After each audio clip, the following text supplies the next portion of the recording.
Protecting the environment is a collective responsibility, and recycling waste can also yield green energy credits. Observe how Zhao Yang progressively transforms into the world's largest waste recycler. In the sweltering summer, with the sun perched high in the sky, even the most ardent shoppers find themselves confined indoors. The weather report indicates that the temperature in Huahai City has exceeded 40 degrees today. Zhao Yang is drenched in sweat, clutching a tattered burlap sack filled with discarded beverage bottles he has collected. These bottles could fetch him over 20 yuan, which constitutes his living expenses for the next day. Born in a remote valley, his university tuition was cobbled together through the heartfelt pleas of his parents, who begged from door to door. He had once believed that gaining admission to university would elevate his status, yet the exorbitant tuition and living costs nearly crushed their impoverished family. Just 2 days prior, he overheard a roommate mention seeing his mother selling blood at a hospital. Yesterday, he discovered an additional 200 yuan in his account, his parents' hard-earned money. As he checked his balance, tremors coursed through his body, and he bit his lip hard, the salty taste of blood filling his mouth. I must succeed. This thought became the sole beacon of hope in Zhao Yang's heart. He cast aside his dignity and pride, embarking on a journey of scavenging to earn a living. By day, he worked part-time in the cafeteria, and by night he peddled drinks at a bar. His circumstances were an open secret. After walking along the road for a spell, his thirst became unbearable.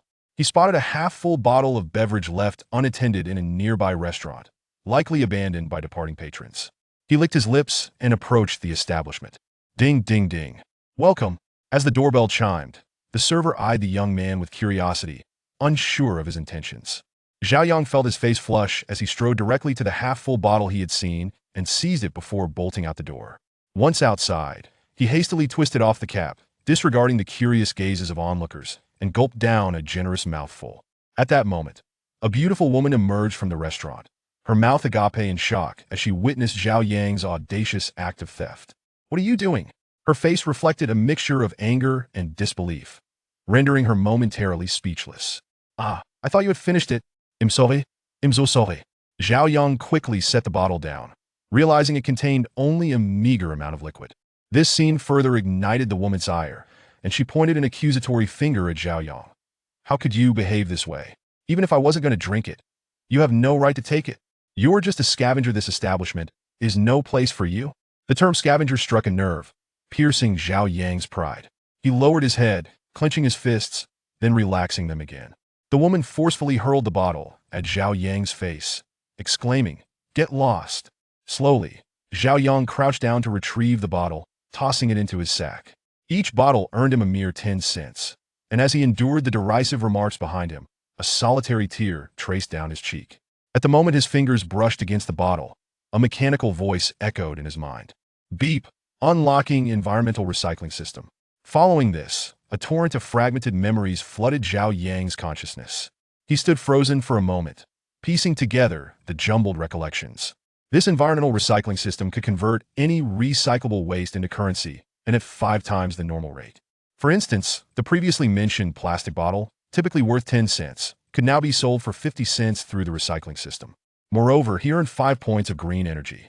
Once he amassed a sufficient amount, he could upgrade the system. Eventually, not only plastic bottles but also other recyclable and non-recyclable waste could be monetized, yielding tenfold profits. Zhao Yang couldn't help but tighten his fists, his excitement overwhelming. If all waste could yield 5 to 10 times the income, he would no longer have to fret about his livelihood. Hey, why are you just standing there? You got the bottle, hurry up and scram. Haha, look at him, so young yet resorting to scavenging. Yes, son, you must never end up like this. A life of mediocrity awaits you. Listening to the biting mockery around him, Zhao Yang felt a bitter taste in his mouth. Unless one has walked in his shoes, who could possibly understand his plight? Emerging from the beverage shop, Zhao Yang hurried to a nearby alley, retrieving a beverage bottle with a sense of curiosity. How does the system recycle? As the thought formed, the plastic bottle transformed into a flash of white light and vanished, subsequently revealing a blue screen before him. The screen displayed a recycling record, showing one beverage bottle worth 50 cents, with an option to withdraw. Zhao Yang tentatively clicked on the withdrawal option, and moments later, his phone chimed with an alert. The bank account reflected a deposit of 50 cents. It's truly real. Zhao Yang clenched his fists, processing an entire sack of bottles, ultimately earning 84 yuan.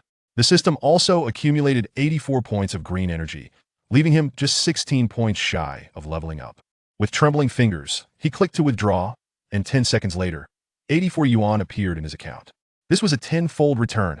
At this growth rate, he could soon gather enough for tuition and still contribute a little to his family.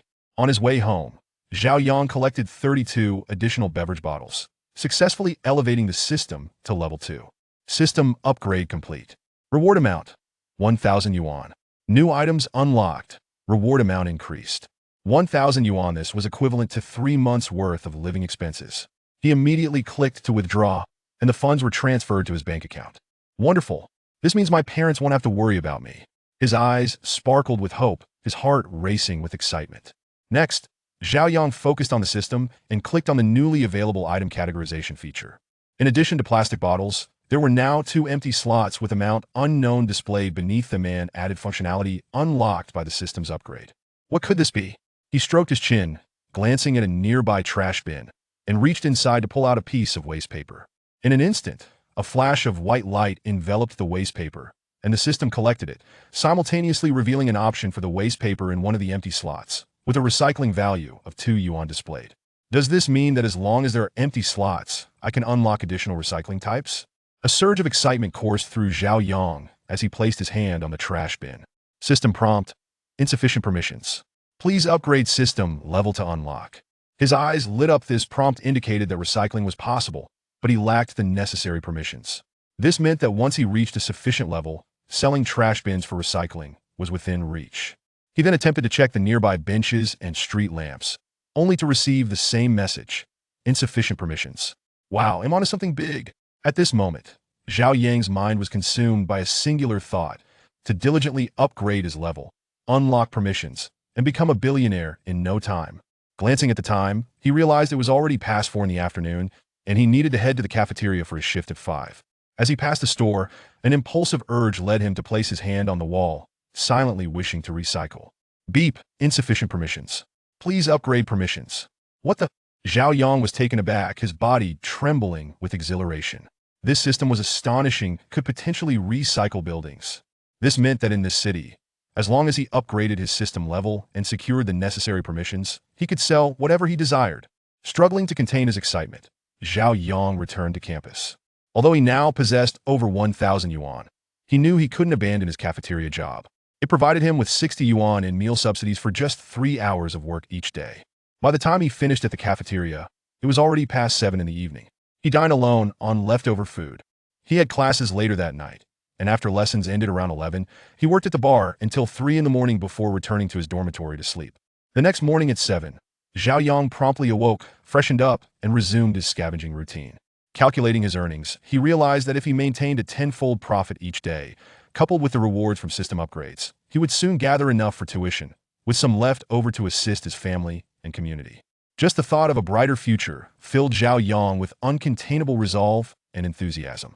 As he prepared to leave, his dorm mate Wang Gang sprang from his bed, throwing an arm around Zhao Yang's shoulders with a grin. Make sure to come back early tonight. I've arranged dinner with some girls from the dance department. With a wink, Wang Gang added, remember to seize the opportunity. Their dorm is filled with beauties. Wang Gang came from a wealthy family and often looked out for Zhao Yang. He had spent a week's worth of living expenses just to arrange this outing for his single friends. Zhao Yang nodded.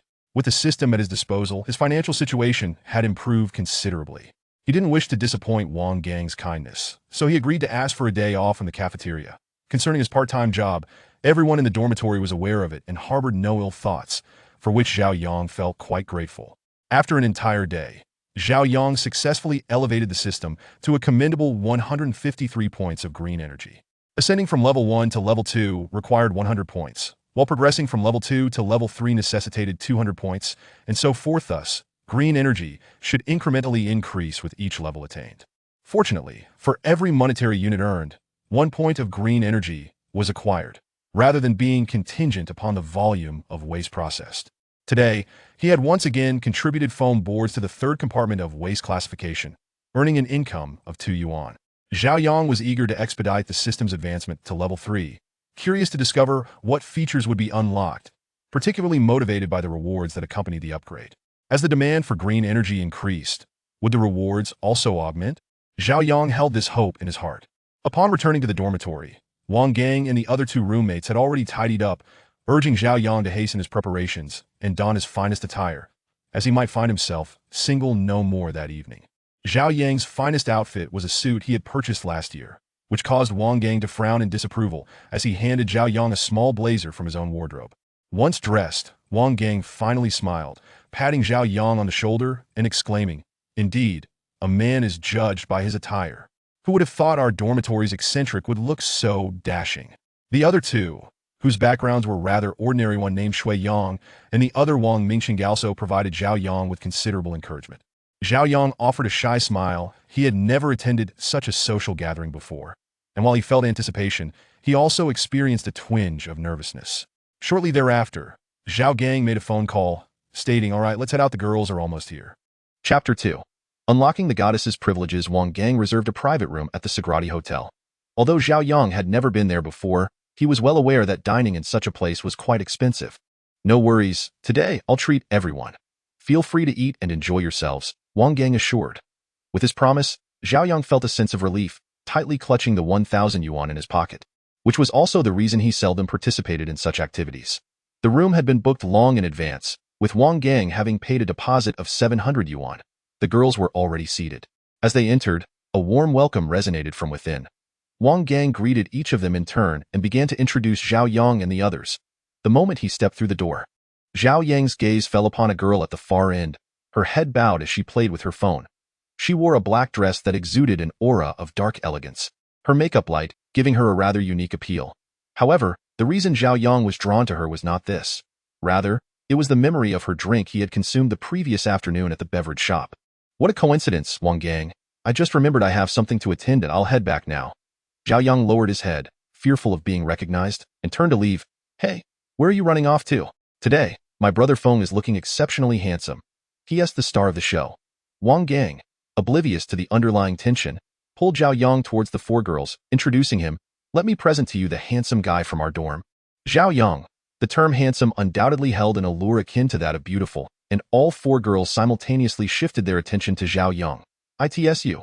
The darkly styled girl's expression darkened as she suddenly stood up. "No, it's not me. You must have mistaken me for someone else."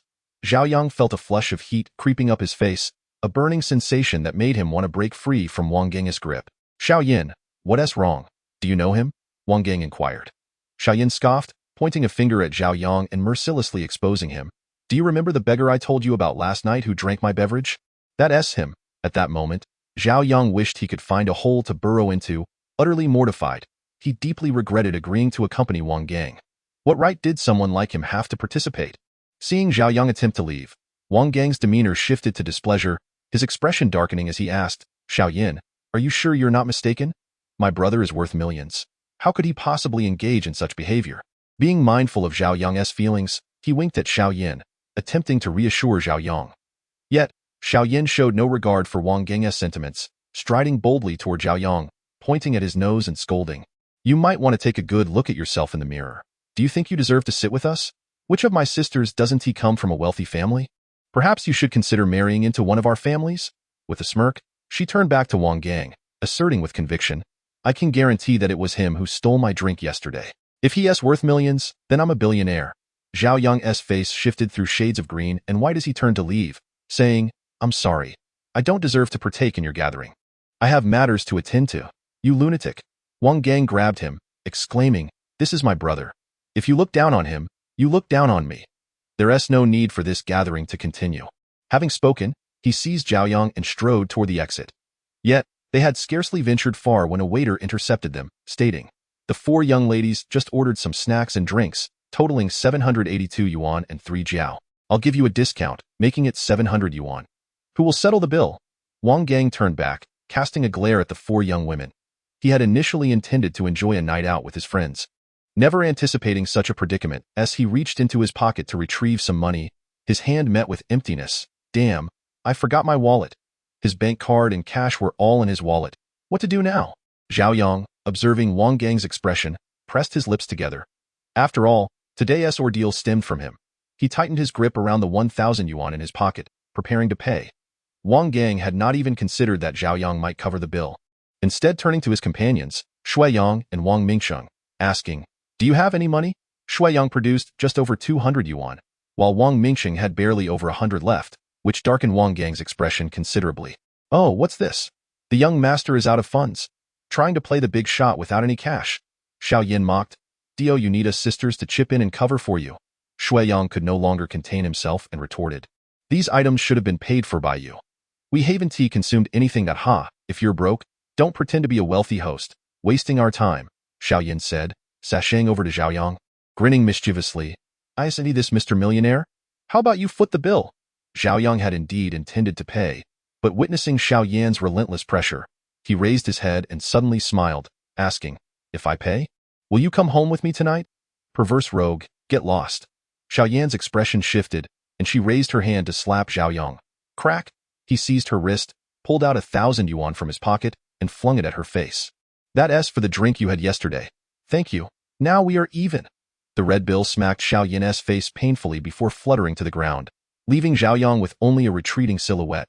Zhao Yang, this isn't over. Xiao Yan seethed, her teeth clenched. Accustomed to being adored, this marked the first time she had been publicly humiliated, and by someone she deemed beneath her, no less. On the way back, Wang Gang curiously inquired, Madman, where did you get so much money? Earned it from work? No big deal.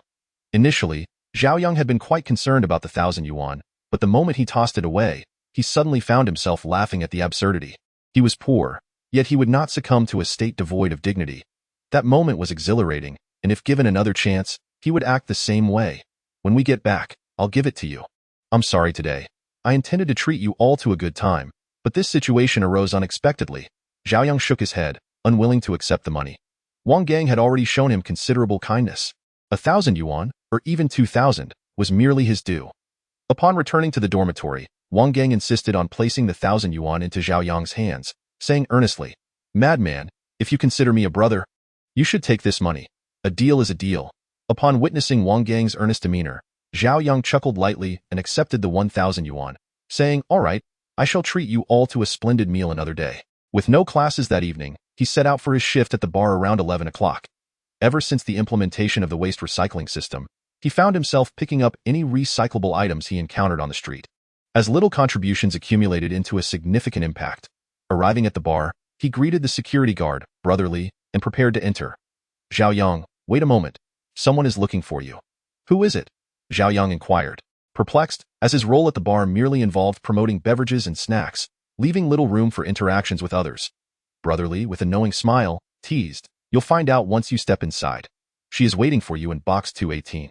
Filled with curiosity, Zhao Yang exchanged pleasantries with the bar owner, sisterly, before making his way to the entrance of box 218. He knocked gently on the door. Come in. A familiar female voice beckoned from within. Upon opening the door, Zhao Yang immediately spotted Xiao Yan seated on the sofa, flanked by 2 men. He recognized these 2 as athletes from school, notorious for their brashness and frequent troublemaking, and an unsettling premonition stirred within him. I just spoke with your boss. Tonight, you are to work in this box, and I have paid 500 yuan for it, Xiao Yan declared, deliberately emphasizing the sum with a hint of malice, relishing in a sense of vindication. The mention of 500 yuan rang harshly in his ears, making it clear that Xiao Yan intended to humiliate him. Come here and pour me a drink, she commanded, crossing one leg and smirking. This was part of Zhao Yang's job, leaving him with no choice but to comply. Some people really do have delusions of grandeur, thinking a toad can aspire to dine with swans, without even considering their own reflection, Xiao Yan scoffed. Her words elicited raucous laughter from the 2 athletes, who chimed in, Indeed, some individuals are destined to remain at the lowest rungs of society. One of the athletes then tossed 100 yuan in Zhao Yang's direction, arrogantly proclaiming, Here is your tip. Make sure to lick the goddess Yan's toes clean. This was followed by another bout of laughter. To his astonishment, Xiao Yan lifted her foot and placed it on the table, mockingly staring at Zhao Yang as he poured the drinks. Aren't you going to hurry? She urged, clearly dissatisfied with his lack of action. Apologies, but as you are a guest, I shall pour your drink. However, this exceeds the boundaries of my responsibilities, Zhao Yang replied, stepping back with dignified restraint. How bold! Are you refusing to accept this? Don't forget, even if it's just for free, licking the goddess Yan's feet would be a privilege. One of the athletes retorted, inciting further laughter. Then you may lick them yourselves. I shall not partake in this, Zhao Yang declared, turning to leave the box, fully aware that the 2 had come solely to provoke him. instigated by Xiao Yin. Then we shall teach him a lesson. Just watch, Goddess Yin. The two athletes shouted, pursuing him as a brawl quickly ensued among the three. Zhao Yang, realizing he was outmatched, soon found himself defensively curled up. Enduring their blows, with a resounding bang, the door to the private room was suddenly thrust open, and the bar owner, Sisterly, stormed in alongside her security personnel. Sisterly, a sultry woman in her early 30s, donned a wine-red long dress, followed closely by 4 burly guards. Li Gu rushed forward without hesitation. They were all seasoned fighters, and within moments, 2 athletic students were left sprawled on the ground, incapacitated by a flurry of punches and kicks. Sister Li's expression was as cold as ice as she fixed her gaze on Xiao Yin. Warning, dare to touch my people on my turf. Just be careful not to cripple them. In an instant, Sister Li seemed to transform, crouching down to assist Zhao Yang, her tone softening. How are you? Are you hurt? Zhao Yang shook his head, puzzled by how Sister Li was aware of the events in the private room. Was it mere coincidence? At that moment, a notification from the system appeared. Rescue program activated, unlocking goddess privileges. All females' favorability towards you increased by 50. The system added. A wealthy man cannot thrive without the support of myriad women. Chapter 3. Conflict. Zhao Yang's mind was spinning. Was this even possible? He hastily opened the system panel and saw that a new goddess privilege had appeared under the income category in the upper left corner. The system's operation log on the right also indicated a new entry for rescue, notifying him to summon the nearest female with the highest favorability to assist him. Faced with Hao Li and the security led by Li Gu, even Lin Yin found it difficult to maintain her composure, resorting to invoking her parents. Let me tell you, my father is the general manager of Lin Real Estate. You can't touch me. The 2 athletic students had already been beaten into a pulp, unable to utter a word, their faces smeared with blood. Hao Li raised her hand, signaling Li Gu to pause, and turned her attention to Lin Yin. I don't care who your father is, causing trouble here is futile, regardless of whom you bring up. Without further ado, she ignored Lin Yin's pale, frightened expression and looked down at Zhao Yang. How do you plan to handle this? If you wish, I can arrange for her to keep you company tonight. Previously, Zhao Yang had fantasized about beautiful women like Lin Yin, but that illusion was shattered upon witnessing her vile nature. No need, let her go. We're from the same school. Hao Li was taken aback. Let her go. Aren't you afraid of her retaliation? Zhao Yang remained resolute, unwilling to escalate the situation. That it's fine. I'll deal with whatever comes my way. All right, Lao Li, take these 2 to the police station, but let this woman go. Lao Li leered at Lin Yin's chest, licking his lips as he muttered, what a pity, such a gem. Hao Li erupted in anger. Lao Li. Li Gu stood at attention, responding, yes, Sisterly. After sending Lin Yin and Li Gu away, Zhao Yang stood up to express his gratitude. Sisterly, thank you for today. What is there to thank? You work here. You're under my protection. Isn't that only natural? As she spoke, Sisterly stepped forward, grasping Zhao Yang's hand, earnestly advising, you are too kind-hearted. That woman will certainly not let this go easily. If anything happens, call me.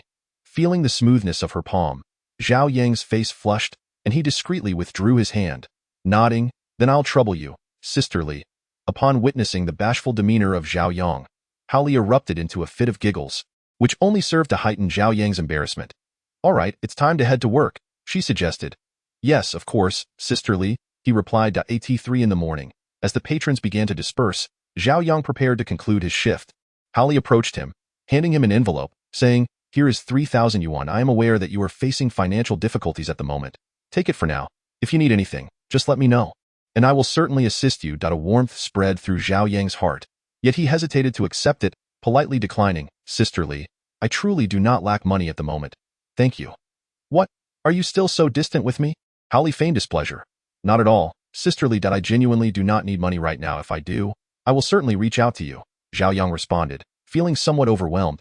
He was not oblivious to Hao Li's intentions. Very well, I won't pressure you. Please take care on your way home, she advised. Yes, sister, I shall take my leave now. Finally relieved to part ways with Hao Li, Zhao Yang exhaled deeply. He could not afford to lose this job, as the daily income of 60 yuan was quite substantial for him. On his way back, Zhao Yang collected several bottles for recycling. With the day's earnings accumulating, he noticed his system was on the verge of leveling up to level 3, igniting a sense of anticipation within him. The following day, Zhao Yang had classes scheduled, and he had been preoccupied with upgrading his system, completely unaware that someone had taken notice of him from the shadows. Ever since Lin Yin had been humiliated by Zhao Yang, she harbored a grudge against him. She had intended to teach him a lesson at the bar the previous night, only to be thwarted by the bar owner's intervention. Upon returning home, she realized that Hao Li's influence was far greater than she had anticipated. Should things escalate, not only would she be affected, but her father might also bear the brunt of it. When Hao Li inquired about Zhao Yang, she felt a surge of anxiety, fearing Zhao Yang might invite her to stay, but thankfully that impoverished fool proved to be spineless, preserving her innocence. That's him. Lin Yin pointed at Zhao Yang's retreating figure. Rest assured, Yin, if this person dares to bully you, I will not let him go unpunished. Su Lei, her suitor, declared, causing Lin Yin to shudder at the sound of her name.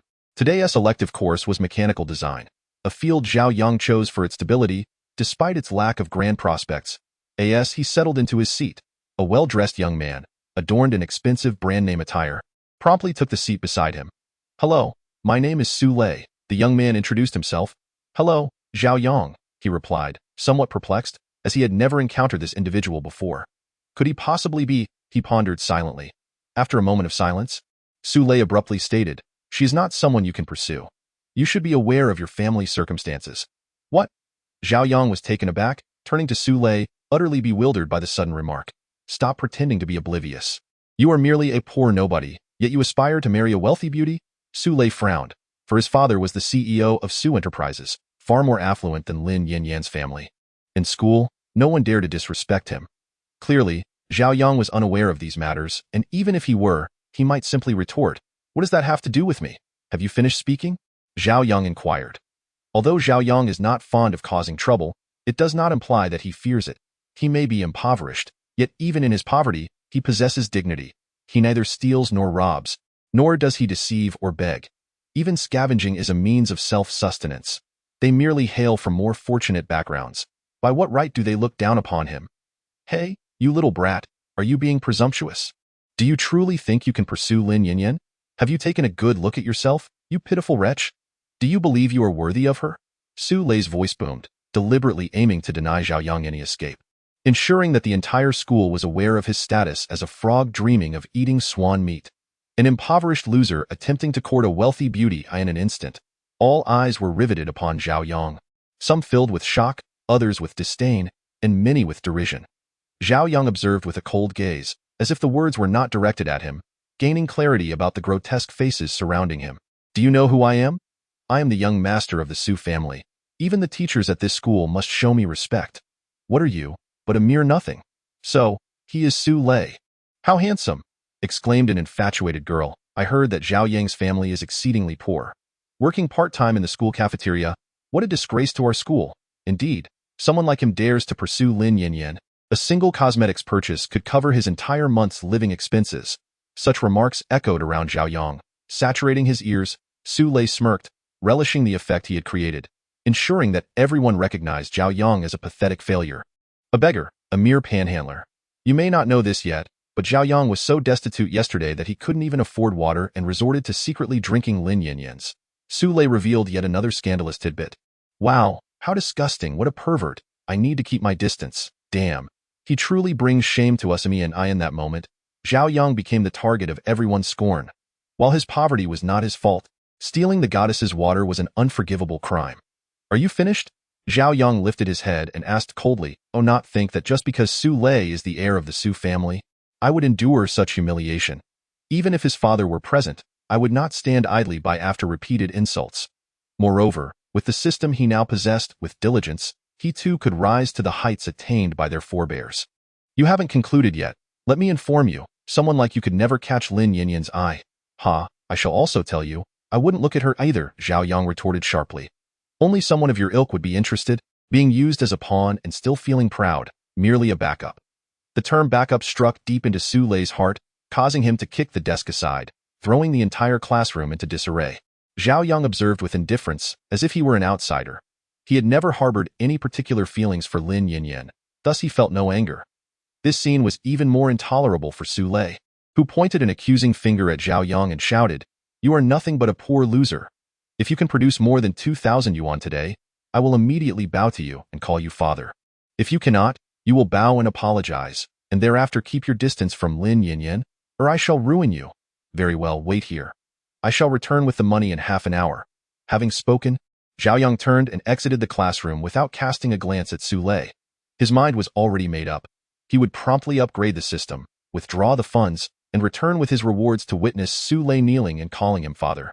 He had not anticipated becoming so deeply entangled with Lin Yinyan, and now even a young master like Su Lei had been drawn into the fray. It appeared that Lin Yinyan was indeed not to be underestimated.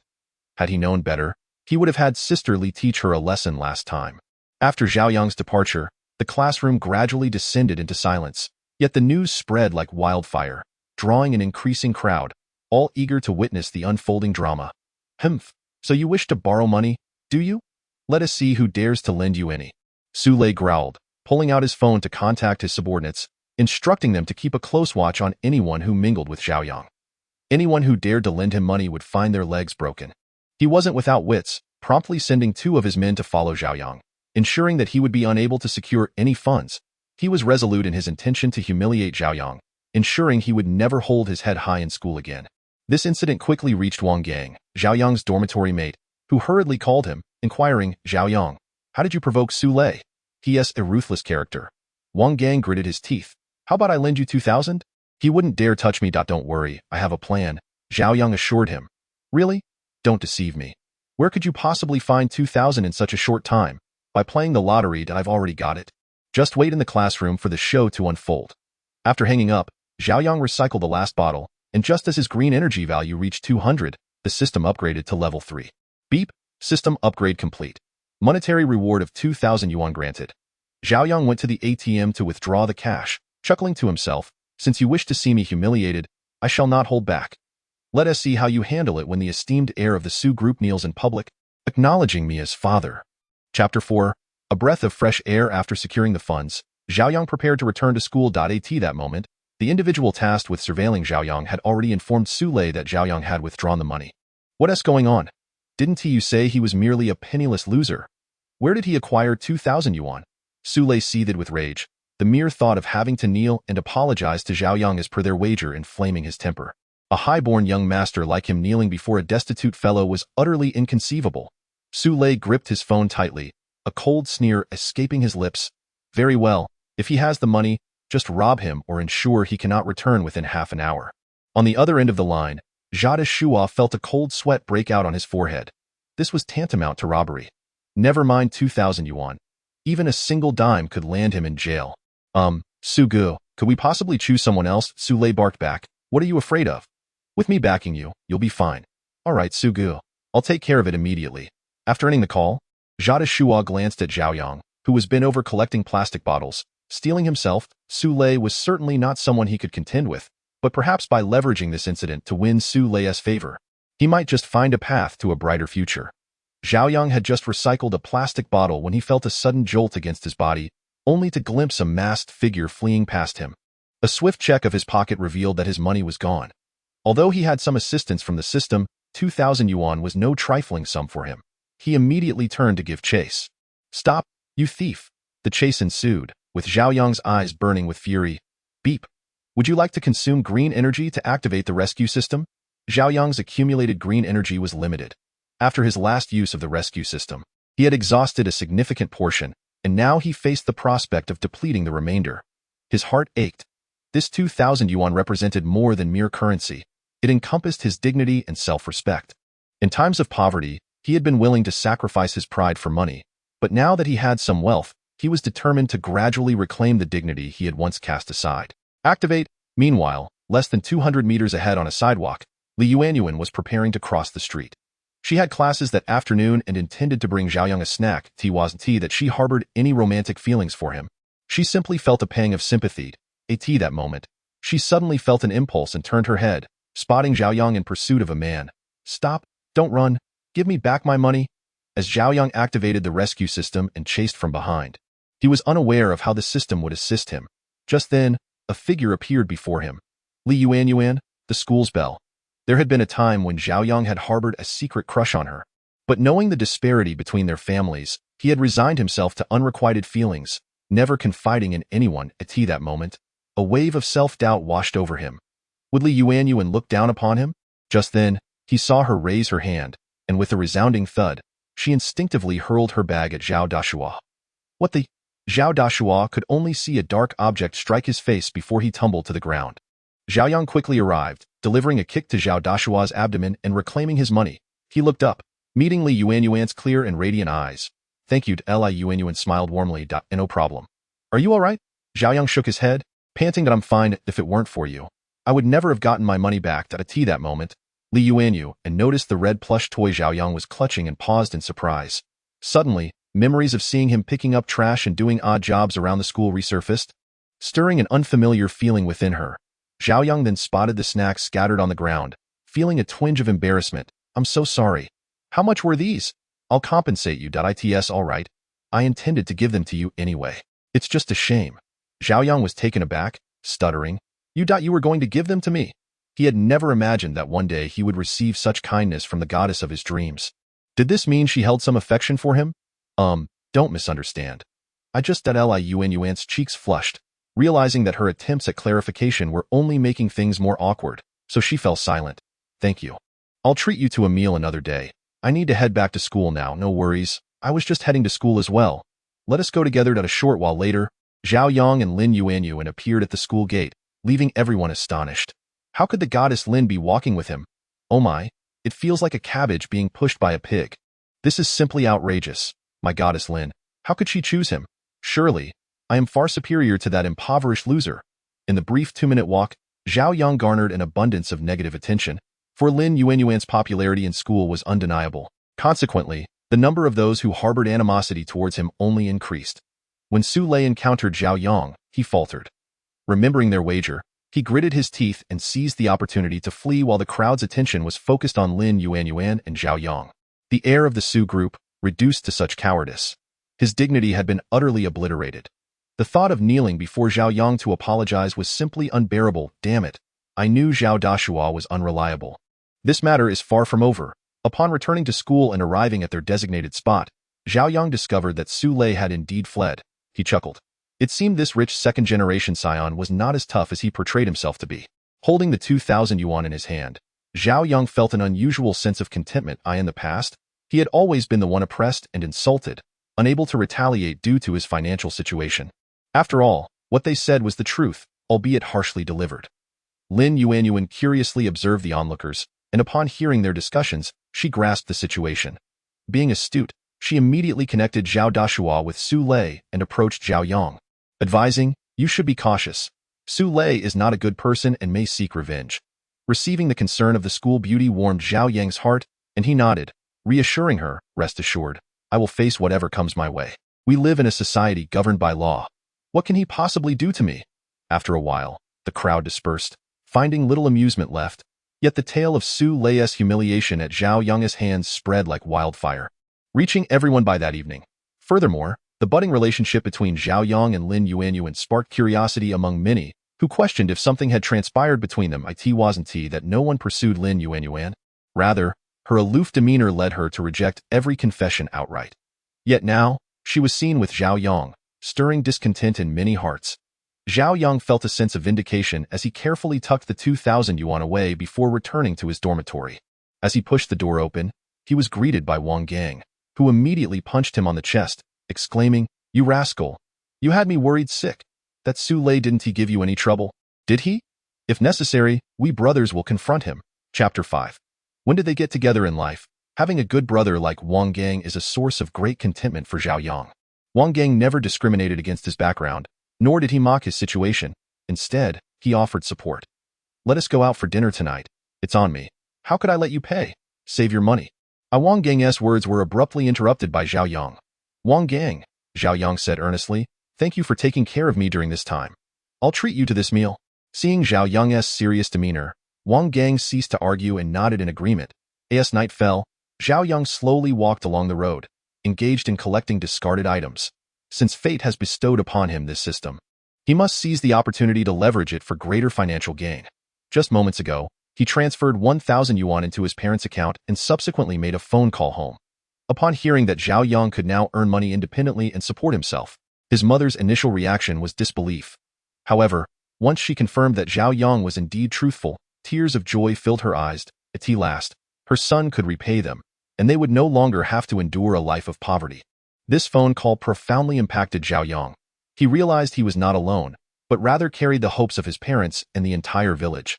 He was the only university student to emerge from his village, and his education was funded by the collective support of the villagers. He felt a deep obligation to repay his parents and the community. To accomplish this, he would need a substantial sum of money. As he walked, Zhao Yang stumbled upon a discarded battery, an item deemed non-recyclable and worthless. Habitually, he picked it up, intending to dispose of it in a nearby trash bin. That moment, the system unexpectedly prompted him. Hazardous waste detected. Would you like to recycle it for tenfold green energy and original value rewards?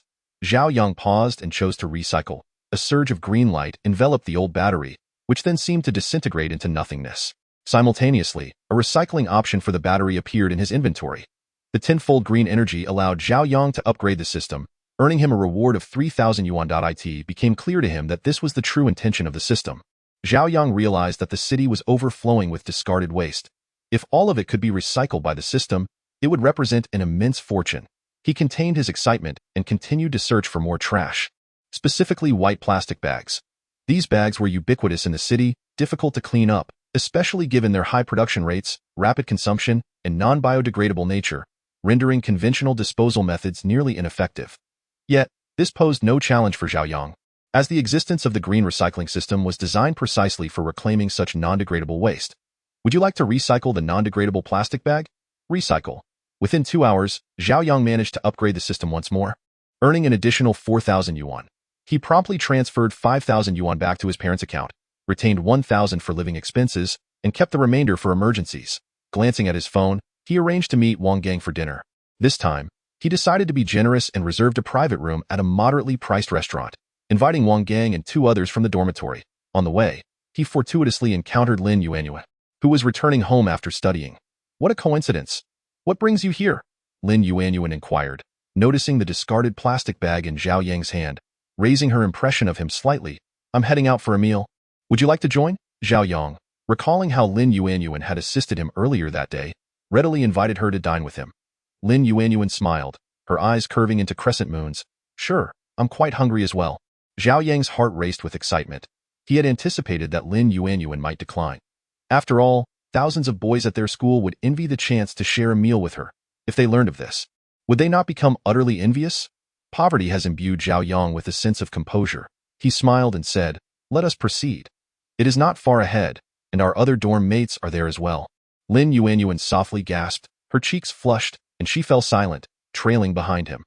Zhao Yang, who diligently earned money every day and had little interaction with girls, failed to discern that Lin Yuanyuan's silence stemmed from shyness. Mistakenly believing he had misspoken, I apologize, he said. Huh? Lin Yuanyuan was taken aback, puzzled as to why Zhao Yang was apologizing. It's all right. After an awkward exchange, they arrived at the restaurant. Zhao Yang located the reserved private room and ushered Lin Yuanyuan inside. Within the room, Wang Gang had already arrived, along with 2 other dorm mates. Upon seeing Lin Yuanyuan, Wang Gang's eyes widened in surprise. Bro, can you tell me when you 2 started dating? Initially, he had dismissed the notion that Zhao Yang and Lin Yuanyuan had returned together as mere coincidence. But now he was convinced. Zhao Yang glanced at Lin Yuanyuan and, noticing her lack of displeasure, breathed a sigh of relief. Please, don't say that. We are merely friends. She helped me with something, so I invited her to dinner. I understand. Wang Gang chuckled, his eyes glinting mischievously. Realizing that further explanations would only complicate matters, Zhao Yang chose to remain silent. After some playful banter, hunger prevailed, and they all began to eat. At that moment, Zhao Yang noticed Lin Yuanyuan and seemed a bit uncomfortable, so without a second thought, he placed a piece of meat in her bowl. Go ahead and eat. Don't be polite. Lin Yuanyuan, that Wang Gang. The private room fell into an eerie silence, as though even the sound of a pin dropping could be distinctly heard. Bro, you still insist there's nothing going on? Lin Yuanyuan, her head bowed and her face crimson, quietly murmured, thank you. After speaking, she picked up her chopsticks and took small bites. Not daring to look up, it was only then that Zhao Yang realized the implications of his actions. He awkwardly chuckled. I'm sorry, it's just a habit. Lin Yuanyuan was once again at a loss for words, yet inexplicably, she felt no resentment. After the meal, Wang Gang urged the 2 to leave, prompting Zhao Yang to ask, shall I escort you home? Lin Yuanyuan, flustered, remained silent, wondering if he truly expected her to return alone at such a late hour. Zhao Yang's emotional intelligence seemed disappointingly low. How about I hail a cab for you? No need. I can return by myself. Thank you, I'll see you home. Despite Zhao Yang's lack of social finesse, he could not bring himself to let a girl return home alone. He simply was unsure of how to interact with women, hence his unnecessary inquiry. Unbeknownst to him, Lin Yuanyuan's lips curled into a smile. This boy wasn't so bad after all. Coming from a modestly comfortable background, Lin Yuanyuan lived in a well-regarded community. After escorting her to the elevator, Zhao Yang waved goodbye. See you tomorrow. Lin Yuanyuan, her cheeks still flushed, replied, Yes, see you tomorrow. Upon returning to the dormitory, Zhao Yang was met by the expectant stares of the three individuals waiting for him. Feeling a wave of trepidation wash over him, Wang Gang grinned mischievously and inquired, Come clean. When did you two start dating? Chapter 6. More genuine than gold, what nonsense are you spouting?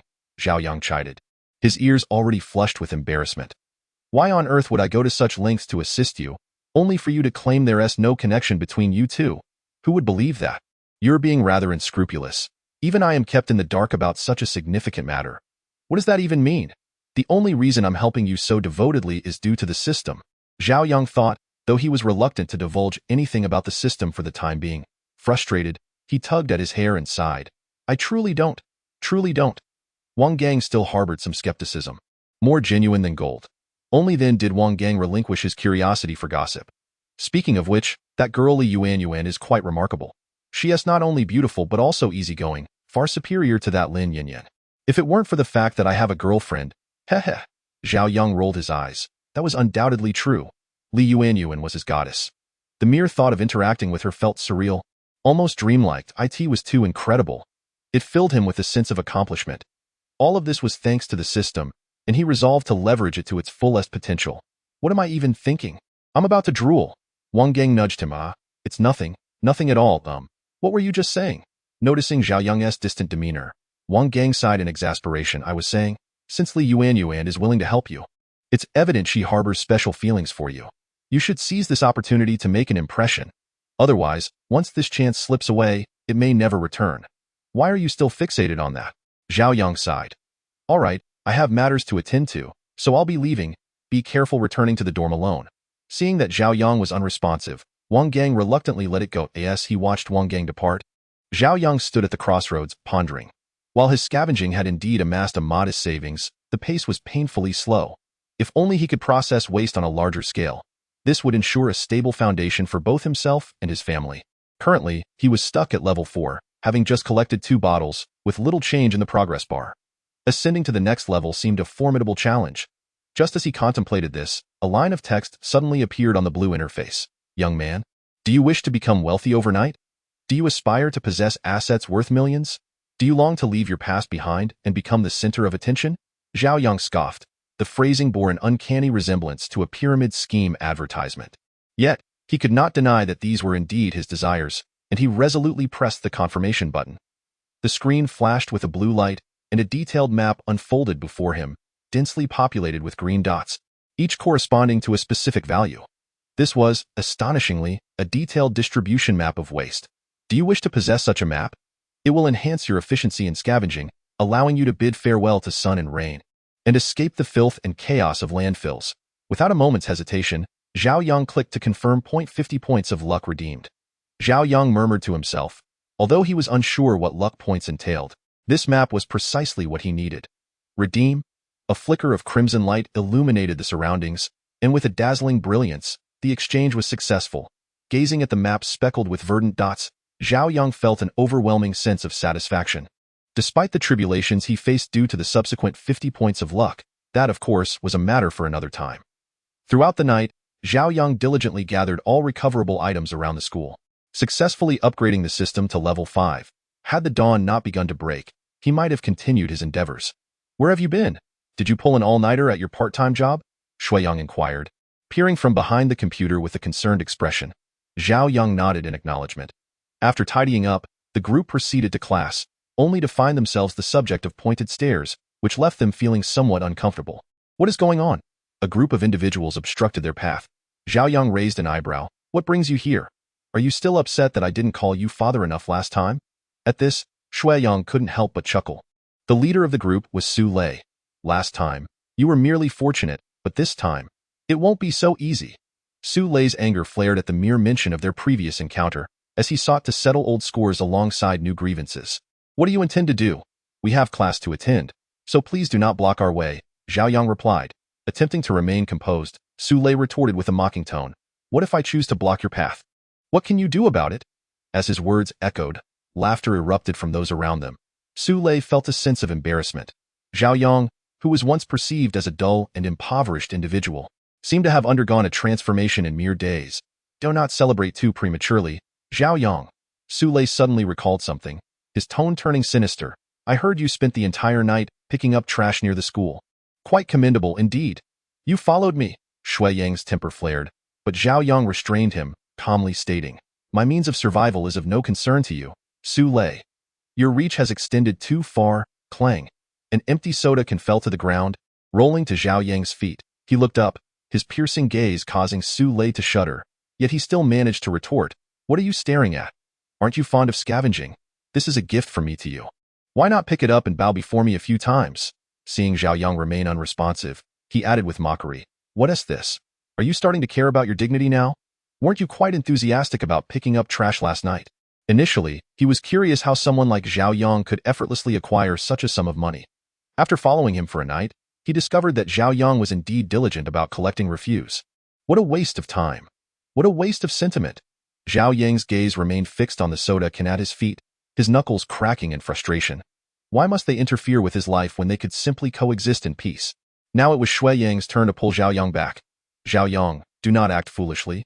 You mustn't let that fool's words seep into your ears. Su Lei, displeased, interjected. Hey you, what are you saying? Zhao Yang slowly crouched down, retrieving the soda can, while Su Lei erupted into laughter, his mirth reaching absurd heights. It would have been better if it were like this from the start. Go be honest. I truly wish to avoid any interaction with you. You blockhead, I'm afraid that's not feasible. A hint of a smile graced Zhao Yang's lips as he slowly approached Su Lei, his fingers tightening around the can in his hand, which he then forcefully slammed onto Su Lei's head.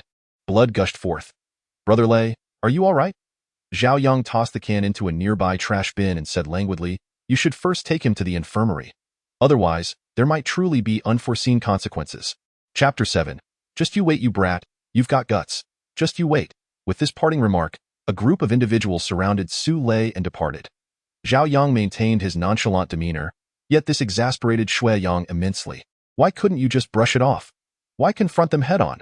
This could lead to an office summons. In truth, Zhao Yang regretted his actions immediately after striking out, but the die had been cast, and no amount of remorse could alter the outcome. He remarked coolly, Shui Yang, this incident stemmed from my actions. Rest assured, I will not drag you down with me. He was curious to see what kind of storm Su Lei could stir up. Are we brothers? How could one utter such words? Shui Yang sighed and replied, regardless of the outcome, if things go awry, you must call for me. After all, I am a witness, and I will certainly stand by your side. Thanks, brother. Zhao Yang silently acknowledged this in his heart, but outwardly he responded, understood. Let us be on our way. The entire morning passed in a state of distraction, and once class finally ended, the dormitory members pushed and shoved their way to the cafeteria. Upon hearing Shui Yang recount the morning's events, Wang Gang's expression gradually darkened. Zhao Yang, your actions were rather impulsive. Zhao Yang nodded, seemingly sensing the gravity of the situation, and Wang Gang shifted his tone, saying, however, throughout life, one must occasionally act on impulse. Otherwise, one cannot truly be called a man. Now, let's eat. With a grand gesture, he infused the atmosphere with humor and lightness. Zhao Yang piled his plate with shredded potatoes and scrambled eggs with green peppers. Although he had now joined the ranks of the affluent, he remained accustomed to such simple fare. Yet, some individuals couldn't help but express their disdain. Well, if it isn't our little prince of the garbage dump. Look, how is it that the money from scavenging isn't enough to cover your expenses? The food is simply dreadful. The speaker was Lin Yanyan, a useless individual in Su Lei's eyes, who had no idea how long she would be waiting for a miracle. This has nothing to do with you. Don't be like that. Upon hearing this, Lin Yanyan pressed forward rather than retreating. We're all acquaintances here. There's no need for embarrassment. Besides, you dare to drink water left on the ground by a girl. So what is there that you wouldn't do? During regular classes, everyone maintained decorum due to the presence of the teacher. But now in the cafeteria, Lin Yanyan's words ignited a commotion throughout the room. Surely not. Looking at Zhao Yang's seemingly honest demeanor, it is truly unexpected that he could be such a person. How could I have ever thought? Indeed, It seems he often scavenges for trash, doesn't he? With countless part-time jobs available, why does he choose to compete with the elderly sanitation workers for business? Quite so. The crowd chimed in, each voice adding fuel to the fire, creating an atmosphere ready to boil over. Zhao Yang's eyes dimmed. Wang Gang, a man of straightforward disposition, instantly darkened his expression and retorted angrily, "Silence. You speak without a shred of evidence. You are all utterly incapable of discerning right from wrong. Oh, what a fiery temper. You must be in league with him. You can't be a good person either. Besides, one who stands upright has no need to fear shadows. If he were not feeling guilty, why would he fear our words? You all? A true man does not quarrel with women. Zhao Yang, let us leave with that." He attempted to pull Zhao Yang away, but Zhao Yang remained immobile. "Zhao Yang," he lifted his gaze and, with deliberate enunciation, stated, "I do not comprehend why you all speak with such conviction, but allow me to offer a word of advice. Rumors cease with the wise. Beware of malicious slander. One day, you may find yourselves tasting the bitter fruits of your own actions." Chapter 8. Trouble arises. The crowd erupted in indifferent laughter, while Zhao Yang smiled, mentally cataloging each mocking, derisive, and ill-intentioned face. Once he departed from the cafeteria, Zhao Yang seemed to transform entirely, his spirit deflating in an instant. Do not dwell on it too much. Such matters will soon dissipate, won't they? Wang Gang, concerned about his despondency, prepared to offer words of encouragement, only to be met with Zhao Yang's gentle shake of the head. "I understand the reasoning. It's just that I feel rather unsettled inside. Thank you all. Might I have a moment of quiet?" The dormitory mates glanced at one another, ultimately acquiescing to his request, dispersing in small groups. There exists a sunlit slope on campus, affectionately dubbed Lover's Hill by the students, a favored spot for basking in the winter sun. However, at this midday hour, it was largely deserted. Zhao Yang ascended the slope and settled into an empty spot, letting out a long, deep sigh. It would be disingenuous to say he felt no anger. In truth, he did not hold much resentment towards Lin Yinyan, as she bore a long-standing grudge against him. His ire was directed at the onlookers, the self-righteous hypocrites who immediately took up arms for justice upon hearing Lin Yinyan's provocations. Among so many, not a single soul spoke up for him. Yet, the fickleness of human sentiment had long been anticipated. Suddenly, his phone buzzed, and upon seeing the caller ID, Zhao Yang's brow furrowed slightly. Mom? Why would she call him? A sense of foreboding stirred within him. Yang, on the other end, she was already weeping. "Your father is ill and currently hospitalized." Hospitalized? It felt like a bolt from the blue. How could this be? What is his condition? Her sobs grew even more heart-wrenching, and Zhao Yang's heart turned bitter. "Mom, please stop crying. Tell me what is happening, and we can figure it out together, can't we?" Though he spoke thus, an overwhelming sense of uncertainty loomed within him. "A few days ago, your father intended to affix a layer of tiles around the exterior of our home. Unfortunately, he fell from the upper floor, and the doctor diagnosed him with a comminuted fracture," sobbing. "Such devastating news is a calamitous blow to any family. With my father injured, the responsibility of maintaining our household now falls upon me. Mother, please do not weep." "What has the doctor said?" Zhao Yang gently reassured her. Upon hearing Zhao Yang's words, she calmed down considerably, and after a moment, a choked voice came through. "The doctor stated that your father's condition is quite dire. He requires hospitalization for observation, and it would be best to perform surgery to remove the shattered bone. However, you are aware of our family's financial circumstances. Your father had intended to keep this from you until we returned." "But, nonsense," Zhao Yang interrupted her firmly.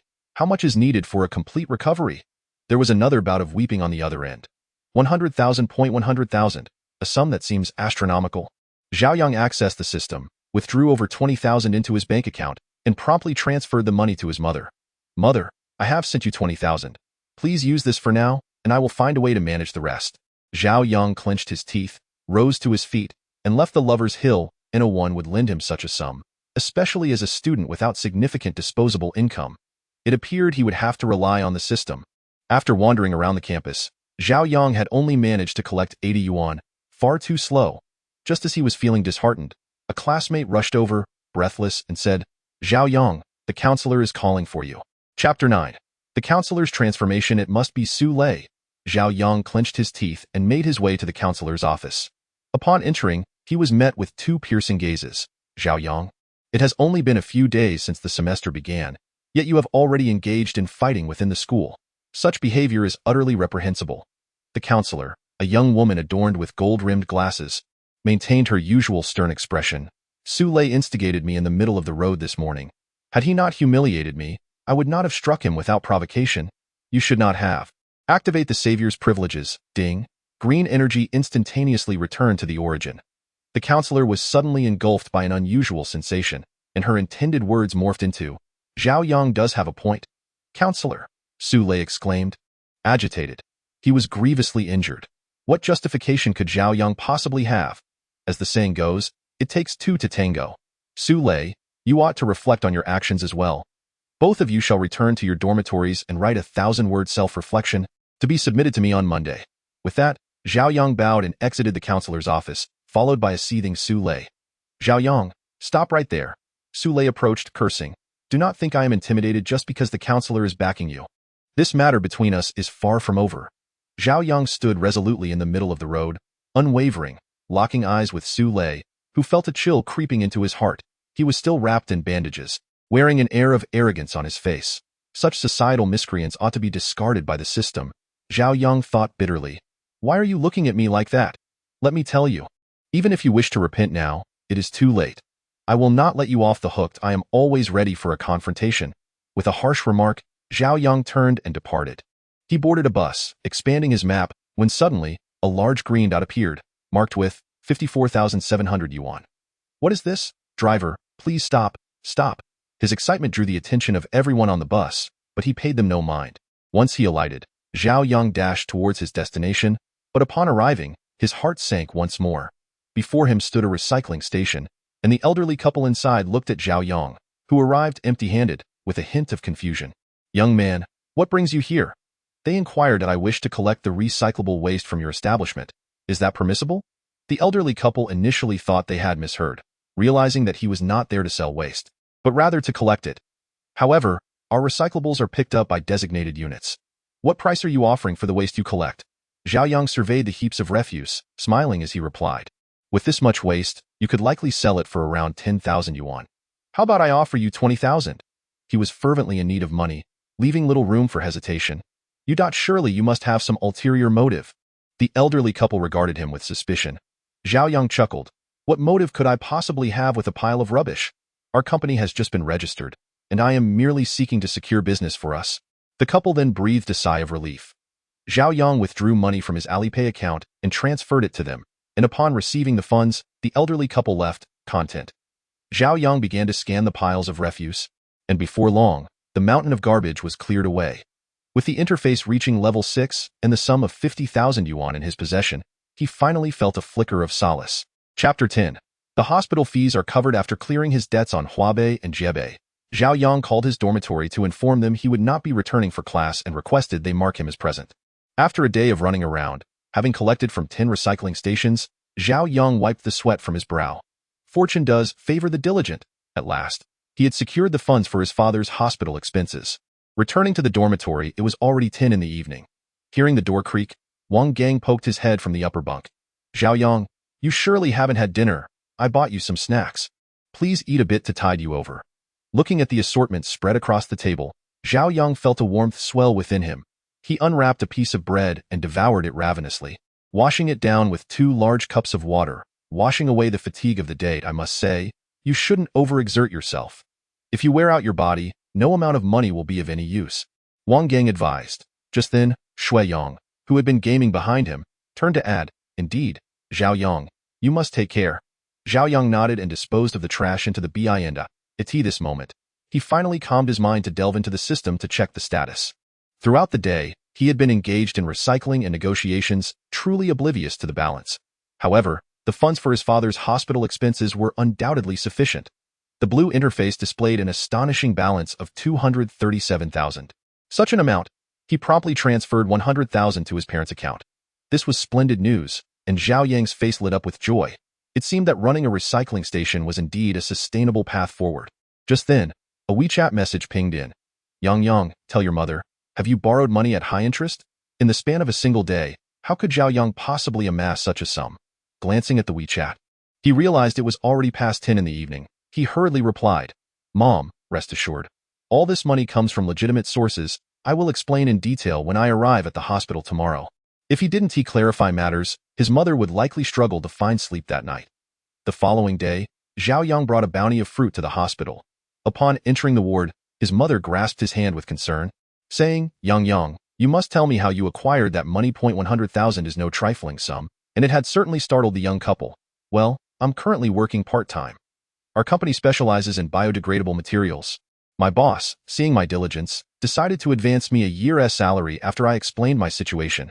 They will deduct it from my pay once I graduate. Biodegradable? His parents, being from a rural background, were unfamiliar with such terminology, only murmuring, as long as you haven't engaged in any illegal activities or borrowed at high interest, that's all that matters. You know, there was a fellow in our village, Zhu, who borrowed at high interest and in the end. Mom, please don't worry. I know how to handle these matters, he then inquired. How is Dad doing now? After the money was provided last night, the hospital had already begun arranging things, and they anticipated scheduling the surgery within the next couple of days. Zhao Yang's mother sighed. Yang has grown up and is doing well. This brings me comfort. Zhao Yang understood that his mother was referring to the matter of the 100,000, so he merely nodded without elaborating. Mom mentioned it to our relatives, and they all said that such a boss is rare. Why not invite your boss over for a meal at our home sometime? Chapter 11. The imaginary boss? Absolutely not. Zhao Yang elongated his tone.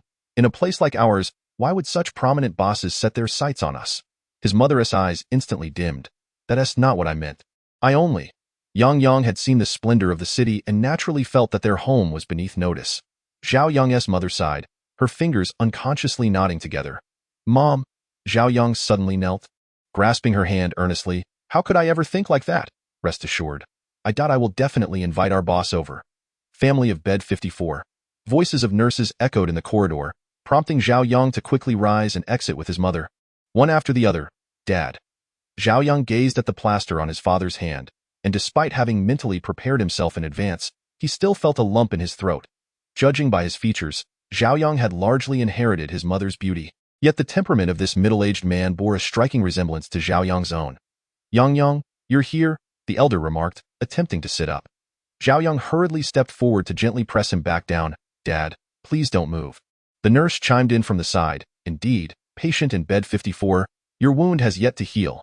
It is best to remain in bed and avoid unnecessary movements. Only then did Zhao Yang's father nod and lie back down. Suddenly, a fleeting figure appeared in the corridor ahead, vanishing almost as quickly as it had come. Zhao Yang's brow furrowed slightly. Was that Li Yuan? But why would she be in the hospital? Perhaps it was merely a trick of the light? With these thoughts swirling in his mind, Zhao Yang set aside his doubts and entered the ward. Inside, his mother promptly opened the window and carefully tucked the blankets around his father. Zhao Yang quickly poured a glass of water and handed it to his father. After gulping it down, Zhao Yang's father coughed twice and said, I've heard about the money situation from your mother, but is it truly wise for you to borrow such a substantial amount all at once? Having spent years negotiating with others, he understood well that there is no such thing as a free lunch. Though he was pleased that the funds could facilitate the surgery, he did not want his son to be subjected to any obscure coercion due to his own predicament. Understanding his father's concerns, Zhao Yang felt a surge of emotion. Dad, rest assured, I will not borrow money under dubious circumstances. Since I possess the capability to raise these funds, you must trust that I am equally capable of repaying them. Upon seeing his son's earnest gaze, Zhao Yang's father finally relaxed. The two engaged in further inquiries, mostly concerning Zhao Yang's biodegradable company. Zhao Yang offered a series of half-truths and fabrications, managing to reassure his parents, albeit with some difficulty. Before they knew it, noon had arrived. Zhao Yang glanced at his phone and said, It's already 12 o'clock. You haven't eaten yet, have you? I'll step out to buy some food for you. The elderly couple exchanged glances, their faces radiating gratitude as they watched their son leave.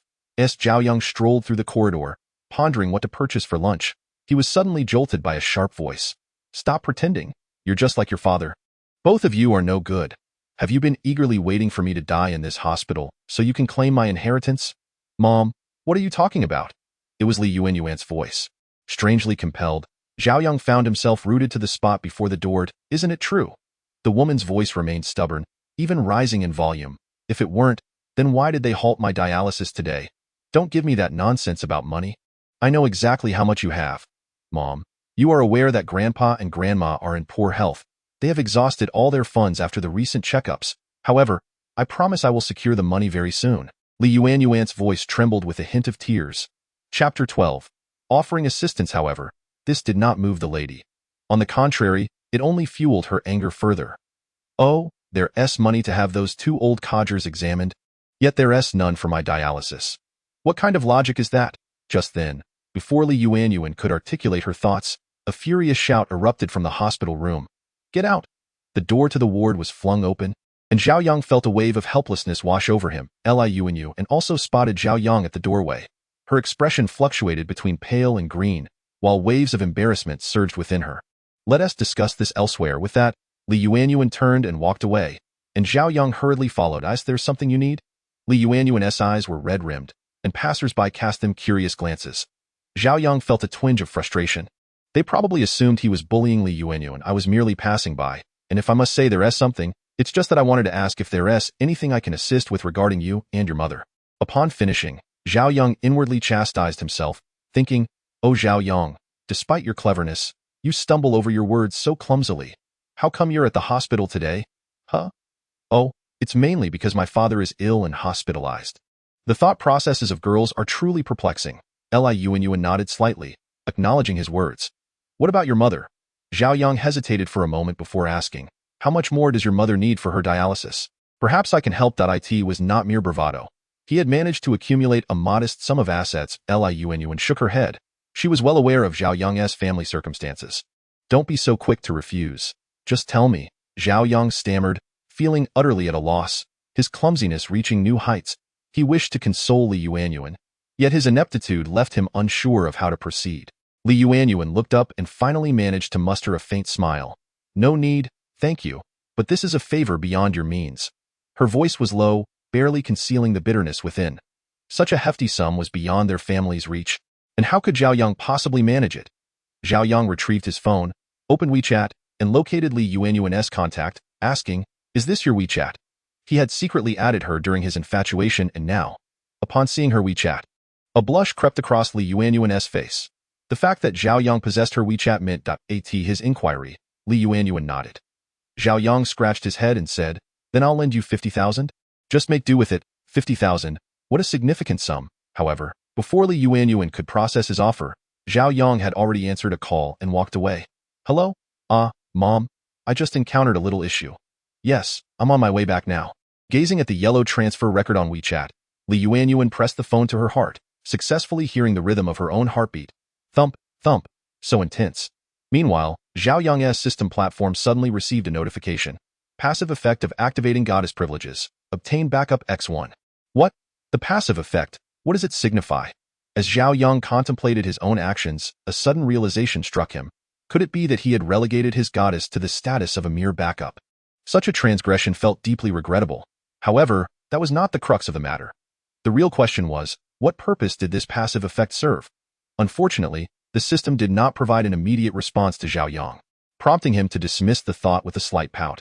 Considering that his father could only consume bland food during his illness, Zhao Yang procured 3 portions of vegetable porridge from a nearby vendor before heading into the hospital. Distracted by thoughts of the passive effect, he nearly collided with a garbage truck while crossing the street. The driver bellowed, Watch where you're going. Are you trying to get yourself killed? With that, the truck sped past. Zhao Yang gazed thoughtfully at the truck's receding silhouette, pondering the possibility of recycling such detrimental waste. It would be beneficial not merely for financial gain, but also as a contribution to society. Alas, he sighed in resignation. Just as he settled his parents into their respective rooms, a WeChat message from Li Yuanyuan pinged into his phone. Zhao Yang, thank you for your assistance. My mother's situation has been resolved. Delighted, Zhao Yang replied, You're welcome. It was only right. You have helped me. This is a case of a drop of water shall be returned with a burst of spring. The response was swift. Haha, you truly have a sense of humor. However, I am aware that your family's financial situation is not particularly affluent, so I am curious about the origin of this money. Please do not take offense. I mean no harm, merely a bit of curiosity. One could almost envision the girl's embarrassment, causing Zhao Yang to chuckle foolishly. Yang, what are you laughing about all by yourself? Zhao Yang's mother gestured for him to fetch a kettle of hot water. He quickly replied, Oh, it's nothing. I just happened to win a lottery recently. Please don't tell anyone with that. He turned off the screen, blocking his mother's inquisitive gaze. I'm going to get some water. As Zhao Yang's tall figure disappeared down the corridor, his mother sighed quietly, pondering, What a mystery. I wonder if he has a girlfriend. Zhao Yang's father sighed in response. Children will find their own fortunes. Why worry so much? Yang is wise enough to know his limits. You should refrain from interfering too much. Zhao Yang's mother pursed her lips, nodding in silence. Having watched their child grow from infancy, it was not so easy to simply let go. Meanwhile, Li Yuanyuan fell into contemplation upon receiving the message. Winning the lottery? That would explain the sudden influx of cash and his generous demeanor. However, after a moment's hesitation, she replied, "Understood. I will keep it a secret." Zhao Yang returned with the water, standing by the hospital bed as he inquired, "Wasn't surgery scheduled for today? Why is there no news? How would we know?" Zhao Yang's mother hesitated. Rising to his feet, Zhao Yang strode purposefully toward the exit, stating, "I'll go ask at the nurse's station." In a flash, he was gone, leaving his mother to sigh once more. This child, he barely sits down before he's off again. Upon arriving at the nurse's station, Zhao Yang conveyed his purpose to the nurse. "Greetings, I am a family member of bed 54. My father is in need of surgery, and I would like to inquire about the specific timing of the procedure. Please hold on a moment while I check," the nurse replied, her fingers dancing swiftly across the keyboard. After a prolonged pause, she looked troubled and said, "I sincerely apologize, sir, but there is no surgery scheduled for bed 54. How can that be? My father has a comminuted fracture. Surely he requires surgery. Are you certain there hasn't been a mistake?" Zhao Yang questioned, frustration mounting within him. A lengthy silence ensued, and just as Zhao Yang was on the verge of departing, the nurse looked up and stated, "I truly regret this, but perhaps you could inquire with our department head at the end of the corridor." "This is utterly unacceptable."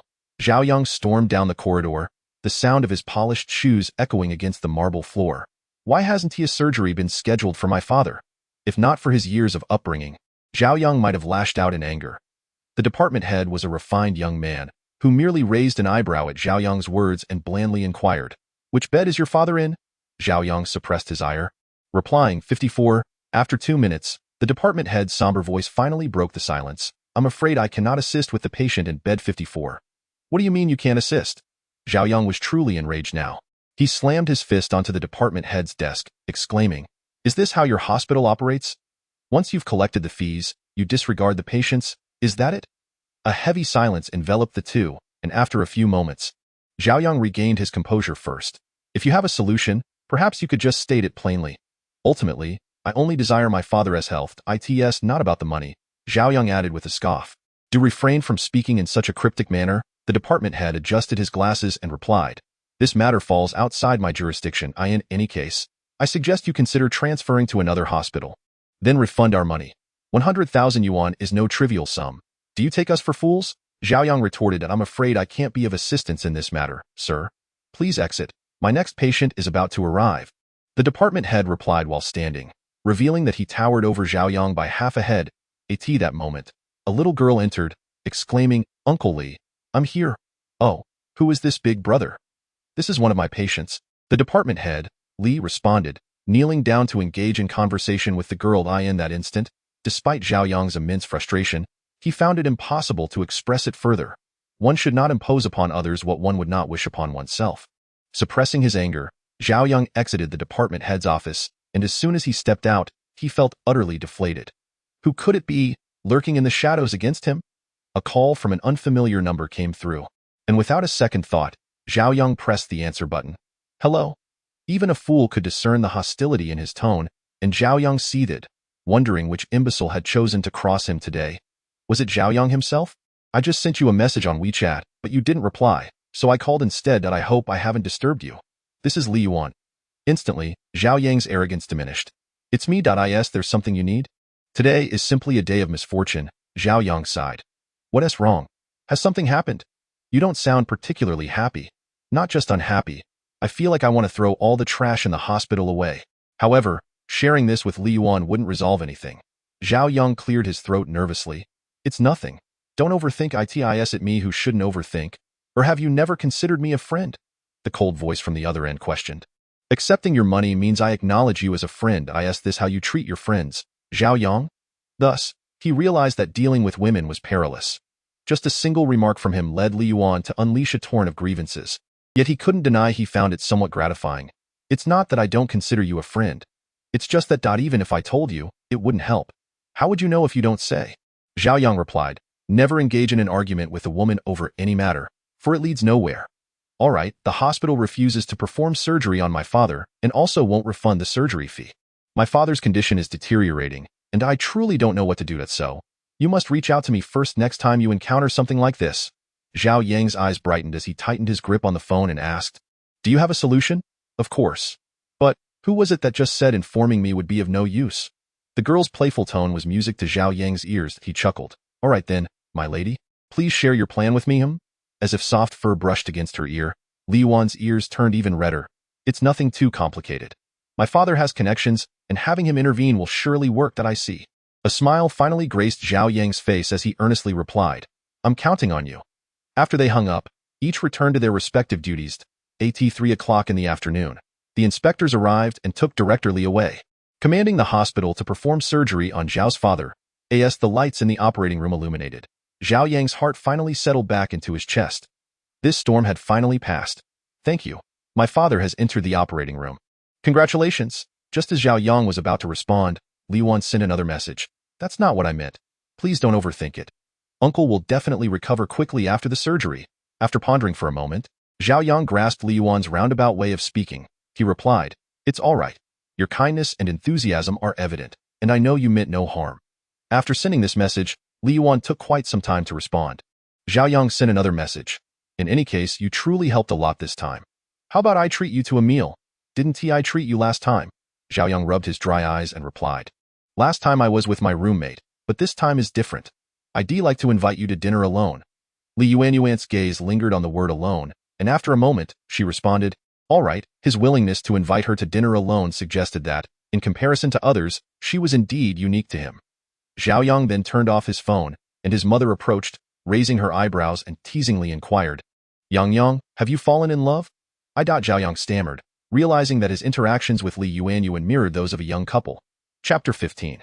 There is no ordinary relationship between men and women. Indeed, Zhao Yang's mother observed everything keenly.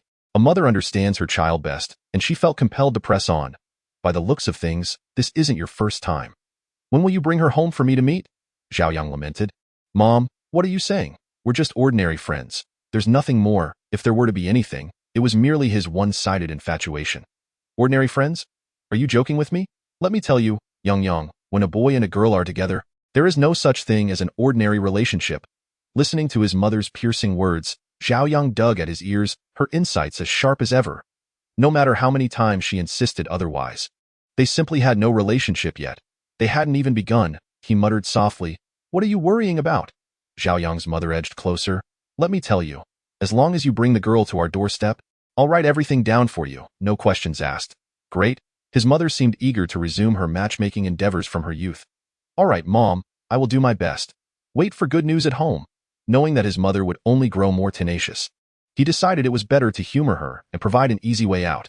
Receiving his affirmative response, Zhao Yang's mother turned to open WeChat and began boasting to her group of friends. Zhao Yang was momentarily lost in thought as he stared at the WeChat interface, hesitating before typing a message. "Li Yuan, you are so outstanding. What kind of boy do you like?"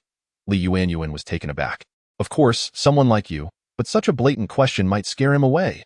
Zhao Yang noticed the person on the other end was typing for quite a while, causing him to smile slightly. After about 5 minutes, 2 words finally appeared. "What about you?" The ball was back in his court. "I tend to be rather superficial. I like someone who is good-looking Li Yuan, and felt somewhat deflated. Good-looking encompassed an overly broad spectrum. She typed, "Is it really that simple?" "Indeed. It is that simple." Li Yuan and touched her face, pondering what category her appearance fell into in his eyes. "You still haven't mentioned what kind of person you like?" Faced with the unavoidable question, she steeled herself to respond, "I like kind, upright, and responsible men." Kind and upright, Zhao Yang sighed silently. How many men had been knocked out by such a standard? Moreover, in his self-assessment, he certainly did not fit that description. "That's great. I'm signing off now. Good night." "Good night." A mixture of joy and sorrow enveloped the scene, as Lin Yinyan's countenance darkened to an unbearable degree. "Did you not assure me that there would be no issues?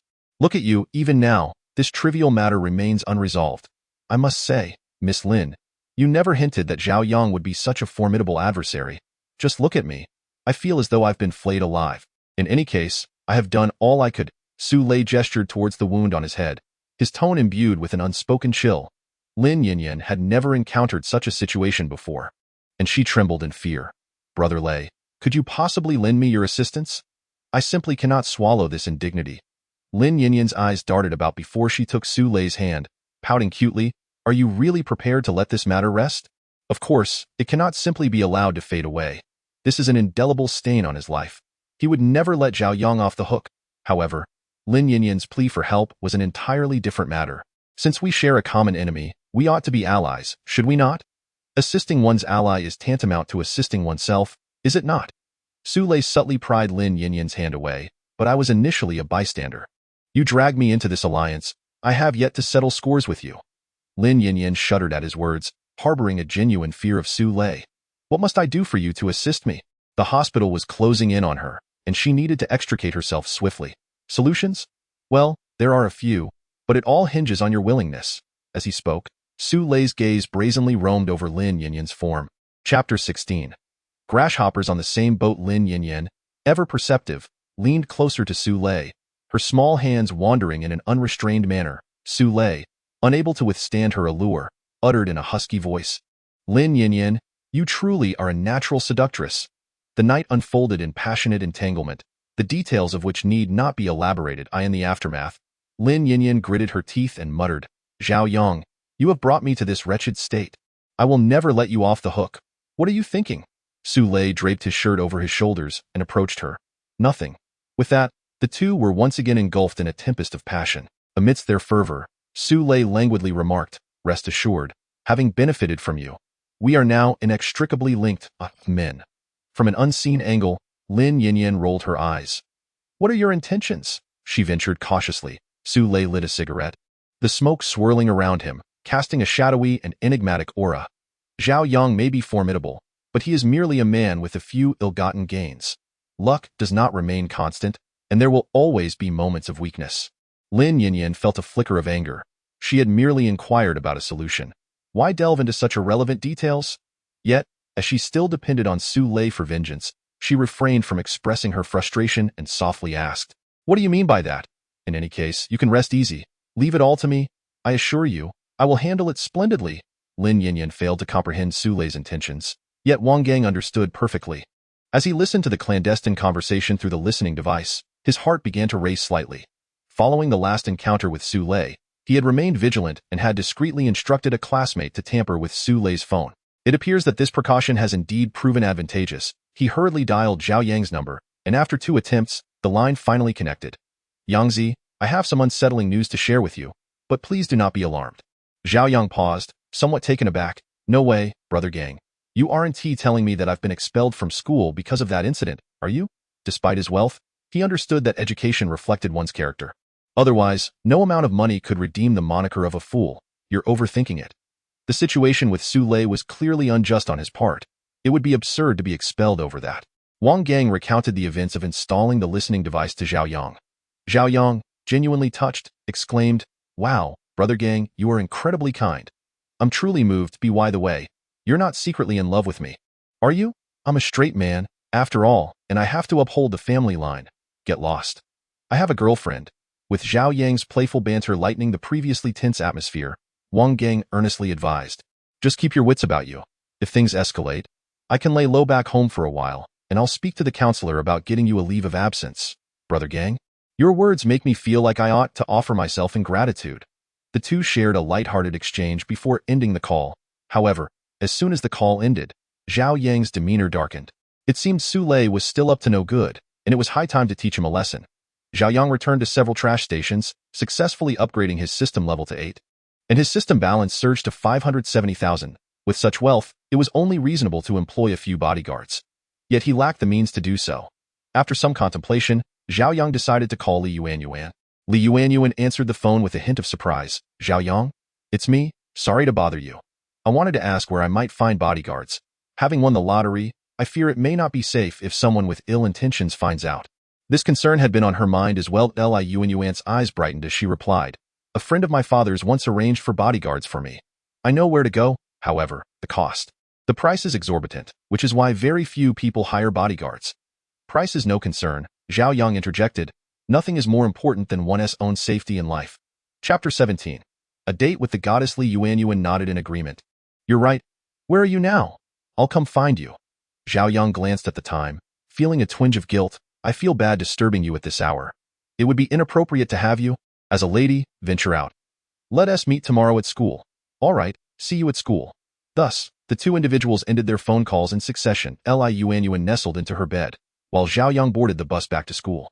The following day, Zhao Yang arose early and arrived at the school gate, where he found Li Yuanyuan, who had transformed her usual understated attire. She donned a long silk camisole dress, her hair meticulously styled, presenting an air of elegance reminiscent of a refined socialite.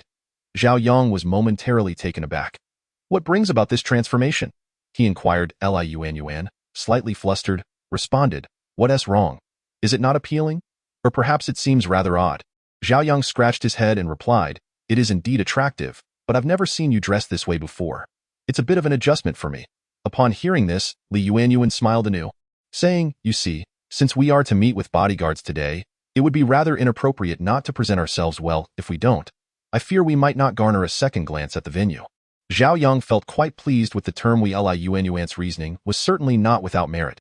He glanced at his own attire, clad in a black tracksuit and sporting thick black-rimmed glasses that accentuated his myopia. He appeared decidedly unrefined.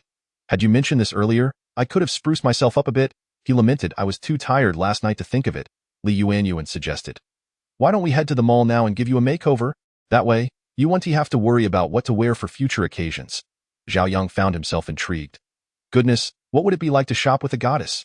In times past, he wouldn't have dared to even consider such a possibility. Li Yuanyuan led Zhao Yang to the nearest mall, where a plethora of exquisite garments and accessories dazzled his senses. They paused in front of a men's clothing section, and Li Yuanyuan gestured for Zhao Yang to enter. Steeling himself, Zhao Yang stepped inside, only to be greeted by an enthusiastic sales assistant. Are you selecting clothes for your boyfriend? The attendant queried, prompting Li Yuanyuan to blush deeply. The mention of boyfriend stirred quite a bit of speculation. Noticing Li Yuanyuan's silence, the attendant took it as affirmation and continued, Your boyfriend has a fine physique. What do you think of this royal blue suit? Li Yuanyuan's gaze briefly swept over the vibrant suit, internally concluding that such a lively color would not suit Zhao Yang. Her delicate hand glided over the array of garments, finally resting upon a light gray suit. Excuse me, could you please fetch this one for me? She requested. The attendant nodded, retrieved the suit, and turned to Zhao Yang, saying, Sir, please follow me. I in the fitting room. Zhao Yang donned the attire. The light gray checkered suit lent him an air of composure, and he had to concede that Li Yuanyuan had an impeccable eye for fashion. Thus, when Zhao Yang emerged, the sales assistant gasped, exclaiming, My goodness, sir, this suit suits you perfectly. Your girlfriend has remarkable taste. Both individuals shyly lowered their heads. The atmosphere grew momentarily tense, as if the very air had thinned.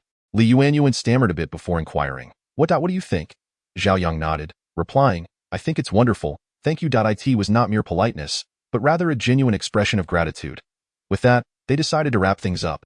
They exchanged a glance and both broke into laughter. When it came time to settle the bill, Zhao Yang stopped Li Yuanyuan, saying, I already feel quite embarrassed to have you accompany me shopping. So how can I let you bear the expense as well? You've helped me, so what's wrong with me buying you a piece of clothing? Li Yuanyuan blinked, her eyes sparkling with an unspoken playfulness and charm. In that instant, Zhao Yang found himself somewhat flustered. I didn't mean it that way. I just feel that as a man, I shouldn't let a girl spend money. Chapter 18. Clothes make the man. Perhaps every young man possesses a sense of pride. After pondering for a moment, Li Yuanyuan replied, All right then. Seeing that she did not continue to object, Zhao Yang finally took out his card and made the purchase. Upon seeing the amount, he was utterly astonished. Such a seemingly ordinary suit cost over 20,000. In the past, he would never have dared to even consider such an expense, yet now, he swiped the card effortlessly, feeling not a twinge of regret. Indeed, the lifestyle of the affluent had transformed his perspective. Finally, Li Yuanyuan led him to a shirt store and a shoe shop, thoroughly outfitting Zhao Yang. He was drained from the shopping spree, yet Li Yuanyuan remained as enthusiastic as ever. Had he not restrained her, she might have continued indefinitely. Li Yuanyuan, I think we've done enough. It must be acknowledged. One's appearance can make a profound difference. Clad in his new attire, Zhao Yang looked utterly dashing. Li Yuanyuan nodded in satisfaction and remarked, Yes, it's nearly perfect, but there is still one crucial element missing. With an air of mystery, Li Yuanyuan guided Zhao Yang to a hair salon and earnestly stated, As the saying goes, one's face is the first thing people notice. A transformation must begin from the top. Therefore, you still require a new hairstyle. Exhausted, Zhao Yang felt no inclination to speak, allowing the stylist to work their magic on his hair. Despite having only 2 inches of hair, the stylist labored for 3 hours. Zhao Yang felt himself drifting into a stupor. However, when everything was finished, he was astounded by the handsome young man reflected in the mirror. Is this really me? Even as they strolled down the street, passers-by couldn't help but glance back, filling Zhao Yang with a surge of joy. He sighed and mused, "Ah, a whole morning wasted just like that." Yet, he pondered, the new look was quite worth it, wasn't it? Li Yuanyuan smiled and asked, who could argue otherwise? If I had looked like this before, I wouldn't have spent all those years in university alone. As noon approached, she glanced at the nearby eateries and suddenly her eyes lit up as she suggested, "How about we have eel rice?" Zhao Yang had never tried it, but he nodded, saying, "It's up to you." "Yes, you are truly kind." Li Yuanyuan planted a kiss on Zhao Yang's cheek and skipped away merrily. After a few steps, she suddenly realized the implications of her actions, and her face flushed with embarrassment. What had she just done? Zhao Yang was equally taken aback, standing there in a daze, rendered immobile, as if turned to stone. Gritting her teeth, Li Yuanyuan entered a quaint little establishment named Hake Ingzhou, while Zhao Yang took a considerable amount of time to gather himself before slowly following her inside. They sat at a table, facing each other in silence. After what felt like an eternity, Li Yuanyuan finally broke the quiet, her voice barely above a whisper. You aren't angry, are you?" "No," he stammered, though his face was nearly buried in the table. Not wanting to dwell on it, Li Yuanyuan softly explained, "When I was a child, my father would take me here to enjoy eel rice every now and then, which I adored. However, ever since my parents had their disagreements, I haven't had it in ages." Her nails traced gentle circles on the tabletop, producing a faint scratching sound. Zhao Yang looked up, recalling the unreasonable woman from the hospital, and it dawned on him. He gently placed his large hand atop Li Yuanyuan's hand with a sense of remorse, saying, "I apologize for bringing up your painful memories, and if you ever wish to eat it again, feel free to contact me. I will definitely accompany you." Li Yuanyuan's voice trembled slightly. "You aren't angry anymore?" "Why would I be angry?" Zhao Yang chuckled lightly. To be kissed by the school beauty is a privilege many would yearn for. If I were to be upset, that would be rather ungrateful. Wouldn't it? Li Yuanyuan burst into laughter, playfully tapping Zhao Yang's hand. "I knew you were just being cheeky." Zhao Yang retracted his hand with a playful hiss, gazing at her with a smile.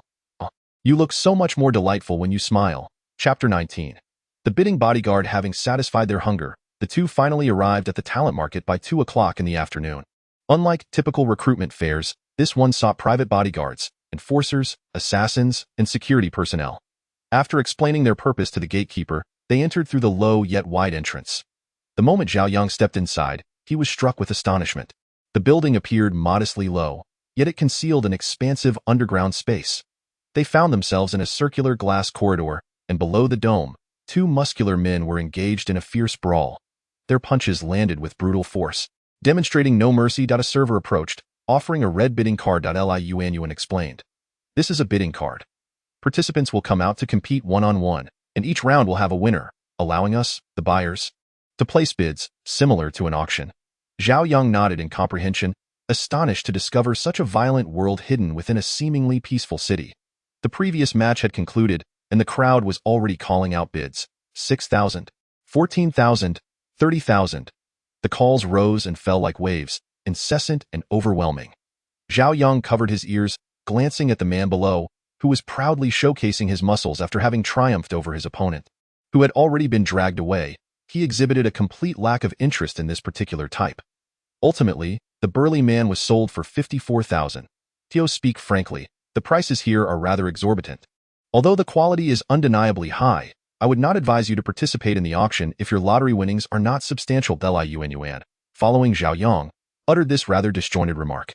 Zhao Yang nodded, acknowledging her words. "I understand, I will exercise discretion." His future financial prospects were guaranteed to increase. In a society rife with waste, he was destined to prosper. Suddenly, Zhao Yang's attention was captured by a commotion below, prompting an exclamation of surprise. Li Yuanyuan approached and inquired, "What is it?" Upon witnessing the scene below, she gasped as well. The reason was simple. Standing in the fighting arena was an imposing man alongside a boy of merely 14 or 15 years. A stark contrast indeed. The boy brandished a knife, trembling as he faced the giant, causing the crowd to collectively hold their breath. The burly man began with derisive taunts. Heaven has opened its eyes. I've already fought 7 rounds today. You will undoubtedly lose. You might as well surrender early, and I can grant you a dignified exit. The boy bit his lip and, in a sudden burst of courage, charged forward. The giant swung his fist, and instinctively, Zhao Yang closed his eyes, anticipating disaster. However, a cacophony of cheers erupted around him. When he opened his eyes, he discovered that the boy had deftly dodged the man's punch and had almost instantly scaled the giant's shoulder. Bravo! Without thinking, Zhao Yang began to applaud. For reasons unknown, he found himself instinctively rooting for the boy. The child thrust the knife fiercely into the giant's shoulder and then slashed down his spine, blood splattering everywhere. The giant let out a roar, retaliating by seizing the boy and forcefully slamming him to the ground. The boy looked up, spitting out a mouthful of blood. The giant lunged at him once more, and Zhao Yang felt a surge of anxiety for the boy, but he managed to roll away with agility, evading the attack. Yet, the giant was relentless. With a sweeping kick, he toppled the boy to the ground and proceeded to grasp his throat, lifting him effortlessly while striking him in the face. After 3 or 4 punches, the boy's visage was rendered unrecognizable, prompting Zhao Yang to hurriedly cover Li Yuanyuan's eyes. It was utterly brutal. The giant hoisted the boy as if he were a mere chick, surveying the crowd with undisguised pride. Zhao Yang thought to himself, what is there to be proud of in bullying such a small child? However, he quickly realized his mistake. Just as the giant turned the boy's face towards him, the boy seized the moment, bending low and striking his head violently against the giant's. The man staggered, momentarily disoriented, and released the boys. The giant regained his composure. He discovered that the boy had severed the tendons in both of his arms. Enraged, he kicked out at the boy. The child attempted to evade the blow, but perhaps due to his earlier injuries, he could not escape and was sent crashing to the ground. Chapter 20. Hiring a young boy. Seeing that the young boy showed no reaction, the burly man continued to stomp on his chest 7 or 8 times before finally relenting. At this point, the boy was utterly incapacitated. However, there was no sign of bidding from the surrounding crowd. After all, who would want to acquire someone whose tendons had been severed? Zhao Yang pressed the bidding device. 100,000. This sum was not merely the cost of hiring a bodyguard, but rather a monthly salary of 10,000 to be paid to the company, culminating in a 10-year contract. This represented a considerable expense, yet for the sake of his personal safety, Zhao Yang deemed it essential to secure a bodyguard. Li Yuanyuan, somewhat disapproving, tugged at his hand. Zhao Yang. He could clearly opt for someone far better. Why choose this man with severed tendons? Upon hearing Zhao Yang's bid, the burly man's expression softened slightly, but Zhao Yang's subsequent words plunged him into despair. I'm sorry, but I am hiring this young boy. Are you insane? Everyone stared at Zhao Yang in astonishment. Never before had anyone sought to employ a defeated individual as a bodyguard. The staff within the arena exchanged bewildered glances, unsure of how to respond. Yet soon, another voice emerged. I bid 30,000. For that young boy, 30,000. The air was filled with gasps of surprise. Zhao Yang turned to face the bidder, a rotund man with a face full of excess. The glances he cast at the boy were unmistakably lewd. The boy was undeniably a strikingly handsome youth. How outrageous, a pervert! Zhao Yang's anger surged. I bid 50,000. The gasps intensified. The rotund man gritted his teeth and raised his offer. I bid 60,000. 100,000 out. With this statement, Zhao Yang silenced any further bids. What did a sum like 100,000 signify? Regardless of the talent in question, that amount was exorbitant. With the auction concluding, Zhao Yang left with an air of triumph. Behind the scenes of the talent market, Li Yuanyuan stood beside Zhao Yang, softly remarking, 100,000 for a bodyguard is simply not worth it, especially for a child. Zhao Yang sighed. What choice do I have? I can't just stand by and watch a young child suffer in such a place, so he was rescuing the boy. Li Yuanyuan gazed at Zhao Yang's profile, her heart unsettled. After a brief interlude, Zhao Yang finally encountered the young boy. He produced a bank card and inquired, Excuse me, do you accept card payments here? The attendant nodded eagerly. Yes, of course. Zhao Yang glanced at the boy, who had been given basic treatment in the short time apart. Though his body bore numerous injuries, he no longer appeared as terrifying as he had on stage. Upon seeing Zhao Yang, the boy quickly averted his gaze and defiantly stated, As you can see, I am merely an incapable assassin. An assassin? Zhao Yang smiled gently and remarked, I sense that you are extraordinary. I trust my intuition. The young boy's eyes began to shimmer with an increasing light. Soon, the waiter approached with a card reader, and Zhao Yang produced his card. which emitted 2 beeps as 100,000 yuan was effortlessly charged. 100,000.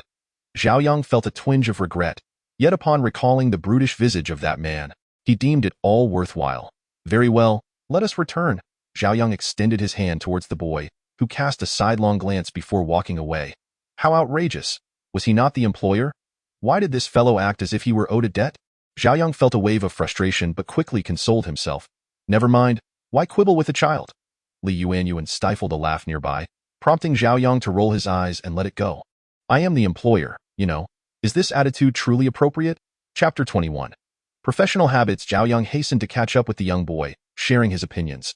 However, the boy merely shot him a cold glance and replied, You are the employer. My only duty is to ensure your safety. Is anything else truly significant? This sharp-tongued little rascal. Observing his defiant back, Zhao Yang mused that being in such a place at such a young age surely indicated an unhappy home life. He patted the boy's shoulder, but with a swift maneuver, the boy retaliated, causing Zhao Yang to exclaim in surprise. The boy released his grip and took a step back, saying, My apologies, it's a professional habit. Professional habit? Indeed. The mirth in your eyes suggests otherwise, Zhao Yang thought, feeling powerless against him. Despite the boy being a head shorter, he rubbed his joints, realizing he had essentially paid for this discomfort. I can accompany you. Like a shadow pursuing light. Suddenly, his phone rang. Li Yuanyuan answered. Hello, this is she. All right. In less than a minute, her expression shifted dramatically as she grasped Zhao Yang's arm and said, I'm afraid I must leave. Zhao Yang. Zhao Yang furrowed his brow slightly. Is something amiss? Is there any way I can assist? Li Yuanyuan shook her head. Watching her depart, Zhao Yang sighed. Do you have feelings for her? The young boy, standing behind Zhao Yang, bluntly pierced through this veil of ambiguity. Before Zhao Yang could respond, the boy sighed. She is not as simple as you perceive. Listen here, young lad. Zhao Yang bent down and said, Your concern is rather overreaching. Regardless of Li Yuanyuan's true nature, she had genuinely endeavored to assist him. Think what you will, the boy scoffed, lapsing into silence. Zhao Yang huffed. How old are you, little brother, to speak with such an air of maturity? The boy shot Zhao Yang a fierce glare and coldly retorted, Do not call me little brother. I am 15, not a child anymore. Noticing this rare display of emotion, Zhao Yang chuckled. I am 20. To me, you are still a child. What say you to that? Not satisfied, he pinched the trinket hanging from his chest and reiterated. Whatever you think. Zhao Yang was taken aback, pondering whether he had unwittingly acquired a troublesome youth. The two were strolling leisurely along the roadside. Well, I suppose we have entered into an employment relationship of sorts. Yet I am still in the dark about your name, he remarked. I am aware of your name, Zhao Yang, the young boy replied. Zhao Yang paused in slight surprise as the boy continued. I saw your name when you signed with your card. Ah, well then. And what might your name be? Zhao Yang inquired. The boy let out a sigh. I am called Ji Fusheng. Ji, as in the season, and Fusheng, which means to be reborn from death. Ji Fusheng. Zhao Yang mused over the name before bowing slightly, stating, regardless of the circumstances, my life and safety will now rest in your hands. Ji Fusheng nodded in acknowledgement. With a significant matter resolved, Zhao Yang felt in high spirits as he hailed a taxi, bringing Ji Fusheng along back to school. Will you be protecting me closely? Do we need to live together? Perhaps claiming you're a distant relative? Ji Fusheng shook his head. Zhao Yang, feeling a twinge of urgency, pressed on, if you're not staying with me, what if I am attacked in the middle of the night? That won't happen. I will keep a watchful eye on you, Ji Fusheng assured him with confidence. No, Zhao Yang sighed. Our dormitory beds are quite spacious. It would be no trouble at all for two to share. Ji Fusheng chuckled softly. That's not the issue. I am quite conservative and prefer not to share a bed with others. Zhao Yang regarded him with skepticism. You haven't even hit puberty yet. What do you mean by conservative? Do not doubt me. Ji Fusheng turned and smiled. With me by your side, you will be safe. Zhao Yang swallowed hard, wondering if he had indeed brought home a calamity. Sensing Zhao Yang's unease, Ji Fusheng's eyes flickered momentarily, and he said, Do not worry. Even from a distance, I will ensure your safety. Damn it. Zhao Yang felt exasperated. Chapter 22. Calamity or sage? What did he mean by so young? He was still in the bloom of youth. Observing the driver's changing expression, Zhao Yang felt an overwhelming sense of frustration. Enough, Fusheng. Let us not dwell on it. Ji Fusheng shrugged his shoulders, adopting an expression that suggested, do as you wish. Indeed, he had taken on a calamity. The car soon arrived at the school gate, and the driver parked at the roadside. 15 yuan. Zhao Yang paid the fare and quickly ushered Ji Fusheng out of the vehicle. The driver sighed, lamenting the declining state of society. By the way, You were in a fight today. Do you need to go to the hospital? Zhao Yang suddenly remembered Ji Fuxing's injuries. The boy turned his head slowly, his bandaged head revealing a grin that showcased his two prominent canine teeth. You are my employer. I must ensure you reach the dormitory safely before I take my leave. It felt surreal to have such a young child tasked with protecting him. Zhao Yang instinctively asked, "Is your injury serious? I saw how fiercely you fought this afternoon. I thought you would need to rest for at least 3 to 5 days. It's nothing serious. Just a few broken ribs. I will get them fixed at the hospital shortly." Was this boy a little unhinged? A rib fracture? And yet here I am, engaged in conversation with him. What could this child, so young, have possibly endured? Why hasn't he left? Ji Fuxing tilted his head, wearing an expression of innocence. Zhao Yang clenched his fists. Now, in my capacity as your employer, I command you to head to the hospital immediately. Do you have a death wish? Ji Fuxing touched his nose, saluted respectfully, and responded with a prompt at your command. Before darting away like the wind, it was dinner time, and the campus paths were teeming with a continuous flow of people. Zhao Yang stood amidst the crowd, resolutely heading towards the male dormitory. Just before entering, he overheard Zhao Yang's shouts of abuse. "Are you out of your mind? A support player roaming around like that? You idiot!" Zhao Yang rubbed his forehead. This fellow was an unmitigated gaming fanatic. One had to admit his skills were impressive, yet his penchant for insults remained as sharp as ever. Yangzi has returned. Wang Gang was the first to rise and exchanged a high five with Zhao Yang. "I'm heading to the bathhouse for a shower. Care to join?" Zhao Yang removed his headphones. "Damn it. This afternoon I encountered nothing but idiots. I'm done playing." Zhao Yang shook his head. "I plan to catch up on the classes I missed today. You all go ahead." "Huh? What are you talking about?" Zhao Yang still appeared bewildered. Wang Gang threw an arm around his shoulders, jovially proclaiming, "Come on, let's head to the bathhouse." Zhao Yang shivered and then struggled fiercely. "I'm going? You're forcing me into this? When did I agree to go with you, you pervert? TSK. This little lady is quite feisty. Today, you're going whether you like it or not." The two immediately took on dramatic personas. Zhao Yang thought this sort of banter was quite common in the dormitory. Yet for some reason, Zhao Yang's thoughts drifted to those stubborn eyes. "I identify as male, and I fear I may lose control." Zhao Yang buried his face deeply in his book, utterly exasperated. By the time Wang Gang and Zhao Yang returned from their showers, it was already 9 in the evening, and Zhao Yang had just finished reviewing his lessons. The moment Zhao Yang returned, he made a beeline for the computer. "I refuse to believe this nonsense. I must win a game today, soon." The familiar music played, and he embarked once more on his tirade of insults. Wang Gang was video chatting with his girlfriend, his tone so sweet it could make anyone nauseous. He addressed her affectionately, transforming a formidable man into a soft, gentle soul. After finishing the call, Wang Gang noticed Zhao Yang standing hesitantly at the foot of his bed. "What is up?" Wang Gang removed his headphones, his tone turning serious. "Need something?" Zhao Yang nodded. "Let us step outside." The moonlight was cool and serene. Wang Gang yawned and asked, "All right, Yangzi, just tell me what's on your mind." "I'm ready to face any challenge. It's not that dramatic." Zhao Yang chuckled. "I borrowed 100,000 yuan from a friend to pay for my parents' medical expenses, but I worry about causing them concern. So I fabricated a story about a company where the boss advanced me my salary." Chapter 23. Found a sugar mama. Wang Gang regarded him with suspicion. "What kind of friend would generously lend you such a sum? You must have found yourself a wealthy woman, haven't you? Goodness, is that really the crux of the matter?" "Certainly not." Zhao Yang exclaimed in horror. "In any case, as a brother, you must assist me in this endeavor. Join me for dinner at my home on Sunday, and impersonate that affluent boss I've mentioned." "That is certainly manageable. However, my friend, you must promise not to engage in any illegal activities." Wang Gang replied. A hint of trepidation in his voice. Zhao Yang patted his chest confidently. "Oh, do you really think I would stoop to such things? The most I might do is scavenge for some coins." Although this venture was quite lucrative, Zhao Yang mused silently. After finalizing the plan with Wang Gang, Zhao Yang made a call to Li Yuan to arrange the timing for Sunday. The following day, he dutifully went to the way station to collect refuse. Upon reaching the third station, Ji Fuxing unexpectedly appeared from nowhere. "I say, you didn't hire me for 100,000 just to have me protect you while you sift through garbage, did you?" Ji Fuxing, small in stature, perched on a wall, a leaf dangling from his mouth, exuding an air of nonchalance. "Well, how should I put it? That does seem to be the case," Zhao Yang conceded with a nod, which only intensified the astonishment on Ji Fuxing's face. However, Zhao Yang refrained from divulging the details of his recycling system. Otherwise, Ji Fuxing's expression might have morphed into something even more incredulous. Although Ji Fuxing was curious about where Zhao Yang disposed of the collected refuse, Professional decorum prevented him from inquiring further. Thus, he remained perched on the wall, fiddling with an accessory on his chest. Noticing the glint of metal, Zhao Yang inquired, "What is that trinket you have hanging there? It appears rather intriguing." "This," Ji Fuxing said, pulling out the object and shaking it slightly. "This is a bullet casing. My father used to be involved in some shady dealings, and he was shot dead. This casing was left at the scene. I found it rather appealing, so I strung it up." Zhao Yang. "That it seems I have ventured into territory I ought not to have."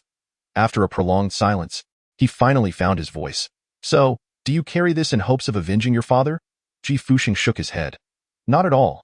I was quite pleased when he died. No one is around to control me now. I can do whatever I wish." Observing his carefree demeanor, Zhao Yang decided it prudent to remain silent, eyeing a nearby skyscraper. Su Lei smiled faintly at the row of black-suited bodyguards before him. He affixed Zhao Yang's photograph to a whiteboard, stating, "This is the individual. Tonight, whether alive or dead, I want him found. The one who captures him will be rewarded with 60,000. A dozen well-trained bodyguards swiftly departed, melding into the urban landscape. Su Lei squinted slightly, swirling the red wine in his glass, and remarked with a smile, "I am beginning to anticipate the unfolding of events," as the city lights began to twinkle. Ji Fuxing and Zhao Yang embarked on their journey back to school. After midnight, no buses would arrive at this location, necessitating a walk of 2 stops, and this desolate area bore not a single trace of a taxi in sight. Zhao Yang was in a state of distress when suddenly, Ji Fuxing exclaimed, "Someone's coming." "What? Even now?" Zhao Yang believed that Wang Gang was merely jesting. After all, this was the 21st century, not some criminal underworld. How could assassination be such a terrifying reality? Ji Fuxing's ears perked up, and he silently counted. 1, 2, 3.8, 8 individuals. Oh my goodness. We're doomed. Zhao Yang began to regret his earlier decision to hire a single bodyguard. He should have procured several. He clutched Ji Fuxing's arm tightly, forcing himself to remain calm. "If we can't fight them off, let's just run. Don't worry about me. After all, he is still just a child," Zhao Yang thought to himself. Releasing his grip, Ji Fuxing wore an expression of indifference. Zhao Yang, feeling somewhat helpless, let go. Ji Fuxing, rolling up his sleeves, explained with an air of apology, "You holding my arm is hindering my performance? Damn it." Chapter 24. This bodyguard is quite impressive. I should never have felt sympathy for this guy. Since they arrived, why bother hiding? Let us confront them head-on. It was hard to fathom such words coming from the lips of a 15-year-old, and Zhao Yang could only curse under his breath. If we sneak past quietly, perhaps they would let us go. After all, he hardly looks like a wealthy individual. 2 uniformed men emerged from the alleyway, followed by 2 bystanders who also tore away their disguises, revealing uniforms beneath. From the roadside wall, 2 more jumped down, and 1 descended from a nearby tree. Well then, all 8 are here. The 8 individuals leisurely approached, clearly not taking the 2 of them seriously. As they drew nearer, Ji Fuxing sprang into action. He leapt up and delivered a fierce kick to the faces of 2 of the men, sending them crashing to the ground with a resounding thud. Zhao Yang gasped, realizing the severity of their injuries. Ji Fuxing then executed a swift spin, flinging 2 of the men to the ground, and with a sweeping kick, he knocked another down. The remaining 3 lunged at him, but with a series of sharp cracks, they all fell to the ground, groaning in pain. It seemed their arms had been broken in a matter of seconds. There was no one left standing. How ruthless. Zhao Yang swallowed hard. Ji Fuxing approached the man he had knocked down with a sweeping kick and said, "I'm talking to you. You merely fell, so stop playing dead and get up." The man groaned, "I'm injured. I can't get up. You're just faking it. You're perfectly fine. Once your boss examines you, it'll be clear you were slacking off." Ji Fuxing pondered for a moment before declaring, "How about this? I'll give you a little extra color, and then you won't have to worry." A piercing scream echoed through the air. The 2 boarded a bus and settled into the back seat. Zhao Yang, still rattled, patted his chest. "We've finally escaped a calamity. This definitely won't be the last wave. They've suffered losses and won't let it end like this, that little brat. Can't he say something? At least offer some comfort to his wounded spirit. No amount of money is worth more than one's life. However, among those in this world, my adversaries are few." Ji Fuxing smiled, a somewhat bashful grin gracing his face. Zhao Yang rolled his eyes, exclaiming, "Pfft, what a boast. Last time, that burly man dealt you quite the beating. If it weren't for me, you would likely have met your demise by now." Reflecting on this, Zhao Yang felt quite proud of his discernment. Ji Fuxing's gaze was somewhat complex. "That was due to my previous injuries, and someone had drugged me. However, I shall exact my revenge. That sounds like bravado. Zhao Yang gently tapped his forehead. You've already proven yourself formidable. What's the harm in admitting your defeat? I won't mock you. At this, Ji Fuxing fell silent. His muteness rendered Zhao Yang equally awkward. I merely said that in passing. So don't take it to heart. You are right. Conceding defeat is not a grave matter, Ji Fuxing replied coolly. Indeed. Zhao Yang smiled. One must have such awareness. Ji Fuxing regarded him, his eyes sparkling. Though your appearance is quite ordinary and you are rather inept, your words do possess some merit. Is that a compliment? Zhao Yang's heart felt shattered. How outrageous! Amidst the mixed fortunes, Su Lei glared furiously at the injured individuals returning, nearly seething with rage. Are you all inept? 9 well-built bodyguards unable to subdue a mere child, and you still have the audacity to speak. I am embarrassed for you. Yet, some still wish to resist. Enough of your nonsense. Get out of my sight. The mere sight of you makes my heart heavy. The bodyguards dispersed in small groups, while Lin Yinyan regarded him with a frosty demeanor. Upon seeing her, Su Lei hurriedly approached, intending to embrace her, only to have Lin Yinyan skillfully evade him. Xiao Yin, please don't act this way. I'll find a solution immediately. Ha! A man's words are mere deceits, Lin Yinyan replied coldly. If you had a plan, why wait until now to unveil it? With that, she slammed the door and strode out. Su Lei felt as though he had lost all face because of Zhao Yang, when suddenly, an idea struck him. He opened his phone, locating a contact named Grandfather, and retrieved 2 photographs from his gallery to send. Following this, he passionately recorded a voice message. Grandfather, you must avenge me. Chapter 25. Retribution. The 2 photographs included one of the 8 bodyguards with bruised faces and another depicting himself injured by Zhao Yang's previous assault with a soda can. Though he could not contend with Zhao Yang, it did not imply that others could not. Su Lei seethed inwardly. Zhao Yang, await my revenge. Time passed swiftly, and soon Zhao Yang's recycling system approached level 10, a pivotal milestone. He pondered with anticipation what changes it might bring on Sunday. Zhao Yang embarked on his journey home. Ji Fuxing, why not join me for dinner at my home today? Zhao Yang suggested while standing beneath a tree. Since Ji Fuxing hesitated to share a dormitory with Zhao Yang, yet was obliged to protect him closely, he had temporarily settled near the large tree at the dorm entrance. You're heading home today? Ji Fuxing peered down from the treetop.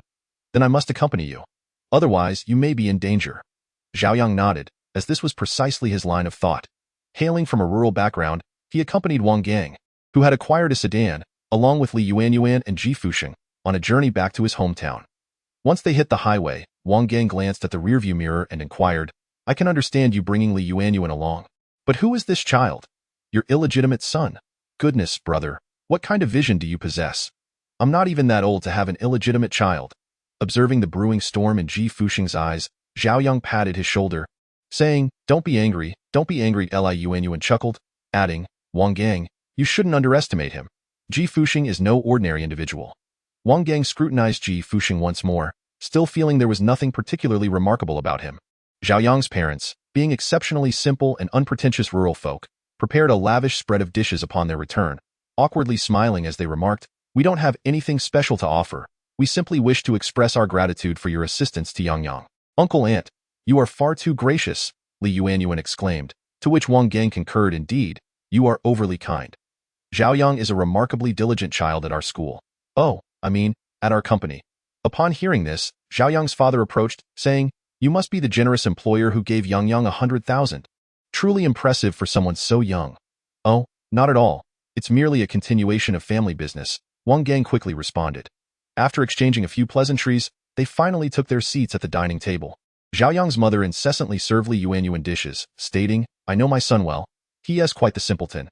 Yuanyuan, please do not take him too seriously. Zhao Yang exclaimed, must you be so candid? He is still seated at the dining table. Does he not have any pride? In contrast, Ji Fuxing and Wang Gang wore expressions of barely suppressed laughter. Li Yuanyuan, smiling softly, replied, Aunt, you flatter me. Zhao Yang is truly outstanding and has been of great assistance to me. This left Zhao Yang feeling somewhat embarrassed, as it had always been Li Yuanyuan who had been helping him. That's wonderful. Zhao Yang's mother shifted the conversation, saying, feel free to direct him. Boys should certainly take on more responsibilities. By the way, Yuanyuan, do you not have a boyfriend yet? Mother, Zhao Yang exclaimed, oh dear mother, you are far too blunt. His mother rolled her eyes. I have no expectations for you, young man. It seems you're doomed. Li Yuanyuan gently shook her head. So, what do you think of my son, Zhao Yang? Zhao Yang was instantly choked up, breaking into a fit of coughing. Cough, cough, cough. My mother truly knows how to make an entrance. Fortunately, Li Yuanyuan seemed unfazed, though a faint blush betrayed her thoughts. The meal concluded swiftly as they departed. Zhao Yang's mother expressed a hint of reluctance. Grasping Li Yuanyuan's hand, she remarked, "You must come visit us often." Li Yuanyuan nodded in agreement. His mother then cautioned Zhao Yang, "You must not bully her." "Yes, dear mother, you need not worry." Zhao Yang replied with an exaggerated expression, eliciting laughter from everyone. Zhao Yang's mother then turned her gaze to Wang Gang, saying, "Mr. Wang, this child Zhao Yang requires your guidance at the company." Wang Gang stood tall, affirming, "Absolutely, absolutely." Chapter 26. Crisis on the way back. Wang Gang, still brimming with excitement, exclaimed, "Wow, what a delightful feeling it is to be a CEO. Yangzi, next time such an opportunity arises, be sure to call me along." Zhao Yang rolled his eyes and replied, "Brother, are you addicted to acting?" The car meandered along the serpentine mountain road. Zhao Yang's hometown was a quintessential mountainous area, with a single narrow two-way lane that was perilously narrow. Wang Gang, exercising utmost caution, gazed ahead when suddenly, around a bend, a red sedan barreled towards them without regard for their safety. The impact caused their vehicle to tilt, prompting Wang Gang to desperately wrestle the steering wheel. Zhao Yang was taken aback, but the ordeal was far from over. Soon, a second vehicle appeared, colliding into them in a similar fashion, sending their car into a drift, careening towards the precipice. "This is it. We're doomed." Zhao Yang could almost feel the car tipping over, the rear wheels already lifting off the ground, and he could even hear the wind whistling past his ears. In mere seconds, the car would plummet off the cliff. At that critical moment, the vehicle suddenly shuddered and halted its descent. Looking up, he saw Ji Fuxing standing in front, his hands firmly pressing down on the hood, veins bulging on his forehead. "Get out of the car, everyone."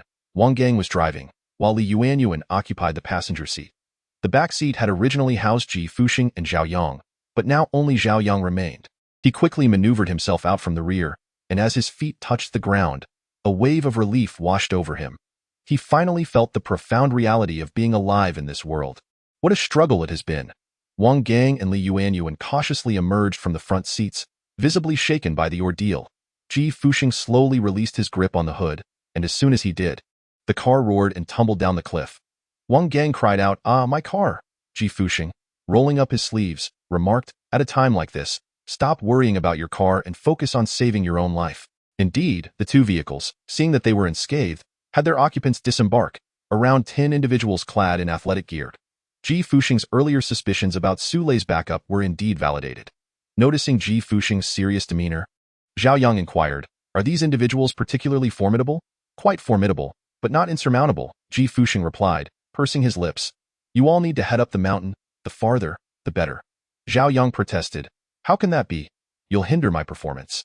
It was the same sentiment he had expressed before, yet this time, Ji Fuxing was earnest. Zhao Yang took a few steps but soon halted. The individuals around them began to draw long knives, daggers, and spiked weapons, each glinting ominously in the light, while Ji Fuxing stood there unarmed. In a wonder Ji Fuxing had deemed the situation challenging, Zhao Yang silently worried for him. Those individuals, seeing Ji Fuxing's fearless stance, felt a twinge of trepidation, yet they maintained their encirclement, ready to confront him. The onlookers remained still, their gazes locked in a silent standoff for several tense seconds, until, finally, one could no longer contain himself and charged forward with a blade in hand.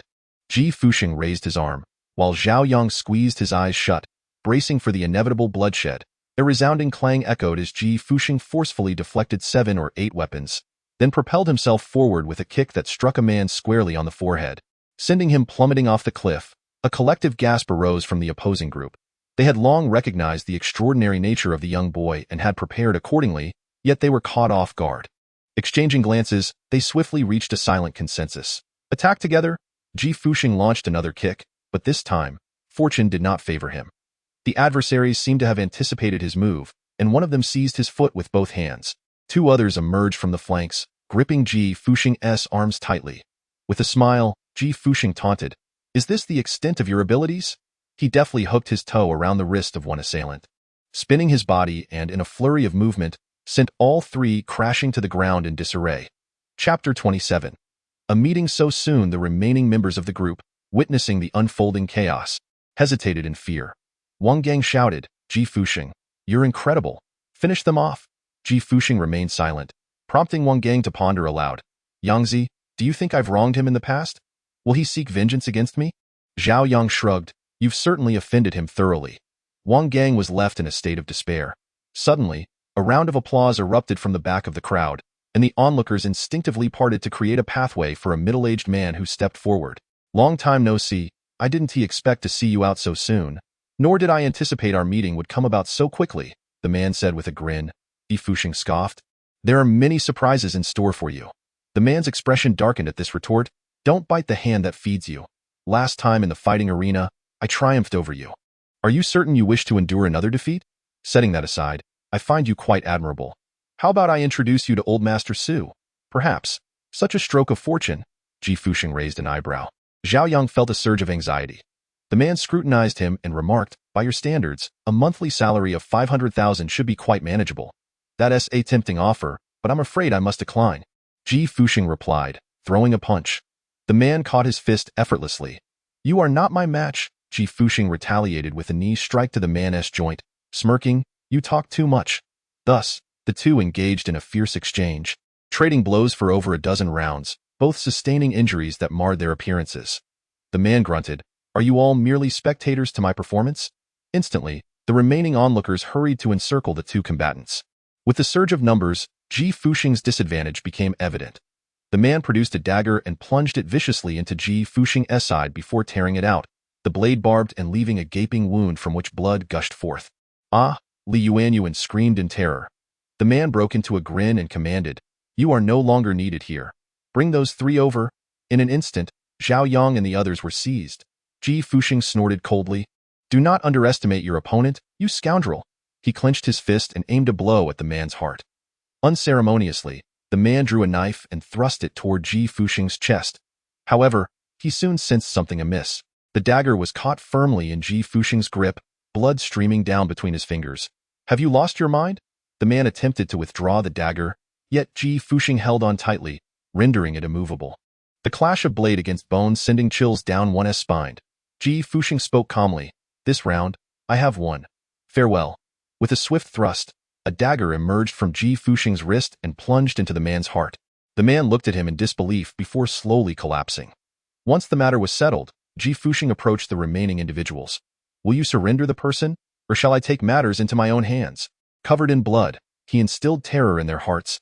They dared not utter a word and hastily abandoned Zhao Yang and the others. Wow, you are truly formidable, Ji Fuxing. Zhao Yang exclaimed, brimming with excitement. Ji Fuxing smiled. But suddenly his face turned pale, and he collapsed. Ji Fuxing, Ji Fuxing, Zhao Yang shouted. The sudden victory had clouded his mind, and only upon regaining composure did he notice that the path was stained with Ji Fuxing's blood. He had sacrificed his life for their safety. Li Yuanyuan had already begun to weep. Wang Gang surveyed the surroundings, the vehicles driven by those individuals still idled by the roadside. He flung open a car door. You all find a way to staunch his bleeding and get him in the car. We must rush to the hospital immediately. Zhao Yang hastily tore strips from his clothing and wrapped them around Ji Fuxing's waist, but soon the fabric was soaked in blood. Zhao Yang choked back tears. I can't stop the bleeding. Wang Gang gritted his teeth and slammed the accelerator. The car surged forward like a rocket, the scenery outside blurring past. Li Yuanyuan retrieved anti-inflammatory medication from her bag, ground it into a powder, and sprinkled it over Ji Fuxing's wounds, then tore a piece from her skirt to bind it delicately. Is there more? His waist is injured as well. Zhao Yang looked up at her. Li Yuanyuan shook her head. The wound on his waist is too deep. It may have damaged his organs. We cannot administer any medication carelessly. Zhao Yang inhaled deeply, wishing he could instantly arrive at the hospital entrance. Chapter 28. Blood donation. As Ji Fuxing's complexion grew increasingly pale, Zhao Yang's heart was filled with conflicting emotions. The 2-hour journey was ruthlessly compressed to half an hour by Wang Gang. Upon arriving at the hospital, attendants immediately rushed Ji Fuxing into the operating room on a stretcher. The three of them sat silently in the waiting area, a tacit understanding preventing them from speaking. Suddenly, a doctor emerged from the room. Who is the patient's family member, or who has type O blood? Zhao Yang quickly rolled up his sleeve. I have type O. Li Yuanyuan also stood up. So do I? The doctor nodded. Then you both need to go to the blood donation room to donate some blood. The patient has lost a significant amount of blood and will require at least 1,000 milliliters. Zhao Yang and Li Yuanyuan hurriedly made their way to the blood donation room. Apologies, Zhao Yang suddenly spoke. I am acutely aware that I have recently become the target of someone's attention. Yet I still invited you all to my home, putting you in harm's way and reached out with her unbandaged hand to pat Zhao Yang's hand gently. Look, we are all fine, aren't we? You should save that remark for Ji Fuxing. Zhao Yang nodded in agreement. After donating blood, the two returned to the corridor outside the operating room, where Wang Gang tossed each of them a carton of milk, stating, "The doctor asked me to give these to you. Hurry and drink up, you mustn't faint." Zhao Yang tore open the packaging, settled onto the iron chair, and mumbled inarticulately. Has there been any news from the operating room? Wang Gang shook his head as dusk descended. Zhao Yang glanced at the time. It's getting late. Perhaps you two should head home first. I just called my family from the restroom and sat down beside Zhao Yang. I will wait with you. Wang Gang chuckled, shrugging his shoulders. As a solitary soul, I have nothing of significance to report. Don't worry, Yangzi. We all hope for his safe return. Liuan nodded, then stood up. You both haven't eaten anything? Let me go buy something. Don't move. I'll go. Wang Gang stopped her, saying, You both just donated a considerable amount of blood. Rest well. Leave these trivial matters to me. Just as Wang Gang departed, the door to the operating room swung open. Are the patient's family members present? Please sign here. Zhao Yang stood up, momentarily feeling dizzy, as Li Yuanyuan swiftly supported her. It was a critical condition notice. Zhao Yang trembled as she signed her name. The door to the operating room soon closed again, and Li Yuanyuan grasped her arm, reassuringly saying, Don't overthink it. He will surely have a guardian angel. Zhao Yang nodded, yet within her heart, she resolved. Regardless of the circumstances, Su Lei must pay the price. Meanwhile, at the Su family's ancestral home, a tempest raged. What? Mo Fan is dead. Killed by a mere teenager? How can this be possible? Mo Fan was the most competent assassin in the Su family, hired from the talent market at a salary of 1 million a month, and now he was dead. Old Master Su pondered for a moment before asking, If that boy is so formidable, why haven't you recruited him? Our family is not lacking in funds. The voice on the other end crackled intermittently, unclear, seemingly due to poor reception. Manager Mo had mentioned 50,000, but he did not agree. However, he was injured and couldn't negotiate well. All right, I understand. That moment, Old Master Su had already made a decision. Their family lacked not money, but loyal protectors. The boy's refusal surely meant that Mo Fan's offer was insufficient. He must meet this talent at the earliest opportunity. Grandfather, Su Lei knelt before Old Master Su, his voice trembling. The old man hurled a tea table at him in anger. Incompetent fool! Look at the kind of person you have provoked. Grandfather, please don't frighten him. He is just an ordinary person. Su Lei could not comprehend why his grandfather was so frightened. After all, Zhao Yang was merely an ordinary individual, a quintessential loser, nothing more than an average person. The elderly man trembled with rage. Can an ordinary person kill a Mo Fan? Go to the isolation room for a week before re-emerging. Chapter 29. Heroes emerge in youth. It was impossible that Zhao Yang was responsible for such a death. Su Lei remained incredulous. The old man scoffed. Confinement is for your own good. Your classmate is far from simple. Keep your wits about you. You wouldn't want to be caught unaware of how your demise came to pass. With that, the patriarch of the Su family strode out, determined to uncover the true nature of that young boy. After a day and a night of frantic rescue efforts, Ji Fuxing was finally snatched back from the clutches of death. Zhao Yang and the others were elated, unaware that a crisis was quietly approaching. But at this moment, the hospital room was enveloped in sheer joy. You have no idea how terrified we were after a day and a night of resuscitation. Luckily, your injuries are not severe, someone chattered incessantly. Ji Fuxing sighed. You're quite noisy. Wang Gang felt wronged. Is this even a proper way to speak? Li Yuanyuan chuckled. Ji Fuxing is still quite weak. Naturally, he finds your incessant chatter uncomfortable. Wang Gang, having received a glimmer of consolation, was quickly crushed by Ji Fuxing's unforgiving retort. I actually feel quite well at the moment. How infuriating! Zhao Yang raised the hospital bed into a reclining position and poured a glass of water for Ji Fuxing. The doctor said your condition isn't great. The knife grazed your kidney, and you'll need to be monitored for a month. Ji Fuxing frowned. A month is far too long. They will undoubtedly come looking for me within a week. Then I shall report it to the authorities, Zhao Yang exclaimed, exasperated. Ji Fuxing stared at him blankly and asked, Why are you so angry? Of course, it's because you were injured. What else could it be? Zhao Yang felt aggrieved. Sensing the turmoil in Zhao Yang's eyes, Ji Fuxing clarified, This is my professional duty. I would act similarly for any other employer.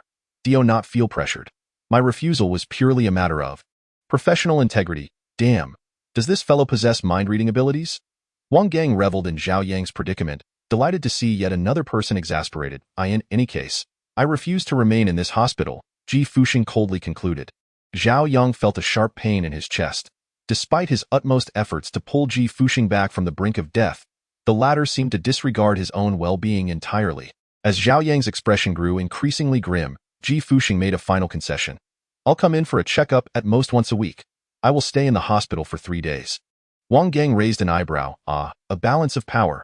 After being discharged, you will stay in my dormitory, and you are not permitted to refuse, Zhao Yang declared as he picked up a water bottle to refill it. Just as he reached the door of the ward, he heard a flat voice respond, all right. Finally, Zhao Yang smiled genuinely for the first time in jest. One might say that should this fellow linger on the tree by the dormitory for yet another night, it is quite possible that the next day would unveil nothing short of his own lifeless body. Once Zhao Yang departed, Ji Fuxing crossed his arms, fixating his gaze upon the 2 individuals within the ward. Are you not yet departing? Those dark circles under your eyes are quite pronounced. I shall have a word with Zhao Yang on your behalf, Liuan interjected. Dark circles? Is that truly the case? Or have I simply been dismissed? Regardless of the reason, she covered her face and declared, since you have awakened, I shall take my leave. Ji Fuxing's eyes drifted toward Wang Gang, who hastily waved his hands. All right, I concede. I shall take my leave. In the blink of an eye, the ward lay desolate. Ji Fuxing reclined, resting his head and mused, since you have lingered for so long, what are you still observing? His gaze fixated on the ceiling, his tone was notably frigid. At that moment, Elder Su entered with a smile. Indeed, heroes emerge from the young. I should have selected you back in the arena. Having made the wrong choice, one must swallow the bitter fruit of their decision. Ji Fuxing turned, his eyes sharp. Isn't that so? One cannot speak with such absolute certainty. Youthful exuberance is commendable, yet one must heed the wisdom that extremes inevitably lead to downfall. Elder Su expounded upon this profound truth. Ji Fuxing's lips curled into a smile. I comprehend the reasoning, yet I prefer to dwell within my own realm. Is there a problem with that? At that moment, Zhao Yang entered with a kettle of boiling water. Momentarily taken aback by the scene, Fuxing, what is this? Ji Fuxing offered a slight smile. Just marketing toothpaste. Chapter 30. The worth of martial might. Zhao Yang, enlightened, nudged Elder Su. Though you are of advanced age, this is a hospital. Please do not disturb the patient's rest. Elder Su was infuriated, his ire palpable. Within the ward, Ji Fuxing cautioned. In the coming days, do your utmost to refrain from venturing out. My body requires recuperation. As for the refuse collection, it can be set aside for now until, Zhao Yang sighed. That is indeed necessary. Your recovery is of paramount importance, moreover, I dare not venture out alone. After the recent events, he was thoroughly intimidated and dared not roam freely. After some contemplation, he proposed, how about I teach you some basic self-defense techniques? Zhao Yang's eyes sparkled, though he hesitated. But aren't such skills typically honed from a young age? At my age. You are only 20, Ji Fuxing stated matter-of-factly. After a prolonged moment of indecision, Zhao Yang ultimately acquiesced. Very well, as long as you do not find me lacking. There are no foolish individuals, only those who are indolent. As long as you do not disdain my methods as excessively rigorous. Upon hearing Ji Fuxing's words, Zhao Yang inexplicably shivered, pondering if he had unwittingly dug himself into a pit. 3 days swiftly elapsed. On the school playground, he exclaimed, I can't go on.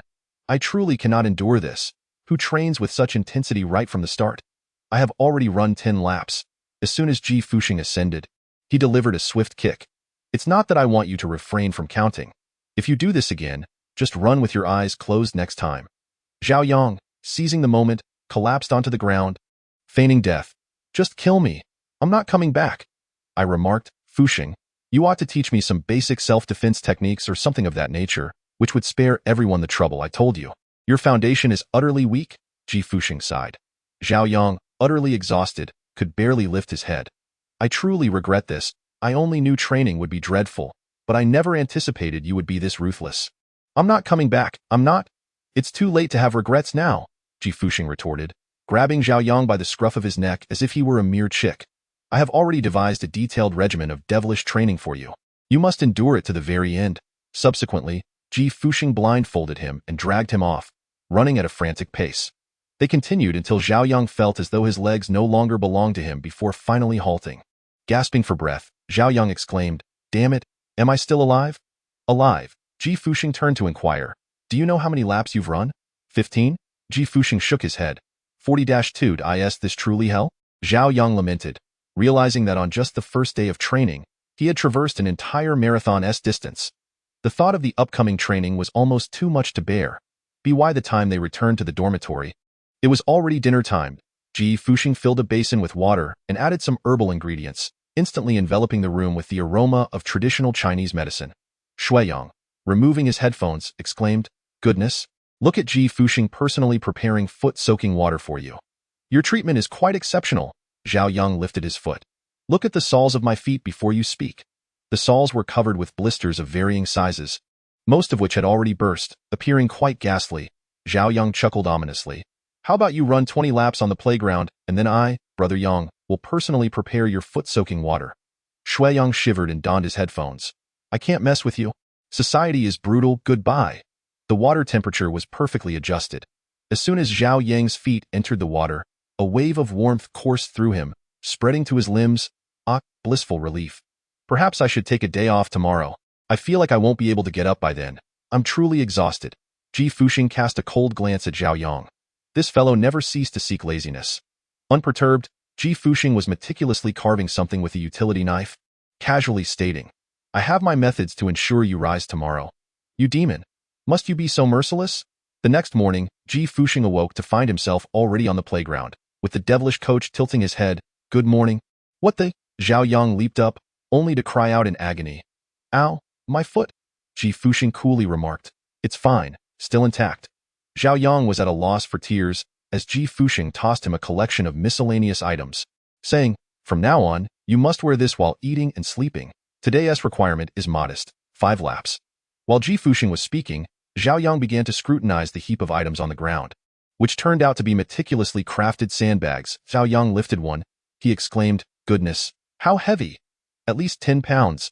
These are what I just purchased, costing me 8,000. Remember to reimburse me," he added. After a strenuous effort to secure them all, Zhao Yang took a step forward, feeling as if his entire body were weighed down by lead. The blisters on the soles of his feet burst under the pressure. The discomfort was palpable. Under such circumstances, could he really manage to run 5 laps without it costing him his life? The merciless coach, displaying a chilling indifference, queried, "Why are you standing still? Have nails grown under your feet?"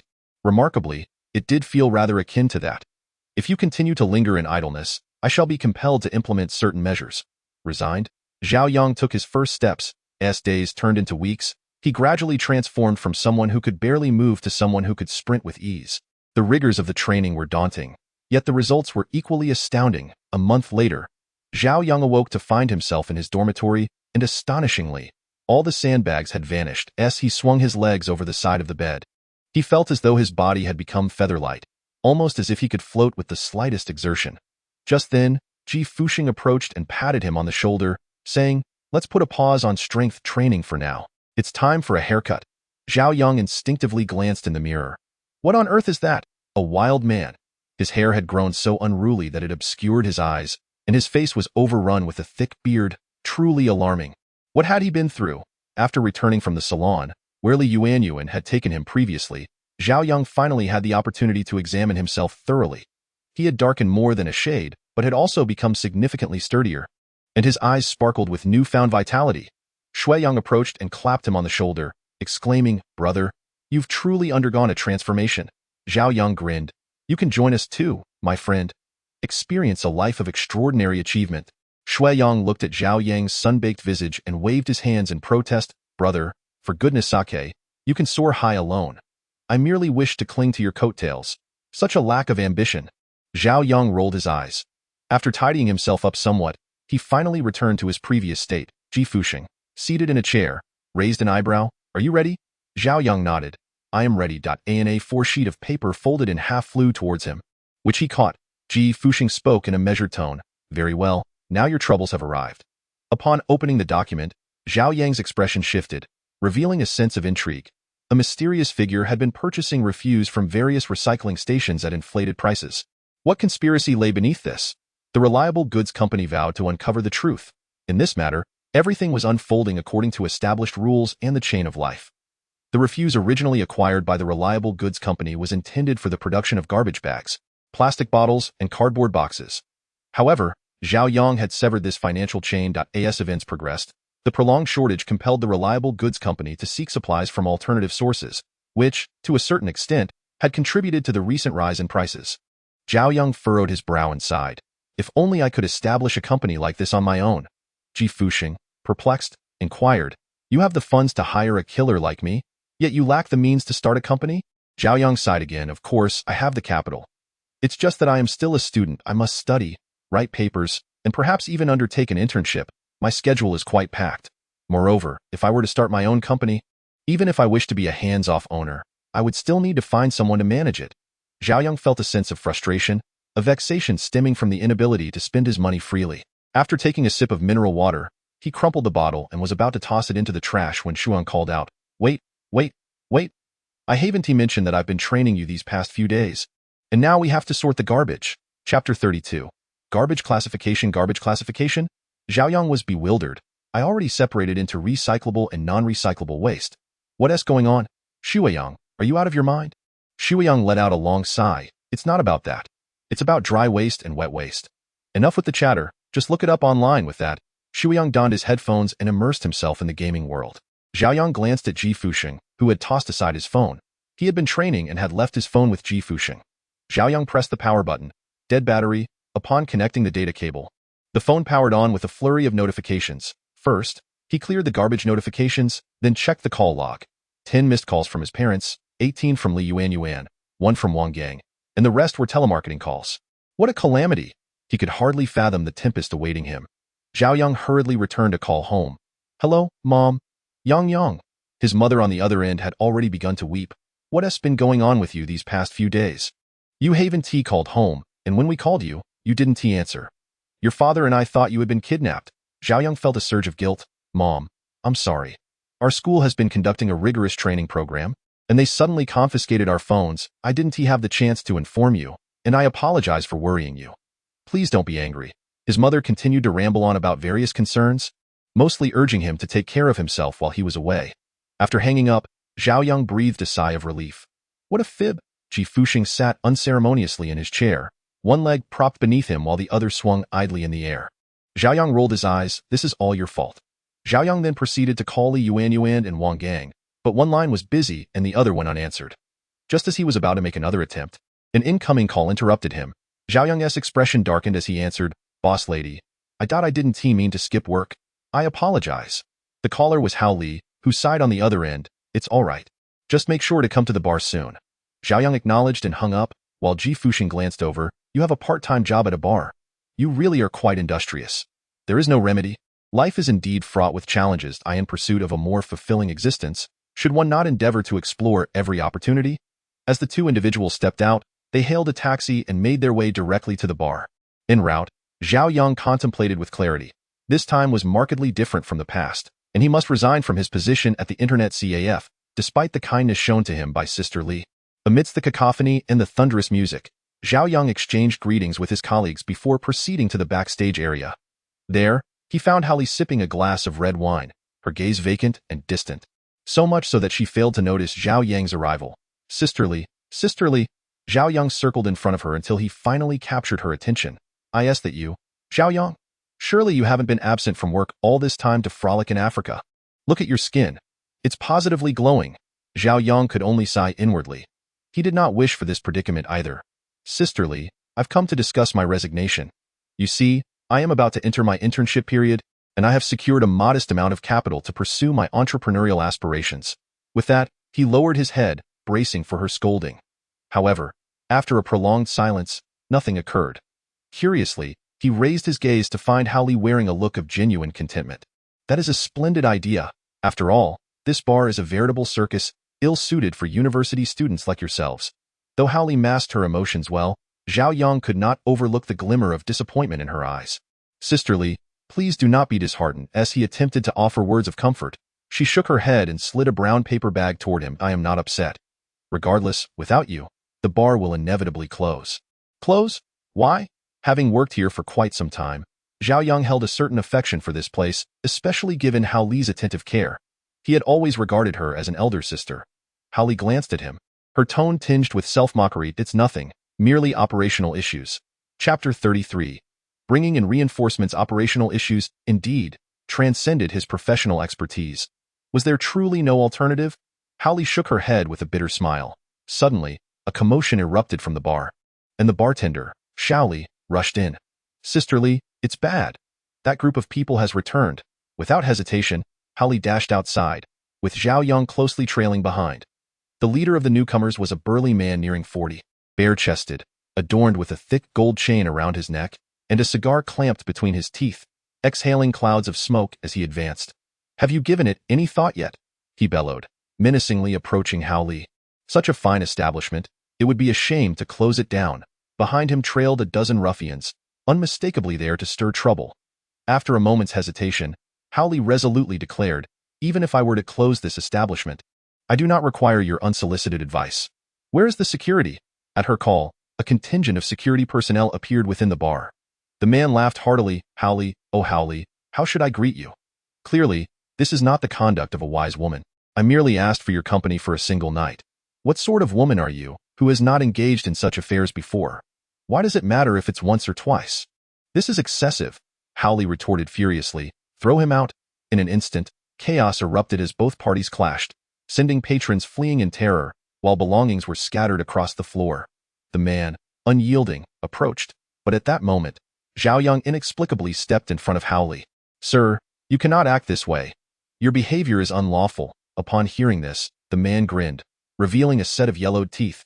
Oh, Howley, your employee is quite amusing. I suppose this must be your little gigolo. Huh. TSK, I cannot condone such taste. Seeing Howley remain silent, he then turned to threaten Zhao Yang. Young man, stay out of adult affairs. The law? Ha!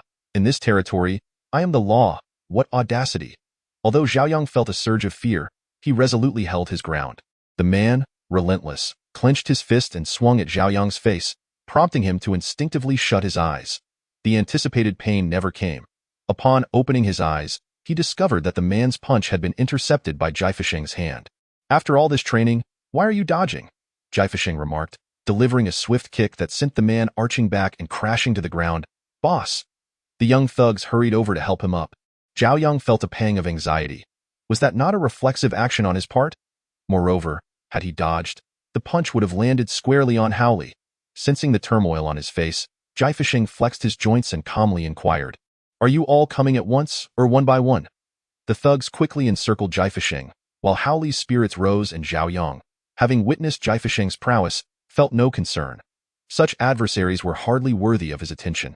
Indeed, within mere minutes, the group of thugs lay defeated on the bar floor, stacked like a pile of dominoes, with their leader, previously hurled away, placed atop the heap. All right, come for revenge, Zhao Yang urged Howley as he led her forward. Sisterly, go ahead. With gritted teeth, Howley steeled herself, picking up an iron rod from the ground.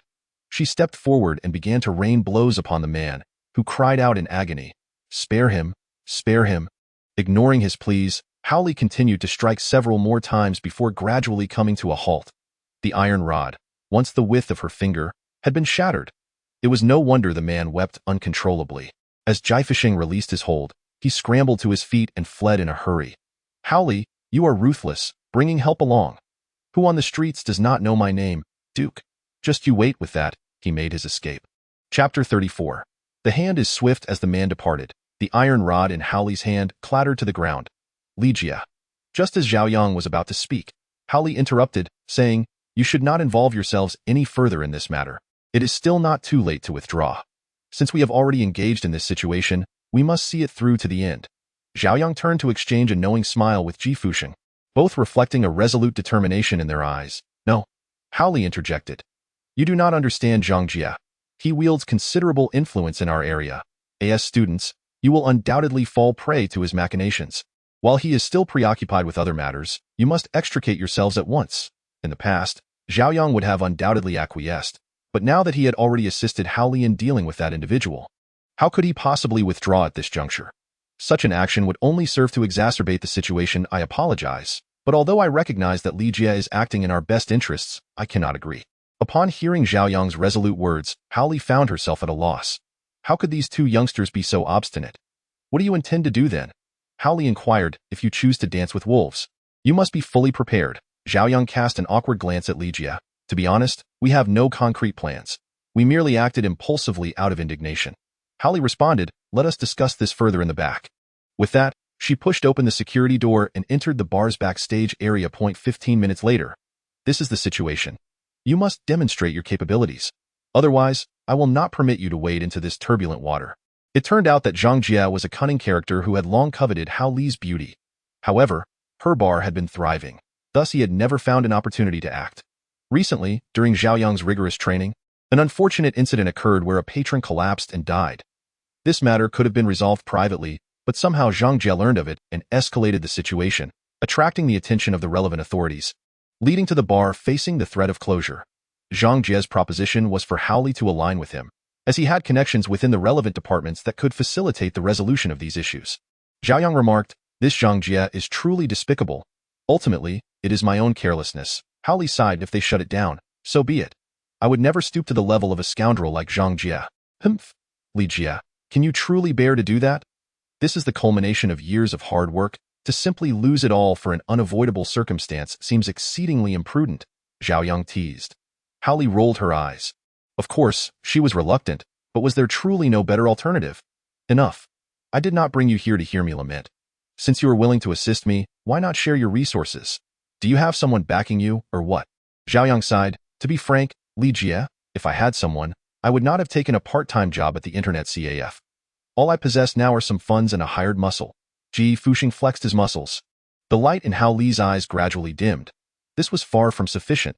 Ji Fuxing's strength was evident, but this was a society governed by law. They could not simply charge into the relevant departments to threaten anyone, could they? How much money do you have? In truth, Zhao Yang currently possesses only 200,000, the majority of which was expended during Ji Fuxing's recent surgery. After a moment of contemplation, he raised his head and declared, 2 million. At worst, he could recover a few more items from the recycling stations. Regardless, he must assist Hao Li through her difficulties. Hao Li's gaze shifted slightly. You are merely a student. From whence do you acquire such funds? Surely you haven't engaged in any illicit activities. Li Jie, Zhao Yang sighed. Do I appear to be that sort of person? Then what is the situation? Zhao Yang found himself compelled to fabricate a story. I won a lottery last time. Li Jie, you should take it. Please don't be modest with me. I cannot accept this money, Hao Li said, her expression softening slightly before she continued earnestly. While this sum could indeed resolve my issues, I have actually decided against continuing with the bar. Otherwise, I could have produced this 2 million myself. Presently, the bar is merely a shell. Then why? Are you inquiring why I still concern myself with the bar's closure? Hao Li perceptively detected Zhao Yang's query. Zhao Yang nodded. Although I have no intention of managing the bar anymore, and I have yet to contemplate what to pursue in the future, if the bar were to be shut down, it would leave a blemish on my record. Thus, I see. Zhao Yang finally comprehended. No worries, Li Jie. Even if you cease to be the owner, we are friends after all. Besides, you have always looked out for me. Consider this sum as a loan from me to you. That is out of the question. Hao Li furrowed her brow. You have no idea what my future plans entail. Moreover, should I suddenly bear 2 million in external debt, the pressure would be immense. Zhao Yang grasped Hao Li's hand. Speaking earnestly, it's all right, Li Jie. I have faith in you. How about this? Hao Li withdrew her hand and proposed, recently, our city has been implementing waste classification. I intend to establish a company that assists those who lack the time to sort their waste. When the time comes, I will register it under your name, and I will manage it for you. How does that sound? Zhao Yang's eyes brightened. There could be no better proposal. On one hand, entrusting the company to a seasoned individual like Li Jie posed no issues whatsoever. On the other hand, he could comfortably maintain a hands-off approach at school. A perfect dual benefit. All right, let's proceed as Li Jie suggests. As for the funds, I still have some formalities to complete on my end, but I will transfer the money to your account in 3 days. Hao Li extended her hand. To a successful partnership. To a successful partnership. Meanwhile, Ji Fuxing observed the unfolding situation, saying nothing, though a profound look filled his eyes. In the following 3 days, Zhao Yang worked tirelessly collecting recyclables, swiftly elevating his level to 15, and nearing a full capacity of green energy. Once he amassed the 2 million, he promptly transferred the funds to Hao Li. Just after completing the transaction, Hao Li's call came through. Yangzi. Li Jie, I just transferred the money to you. Did you receive it? Zhao Yang inquired while picking up a discarded beverage bottle. I received the message. On the other end, Hao Li's tone was calm, devoid of any hint of joy. She inquired, have you been following the news lately? This seemingly unrelated question left Zhao Yang momentarily taken aback. No. I've been attending classes every day and haven't paid much attention to that. Why? Zhang Jie has passed away. Zhao Yang was somewhat bewildered. Which Zhang Jie? Upon uttering those words, Hao Li grew somewhat agitated. Which Zhang Jie could it be? The one you had a confrontation with last time. Ah? Zhao Yang asked in surprise. How did he suddenly die? That is precisely what I wanted to discuss with you. He had just sought trouble with us, and now he has gone, I'm concerned. Zhao Yang slowly dismantled the beverage bottle in his hand and replied, someone like him must have offended many people. This time, it seems heaven has taken notice and dealt with him. Besides, it's not our concern. Don't worry, Li Jiadao. How can you not comprehend my meaning? Hao Li exclaimed, her urgency apparent. I certainly do not doubt you that I'm worried about that little brother you brought along last time. Ji Fuxing? Indeed, he does exude a sense of hostility. Zhao Yang instinctively glanced at the figure on the wall and suddenly felt his phone become weightless. Elijah, you doubt you heard that? What keen ears you have. However, 3 minutes later, when the phone returned to Zhao Yang's hand, Hao Li's tone had reverted to normal. Zhao Yang, I might have been overly sensitive. In any case, do take care of yourself. I knew it, he murmured. After hanging up, Zhao Yang turned to the person leisurely strolling along the wall. Was that Zhang Jie truly not your doing? Ji Fuxing paused for a second and then replied. I have no reason to hold a grudge against him. Zhao Yang nodded in agreement, preparing to cross the street when he was intercepted by 2 individuals. Are you Mr. Zhao? Please accompany us for a moment. Observing Ji Fuxing on the verge of an outburst, Zhao Yang gestured for him to remain calm. In a society governed by law, there is no need for rampant violence. Since these individuals did not approach with malicious intent, there was no harm in complying with their request. Chapter 36. Liangpin Company. They were escorted to an office on the top floor of a skyscraper, without any measures of blindfolding or drugging along the way. Upon entering, a man in a swivel chair slowly turned to face them. A pleasure to meet you, Mr. Zhao. Zhao Yang replied coolly, I hardly see being brought to such a place without explanation as an honor. That was my oversight, the man responded amiably, causing Zhao Yang's expression to soften slightly. Yet the man continued, nonetheless, I believe this is currently the quickest way to reach you, Mr. Zhao. Zhao Yang, not one to be overly polite, settled into the sofa by the desk. Very well, I can temporarily accept your explanation. May I pose my inquiries now? Please proceed. Zhao Yang cleared his throat. First, where's this place? Second, what is your objective? Third, when will you release me? The man clapped his hands and chuckled. Your logic is sound and your thoughts are clear. You are quite unlike the rumors circulating outside. I, however, was unaware of any such rumors about myself. Zhao Yang smiled faintly. Naturally, to secure Mr. Zhao's presence, I have indeed done my homework. Now, permit me to introduce myself. My name is Xie Shiwei, and I am currently the general manager of Liangpin Company. Liangpin Company? That name seems to stir a fleeting recollection in my mind. Zhao Yang's eyes widened in sudden realization. You are the one involved in recycling waste materials for reprocessing. Not too dull after all, the man replied, reclining in his office chair, crossing his legs. Now that you are aware of my identity, you must comprehend the nature of my forthcoming request. He intended to persuade me to abandon the waste recycling endeavor. Zhao Yang abruptly rose, placing his hands firmly on the desk, and declared emphatically, Let me be clear, Xie Shiwei, this matter is out of the question. You have resolutely rejected my proposal without even hearing my terms. That is rather unwise. Xie Shiwei also stood, locking eyes with Zhao Yang. This does not concern you, Zhao Yang retorted coldly. Tension filled the air. Xie Shiwei's gaze shifted dramatically, and after a prolonged silence, he returned to his seat. Are you not afraid of the measures I might employ against you? If you desired, there would be no need to go through such elaborate lengths to summon me. Zhao Yang was acutely aware that Xie Shiwei likely sought to gain some advantage from him. A clever man indeed. Xie Shiwei smiled. Let's not beat around the bush.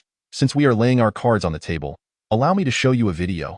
The computer whirred to life, and the video began to play, causing Zhao Yang's throat to tighten. In the footage, he stood beside towering heaps of waste, eyes closed, and within moments, the refuse vanished entirely. He was witnessing his own decomposition. Damn it, they actually installed a camera in this place.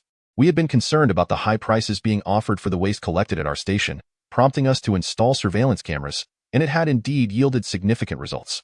Can you imagine what would happen if we presented this video to the relevant authorities?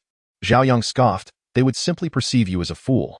Xie Shiwei sighed. That is certainly a possibility, yet I believe that should such an event transpire, the authorities would undoubtedly investigate you. At that point, you may find yourself stripped of your freedom, becoming the subject of scrutiny. Such a scenario was indeed plausible. Zhao Yang ceded. What are your conditions? There was no denying the predicament. I could only blame myself for becoming so engrossed in upgrades lately that I neglected to check for hidden cameras. Truly, a single misstep could lead to eternal regret.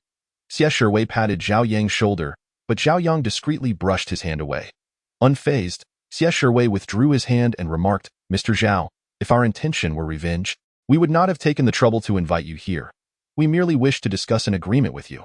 Zhao Yang remained silent, and Xie Shiwei then tossed a stack of A4 documents onto the table.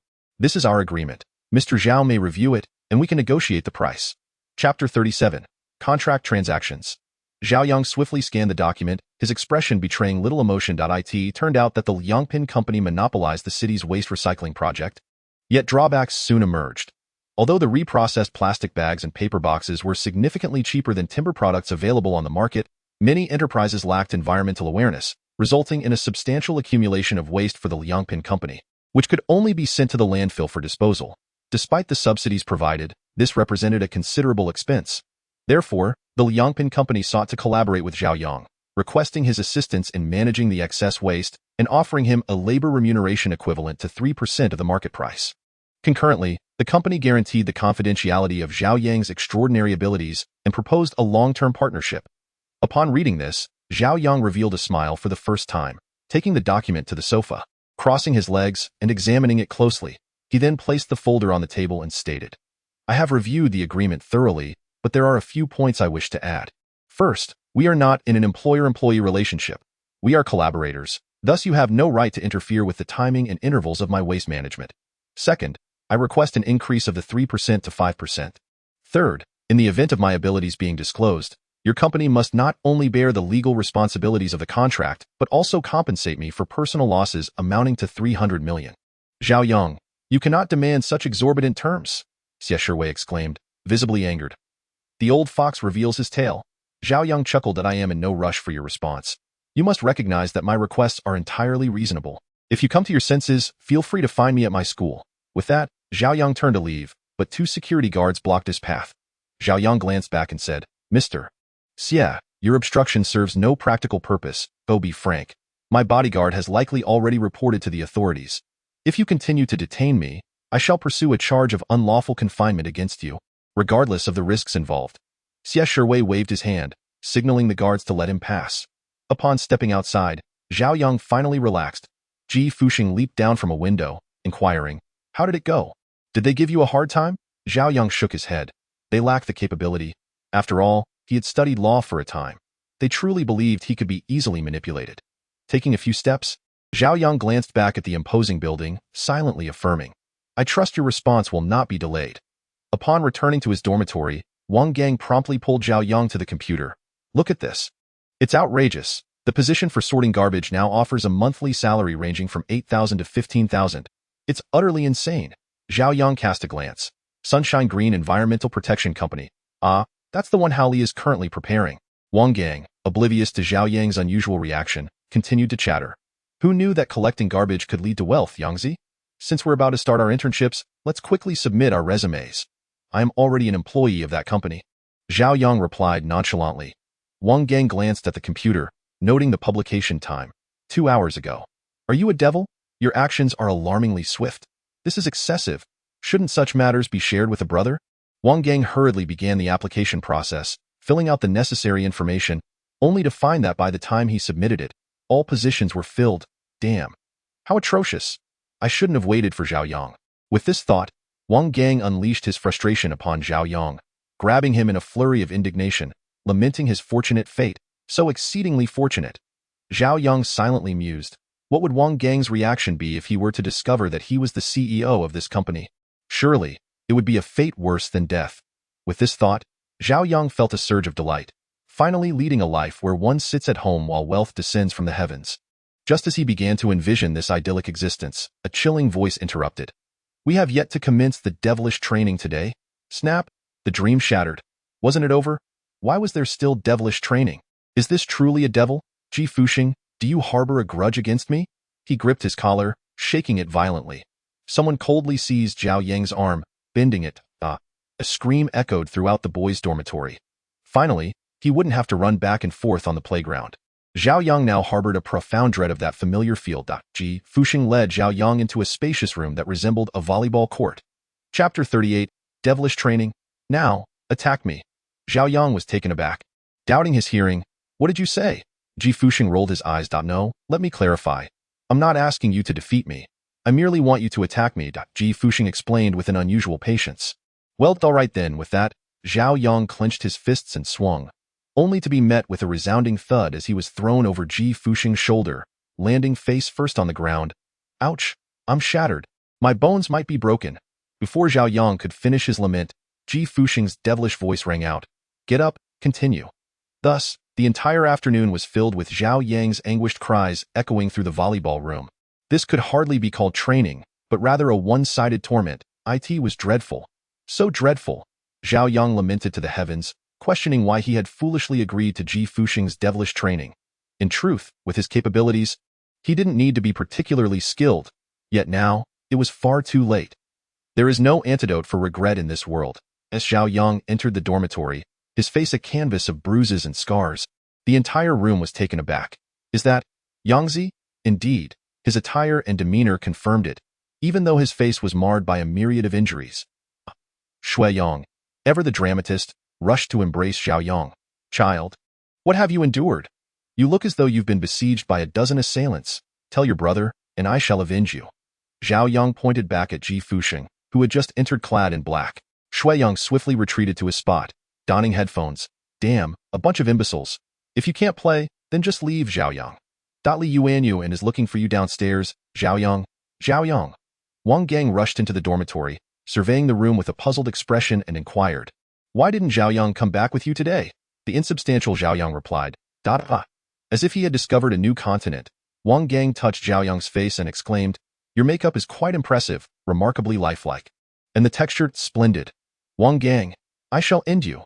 Zhao Yang lunged at Wang Gang, tumbling into a scuffle, for today was different from the past. How could he not prevail over Wang Gang after having been bested by Ji Fuxing? Wang Gang, shielding his head, retreated in a panic. Hero, please spare me. My life is but a trifling existence, but our campus bell awaits you downstairs.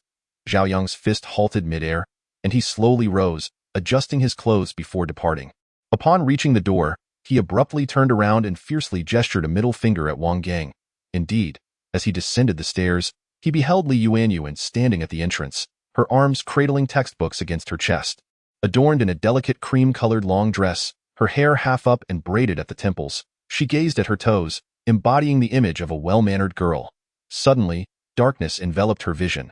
As she joyfully lifted her head, she was startled by Zhao Yang's appearance. The books tumbled to the ground. Zhao Yang hurriedly crouched to assist her, and only then did Li Yuanyuan realize. You? Zhao Yang?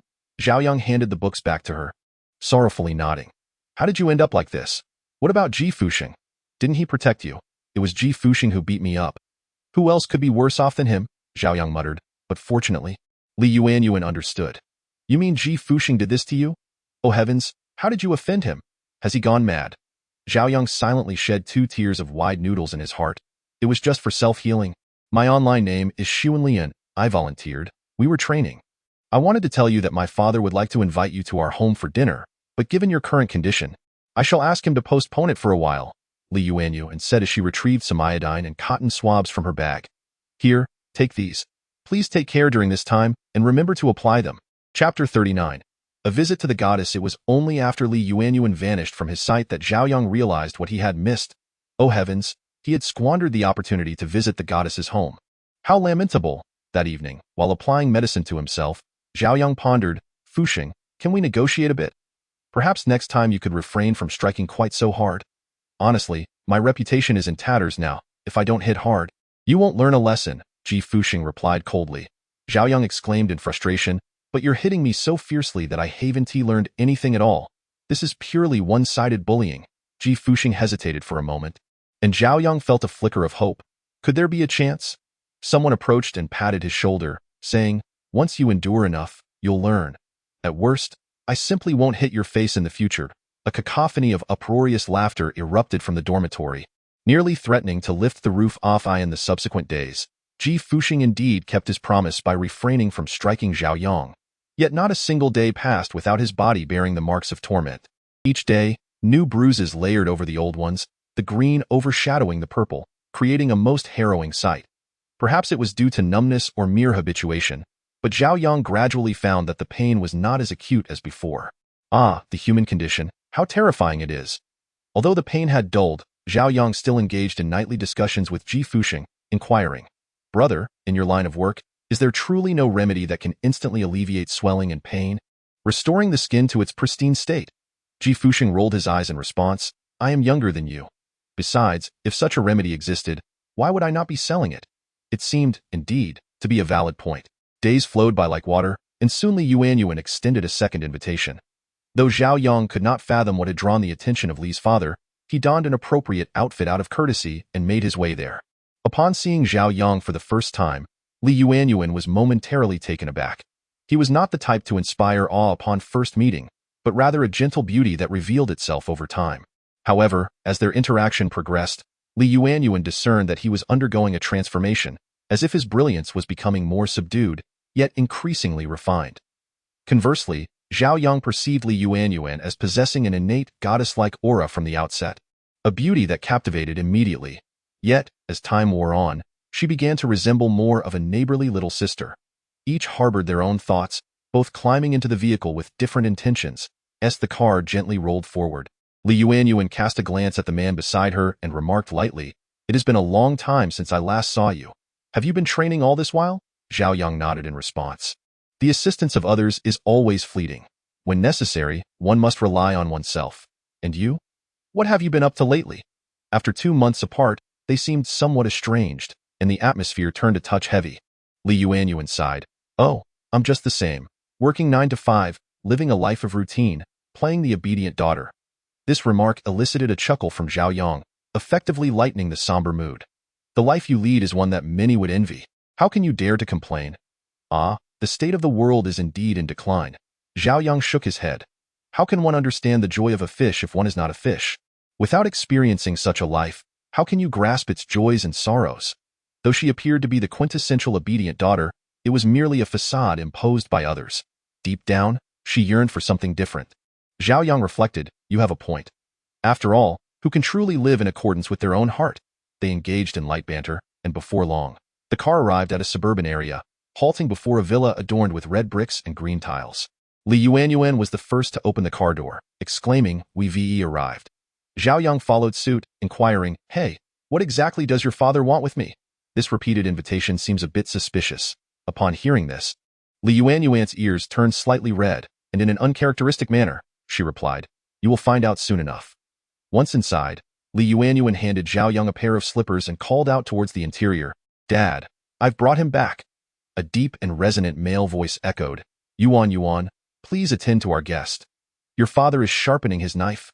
Indeed, from the depths of the house came the unmistakable sound of sharpening, a grating noise that evoked the unsettling atmosphere of a crime scene.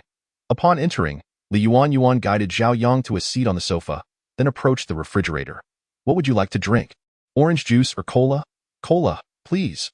Would you like some ice?" Li Yuan inquired. "Just a little," Zhao Yang replied. Soon, a glass of cola, generously iced, was placed before Zhao Yang. To mask his nervousness, he took a small sip and glanced at Li Yuan, who appeared equally tense, sipping her orange juice in small, measured gulps. Suddenly, a pair of hands rested on Zhao Yang's shoulders, causing him to instinctively flinch before regaining his composure. "Young man, I trust you haven't been waiting long. Yuan, please bring out the dishes from the kitchen." As the man settled beside Zhao Yang, he continued, "I've long wished to invite you for a meal, but my schedule has been rather hectic." What merit did Zhao Yang possess to warrant such concern from the father of the goddess? Li Yuan entered the kitchen, while Zhao Yang gazed in mild astonishment at the array of delectable dishes that adorned the table. "Did uncle prepare all this?" he asked. My father smiled faintly. "If not, what else could it be? I took the liberty of inviting you primarily to express my gratitude regarding Yuan's mother." Zhao Yang's recollection from the hospital flooded back, piecing together memories bit by bit. Observing Zhao Yang's expression, Li father felt a sense of satisfaction. To offer help without expecting anything in return is a rare and noble quality. Instantly, Li father's regard for Zhao Yang grew warmer. "No need for formality. Yuan and I are good friends. Please do not feel obliged to be courteous. That would be rather awkward," Zhao Yang said, as he lifted the kettle to refill Li father's cup. Li father nodded in acknowledgement. "Since you insist, I shall refrain from being overly polite. By the way, you and Yuan do not share the same major. How did you two come to know one another?" Upon hearing this, Zhao Yang recounted the circumstances of their first meeting, concluding somewhat sheepishly, actually, I knew about Yuan Yuan long before that moment. After all, she is the belle of our school.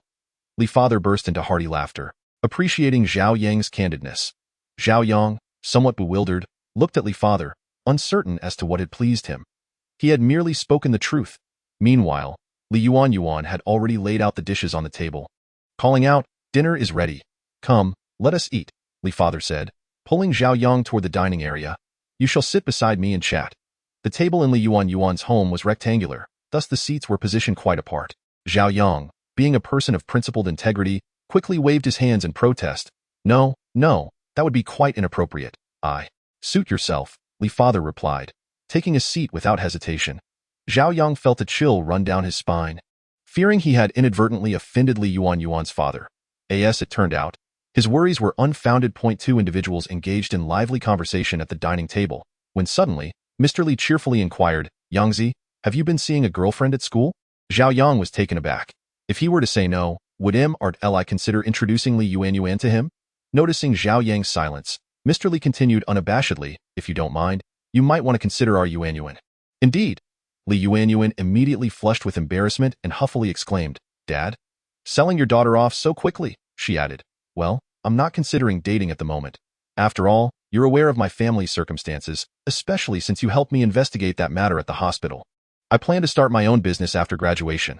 Once I have a stable financial foundation, then I will think about dating." "Starting a business, huh?" Mr. Li said, slightly taken aback, before adding, "I was actually hoping you and Yuan could intern at a friend's company after graduation." Zhao Yang smiled. That would likely disappoint Uncle's good intentions.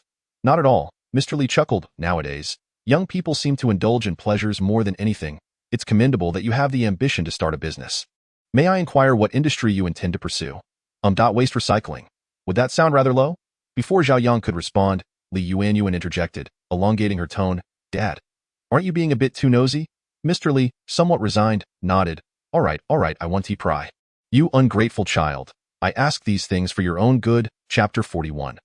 There's no signal as they finished dinner and prepared to leave. A sudden cacophony of sounds erupted outside. It was raining. Oh dear, the summer weather can change so abruptly.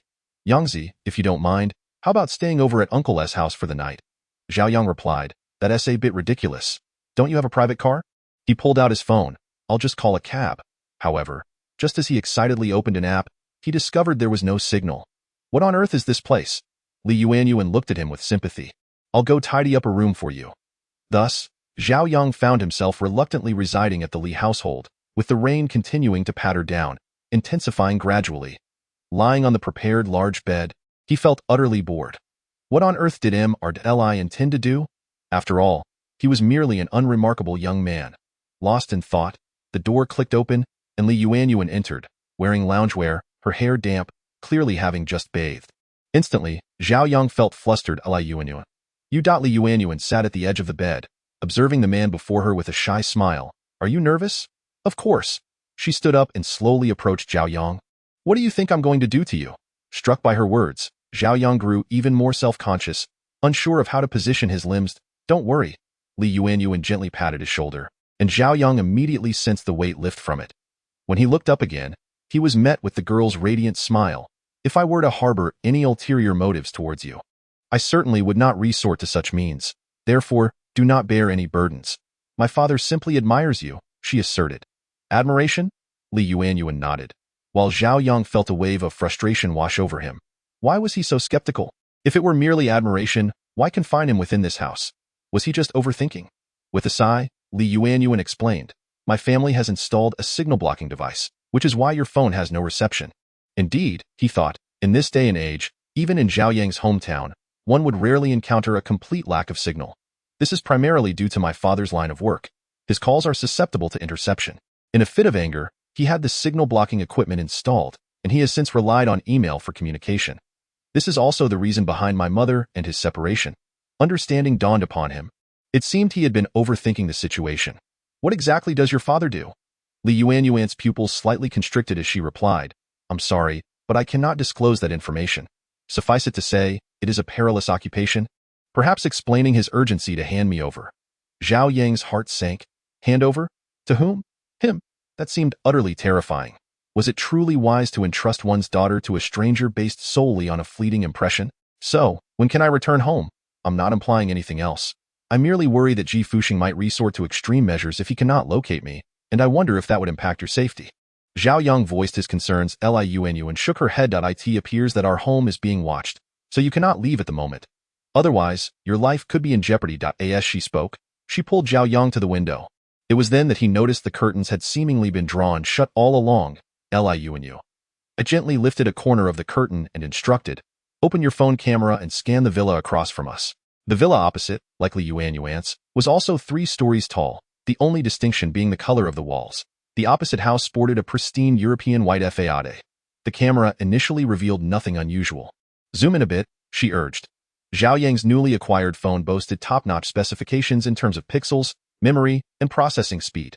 Upon magnifying the image, he finally discerned the issue, a small red dot near the window of the adjacent villa. Li Yuanyuan promptly lowered the curtain. What on earth is going on? Chapter 42. Enemies. Li Yuanyuan took a couple of steps forward, then turned to Zhao Yang with gravity in her voice, stating, that is an infrared silencer. Someone across the way is watching our home. What? Zhao Yang was bewildered. Why not involve the police? What good would it do to remain cooped up indoors? If a gun were to accidentally discharge, it would be too late for tears. Regardless, Li Yuanyuan insisted, you need to stay at my house for the next few days. I've already emailed Wang Gang regarding school matters. Once it is safe, I will not force you to stay. People often say that at this juncture, to refuse again would seem excessive. Zhao Yang nodded, yet a sense of unease quietly took root in his heart. While there was indeed an infrared display outside, it did not necessarily imply the presence of a silenced weapon. In truth, they could have reported the incident, but instead chose to remain tight-lipped.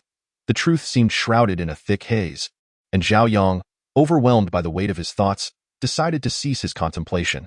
Noticing his reluctance to pursue the matter further, Li Yuanyuan took her leave from the room. That night, a torrential summer rain fell outside. Yet Zhao Yang tossed and turned, unable to find solace in sleep. The following day, when Zhao Yang opened his eyes, he was greeted by the sight of a crystal chandelier. He let out a sigh. Initially believing that the previous events had been mere dreams, his mind filled with thoughts of waking up in the dormitory. Little did he realize that this world was indeed so fantastical, and it was all too real. Zhao Yang, are you awake? A knock resonated from the door. Zhao Yang hurriedly climbed out of bed, running his fingers through his hair, and opened the door. What is it? You? Li Yuanyuan quickly turned away. Zhao Yang's face flushed beet red. It was hardly his fault, as he was accustomed to wandering around the dormitory in nothing but his shorts. This was simply a personal habit. With a resounding thud, he shut the door. He truly was indeed being lewd. After tidying himself up, Zhao Yang cautiously opened the door a crack, only to find the corridor empty. He quietly descended the stairs, and as he reached the ground floor, he was met by Li's father. Yangzi, did you sleep well last night? Zhao Yang promptly responded, I slept quite well, thank you for your concern, uncle. By the way, where is Li Yuanyuan? In the presence of Li Yuanyuan's father, Zhao Yang always felt an inexplicable sense of constraint. He appeared to be a warm and amiable middle-aged man, yet one could only wonder what strange dealings he engaged in behind closed doors. You're looking for Yuanyuan? Li's father turned swiftly, his deep voice echoing through the house. Yuanyuan? Zhao Yang felt a wave of embarrassment wash over him. Half a minute later, Li Yuanyuan emerged from a room. Dad. She lowered her head, exuding a touch of bashfulness typical of a young girl. Li's father looked at her, then at Zhao Yang, and inquired with a hint of curiosity, Didn't I ask you to call Yangzi down for breakfast? Why didn't you both come down together? Well, it's a complicated story. Zhao Yang quickly shifted the topic. Uncle, you even rose early to prepare breakfast. That is truly too kind of you. That a guest is a guest. Li's father responded with warmth, and I genuinely like this young fellow, so it's even more special. Come, let us see if the dishes I prepared suit your taste. Li's father led Zhao Yang to the table, where what appeared to be a simple breakfast was, in fact, quite elaborate. It featured Chinese-style egg rolls, soy milk with fried dough sticks, as well as Western-style steak with cheese, milk, and caramel. Considering that there were snipers aiming at him outside, Zhao Yang couldn't help but admire Li's father's calm demeanor. He felt utterly humbled. What remarkable composure. What are you staring at? Quickly sit down and eat. Father Li settled down beside Zhao Yang, placing a hand on his shoulder as he began to elaborate at length. The girl has a penchant for Chinese cuisine, and having spent some time abroad, I have grown accustomed to Western fare. Since I have ample time on my hands, I thought it best to prepare 2 portions this morning. However, Given that you were new here and I neglected to inquire yesterday, I went ahead and made 2 for you as well. I hope you don't mind, Zhao Yang smiled, responding, how could I possibly mind, uncle? I am truly grateful for your thoughtful preparations. Father Li chuckled, you can give them a try and see which you prefer. That way, when you visit in the future, I can prepare accordingly. Setting aside other matters, this middle-aged man certainly displayed a commendable hospitality. Zhao Yang reflected that it was understandable. After all, one engaged in such a profession would likely not have guests frequently. Chapter 43. A false alarm, it's quite all right. I'm rather easygoing and can accept anything. With that, Zhao Yang picked up a fried dough stick and took a bite.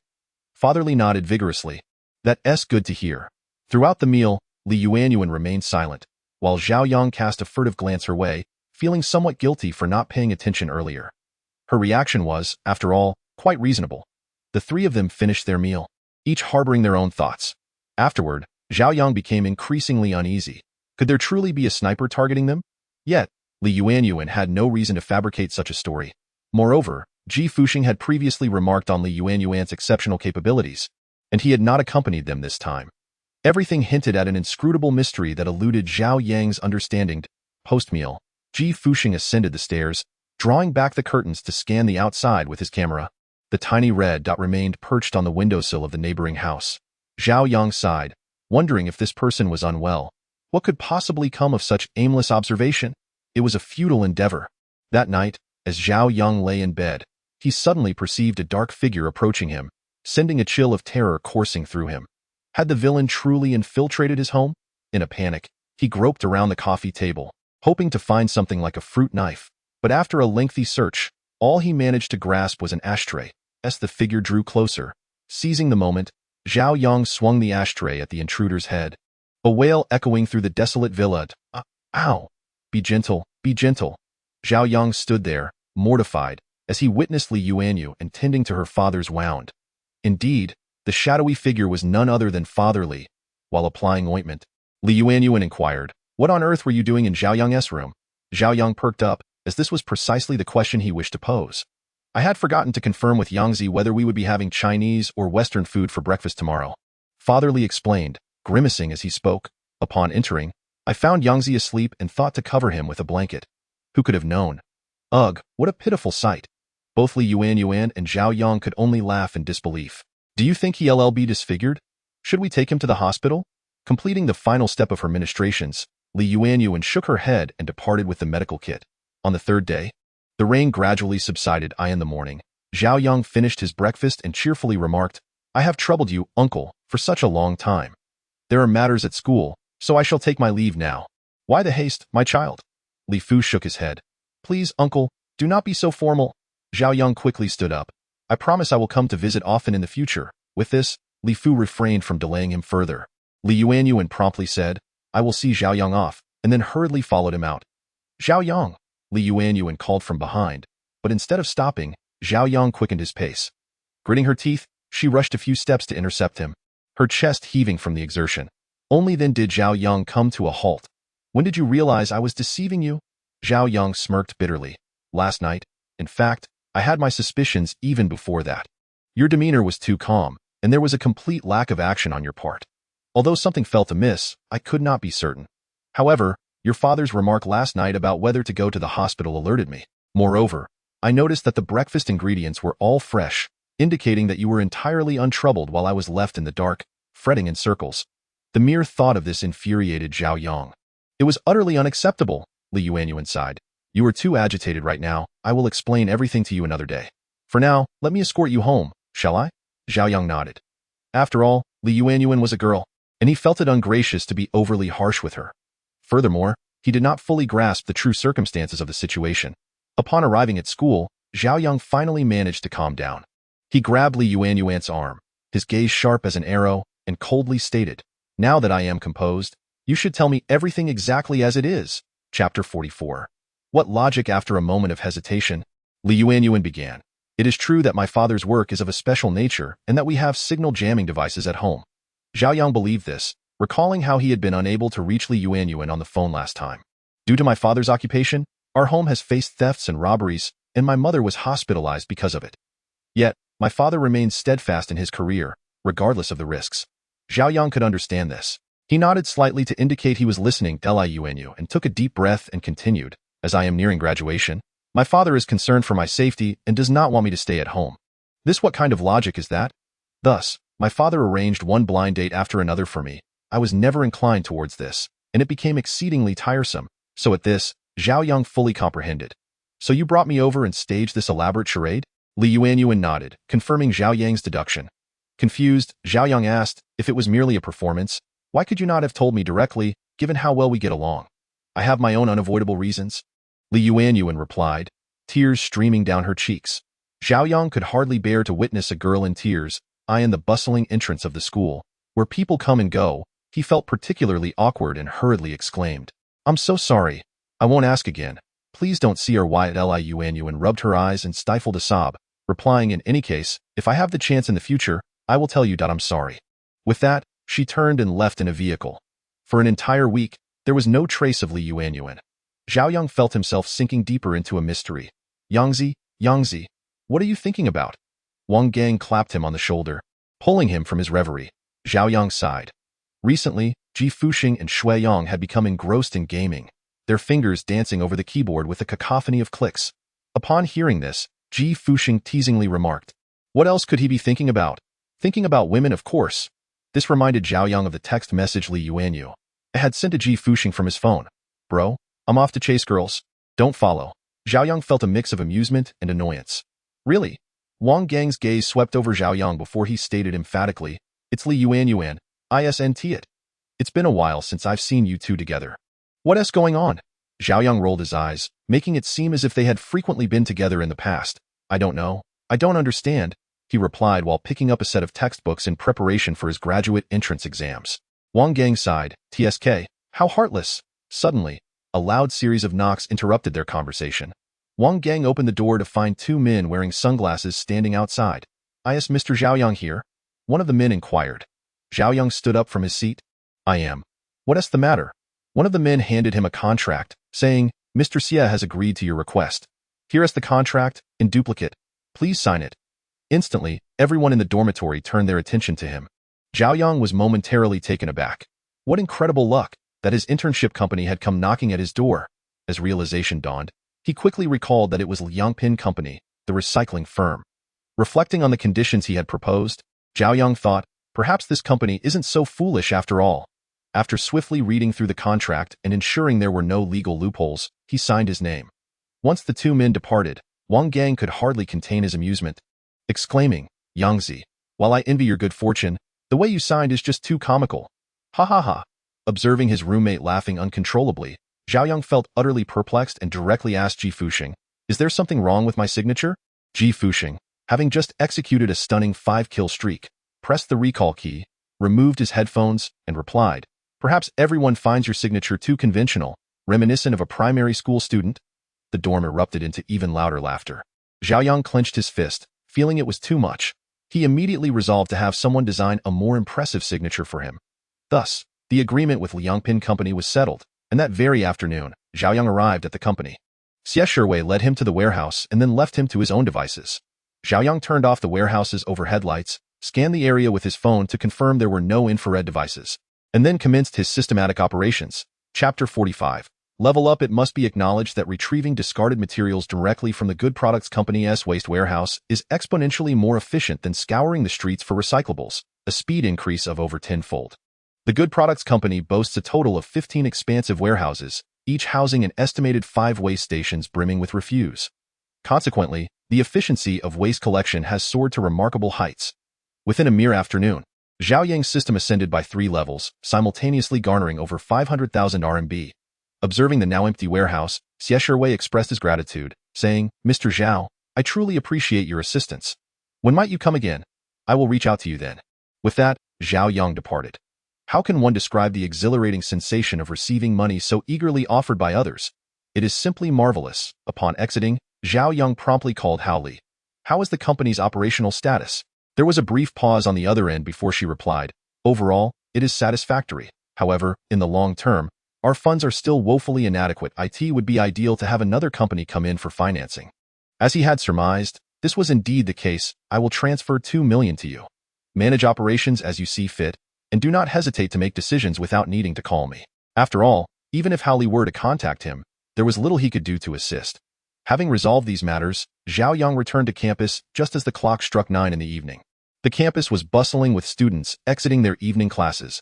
As he blended into the crowd, the conversation of two girls reached his ears. "Have you heard? Lin Yinyan has faced a setback," exclaimed one. "How could this happen? Isn't she usually so arrogant? Who could possibly bring her down?" Another girl replied. This was precisely what Zhao Yang was pondering, especially with Su Lei around. Who could dare bully her? "Of course, you must know that Zhao Yang from our school," the first girl continued. Zhao Yang raised an eyebrow, realizing that he was somehow implicated in this matter. The other girl chimed in. "You mean the one who collects trash nearby for work study?" Indeed.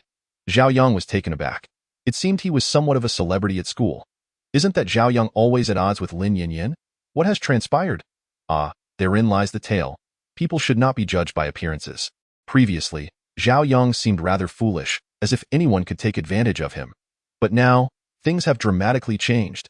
Stop teasing and get to the point. One girl nudged the other, exclaiming, "This is the crux of the matter.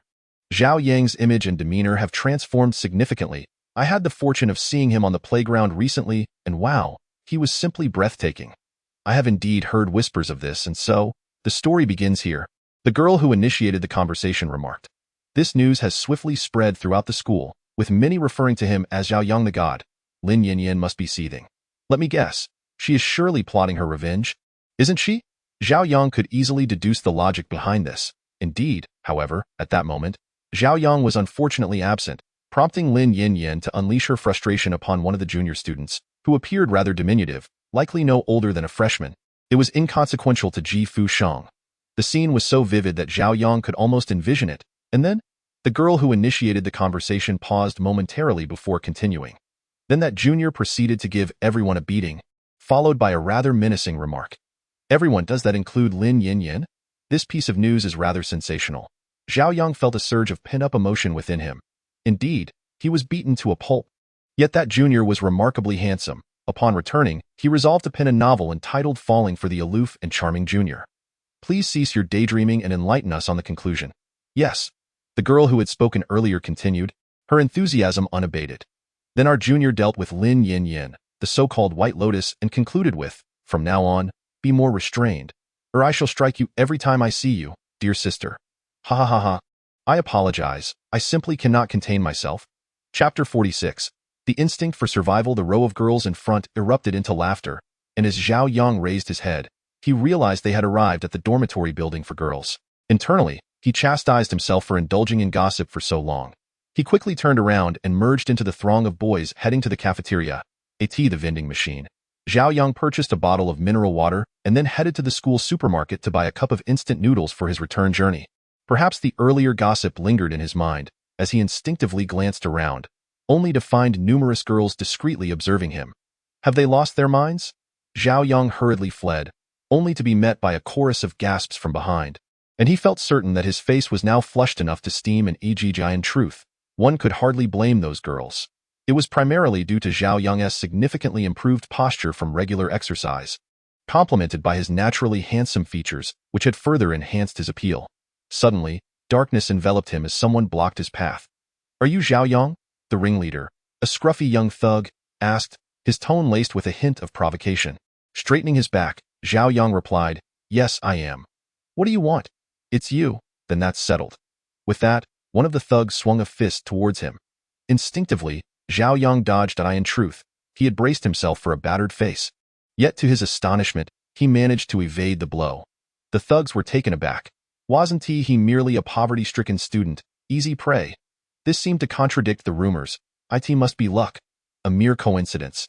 They exchanged glances, raised their fists, and charged at Zhao Yang, only for him to deftly evade each attack. Truly bizarre. The thugs, exchanging uncertain glances, hesitated to advance. In that moment, Zhao Yang realized he must have gained some insight from Ji Fu Sheng's earlier encounter. Could this be the legendary instinct for survival? He took a couple of steps forward and declared, "I care not who sent you, but allow me to state this. I am not one to be trifled with. Depart before I change my mind." The thugs promptly retreated, bewildered. Upon returning to the dormitory, Zhao Yang recounted the incident to his roommates. Wang Gang chuckled and remarked, You have certainly become a prominent figure at the school. Some envy you while others are dismayed. It is only natural to attract attention. Regardless, Zhao Yang sighed and turned to Ji Fuxing, saying, Fuxing, you truly possess foresight. Had it not been for your rigorous training, I would likely have returned with a battered visaged. Ji Fuxing, seated before his computer, exclaimed, Goodness, what a bunch of fools. They are utterly incapable and a waste of time. Beside him, Shui Yang concurred. Indeed, Ji Fuxing retorted angrily. That includes you? Zhao Yang pondered. When did those two become so close? It was truly vexing. After a moment's contemplation, Zhao Yang approached and patted the young one's shoulder. By the way, it seems I've caught someone's attention. You wouldn't intend to neglect this matter, would you? Ever since the young one became engrossed in gaming, he seemed increasingly indifferent to his own affairs.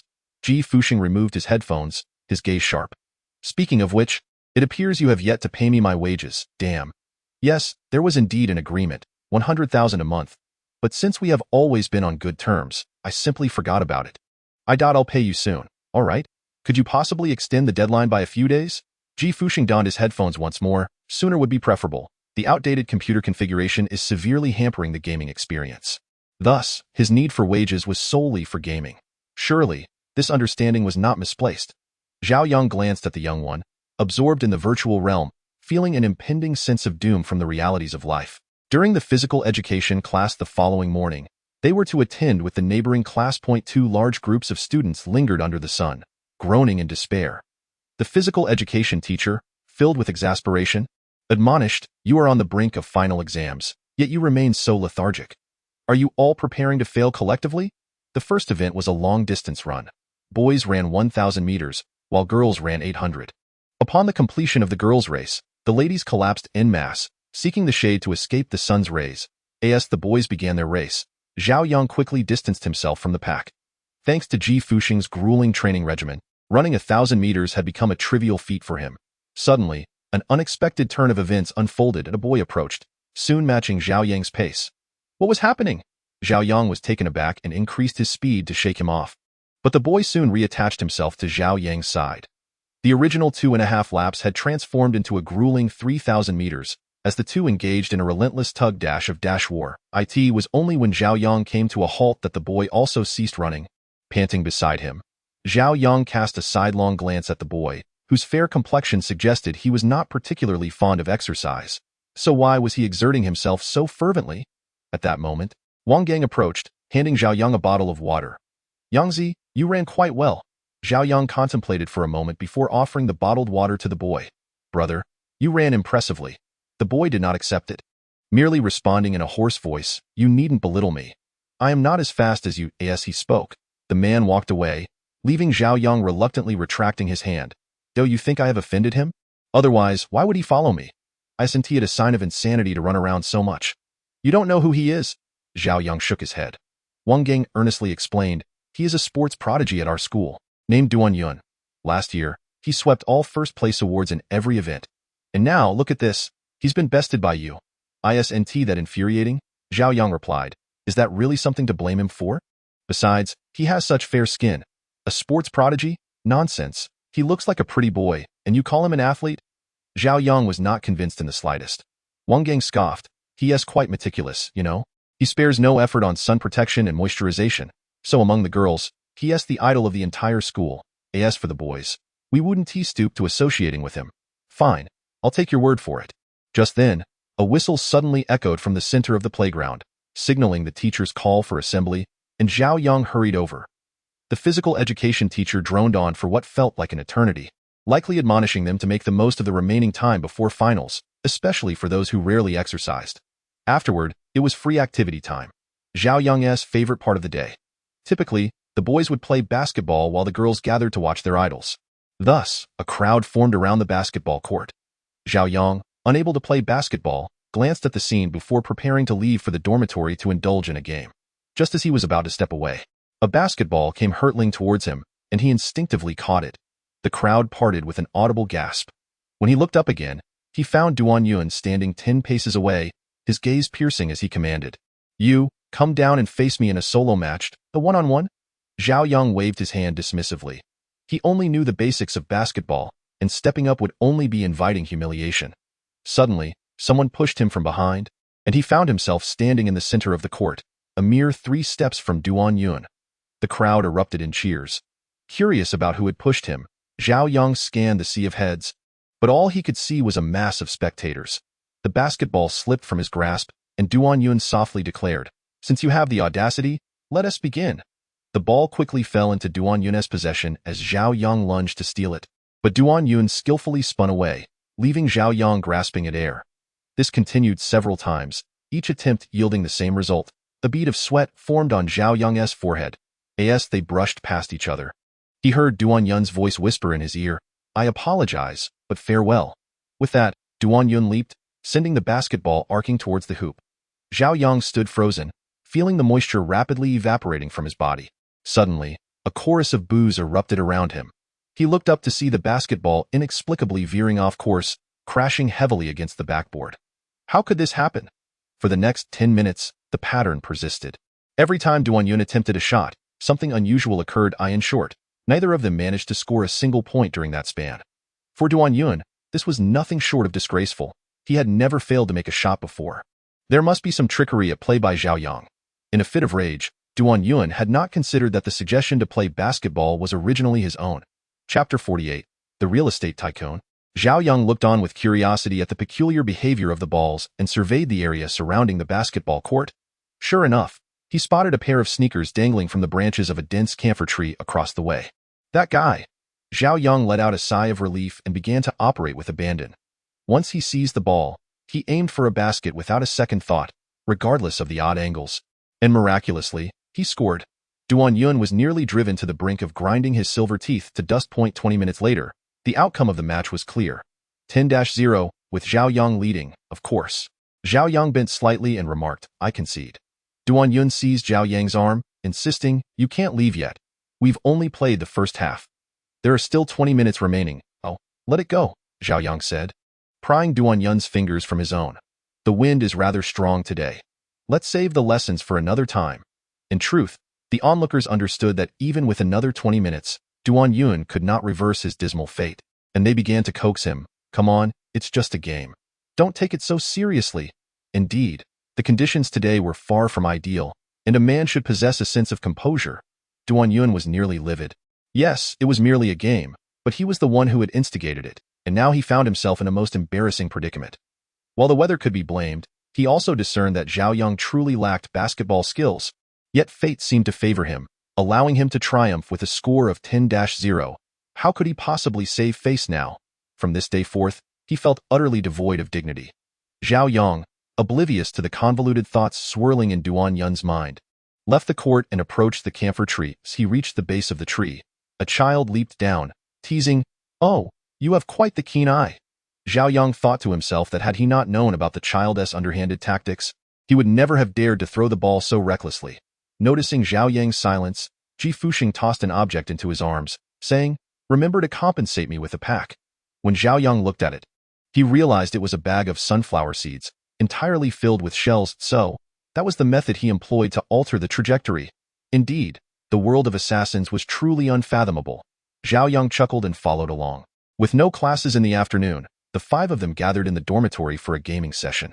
"Zhao Yang, have you lost your mind? You just gave away a kill at the start."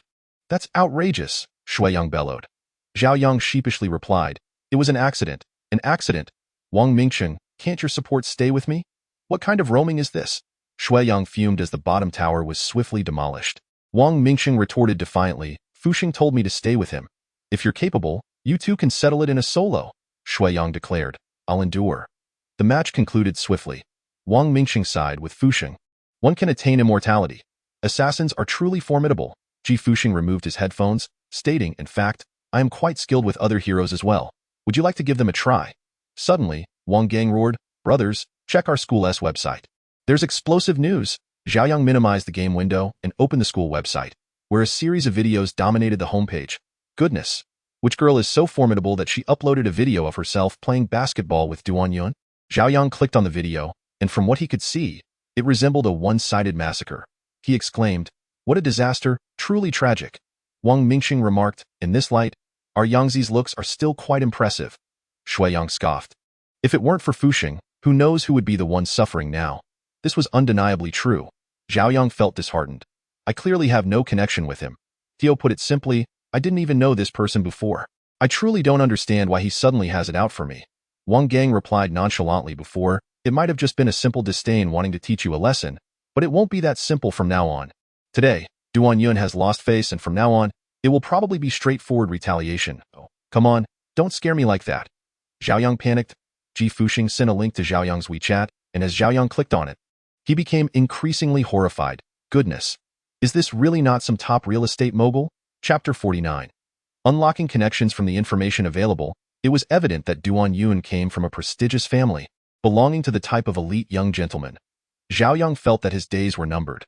How had he offended such a powerful figure? Silently, he recycled the plastic water bottle in his hand, and upon hearing a chime, the system upgraded again. The green energy was full, recalculating from the beginning, and in the lower right corner of the energy bar, a label marked LV2 appeared. At the very bottom, a gray button labeled Connections was unlocked. What use could that possibly have? Soon, a line of text appeared. Help you expand your resource network, making environmental protection no longer a solitary endeavor. Quite motivational. Indeed, it sounded so much like a slogan for environmental protection. And Zhao Yang couldn't help but tear up.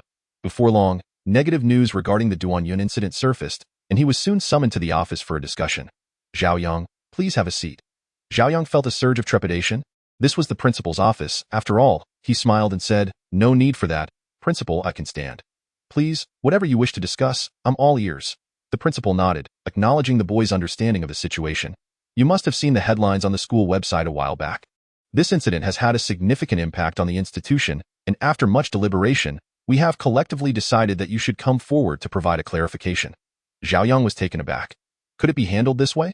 Principal, I was not the only one present that day, so even if I clarify, it will likely be quickly suppressed.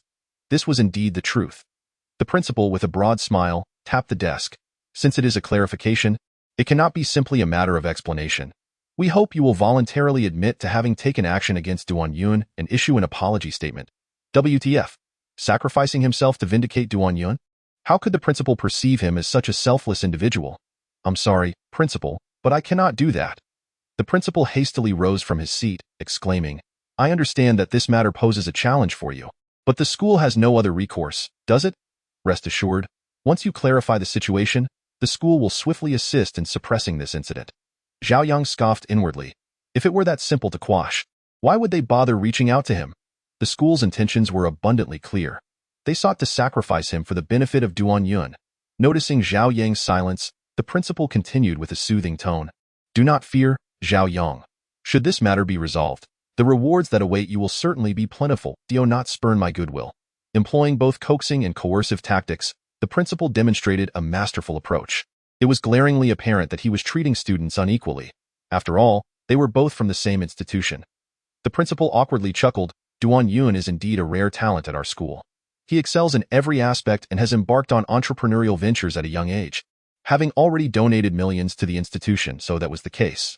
Duan Yun had previously been akin to an uncut gem, but now, with a slight flaw, they wished to remove Zhao Yang, the blemish, to elevate him. Prejudice. Zhao Yang tightened his fingers. I require time to contemplate. It would be prudent not to pressure me, for I have nothing to lose and might resort to drastic measures, he warned. He needed to manifest his worth in the shortest possible time. Time was of the essence. 3 days was the ultimate deadline he could offer. The principal issued his final ultimatum. If the situation escalated further, everyone would cling to the established narrative, disregarding any clarifications, and by then, it would be too late. 1 week, or we shall sever ties. I am willing to risk expulsion to tarnish Duan Yun's reputation, he declared, unabashedly stating, to be candid, I just recorded this conversation. I trust you wouldn't want to ignite a fire you cannot extinguish, would you? The principal forced a smile, his expression betraying his discomfort at being threatened by such a young upstart. A week is out of the question, he replied, narrowing his eyes slightly. 5 days at most, as long as you can demonstrate that you surpass Duan Yun. I shall gladly elevate you in his stead. On his way back to the dormitory, Zhao Yang pondered. What method could he employ to swiftly validate his capabilities? Countless strategies flitted through his mind, yet he dismissed them all one by one. Chapter 50. The drowning beauty. At this moment, he was in a phase of conserving his energy and should avoid drawing attention to himself. Suddenly, a resounding crash echoed, followed by shouts of, someone has fallen into the water. Instinctively, Zhao Yang raced to the lakeside, shedding his clothes as he ran, and with a splash, he plunged into the water. The one in distress was a pale-skinned young woman, her beauty markedly different from Li Yuanyuan's. Hers was a sickly allure, yet her exquisite features radiated a striking vibrancy, devoid of any mundane charm. Zhao Yang swiftly rescued the young woman, whose delicate curves were laid bare due to her immersion. He hastily draped his coat around her shoulders. "Someone, please call 120. Zhao Yang, while shouting, observed her. Her breathing was labored, as if she were afflicted by some congenital ailment. The ambulance arrived promptly, and Zhao Yang let out a sigh of relief. At that moment, a strange phone call came through. He answered, and on the other end was a familiar female voice, though Zhao Yang could not immediately place it by this Zhao Yang. "Yes, this is Zhao Yang. Who am I speaking with?" The voice belonged to Lin Yinyan, who was nearly grinding her silver teeth in frustration. How could he not recognize his own voice after such a short time? "I am Lin Yinyan." Zhao Yang was taken aback. What could Lin Yinyan possibly want by calling him? Surely she had not just learned of his visit from the principal and was calling to mock him. "What do you want?" Zhao Yang's tone was frosty. Unperturbed by his cold demeanor, Lin Yinyan paused before replying. "I heard you just came from the principal's office. I assume the principal must have put you in a difficult position regarding Duan Yun." Just as he suspected, Zhao Yang knew this woman would seize any opportunity to belittle him. "Lin Yinyan, being overly inquisitive is not necessarily a virtue. My affairs are of no concern to you, and I suggest you refrain from any underhanded tactics, or else." Zhao Yang left the threat hanging, his meaning unmistakable. Upon hearing this, Lin Yinyan touched her now recovered face, still feeling a twinge of discomfort. "No, you misunderstand my intentions," she quickly clarified. "I am reaching out to assist you with your problems." Assist him with his problems? Zhao Yang felt a surge of skepticism. Initially, she had no particular feelings towards him, but after his impressive performance in the recent basketball game, she had conducted a discreet investigation and discovered he owned a company. She had always believed their first encounter was marked by an instant attraction, only to be thwarted by her own actions that had wounded him. If she helped him this time, surely things would be different. Then that company would rightfully belong to her. Lost in her daydreams, Lin Yinyan cheerfully provided the name of a hotel and the room number before hanging up. Zhao Yang stared at the disconnected call, utterly bewildered. Trusting Lin Yinyan was akin to inviting disaster. He tucked his phone into his pocket and walked towards the dormitory. Later that evening, Lin Yinyan called again. "Zhao Yang, where are you?" "I'm in the dormitory," Zhao Yang replied, casually eliminating a character in his game. Lin Yinyan's irritation flared instantly. "Did we not agree to meet? Are you standing me up?" Zhao Yang chuckled softly. "You made the arrangement with yourself. I never consented." On the other end, Lin Yinyan felt the blood rush to her head. "Zhao Yang, you ungrateful wretch. I invited you because I value you, and you dare to act aloof. Fine, just wait for the school's disciplinary action." Zhao Yang quickly held the phone at a distance, speaking languidly. "Sister, are you out of your mind? What does my situation have to do with you?" Shui Yang, ever the gossip, leaned in to inquire. "Who is it?" "Just a lunatic," Zhao Yang replied coldly. Enraged, Lin Yinyan hung up the phone, and Zhao Yang set his device aside, returning to his game. Wang Mingsheng was furious. "Shui Yang, you've done it again, sending someone to their doom. Can you not fight properly? What the hell? How can this be blamed on me? Clearly, it's you." The two engaged in a heated argument, while Zhao Yang let out a sigh, his gaze reflected uncertainly on the screen. What should he do, after all? Chapter 51. To withdraw or clarify Lin Yinyan's revenge arrived with astonishing swiftness. The following day, photographs of Zhao Yang scavenging for trash plastered the corners of the school. Shui Yang tore down one of the pictures, exclaiming furiously, "Who did this?" It was evident that only Lin Yinyan could be behind such an act. Her mindset was indeed extreme. This incident propelled Duan Yun into the spotlight of public opinion, with everyone asserting that Duan Yun harbored resentment due to his loss in the competition, thus resorting to such underhanded tactics. Yet, this was precisely what Lin Yinyan desired to witness. The greater the pressure on Duan Yun, the more the school would press Zhao Yang as well. Before class commenced, Zhao Yang was summoned once more to the principal's office. As he walked, a malicious thought crossed his mind. Thanks to Duan Yun, this obscure figure would soon become known to the principal. Immediate clarification? The principal glared, his computer screen displaying information regarding the threats posed by Duan Yun. Zhao Yang shook his head, stating, "I will clarify this matter, but I will not acknowledge the previous incident. That is not for you to decide." The principal's fingers drummed rapidly on the table. "You have two choices, either clarify or withdraw from school. Think carefully, you are already in your senior year. Are you truly willing to abandon your studies over such a trivial matter? The principal laid out the pros and cons with striking clarity. In essence, he aimed to ruin Zhao Yang. Clarifying would mean facing a torrent of scorn, accusations, and belittlement from all, possibly leaving an indelible mark on his records. Withdrawing would disappoint his parents and obliterate years of academic effort, not to mention the subsequent uncontrollable fallout from the school regarding the incident. Zhao Yang's lips turned pale. I will issue a clarification. The principal nodded, satisfied, yet no one knew the immense courage it took for Zhao Yang to make that decision. The principal even vacated a room for Zhao Yang to make his statement. Half an hour later, Zhao Yang emerged from the principal's office, bitterness coursing through him. He had thought he had escaped the days of being scrutinized, only to realize he could not outmaneuver reality. He pulled out his phone and accessed the school's official website. Astonishingly, within such a short span, the school had already prepared an edited statement. This morning, our school encountered a widespread defamation of student Zhao Yang. Following an investigation, we have made some progress and wish to clarify this incident alongside the previous basketball matter. We also urge our students not to blindly propagate rumors. Upon the principal's conclusion, Zhao Yang's monologue began. In light of the morning's poster incident, I hereby clarify that I, Zhao Yang, maliciously attacked fellow student Duan Yun during the last physical education class, employing despicable methods to secure victory. Zhao Yang closed his eyes, simultaneously pressing the power button with his right index finger. A melodious bell chimed, signaling the end of class. Zhao Yang hurried back to his dorm, fully aware that everyone had certainly seen the clarification statement, and they would undoubtedly regard him with scrutinizing eyes. In light of recent events, the principal has promised to provide him with his diploma. For now, he can simply remain holed up in his dormitory without venturing outside. He entered the dormitory, enveloping himself in a blanket.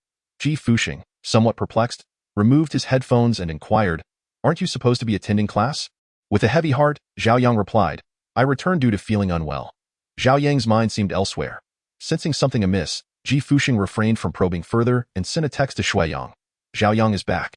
Has something happened?" A response arrived swiftly, containing a link. Upon clicking it, a clarification announcement promptly appeared on Ji Fuxing's phone, the volume blaring, prompting him to hastily lower it. After watching the video, Ji Fuxing fell into silence. What had transpired? Why did Zhao Yang shoulder all the blame? He could be crushed by public opinion. Glancing at the figure curled up on the bed, he asked, "Do you need me to take down the website?" "No need," Zhao Yang replied with a bitter smile. "Even if the site is taken down, the school would merely allow me to repost it later, or perhaps on another platform. It would be the same for me. Moreover, I no longer wish to record such content." The WeChat notification lit up, and Ji Fuxing opened it. "Yangzi is surely feeling down. Please keep an eye on him." Chapter 52. The delivery. Ji Fuxing switched off his phone and suggested, "How about I go give that person a beating?"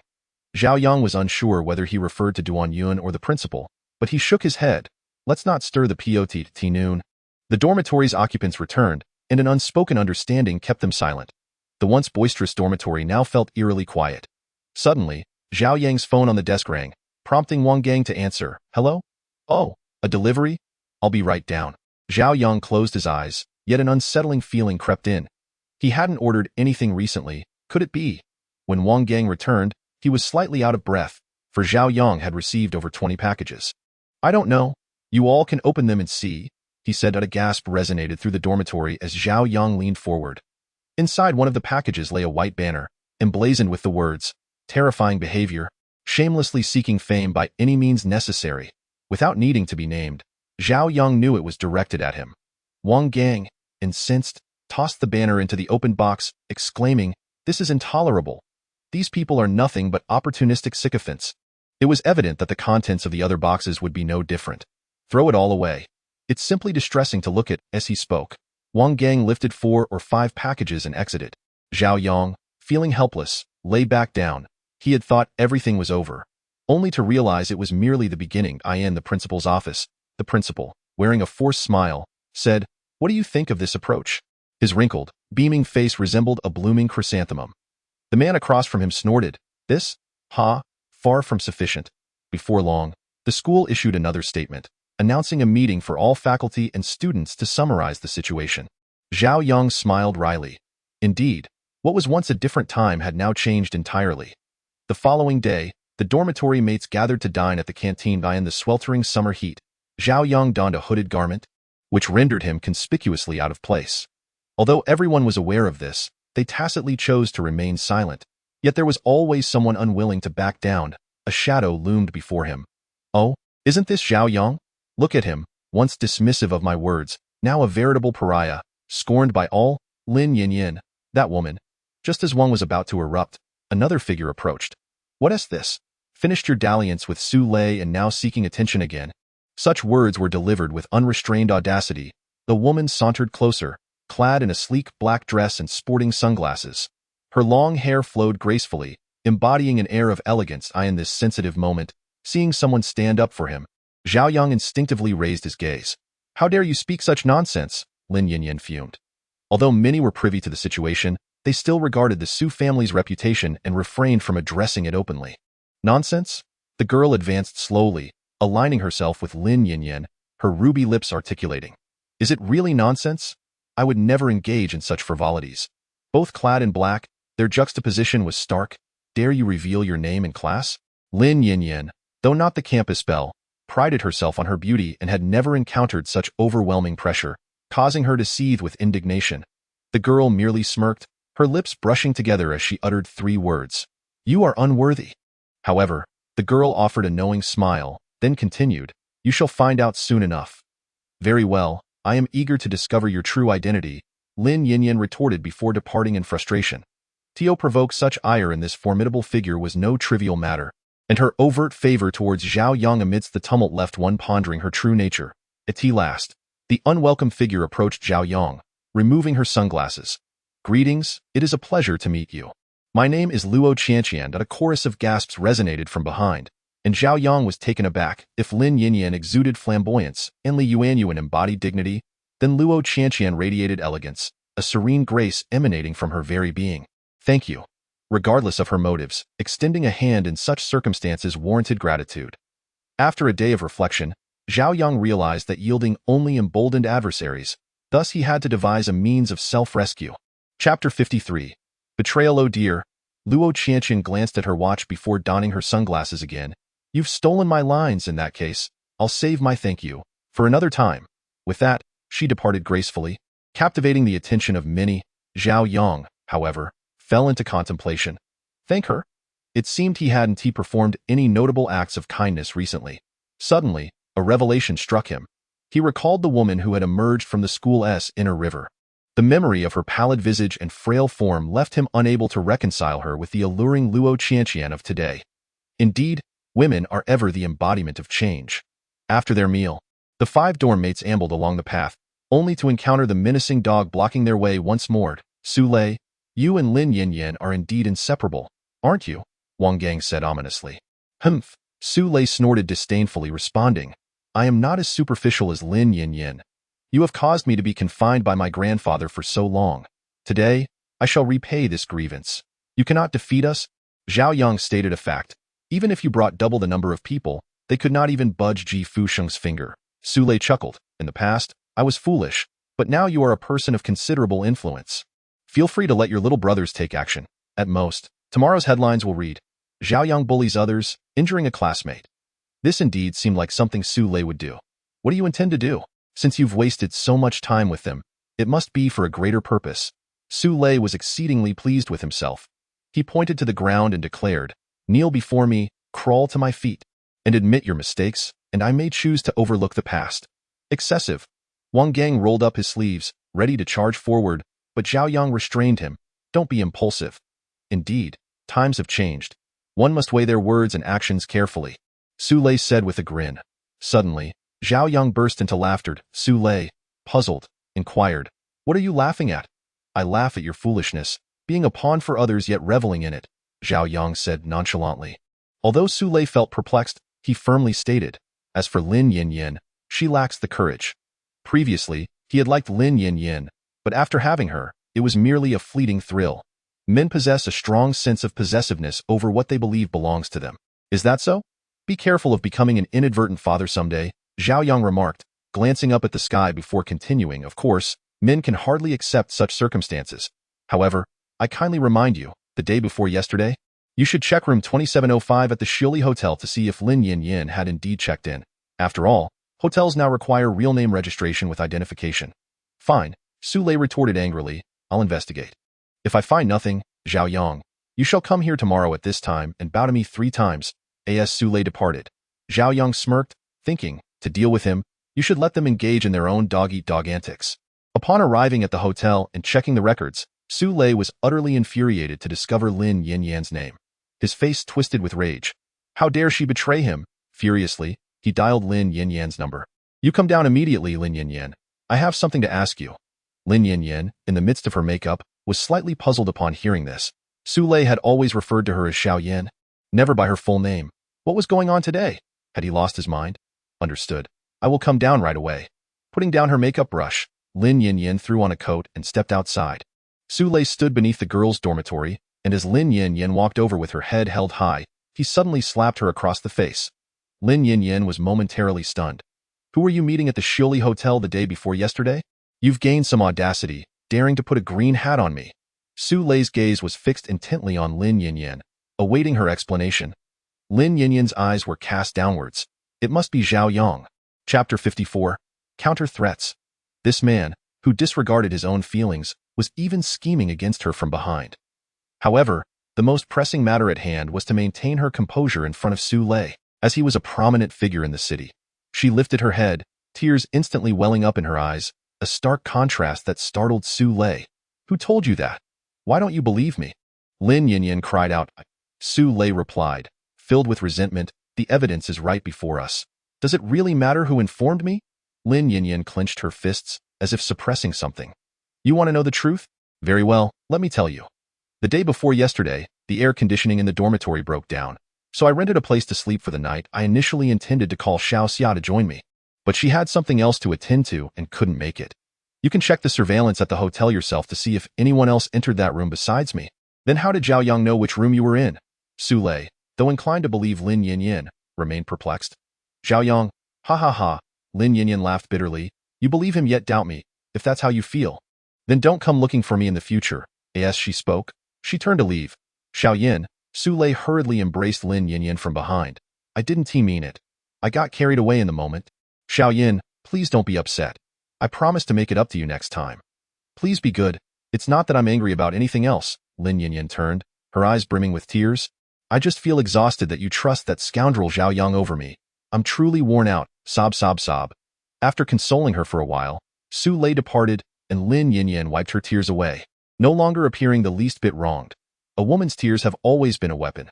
Zhao Yang, since you failed to recognize kindness, don't blame me for being ungracious. In the boys' dormitory.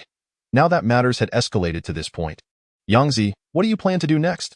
If left unaddressed, Zhao Yang would indeed become a pariah throughout the school. Zhao Yang nonchalantly opened his computer and said, arrangements are already underway. Brothers, I apologize for the anxiety you've endured these past few days because of me. Let us play a game. Since the school intended to protect Duan Yun and unjustly attributed various accusations to him, they should not be surprised when he solidifies those accusations. Seeing Zhao Yang's audacious demeanor, his roommates breathed a sigh of relief. Shui Yang took the lead, saying, Yangzi, if you need any assistance, just let us know.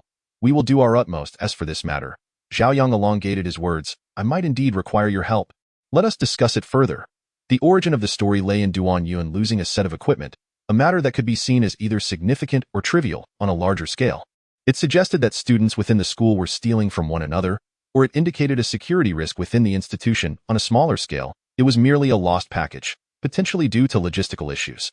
Given Duan Yun's special status, a thorough investigation was conducted, resulting in the discovery of the package on Su Lei's desk. This incident caused a considerable uproar. After all, who was Su Lei? He is an arrogant young master, resolutely accusing Duan Yun of framing him. The two engaged in a brawl at school, which escalated to the principal's office. However, neither was willing to admit fault, leaving the situation stalemated for several days. Much to the principal's chagrin, Fusheng, you truly are something. In the boys' dormitory, laughter and merriment erupted. Ji Fusheng raised a finger to his lips. Sure, do you want everyone to know? Shui Yang hurriedly lowered his voice. No? Has hacker technology really advanced to such a degree? To intercept a package, and your skills are impressive too. Su Lei lives on the 6th floor. With the situation developing this way, your issues should soon be resolved. Wang Gang lit a cigarette and remarked. Zhao Yang nodded. Indeed, events were unfolding as he had anticipated, yet it was still insufficient. He sought a way out. He picked up the phone and dialed a number. Duan Yun? It's Zhao Yang. I need to discuss something with you. and I believe you'll find it quite intriguing. The Starbucks off campus. Speak quickly, I'm pressed for time, Duan Yun responded, his pride unabashed. Zhao Yang lowered his gaze, concealing the emotions in his eyes. I would like to ask for your assistance. Could you please retract my statement of clarification? Are you joking? Duan Yun replied with a hint of sarcasm. Retracting your statement would merely imply that it was I who instigated the trouble. You take me for a fool. But I have been enduring a difficult time. The principal had promised me that if I deceived my classmates into believing I was responsible, everything would be smoothed over. Yet now, that is your predicament. Duan Yun laughed heartily. Did you honestly think the principal would aid you? Child, you are rather naive. How can you betray your word? Zhao Yang seethed. Duan Yun disdainfully stood up. Who told you to be a mere underling? Humph. Don't be fooled by Su Lei's current bravado. I have long found him displeasing, and he is no match for me. Then, enough of this banter. Quickly bring out Su Lei's incriminating evidence. Zhao Yang stammered as he retrieved a USB drive. How did you know?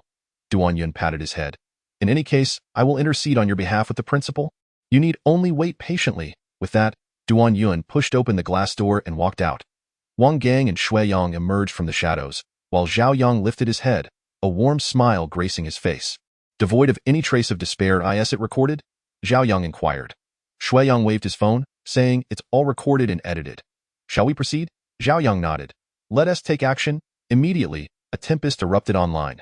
Duan Yun was utterly shameless. He had evidently harbored disdain for our brother Lei all along while feigning innocence about losing something. This incident might very well be his scheme to frame others.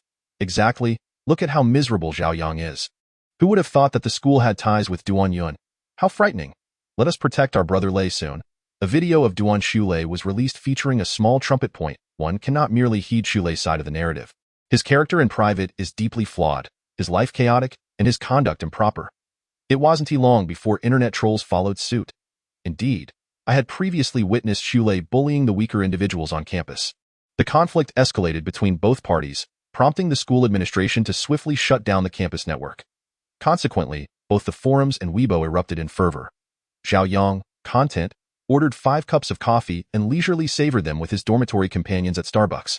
Indifferent to the unfolding events, which were no longer of any concern to him, as the leaders were set to visit the school, the principal hastily summoned the 2 individuals to his office. It was merely a minor issue. Why had it escalated to such an extent? Would it not suffice for each to take a step back and offer mutual apologies? Although both were entrenched in an online battle of you have me, I have you, they simultaneously declared, impossible. The principal felt exasperated.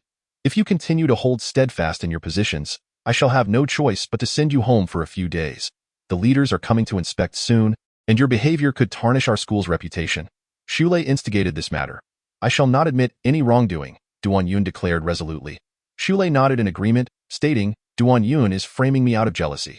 There is nothing more to discuss. The principal sighed, then for the time being, you are both to refrain from attending school. Take a week off, and upon your return, each of you is to submit a 1,000-word reflection. Both felt it prudent to seek assistance at home. Thus they agreed, though it would later transpire that both were met with a beating upon their return. The leader's inspection arrived a day earlier than anticipated. All students gathered on the square, with Zhao Yang seated at the back, drowsily nodding off. Suddenly jolted awake by the mention of his name, he pondered the situation. Had not the 2 been ordered home? Why was he involved? Navigating through the dense crowd, upon ascending the stage, Zhao Yang spotted Lin Yinyan. This woman was like an unshakable specter. Principal, my opinion regarding the school is that students should not be picking up trash on campus. It severely tarnishes our institution's image. The principal approached, asking, do you concur with Lin Yinyan's statement, Zhao Yang? Chapter 56. System upgrade to version 2. I do not concur. Zhao Yang cast a glance at Lin Yinyan, asserting emphatically, every profession deserves respect. Without the toil of sanitation workers, we could not enjoy such a pristine environment. Lin Yinyan scoffed, please do not conflate concepts. I spoke of college students scavenging for trash to sell, not sanitation workers preserving the environment. Is that so? Zhao Yang retorted, do you believe college students to be superior? Or do you think discarded materials unworthy of recovery, deserving only incineration and pollution? What a sharp tongue. In merely a few months, Zhao Yang dared to challenge her before the entire school faculty and student body. Regardless of the circumstances, I firmly believe that a university student's primary responsibility lies in their academic pursuits. Even part-time work should not involve scavenging for waste on campus, as it tarnishes the institution's image. Zhao Yang swiftly retorted. In my leisure time, how I choose to allocate my schedule is my prerogative. The methods I select to enhance my life are entirely my own, and there exists no hierarchy of professions. An astounded silence enveloped the room. From the audience, a middle-aged man initiated a round of applause. Clap, clap, clap. Suddenly, the venue echoed with thunderous applause. Standing tall on the stage, Zhao Yang maintained a straight posture. A miscalculation? Lin Yinyan's face twisted in frustration. She had prided herself on her eloquence, only to find herself ensnared by Zhao Yang's words. Akin to a mute tasting bitter herbs, unable to voice her distress. This young lady seems rather familiar. A girl approached with a beaming smile. It has been quite some time. Now, please allow me to formally introduce myself. My name is Luo Qianqian, and soon we shall be classmates. The middle-aged man who had led the applause also stepped onto the stage. Greetings, everyone. My name is Luo Weinian, and I am the father of Luo Qianqian. The head of Guangxin Media. At Qianqian's request, I am transferring her to your esteemed institution, and I hope you will take good care of her. Guangxin Media. That is indeed one of the foremost enterprises in the industry. This implies that Luo Qianqian is the legendary heiress of Guangxin Media. It is rumored that she is the youngest daughter of Luo Weinian, known for her strong-willed and unconventional nature, yet she is unexpectedly beautiful. Instantly, the audience's gaze began to shift. However, Zhao Yang remained unfazed. Firstly, he had encountered Luo Qianqian before, and secondly, he suddenly realized that the system had undergone an upgrade.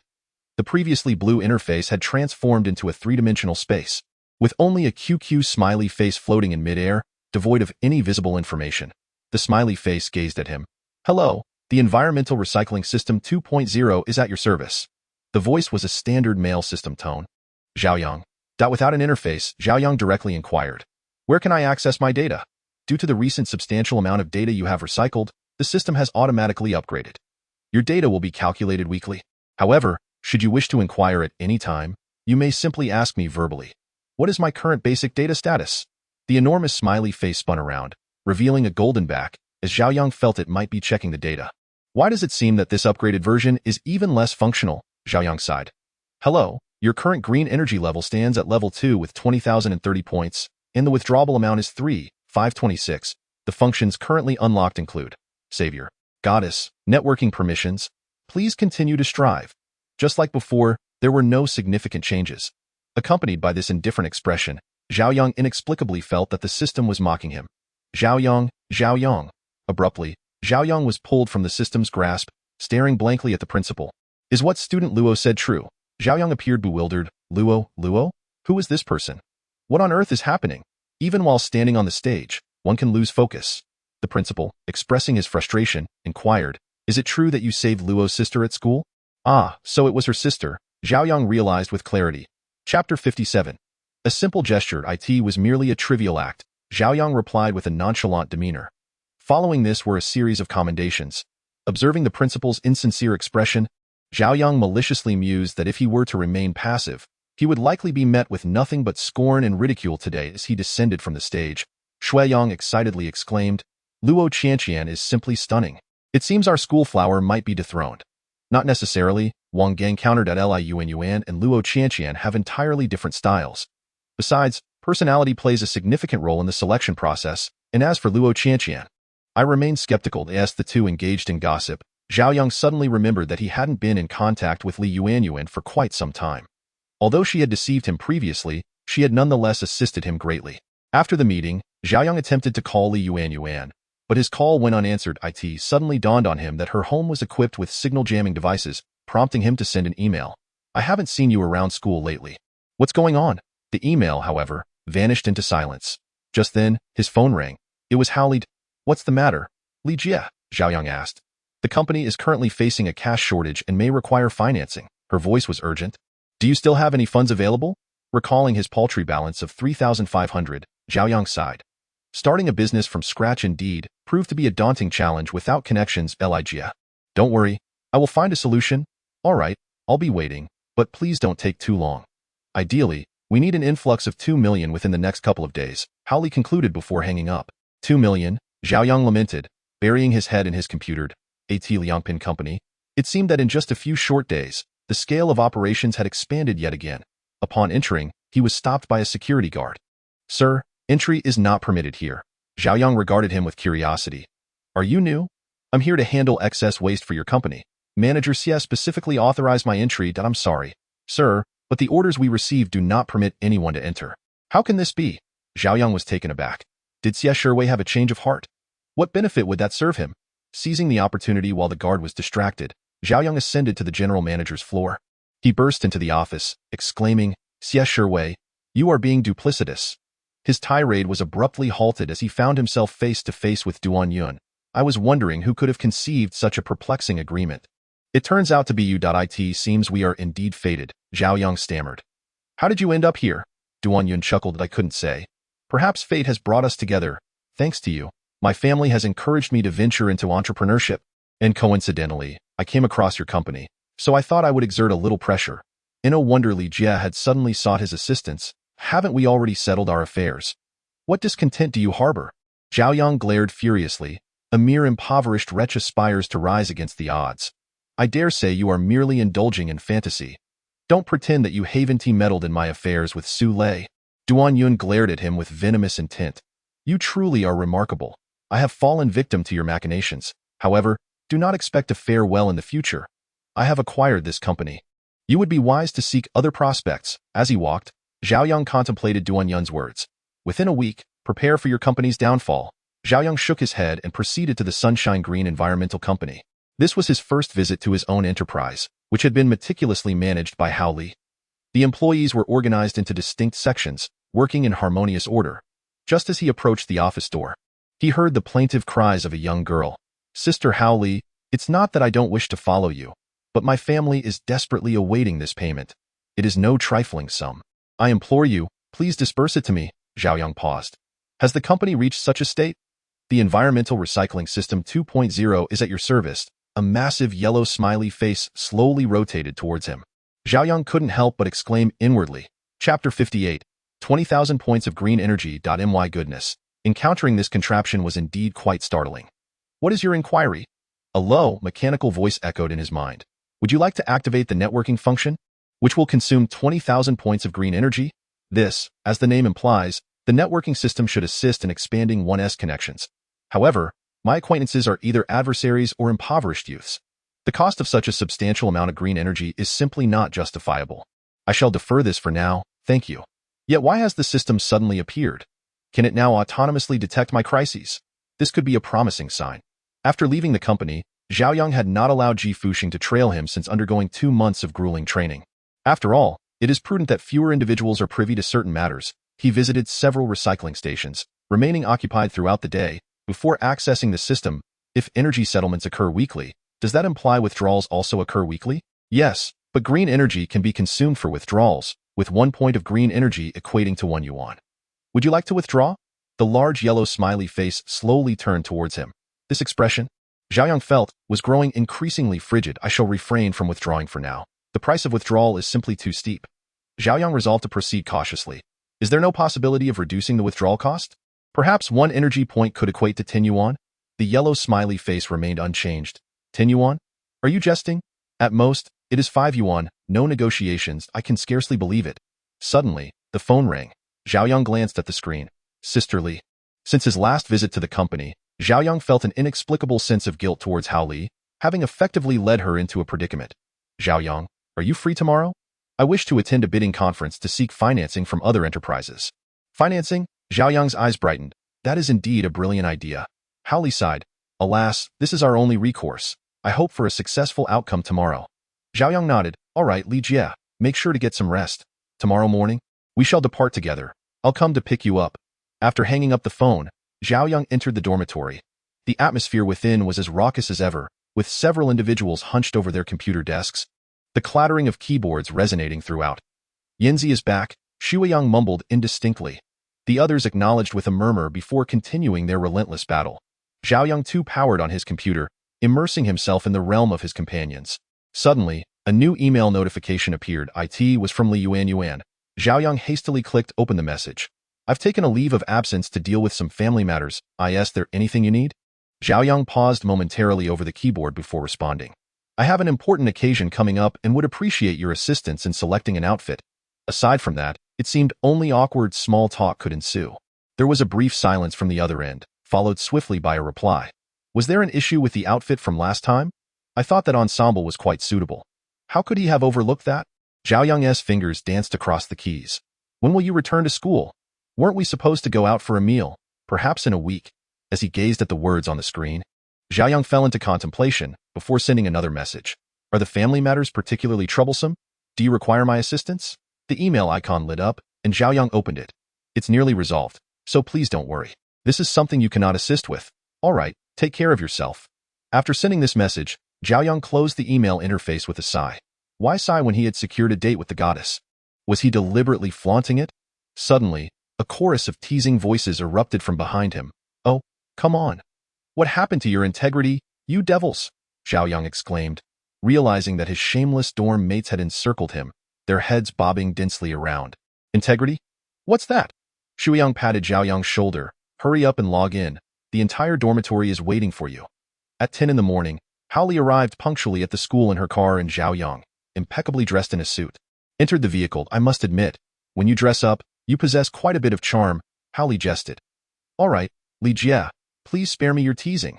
Zhao Yang chuckled bashfully, then inquired, how are preparations for the financing going? I've identified several potential firms, and barring any unforeseen circumstances, we should secure a deal, Haoli replied confidently. The car soon arrived at the venue of the bidding conference, only for Zhao Yang to encounter an unwelcome acquaintance at the entrance. Ah, what a coincidence in this vast world. Well, old schoolmate, aren't you going to say hello? Duan Yun remarked with a grin. Despite his jovial tone, his expression bore a twisted malice. Zhao Yang had stolen his limelight and thwarted his educational pursuits, and he could not allow Zhao Yang to thrive under his very nose. Zhao Yang's countenance was equally grim, for Duan Yun was indeed a source of great annoyance. Greeting someone is contingent upon their character. With your demeanor and integrity, I'm afraid we are not acquainted. With a laugh, Duan Yunqi remarked, Zhao Yang, you have some nerve. Soon enough, I shall render you incapable of shedding a tear. Without waiting for Zhao Yang's response, he strode confidently inside. Haoli stood in stunned silence, observing the unfolding drama, yet her astuteness prevented her from probing further. Zhao Yang, possessing the audacity to instigate trouble, undoubtedly had the means to resolve it. Let us proceed, Haoli suggested. The venue for the bidding event featured two colossal screens, designed to facilitate a contest between two enterprises, enabling the larger companies in attendance to place their bids. This format not only heightened the excitement but also yielded impressive results. The bidding commenced swiftly, and as Zhao Yang surveyed the room, he noted the absence of Duan Yun. Could it be that he was once again engaging in covert maneuvers? Zhao Yang's suspicions proved accurate. At that moment, Duan Yun was discreetly slipping an envelope of money into the hands of the organizer. As you're aware, securing financing is rather challenging these days, so I am inclined to select a less formidable opponent. I trust you understand, he explained. Rest assured, the organizer reassured him. After all, you are the grandson of old Master Duan. We shall extend you this courtesy and ensure everything proceeds splendidly. Satisfied, Duan Yun emerged from backstage, casting a glance at Zhao Yang that spoke volumes. Theo, contend with me. One must possess the requisite strength. As various companies took their turns presenting, it soon came time for the Sunshine Green Environmental Company. To his right, Duan Yun stood grinning on stage, audaciously flashing a middle finger. This fellow is exceedingly arrogant. The introductions for both parties were largely similar, lacking any substantial differentiation. As the event progressed to the benefits segment, Duan Yun was the first to speak up. Any enterprise that secures financing from my company shall enjoy a 3 stake, along with the right to voice opinions as shareholders. This was undeniably a formidable offer. A 3 share is an enticing proposition for any enterprise considering investment. Following his proclamation, Duan Yun cast a challenging glance at Zhao Yang. Unless Zhao Yang could present a more compelling advantage, the enterprises below would likely disregard his proposal. He was eager to see what Zhao Yang could possibly conjure up. Meanwhile, the system began to buzz frantically. Dear user, would you like to activate the networking feature? This will consume 20,000 points of green energy. Zhao Yang, displaying a cold demeanor, countered. I'll offer 10,000 points of green energy. If not, then forget it. I'm afraid we do not entertain haggling here, came the reply. Then forget it, Zhao Yang continued. I have nothing to lose. I don't need your faulty system. He feigned an intention to exit. Wait, the yellow icon slowly turned away, only to return moments later. Very well, it's a deal. Then let us activate it, Zhao Yang affirmed. The yellow icon began to transition to green, indicating the gradual initiation of the function. The networking feature activated, consuming 10,000 points of green energy, leaving a balance of 10,030 points. We wish you a pleasant experience. Although mere minutes passed in the system, only seconds elapsed in reality before Zhao Yang opened his eyes, his gaze shimmering with brilliance. Our Sunshine Green Environmental Company, in this bid for financing, offers no equity stake in our firm. Our enterprise is dedicated to the green environmental industry, a philanthropic endeavor aimed at providing a splendid environment for our friends and family. The proceeds from our company will be allocated towards urban development and desert afforestation. We urge prospective financiers to proceed with caution. Chapter 60. A call to action. As Zhao Yang's words resonated, the expressions on the faces of the attendees became a vibrant tapestry of emotions. Howley was taken aback. This was not the consensus they had reached during their prior discussions, where a one equity stake had been firmly established. Why such a sudden change of heart? Duan Yun regarded Zhao Yang with a sinister glint in his eye, pondering whether this young man had lost his senses, opting to embrace despair rather than seek change. An unexpected fervor erupted among the entrepreneurs, ignited by an unknown voice. My heart ached suddenly. My unfortunate niece, suffering from lung cancer, is a pitiful soul. My parents passed away in their 60s, and the current environmental crisis is indeed a pressing issue that cannot be overlooked. And then there is my childhood friend. The entrepreneurs began to exchange thoughts and grievances, transforming the bidding venue into a forum of lamentation. Suddenly, cries of, "I wish to finance Sunshine Green Environmental," erupted. So do I. One by one, entrepreneurs rose, creating a stunning tableau. This is impossible. How can this be? Duan Yun shouted in disbelief. Zhao Yang, what have you done? How can anyone selflessly finance a philanthropic endeavor? Yet, the astonishing scene unfolded before Duan Yun's eyes. Zhao Yang shrugged nonchalantly. As you can see, I have done nothing. I merely articulated the aspirations of the entrepreneurs present.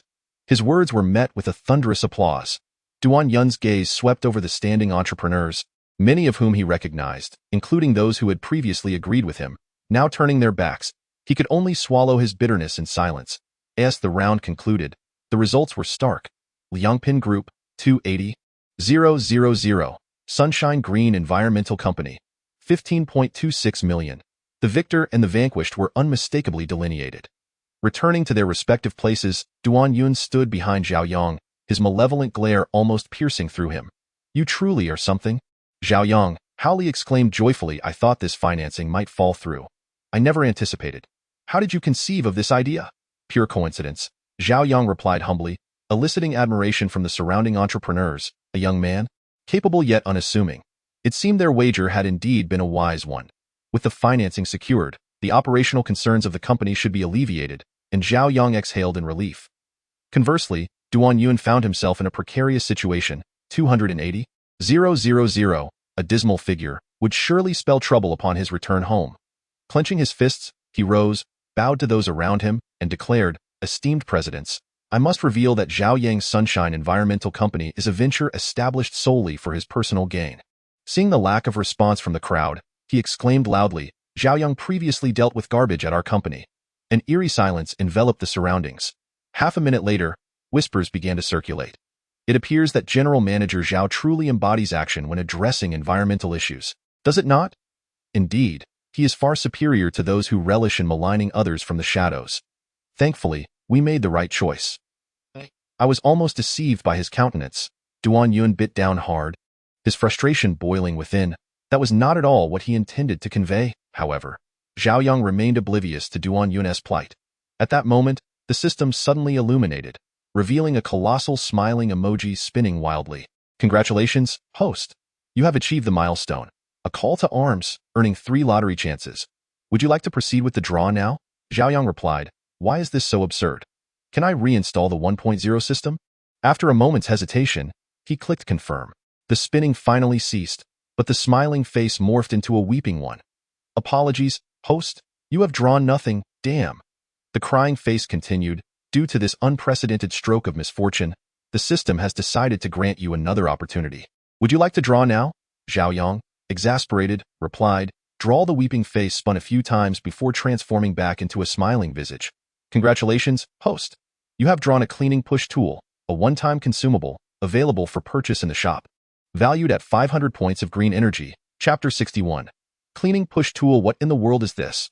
The smiling face remained unchanged. The cleaning push tool is designed for the disposal of various non-recyclable waste.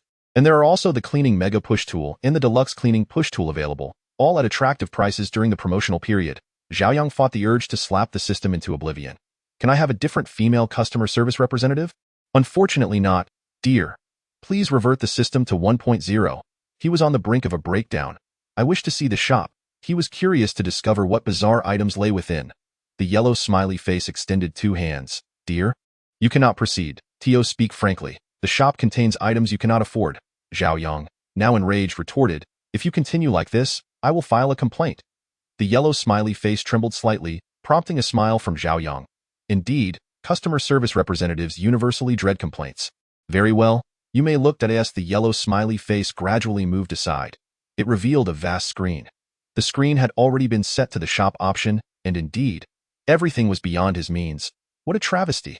The lowest priced item was the cleaning push tool he had just drawn, requiring 5,000 points of green energy, while the highest tier rebirth option demanded an astonishing 50 million points. This was a staggering difference. Zhao Yang felt as though he would never be able to exchange for the rebirth option in this lifetime. Forget it. Zhao Yang silently exited the system. Upon emerging, he found Hao Li staring at him with a mock reproach. I was talking to you. Why are you in a daze? Zhao Yang stammered, asking, what did you just say? Hao Li, with a sigh of exasperation, lamented, now that the company's troubles have been resolved, why don't we gather for a meal together? It would also provide me an opportunity to introduce the employees to the mastermind behind the scenes.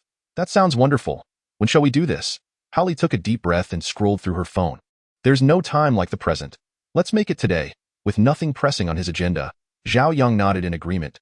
As they stepped outside, Zhao Yang noticed Duan Yun approaching a luxurious, elongated Rolls-Royce. The window slid down, and an elder emerged, delivering an unceremonious slap to Duan Yun. Clenching his fists tightly at his sides, Duan Yun cast a glance at Zhao Yang, silently vowing that henceforth, their conflict would be relentless.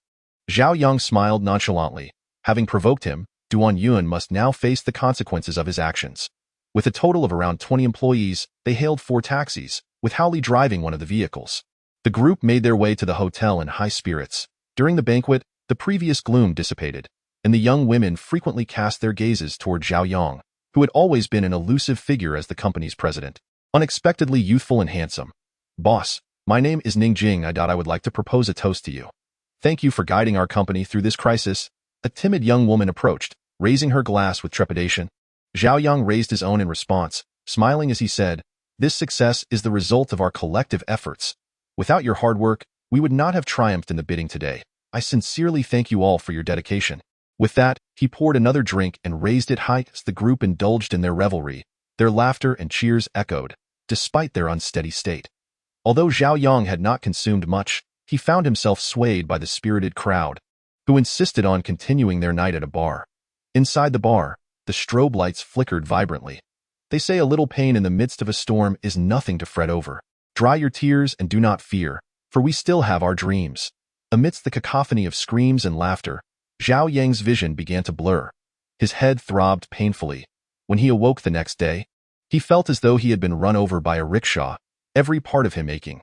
Instinctively, he reached for his phone, only to grasp at emptiness. It dawned on him that he was entirely unclothed. Oh no, surely I didn't do anything I shouldn't have last night, he thought, realizing that the decor of the room suggested it belonged to a woman. Zhao Yang attempted to retrieve fragments of last night's memories, but his mind remained a blank slate. Chapter 62. A breach of decorum. You're awake? Quickly, drink this glass of honey water. A woman entered the room. It was Hao Li, for reasons unknown. The moment Zhao Yang laid eyes on her, the tension in his chest eased considerably. Tell me, I didn't do anything inappropriate last night, did I? He inquired. Hao Li regarded him with amusement. What could you possibly have done that was inappropriate? Rest assured. Your behavior was exemplary. You simply drank too much and fell asleep, without any drunken antics or ramblings. Truly commendable. What about my clothes? Zhao Yang asked, feeling a bit embarrassed. Regardless of the circumstances, the situation, a lone man with a woman, felt rather precarious. Regarding your attire, it appears that you have indulged a bit too much in libations and unfortunately soiled your clothing.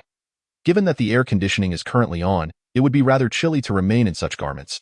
Thus I took the liberty of changing them for you. I trust you won't accuse me of being overly presumptuous. Hao Li's eyes widened slightly.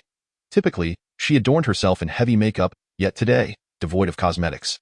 Her expression bore a refreshing contrast of innocence. Zhao Yang quickly waved his hands, exclaiming, "Not at all. I still have faith in the character of the proprietress." "Why do you still call me proprietress?" Hao Li chuckled lightly as she handed Zhao Yang some honey water, which he promptly gulped down.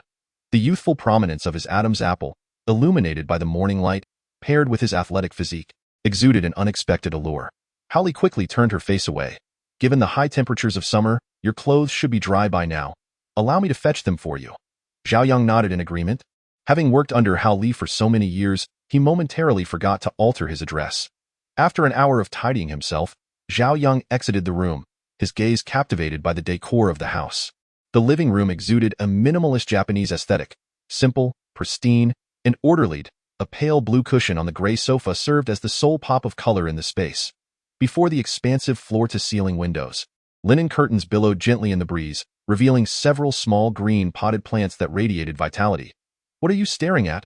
Come and eat," Hao Li called as she set 2 breakfast plates on the table. Zhao Yang settled himself at the low table, remarking, "I can't help but marvel at how different a girl's space is from a boy's. Your place is simply splendid." Hao Li teased, "Why don't you move out of the dormitory and into my place? It's only 2 stops from your school, plus breakfast is included." "Absolutely not." Zhao Yang hastily waved his hands. "It's much freer residing in my own dormitory. I wouldn't want to impose on you, Li Jie." Hao Li nodded in understanding. What a sight it would be if he actually moved in. As Hao Li descended to the underground garage to retrieve her vehicle, Zhao Yang stood by her side. Suddenly, from the reflection in a nearby car's mirror, Zhao Yang noticed 2 individuals stealthily following them. Had they become targets? Sensing Zhao Yang's unease, Hao Li inquired with confusion, "What?" Zhao Yang interrupted her in a hushed tone. "Stay quiet. Someone is tailing us. I suspect it might be Duan Yun's doing. After all, having suffered an unexpected setback at my hands, it would be uncharacteristic of him not to retaliate. What should we do?"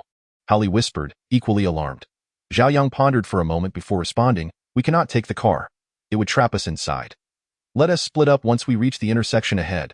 After all, Duan Yun is after me and should not pose too much trouble for you. I doubt I'm a bit frightened." Hao Li instinctively grasped Zhao Yang's hand, only to release it as if shocked. Zhao Yang paused momentarily before suggesting, "Then let us run together. Once we reach a crowded area, we can split up. The first one out should call the authorities." Hao Li nodded. Their hands intertwined once more, and as they approached the intersection, Zhao Yang silently counted down in his mind, 5, 4, 3, 2, 1, run. As expected, there were ambushers on both sides of the intersection. Zhao Yang kicked out forcefully and, gripping Hao Li's hand, they sprinted towards a nearby doorway with remarkable speed, rivaling that of Olympic athletes, leaving the ambushers in a state of shock. Chapter 63. The infuriating system. Hao Li, being pulled along by Zhao Yang, was breathless. As a professional woman, she had never engaged in such a high-intensity run. Yet, looking at their intertwined hands, she felt an inexplicable flutter in her heart. Suddenly, the system chimed. "Congratulations, host. You have gained 1 more reserve goddess privilege. Truly impressive." Enough already. Before long, they reached a pedestrian street and took refuge in an underground mall. Observing the group at the entrance lose their direction and disperse, Zhao Yang and Hao Li finally exhaled in relief. As the saying goes, it's not the thief that you fear, but the one who keeps an eye on you. You cannot continue like this. Hao Li gasped as she spoke. Zhao Yang nodded in agreement. Although he had a conflict with Duan Yun, his current strength was insufficient, and he could only respond to challenges as they came. "Li Jie, I'm sorry for dragging you into this. You should take a taxi to the office. I will return to school on my OWN.as." He spoke. Zhao Yang made his way deeper into the mall.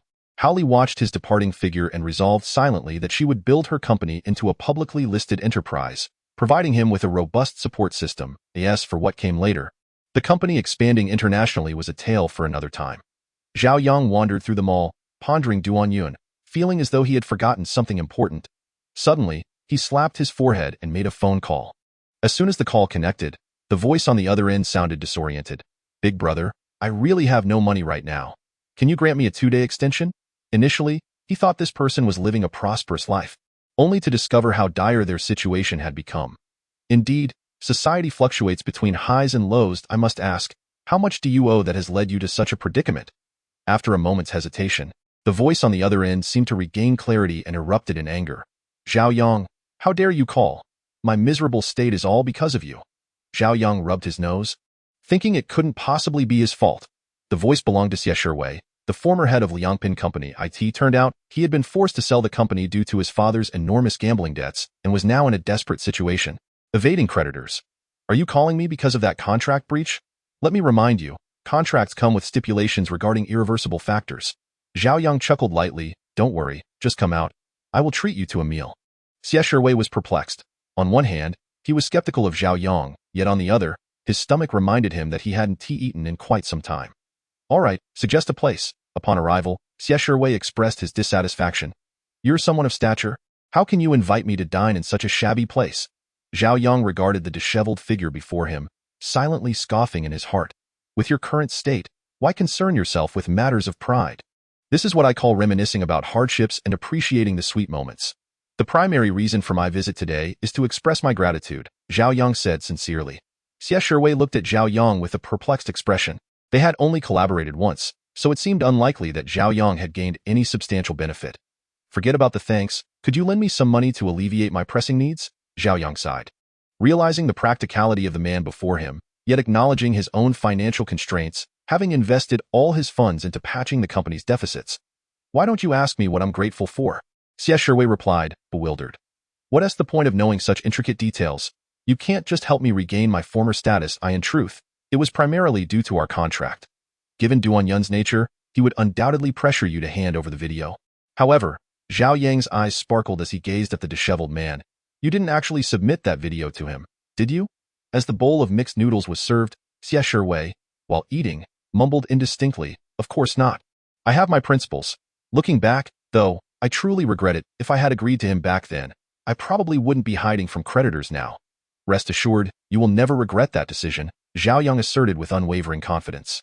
Chapter 64. Is overdraft possible? Noting that Xie Shiwei was still devouring his meal with great enthusiasm, Zhao Yang inquired, how much do you still owe? Why do you want to know? Xie Shiwei replied with an expression reminiscent of someone in distress, clearly reluctant to revisit the topic. Just curious, Zhao Yang said nonchalantly. Xie Shiwei buried his face in his plate. It's not much, about 3 million. Oh wait, I've been hiding for 2 more days, so with interest, it's probably around 380-something thousand. Damn. High-interest loans are definitely not an option. Seizing the opportunity while Xie Shiwei was occupied with his noodles, Zhao Yang accessed the system. System 2.0, are you there?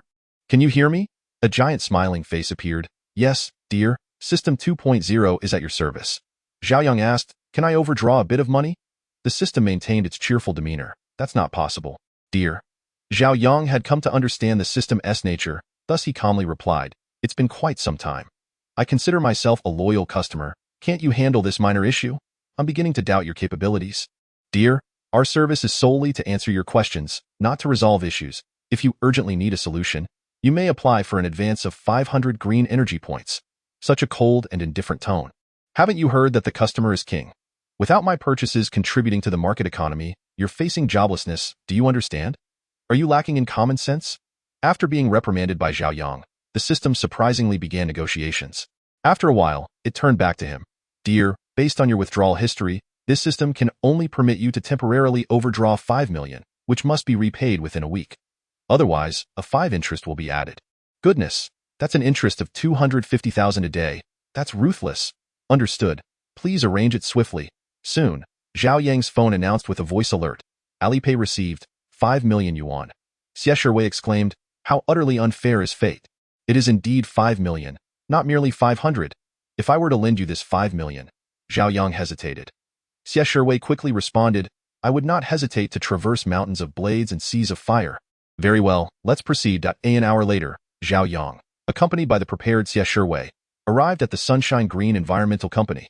Sisterly, Zhao Yang entered the office and addressed Hao Li, a friend of mine is coming to our company for development. Please do not feel obliged to accommodate me, let him start from the bottom. Hao Li scrutinized Xie Shiwei for a moment, then produced an A4 sheet, saying, please fill out this information first, and then head to the HR department for your onboarding. Zhao Yang was taken aback. You don't even inquire about his previous experience or capabilities before hiring him directly. Why would I have any reservations about the person you brought? Hao Li replied with an air of certainty.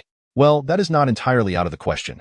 Zhao Yang glanced at the wall clock and remarked, goodness, it is 1:57. I'm going to be late for class. I must take my leave. With that, Zhao Yang hurriedly dashed out. Dio, you need me to give you a ride? Hao Li called after him. A voice from the doorway interjected. No need. I can't take a taxi to school myself. Howley smiled blissfully. Before long, Howley arrived at the HR department. What did you think of the person Zhao brought in for the interview? The HR manager, brimming with admiration, responded, he is undoubtedly the best candidate I have interviewed in a long time. He is proficient in all areas of business. Is he really that exceptional? Howley asked, perplexed. More genuine than gold. If Zhao Yang were still here, he would surely exclaim, he is the boss. Even a starving camel is larger than a horse. Zhao Yang rushed to school but still arrived late. Having forgotten his books and consequently being punished by the teacher to stand at the back of the classroom. Watching his classmates conceal their phones behind their textbooks, Zhao Yang couldn't help but sigh. Ah, the joys of school. The other three in the dormitory were absent, presumably hiding away to play games, making it likely that they would all fail their ideological and political theory class. Zhao Yang's gaze swept over his classmates until it settled on a dark blue figure, seemingly sensing his presence. The girl suddenly turned around. It was Luo Qianqian. She winked at Zhao Yang and raised her homework book, asking, why are you late today? Beneath her elegant handwriting lay a small string of numbers. Zhao Yang quickly sent a text message. I stayed up all night playing games, so I couldn't get up this afternoon. The green signal light on his phone flashed, and a reply came swiftly. Wow. Impressive. Can I join you next time? Zhao Yang hesitated for a moment. Sure, my sister has been wanting to thank you in person. Would you be able to visit my home? That seems a bit inappropriate, doesn't it? Zhao Yang is indeed haunted by shadows. If you do not attend, I shall be quite displeased, truly. Such a willful young lady. Zhao Yang chuckled softly. Very well, you may make the arrangements. Just inform me in advance. Thus, the matter was settled through a flurry of text messages. Everyone drifted into a state of drowsiness. Zhao Yang and Luo Qianqian continued their conversation, unknowingly arriving at the end of class. The bell rang. Zhao Yang's WeChat group of 4 mischief makers erupted with notifications. Anyone outside? Shuiyang, are you there? I'm currently gaming with you. Wang Gang, are you blind? Yangzi is outside. Followed by a string of mischievous emojis. Dry pot shredded pork noodles. Yangzhou fried rice. Andy's dumplings. Zhao Yang laughed as he sent a reply. Your delivery person, Zhao Yang, has accepted the order. Please wait patiently. After sending the message, a friend request popped up. The illustrious Miss Luo Qianqian has arrived. Quick, grant her passage. Zhao Yang clicked confirm, and immediately a message arrived. When are you all gaming? I've been playing alone, and it's rather dull. Zhao Yang could almost envision that person pouting. How could the initially commanding and graceful girl transform so quickly? Later tonight. After securing provisions for the other 3 at the cafeteria, Zhao Yang returned to the dormitory. Gentlemen, I have both good news and bad news. Which would you prefer to hear first? Shuiyang removed his headphones. Good news. The good news is that we are not lacking a jungler. Tonight we shall have a female jungler. Isn't that's splendid? Shuiyang's eyes brightened. A girl. Oh, I'm dead. Is she beautiful? Single? Skilled? Is she a cute girl or a mature lady? Hold on, brother. Your words carry ambiguity. Zhao Yang replied earnestly. Quite beautiful. Single. Skill unknown. Attributes to be determined. It is time to showcase true skill. Shuiyang donned his headphones. Let us get online quickly. Let us begin. After distributing the provisions, Zhao Yang sat at his desk and opened his computer. Soon, the game interface appeared. He promptly invited Luo Qianqian, and the 5 of them entered the game. Originally with Ji Fuxing in their ranks. They would almost always win effortlessly, but later Ji Fuxing found the game too monotonous and shifted to PUBG. The team without a jungler faced a disastrous defeat, perpetually seeking a jungler online. Zhao Yang put on his headphones. Shuiyang was the first to speak. What champion do you play, girl? I play Jungle Knife Girl. Aw, it's a lowly. I'm dead. Shuiyang slammed the table. Ji Fuxing cast a cold glance, casually eliminating a foe hidden in the bushes. How embarrassing. The game swiftly commenced, and Zhao Yang soon identified the issue. Luo Qianqian was quite skilled, yet she unconsciously came to the bottom lane to assist Zhao Yang. Zhao Yang was playing Ashe, a marksman, primarily collaborating with Wang Mingxing in the bottom lane. Shuiyang lamented, Girl, please assist me. I'm dead. Sob sob sob. After one match concluded, Shuiyang's score was a dismal 0-10-2. It was tragic, utterly tragic. Why are you targeting me? I'm still just a baby, Shuiyang shouted in anger. Your skills are quite impressive. Would you like to add me as a friend? Wang Gang sent a message. Shuiyang's fury intensified. Wang Gang, you have a family. Can't you exhibit some integrity and leave us single individuals a glimmer of hope? I'm sorry, I can't.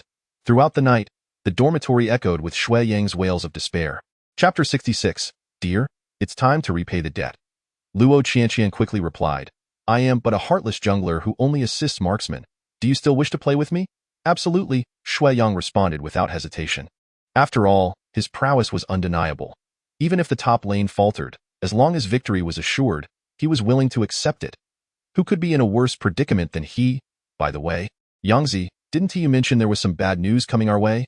Zhao Yang replied without lifting his head. Today in the Mao Concepts class, the teacher called out your names. All three of you have flunked. On the opposing side, Kazakhs executed a series of operations with ferocity, securing a pentakill.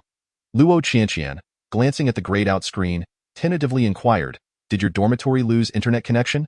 Meanwhile, in the boys' dormitory, Yangzi, I'm coming for you. The next day, the entire dormitory obediently attended class. After all, it was the final semester, and graduation was at stake, so no one dared to take it lightly. The Mao Concepts instructor was a man nearing 60, possessing a peculiar hypnotic effect in his speech, causing Zhao Yang to feel drowsy. Suddenly, the system chimed, Dear, today marks the first day of your repayment period. Remember to settle your debts.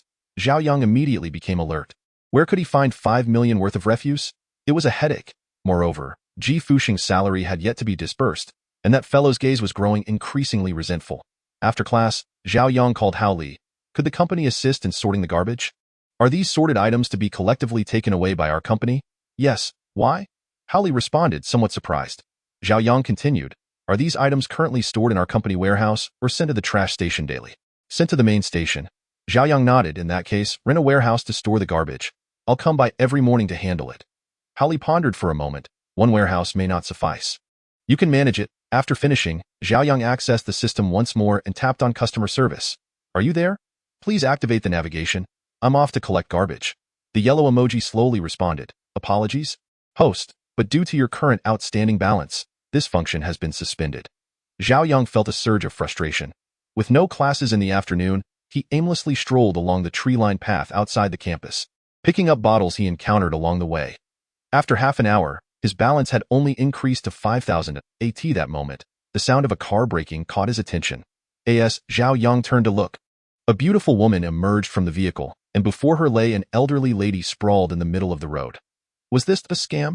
As the woman's face slowly turned towards him, Zhao Yang was taken aback. It was Li Yuanyu, and tossed her hair back and bent down to ask, Auntie, are you all right? Alas, what a predicament I find myself in. My leg, my back, I fear they are beyond repair. Young lady, do you not watch the road while driving? My sincerest apologies, madam, Li Yuanyu hastily replied. Shall I escort you to the hospital for a checkup? A glimmer of cunning sparkled in the elderly woman's eyes. It's all right, dear, that I perceive that you did not intend any harm. Just provide me with a sum for medical expenses, and I shall make my own way to the hospital. Li Yuanyu realized she had fallen victim to a scam. Yet the hurried passers-by on the street showed no inclination to offer her support. How much do you require? She reluctantly inquired. The elderly woman scrutinized Li Yuanyu's vehicle and attire, her dim eyes flickering with calculation as she replied, 30,000. If you please, 30,000. That is no trifling amount, Li Yuanyu, and was about to voice her objections when Zhao Yang unexpectedly stepped between them, exclaiming, Oh my, Li Yuanyu, how careless of you. You should promptly apologize to this lady. Li Yuanyu felt a pang of injustice. After so many days apart, he offered no defense for her, yet insisted she apologize to the elderly woman. The elderly woman's gaze flitted between the two. Evidently, they were acquainted. An apology is unnecessary. Since you both are familiar, why not have him pay the 30,000 on your behalf? Zhao Yang, standing protectively in front of Li Yuanyu, smiled and declared, I would gladly accept that, but honestly, madam, I believe your situation is quite severe. 30,000 is far too little. Li Yuanyu stared at Zhao Yang in shock. What was he thinking? Did he not recognize the trap before him? Moreover, he was suggesting they increase the amount. Had he lost his senses? The elderly woman shared her confusion, but upon witnessing Li Yuanyu's expression, she quickly grasped the situation. This young man must be pursuing the girl, attempting to impress her, and with such a gullible target, why not seize the opportunity? Then, how about 100,000? The elderly woman exclaimed, her excitement rendering her almost incoherent. Zhao Yang waved his hand dismissively. That's still insufficient. Let us make it 1 million. 1 million. Such an exorbitant sum. Surely, it was as if a foolish heir from a wealthy family had emerged. The elderly woman nodded eagerly. Zhao Yang made a phone call. Hello? Mom, would it be possible for you to transfer 1 million via Alipay? I just accidentally struck an elderly lady and need to settle the matter. The elderly woman was taken aback. What did he mean by having struck her dead? After the call, Zhao Yang continued with a grin, Madam, would you be so kind as to add me on Alipay? Once I strike you dead, I will promptly transfer the funds. You intend to kill me? That is illegal, not to worry, Zhao Yang replied nonchalantly. After all, you are of advanced age, your legs are frail, and your eyesight is poor. If you mistakenly cross a red light and I happen to run you over, I shall compensate you, and surely the police would not hold me accountable. The elderly woman was left in shock. She merely wished to pull a fast one, not to face death. This young man, could he possibly be bluffing? Upon contemplating this, the elderly lady straightened her posture and declared, You wouldn't he dare. Just then, Zhao Yang inexplicably slipped into the car and started the engine. Upon witnessing this turn of events, the elderly woman hastily fled, her earlier claims of being physically incapacitated now seemingly forgotten. The onlookers erupted in applause. Liu Yuan's emotions ebbed and flowed tumultuously. As the saying goes, the gentle fears the strong fears the reckless, and the reckless fears those who have nothing to lose. In this instance, the elderly lady had indeed encountered an immovable obstacle. Thank you, Li Yuanyuan approached and whispered. Zhao Yang let out a sigh of relief. Jesting, if you truly wish to express your gratitude, why not treat me to a meal? Just as Li Yuanyuan was about to nod in agreement, her expression darkened upon spotting a Ferrari trailing behind. Following her gaze, Zhao Yang saw a young man, impeccably dressed, stepping out of the Ferrari. It was Duan Yuan, as the saying goes, when enemies meet, their eyes blaze with intensity. Duan Yuan strode toward Li Yuanyuan, demanding, What are you doing with him? Zhao Yang retorted immediately, What kind of business is it of yours who Li Yuanyuan chooses to associate with? Duan Yuan, fuming, shot back, Who do you think you are to speak in my presence? Enough of this bickering, Li Yuanyuan interjected, stepping up to Duan Yuan. If you have something to say, please do so directly without beating around the bush. Duan Yuan quickly shifted his demeanor, stating, I believe I've been quite clear since our last blind date. No, in fact, I liked you even back in school. I wish to pursue you. Then I must also be clear, Li Yuanyuan replied earnestly. I am not looking to date at this moment. I want to force you. Let us just be friends. Duan Yuan remained lost in his own thoughts. Zhao Yang felt a twinge of embarrassment on behalf of Duan Yuan's shamelessness and positioned himself between the two, saying coldly, you really think too highly of yourself. Just because you want to be friends doesn't mean she has to agree. How pathetic. You little brat, are you looking for trouble? And if I am? Zhao Yang's stubborn temperament flared up. Fine, just you wait. With that, Duan Yuan sped off in his Ferrari, leaving a cloud of dust behind. Liu Yuan exhaled in relief and then inquired, Did you have a conflict with Duan Yuan before? Let us discuss it in the car, Zhao Yang chuckled. Loitering in the middle of the street isn't the best idea. Fasten your seatbelt, Li Yuanyu, and turn to ask, Can we talk now? He began, Well, it's a rather complicated matter. After recounting the recent events, Li Yuanyuan finally revealed a hint of a smile. It seems you've had quite an exciting time lately. Zhao Yang nodded and then asked, What about you? How did you end up entangled with Duan Yuan? Chapter 68. What is this all about? Li Yuanyuan let out a sigh. Recently, my father received a promotion and has been assigned to the municipal project sector. The Duan family is involved in this line of business, and they are eager to curry favor with us. However, my father has never been one to socialize much, so. Thus, Duan Yuan has set his sights on you? Zhao Yang instantly grasped the situation. Li Yuanyuan nodded in affirmation. The car came to a halt outside a hot pot restaurant. So, what brings you out here now? Li Yuanyuan was not the type of girl who lived aimlessly without a plan. You see right through me. She sighed, My mother has been discharged from the hospital, and I am here hoping to mend their marital relationship. I see. Wouldn't my presence here be rather awkward? After all, they are a family, and my being here feels somewhat out of place. It's all right. Li Yuanyuan lowered her head and spoke softly. Perhaps my being here will keep them from confronting each other too openly. That does make sense. As it turned out, Li Yuanyuan's speculation proved to be accurate. A heavy atmosphere enveloped the dining table, with both parties refraining from expressing their grievances, courtesy of Zhao Yang's presence. The meal was devoid of flavor. I specifically ordered a salmon. Why hasn't it been served yet? Li's mother inquired, her finger pointing at the menu with ire. The waiter, visibly nervous, replied, I will check with the kitchen right away. Could you please wait a moment, ma'am? Already simmering with frustration, this only added fuel to the fire. Li's mother removed her glasses, exclaiming in anger, I will go to the kitchen myself. Zhao Yang quickly intervened. Auntie, allow me to check instead. If she went, there was no telling what kind of quarrel might ensue, and his presence might afford them a modicum of space. Guided by the waiter, Zhao Yang entered the kitchen, which was in complete disarray. Grab it. It's going that way. Ouch, my face. Where is it? Where is it? The moment they spotted Zhao Yang, the kitchen fell silent. He pondered if he had arrived at an inopportune time. Hello, I am a guest at table 36. May I inquire when our salmon will be served? Upon hearing this, the chefs in the kitchen regained their composure. It will be ready soon. Just a few more minutes. Oh, all right, if I may be so bold. What were you all trying to catch just now? Zhao Yang asked, curiosity piqued by their disheveled appearance. The chefs wore expressions of distress, and one of them sighed. Forget it, young man. It's best if you don't ask. Very well, Zhao Yang replied as he turned to leave, unaware that a small tentacle was swaying in the wind from the collar of his shirt. Upon returning to the table, Zhao Yang witnessed Li's mother handing over a document. No more nonsense, just sign it. What the document revealed was a divorce agreement. Li Yuanyu and appeared to have anticipated the situation. Seated at the corner of the table, silent as the steam from the hot pot obscured her features, rendering her emotions invisible. Divorce may be an option, but what of Yuan? I cannot possibly take care of her. Li's father stated matter-of-factly. Li's mother slammed her hand on the table and rose to her feet. So you intend to leave the child to me alone? Let me tell you, Li Chengming, do not even think about it. Their unrestrained quarrel unfolded without any regard for Li Yuan, as if she were neither their daughter nor an adult. Zhao Yang felt an inexplicable surge of anger. Enough! He stepped between the two, his voice booming. Have you considered your daughter's feelings in all of this? She meticulously arranged this feast in hopes of reconciling you both, and yet, what do? Enough of this talk, Li Yuan stood up, gently wiping away the tears from the corners of her eyes, and addressed Zhao Yang. Dad, Mom, I am already an adult. If my existence is a burden to you, I shall leave, causing you no further trouble. Take care of yourselves, Zhao Yang. Let us go. Chapter 69.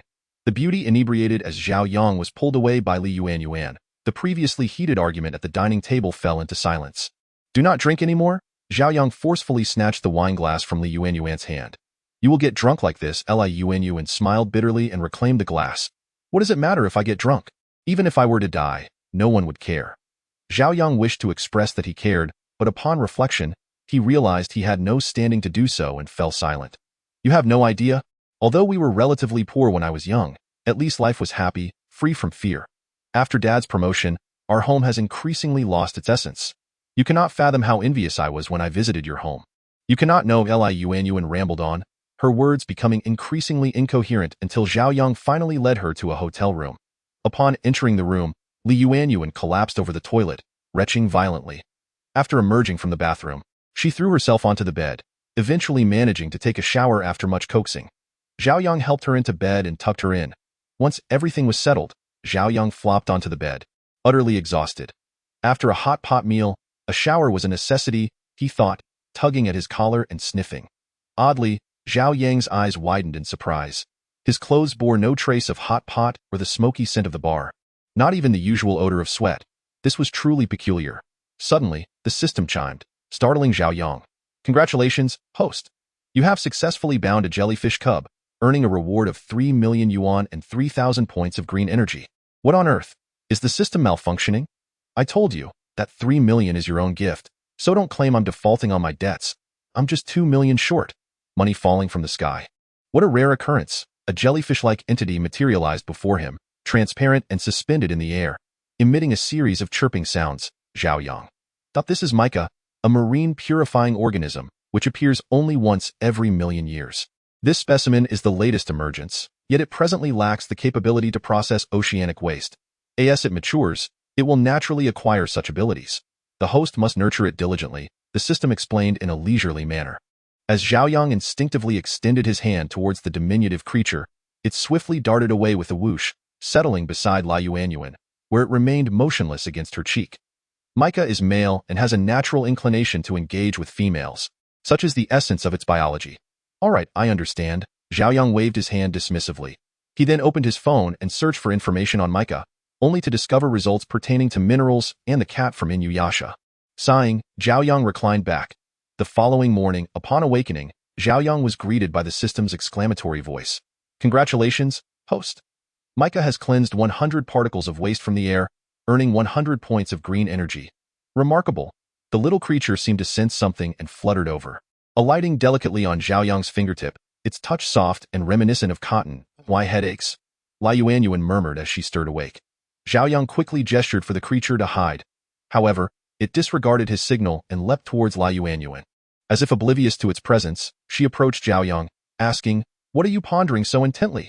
Zhao Yang shook his head and inquired, "What do you plan to do next?" In response to his question, Liu Anyuan replied with a calm demeanor, "We can only take one step at a time. Regardless, they are still my parents. I can't simply disregard them." Suddenly, as if struck by a thought, she asked, "My father currently works in municipal services, and there is an abundance of waste at the garbage station in the southern part of the city. Could you contact someone to handle it?" "A garbage station?" Zhao Yang seemed to recollect something. And then the system chimed in. "The host can utilize the cleaning mini push, which is of excellent quality and truly a value beyond measure. Leave it to me. I happen to have a friend who can resolve this issue."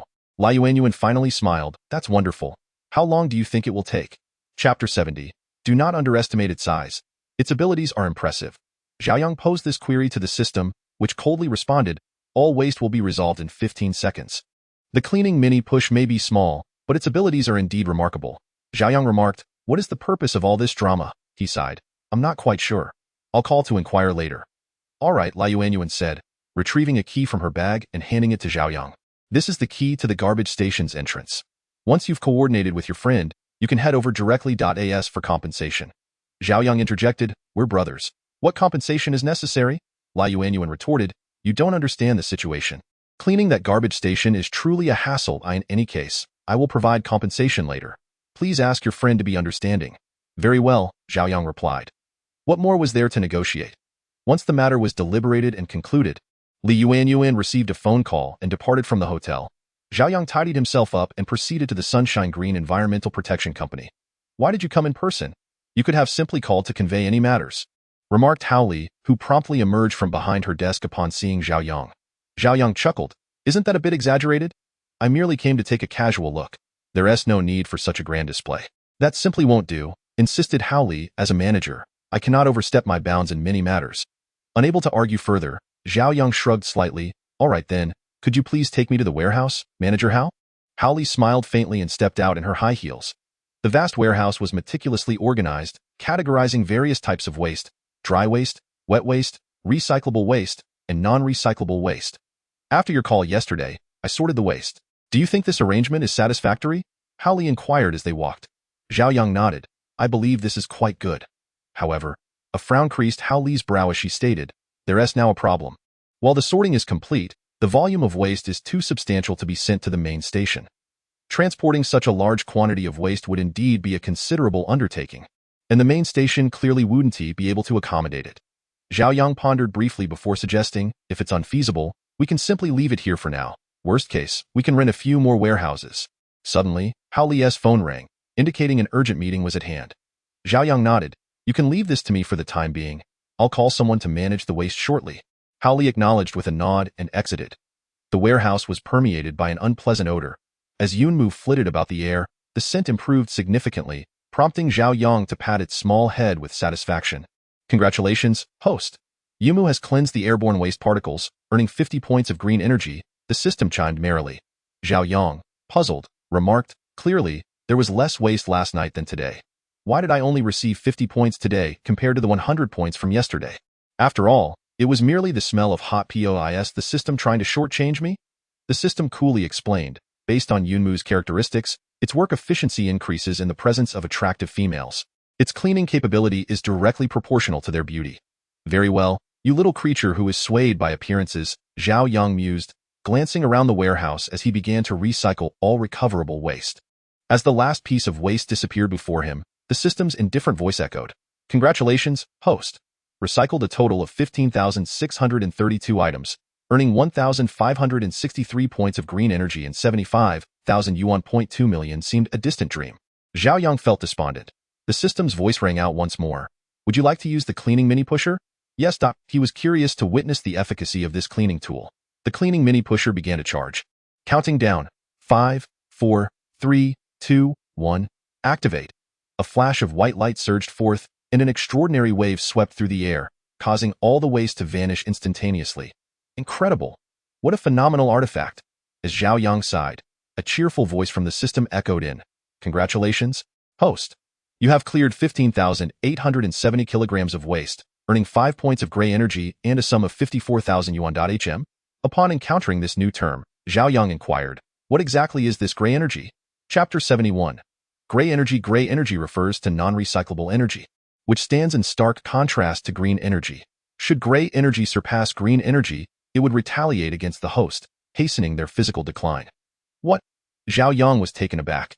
Having enjoyed the benefits bestowed by the system, he had never contemplated that one day this entity could adversely affect him. Is it possible to eliminate this gray energy? Gazing at the nascent gray progress bar, Zhao Yang felt a shiver of dread. Certainly, host, the system explained earnestly.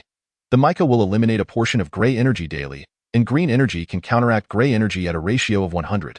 Would you like to offset it now? 100. 1.5 points of gray energy would necessitate 500 points of green energy. Zhao Yang felt a pang of reluctance, but resolutely declared, "Offset. Understood. Host. I shall arrange it immediately." Moments later, the system responded again, "Host. Your gray energy has been offset. You now have 6,063 points of green energy remaining, and your total funds amount to 136,724 yuan. Would you like to withdraw? I shall refrain from withdrawal for now," Zhao Yang replied as he exited the system's space. The sound of clicking high heels approached, prompting Zhao Yang to instinctively glance toward the entrance. Upon seeing the state of the warehouse, Hali was utterly astonished. "Zhao Yang, in such a short time, you have managed to organize the entire warehouse. It's almost devilishly swift." The surroundings were immaculate. Even the air was infused with the essence of the forest. "You are exaggerating," Zhao Yang said as he approached her. "So, what conclusions have you all reached in your meeting?" Hali stepped aside. "Oh, it's nothing much. We were just considering that during the last financing meeting for the bidding, it was mentioned that our company is a public welfare project. Therefore, we thought it necessary to undertake some public welfare activities. I've decided to take our team to the edge of the desert to plant some poplar trees." Zhao Yang was momentarily taken aback. A casual remark of his would now incur expenses for the entire company, leaving him with a twinge of guilt. He quickly added, "When do you plan to set off? I would like to join you. Well, probably at the end of this month. Are you available? If so, I can drive to your school to pick you up," Hali said, glancing at Zhao Yang beside her. "The end of this month? That would be the day after tomorrow." Zhao Yang mentally reviewed his schedule and replied, "No problem, then it's settled." After leaving the company, Zhao Yang arrived at the way station mentioned by Li Yuanyuan. Unlocking the rusted heavy lock, he was greeted by a scene of devastation. The road was a sight to behold, littered with refuse, with various types of waste mingled together to form a towering mountain of garbage. 3 to 4 stories high. It was indeed a spectacular sight. However, perhaps due to being in the open air, there was a surprising lack of foul odors, and some of the refuse even sported wild grass and flowers, charmingly vibrant. Mica fluttered about in this space, though it had not managed to consume any refuse. It returned, somewhat dejected, and wearily settled upon Zhao Yang's shoulder, its tentacles drooping listlessly. Zhao Yang smiled and gently stroked the little creature's head, hastily activating the cleaning device. Unfortunately, the results were far from satisfactory. After approximately 10 attempts, it had cleared less than a quarter of the debris, and the value of the gray energy had already surged to 500. Zhao Yang quickly employed the green energy to counterbalance it, but this action drastically reduced the green energy by more than half, leaving him with only 1063 points. It appeared that future garbage collection would require greater caution. Should he inadvertently endanger his own life, it would be an unwise trade indeed. Nevertheless, seeing the system's balance reach 1,040,000 brought Zhao Yang a sense of relief. If he could successfully clear this refuse station, he should be able to repay the system's debts. As Zhao Yang happily devised his plans, the phone suddenly rang. Upon glancing at the caller ID, his brow furrowed. Lin Yinyan, what could she possibly want this time? The phone continued to ring insistently, as if it would not relent until he answered. Reluctantly, Zhao Yang pressed the answer button. Lin Yinyan, did you call me for something specific? Chapter 72. A spectacle unfolds. Lin Yinyan found herself at a loss for words. The truth was, she had previously urged Director Li not to perform surgery on Zhao Yang's father, and now this matter had come to light. Unless Zhao Yang was willing to speak, she would be at a loss. Zhao Yang listened to the silence on the other end with growing impatience. If you have nothing to say, I shall hang up. Wait, Lin Yinyan quickly replied. It's just that it's not convenient to discuss over the phone. How about we meet somewhere instead? With that, the call ended, and a message promptly arrived. Once again, it was a hotel. Did she really intend to come again? Zhao Yang felt a sense of exasperation. Beyond the initial impression of her beauty, his feelings towards Lin Yinyan had turned into a deep-seated aversion. It was time to put on a show. A glimmer of insight sparkled in Zhao Yang's eyes as he edited a message and sent it. Upon arriving at the hotel, Zhao Yang knocked on the door as agreed. Lin Yinyan hurriedly pulled him inside. All right, what is it? Speak plainly, Zhao Yang said directly. Lin Yinyan gazed at the man before her, unable to conceal the frustration in her eyes. How could he not notice the effort she had put into her appearance just to see him? He seemed utterly unmoved. I had some misunderstandings about you before, which led me to act poorly, however. I hope you can forgive me for the sake of our shared alma mater. Oh? Zhao Yang chuckled, a teasing glint in his eye. Your approach to this apology is rather peculiar. Frankly, I don't believe I have any reason to forgive you. Lin Yinyan clenched her teeth and knelt down resolutely. I beg you to forgive me. Zhao Yang toyed with his fingers. I am well aware of who you, Lin Yinyan, are. You must be in some sort of trouble, given the numerous grievances you've caused me. Why don't you enlighten me as to which transgression you wish to address? It was at the hospital when, before Lin Yinyan could finish her sentence, Zhao Yang interrupted her. Enough. There is no room for negotiation on this matter. I will never forgive you, even if it cost me my life. Family was his bottom line. Lin Yinyan's eyes welled up with tears, not out of pretense, but genuine grievance. Despite her humility and willingness to compromise, Zhao Yang drummed his fingers on the table, irritated by the sluggishness of time. She should have arrived by now. Why was she crying? Kneeling down, Zhao Yang gently wiped away Lin Yinyan's tears, his every motion imbued with tenderness. Her eyes shimmered with fresh tears. She knew that Zhao Yang still harbored feelings for her. You are being unreasonable. Speaking to me like this, I refuse to engage with you. With that, Lin Yinyan stood up, turning her back on him. This was her tried and true tactic of feigned rejection. Behind her, Zhao Yang leaned in. You know exactly what I desire. She felt a surge of confidence. She still possessed her allure. A blush crept onto Lin Yinyan's cheeks as she removed her outer garment, revealing a striking red silk camisole beneath. Slowly, she approached, wrapping her arms around Zhao Yang's neck. Suddenly, the door to the motel was kicked open with a resounding bang, and Su Lei, seething with rage, shouted, Lin Yinyan, you shameless hussy, how dare you betray me? I will kill you. As he lunged towards her, Lin Yinyan hurriedly sought refuge behind Zhao Yang. Yet Zhao Yang, unyielding, dashed towards the exit without a glance back. Lin Yinyan's heart sank. This was the end. Su Lei wasted no time, delivering a resounding slap that sent Lin Yinyan sprawling to the ground. She scrambled to grasp his ankle. I'm sorry, Su Lei. I realize my mistake. Please don't be angry. Outrageous, you wretch, Su Lei spat, kicking her aside. Lin Yinyan was hurled into a corner, blood spilling from her lips as she lost consciousness. Zhao Yang, in her fading awareness, she thought, had it not been for him, how could she have ended up in such dire straits? Exiting the elevator, Zhao Yang slipped the intercom into his pocket and opened his phone to send a WeChat message. Today, I'm in a good mood. Brothers, what would you like me to bring? The group chat erupted with excitement as everyone chimed in with their culinary requests. A bunch of food lovers, Zhao Yang thought, shaking his head in amusement. Chapter 73. The ability to identify treasures. The screeching of tires abruptly halted Zhao Yang in his tracks as he crossed the street. How close that was! A stunning woman with a high ponytail emerged from a vehicle. Beckoning to him, Zhao Yang, get in. It was Luo Qianqian. Dressed in vibrant athletic wear, she exuded an infectious energy that compelled Zhao Yang to glance at her more than once. Once inside the car, however, Zhao Yang's attention was immediately captivated by another beauty seated within. If Luo Qianqian represented vitality and nature, this woman epitomized intellectual elegance. Her shoulder-length chestnut hair, delicately curled lashes, and hands neatly resting on her knees radiated tranquility. Hey, what are you staring at? Luo Qianqian snapped, giving Zhao Yang the middle finger. Qianqian, the other beauty interjected softly, please refrain from being rude. She gently lifted her gaze, and this simple act significantly enhanced Zhao Yang's admiration for her. With a warm smile, she extended her right hand, saying, hello, my name is Luo Wanwan. Thank you for saving me the last time. It was merely a trifling matter.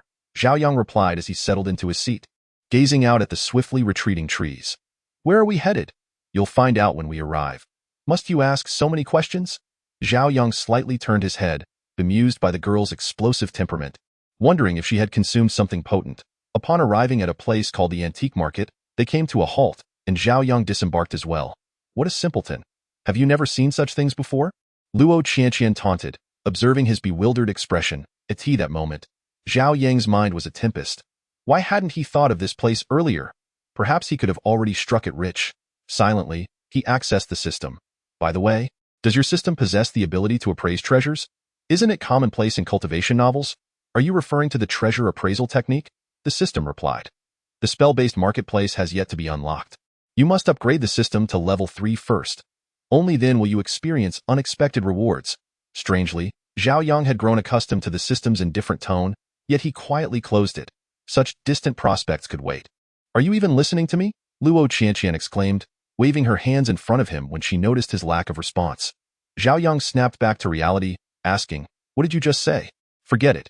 It's a waste of breath." With that, Luo Qianqian abandoned him and strode forward. Meanwhile, Luo Wanwan, noticing Zhao Yang's predicament, remarked with a smile, "Qianqian's personality is typically straightforward, but she means no harm. I hope you won't take it to heart." Zhao Yang looked at the charming figure ahead and nodded with a smile. "Rest assured, Miss Luo, I possess enough tolerance for such trivialities." Luo Qianqian gritted her teeth and quickened her pace. The antique market was bustling with activity, flanked by various stalls and vendors, and the trio continued deeper into the market without pause. They eventually stopped before a shop, which specialized in stone gambling. Luo Qianqian walked in with an air of confidence, and after just a few steps, someone approached her. "Ah, is this not the young lady of the Luo family? What a delight it is to have you grace my humble establishment today. Is there anything that prevents me from coming to take a look?" Luo Qianqian replied, tilting her head like a proud peacock, clearly immune to such flattery. Meanwhile, Luo Wanwan had already entered the shop and began observing the stone gambling offerings. Stone gambling refers to the practice of purchasing jadeite wrapped in a layer of weathered skin, obscuring its quality until it is seen in the stone gambling market. Tales of overnight wealth abound. Yet so do stories of utter ruin. At that moment, the display racks were adorned with numerous stones of varying sizes and prices, and Zhao Yang, an outsider merely enjoying the spectacle, stepped back upon seeing the prices. How exorbitant! The lowest prices start in the tens of thousands. Indeed, this is a game not meant for the impoverished. Soon, Luo Wanwan had selected her desired items. This one, that one, and the other one. Please assist me in retrieving them. Chapter 74. The cutting. Miss Luo has exquisite taste. May I inquire if you wish to proceed with the cutting now? A servant approached to ask. Luo Wanwan nodded affirmatively. Yes, cut. Before long, the 3 pieces of gambling stone purchased by Luo Wanwan were brought to the cutting machine. Meanwhile, Luo Qianqian had already spent 3 million upon hearing that someone was gambling on stones. The once sparsely populated entrance of the stone shop was now teeming with onlookers. 3 million. What a substantial sum. Yet, judging by the demeanor of the 2 sisters, it seemed they were quite accustomed to such expenditures. The first stone, purchased for 100,000, was placed under the slow-moving cutting machine. It's green. Look! Someone in the crowd exclaimed, as if they were the one who had purchased the stone. Observing the green hue, the operator of the cutting machine exercised even greater caution. Soon, a piece of natural, pure jade was revealed before Zhao Yang. Although he was not well versed in jade, he recognized that such luster would undoubtedly command a high price. Bids began to emerge from outside. My goodness, it's completely green. I'll bid 1 million for this jade. 1 million? Ha! I'll offer 1.2 million. 1.5 million. The bidding escalated, ultimately concluding with the jade being sold for 2,100,000. Satisfaction radiated from the faces of Luo Qianqian and Luo Wanwan. The second piece, purchased for 1 million, was of a rather conventional design, though its exterior was slightly chipped, revealing a fully green appearance. The crowd's anticipation surged as the first cut was made. However, a stark white emerged, and successive cuts revealed the same disheartening result. The onlookers were thrown into disarray. This turned out to be a worthless stone. 1 million down the drain, and the 2 sisters felt a twinge of regret as their gazes shifted to the final piece. Zhao Yang also turned his attention there. The stone, priced at 1,900,000, was gradually sliced open, revealing a side of vibrant green.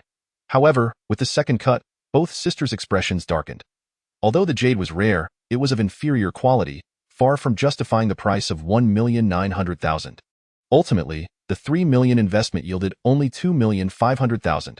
Zhao Yang felt a bead of sweat form in his palm. What were these 2 sisters up to? Luo Wanwan quietly suggested, "Let us go." Once in the car, Luo Qianqian erupted in frustration. She slammed the steering wheel and exclaimed, "This boss is becoming increasingly outrageous. It's not entirely their fault. Our luck has indeed been." Luo Wanwan sighed, then cleared her throat. Luo Qianqian quickly turned around, her voice laced with concern. "Sister, are you all right?" Luo Wanwan crumpled the napkin in her hand and forced a smile, saying, I'm fine. You. Just as Zhao Yang began to speak, he was abruptly cut off by Luo Qianqian's cold retort. Be quiet. Zhao Yang was instantly incensed. She had summoned him into the car, yet repeatedly dismissed him. What was the meaning of this? Did she truly think him so easy to bully? Qianqian, could you please be reasonable? Even if you lost the gamble, you cannot place the blame on me. As the car made a sharp turn, Luo Qianqian flung open the door and shouted, Get out! Exasperated, Zhao Yang exited the vehicle, veins throbbing on his forehead, overwhelmed by frustration. Were they both out of their minds? They took him for a spin without accomplishing anything. Was it merely an exhibition of wealth? Meanwhile, in the car, Luo Wanwan shook her head repeatedly. What are you doing? Don't you see that your good intentions are backfiring? Oh, come on. Luo Qianqian pouted. Can you please stop? Sighing, Luo Wanwan replied, given how things have turned out. What do you plan to do next?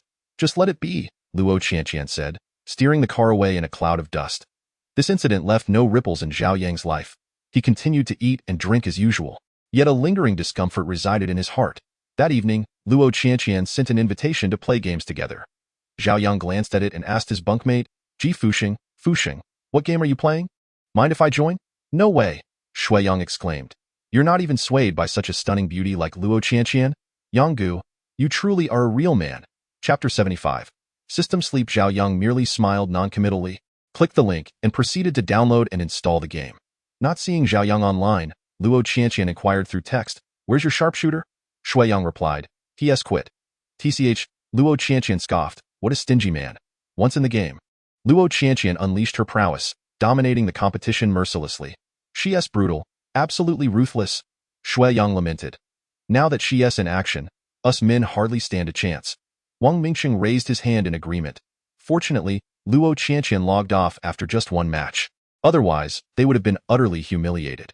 Another day passed, and Zhao Yang accompanied his colleagues to the desert's edge, where the dust swirled heavily, prompting everyone to wrap scarves around their faces. Sisterly, do you really believe trees can survive in this place? Zhao Yang expressed his skepticism. Survival of the fittest? Holly responded, I bought tamarisk varieties suited for deserts. It's absolutely foolproof. Besides, if we're going to do this, we should do it right. We'll be back here soon. Zhao Yang nodded in understanding. Soon, everyone disembarked, unloading tamarisk seeds and tools from the vehicle. Zhao Yang took a handful of seeds, dug a small hole, and prepared to plant them. That 1T work. It's too shallow. The seeds 1T reach water and will perish, Howley remarked, taking a shovel to assist him in digging deeper. As she worked, her form became unmistakably evident, causing Zhao Yang to swallow hard.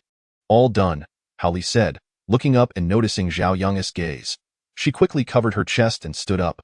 Unable to find the words to chastise him, she simply stomped her foot and left in a huff. Zhao Yang stood there, awkwardly frozen in place. This certainly wasn't his fault.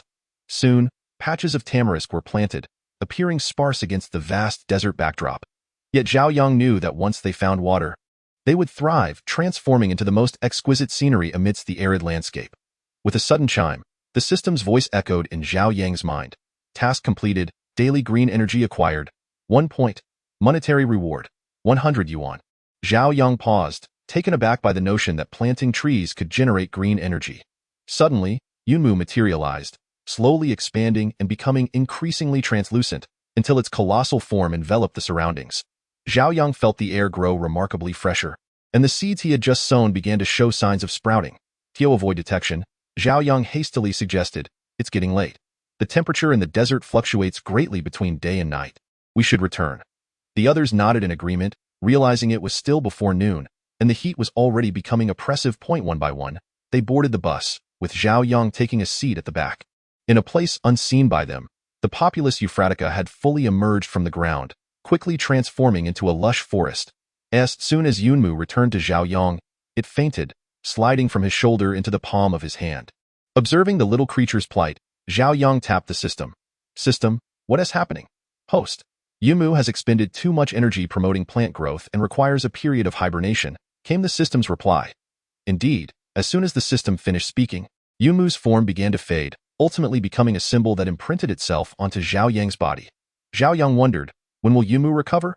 The system's cool, detached voice resonated in his mind. It will take no more than a week for recovery. Zhao Yang sighed in relief, feeling a fondness for the little entity. Congratulations, host. Populous Euphratica has generated 100 points of green energy, and you have received 10,000 yuan. Zhao Yang was taken aback by the impressive outcome in less than an hour. However, his moment of joy was short-lived as the system alerted him. Host, you have 3 days and 12 hours remaining until the repayment date. Please act swiftly. Zhao Yang's heart, once elated, sank again under the weight of needing 1,000,000. With a tangle of emotions, the bus reached the city, but near the overpass, it was abruptly surrounded by several black sedans. Everyone, get off the bus, shouted the leader of the group. Robbery in the city too? Confusion was etched on the faces of all, including Zhao Yang. Which one of you is Zhao Yang? Please come with me. Zhao Yang was taken aback. Why was he being sought again? Hali stepped forward, inquiring, what business do you have with Zhao Yang? Are you Zhao Yang? The leader asked, a mocking tone in his voice. No. Zhao Yang replied, and no sooner had he spoken than the man slapped him. Reacting swiftly, Zhao Yang seized the man's wrist and forcefully shoved him back. The man staggered a few steps, cackling. It seems the main character has finally made an appearance. Just say what you need from me. Bullying women is hardly a display of skill. Zhao Yang glared fiercely. The man rubbed his aching wrist and retorted, brother, are you being reasonable? They charged at me first. How about this?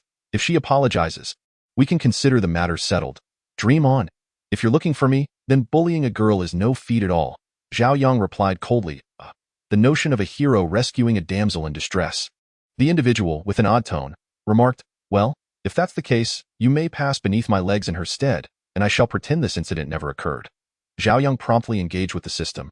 Is there any way to resolve this matter? The system replied, apologies, host. Our environmental system 2.0 currently lacks such services. What must be done for such a service to exist? The system offered no response, leaving everything feeling rather constrained.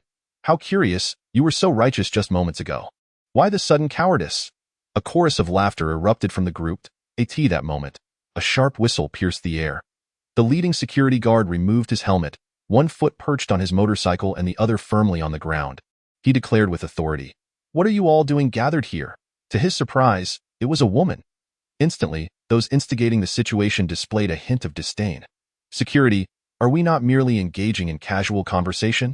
Why ignore the genuine suspects while expending energy on us? Is that so?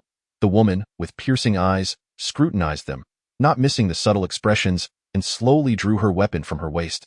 Repeat what you just said. Immediately, all hands were raised in surrender. Faced with a weapon, they instinctively recoiled in fear. Meanwhile, Zhao Yang was still negotiating with the system regarding an upgrade, oblivious to the presence of this formidable woman. She keenly noticed Zhao Yang's distraction, advancing towards him, pressing the weapon against his forehead. Why are your hands not raised? Zhao Yang, now fully alert, felt a momentary surge of anxiety at the weapon's proximity. However, he quickly surveyed her form, ultimately fixating on her chest. It was largely due to the security guard's undeniable allure. He found himself momentarily entranced by her beauty. Smack! The weapon struck Zhao Yang's head with force, and the woman arrogantly proclaimed, none of you are innocent. All shall be taken back to the station. As Zhao Yang and his companions had committed no offense, they were soon permitted to leave after giving their statements. Rubbing his sore forehead, Zhao Yang felt a surge of indignation. That security guard was excessively violent. Was it a crime to speak the truth? Approaching the office of the department head, Zhao Yang overheard the earlier female guard's voice. Are we really releasing these individuals just like that? The interrogation in the office was far too hasty. And what of you? Chun Xian retorted, lacking evidence to detain so many is one thing, but using firearms against people. Do you not realize that if others were to lodge a complaint, it would spell trouble for our security office? I dare anyone to try. Even without seeing Zhao Yang, one could envision the fire in that person's eyes. The individual within fell silent for a moment. Even if your father. Do not mention him. Zhao Yang subtly turned his gaze. It seemed there were influential figures involved, explaining her audacity. Rubbing his forehead once more, he concluded that this unruly girl needed to be taught a lesson. Just as Chen Xian stepped out the door, she sensed a pair of eyes upon her. Turning around, she encountered a stray dog sitting beneath the street lamp. Chapter 77. Do not let me encounter him again, she chuckled in disbelief and hurried to the lamppost, opening her bag to share the bread inside with the stray dog beneath the light. Zhao Yang, squatting by another tree, observed her actions and thought to himself, who would have imagined that this fierce woman harbored such a compassionate side? What a pity! That old rogue, I hope I never cross paths with him again. Qin Xian exclaimed angrily as she recalled the events of the day. Honestly, even at a time like this, he remained self-absorbed. If I don't show him a thing or two, He might truly believe I'm easy to bully. Besides, I am far from old. I am clearly a prime specimen of youth. Chen Xian approached her car parked not far away, opened the door, settled into the seat, and fastened her seatbelt. Just as she completed her preparations, she noticed Zhao Yang grinning at her from the passenger seat. "What are you doing here? Get out!" Chen Xian instinctively reached for her gun, only to find nothing in her grasp. When she looked up, she saw Zhao Yang toying with a firearm in his hands, a smile playing on his lips as he said, "Is this what Officer Chen was searching for? Damn it! Give it back!" Chen Xian lunged to snatch it, but her seatbelt restrained her, pulling her back. Zhao Yang pretended to lean over her, pinning Chen Xian down, his hands firmly gripping the car seat as he brushed his hand across her face, saying, "Why must you be so violent, dear girl? You? I will kill you." Chen Xian's eyes blazed with fury, her glare fierce enough to shred Zhao Yang to pieces. Suddenly, the car they were in jerked forward, surging ahead as the two of them wrestled. "Oh no, step on the brakes. Step on your sister. Die, you scoundrel." Chen Xian, in response to Zhao Yang's words, not only failed to brake but instead pressed down on the accelerator, the car roaring as it sped away. Was this how her life would end today? At that moment, a voice from the system echoed. "Would you like to spend 1,000 points of green energy to exchange for swimming abilities for self-rescue?" Damn it! The system chose this moment to chime in. "Help! Help! Help!" Zhao Yang quickly replied. At this juncture, he would offer anything, automatically deducting 1,000 points of green energy to exchange for swimming ability. Remaining energy, 63 points. Wishing you a pleasant experience.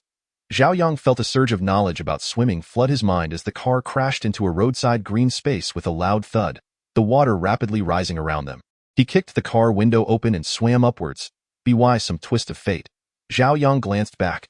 The woman in the water had her hair flowing like seaweed, swaying gracefully, her delicate features rendering her a water nymph in that moment. 15 minutes later. Cough, cough, cough. Chen Xian opened her eyes to find Zhao Yang's face mere inches from her own, their lips almost touching. Rogue. Instinctively, she slapped him, the sharp sound reverberating through the air. Throughout her life, she had never endured such indignity. It seemed that every unfortunate event had unfolded since the day she met Zhao Yang. Zhao Yang felt a burning sting on his face, silently cursing himself. After all, he had saved her, but did she express gratitude? Instead, he received a slap in return. "Get away from me." Zhao Yang rose to his feet, looking down at her with an air of superiority. "Is that so? Are you truly certain you wish to return to the police station in such a state?" Chen Xian instinctively shielded her vital areas. "Of course not. It is summer, and I am merely clad in a shirt. Now, after emerging from the pool, my enticing figure is laid bare for all to see. If I were to enter the precinct like this, I would become the subject of ridicule throughout the station. What needs to be concealed has already been seen. What is there to hide?" Zhao Yang taunted. Chen Xian glared at him furiously. "You." She pointed at the bridge of Zhao Yang's nose, retrieving a set of keys from her waist and tossing them at him with an imperious command. "Go fetch me a change of clothes. Why should I assist you? For a woman like you, who is utterly ungrateful, saving you is a futile endeavor. Then what do you propose?" Chen Xian's eyes seemed to blaze with fury. "It's quite simple." Zhao Yang shrugged nonchalantly. "If you kiss me willingly, I shall retrieve your clothes. What do you say?" Chapter 78. Favorability drops to -30. You must be dreaming with that. Zhao Yang smiled faintly and took a step back. "Then you shall resolve this on your own. Farewell." With that, he vanished from Chen Xian's sight, inciting her wrath. "You insufferable man. One day, you shall fall into my grasp, and I will ensure you meet a most unfortunate end." As time passed, the moon rose above the willow treetops. Achoo! Chen Xian lingered at the entrance of the police station. Despite it being summer, the temperature was not particularly high, and a slight chill lingered in the evening air. The stray dog she had previously fed approached, lingering at her feet. Sighing, she patted its head and said, "At least you have a kind heart. Let us spend the night together." With that, she curled up on a nearby bench and succumbed to a deep slumber. When Zhao Yang returned with the clothes, he was met with this scene and could not help but exclaim, "How stubborn!" He approached, intending to rouse her, but heard her mumble, "You're back. I suppose I could kiss you. Just this once."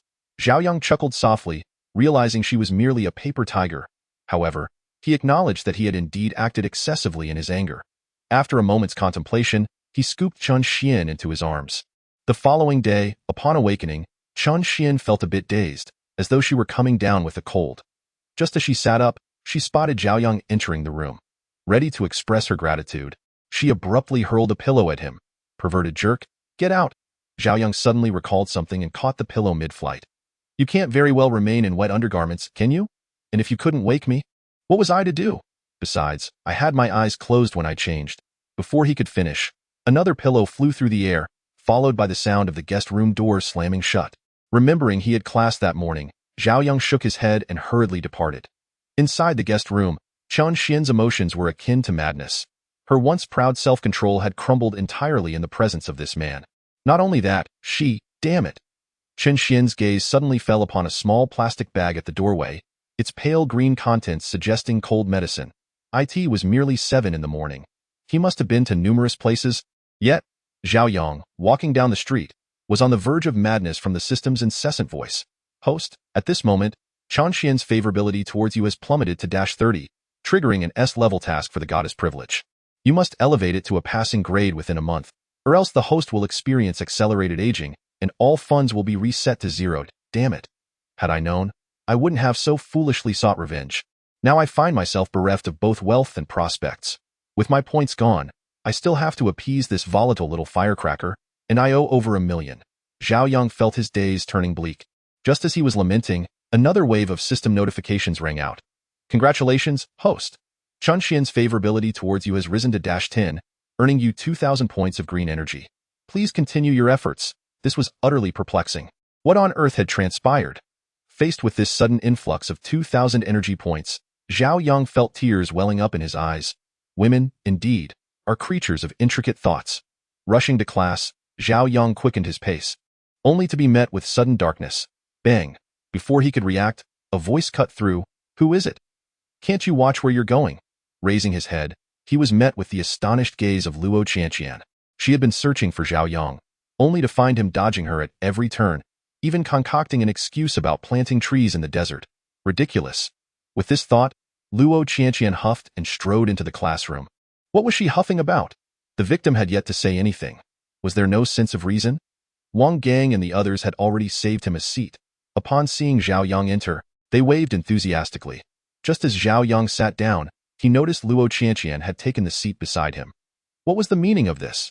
Throughout the entire class, Luo Qianqian seemed bent on avenging herself, chattering incessantly with Shui Yang, while Zhao Yang chose to ignore them, pretending he had not seen. As soon as class ended, Luo Qianqian slammed her hand on the desk. Standing up, Zhao Yang, what exactly do you mean?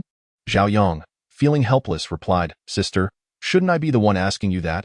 I've done nothing at all. Sister? What sister? Who did he think he was calling sister? Luo Qianqian's anger surged. I know I was wrong to ignore you before, but you didn't have to avoid me so thoroughly, going to the desert to plant trees. Are you joking? So? Am I supposed to apologize first? Zhao Yang was taken aback. What kind of logic was this? To be frank, you are not anyone significant to me, and I have no obligation to avoid you.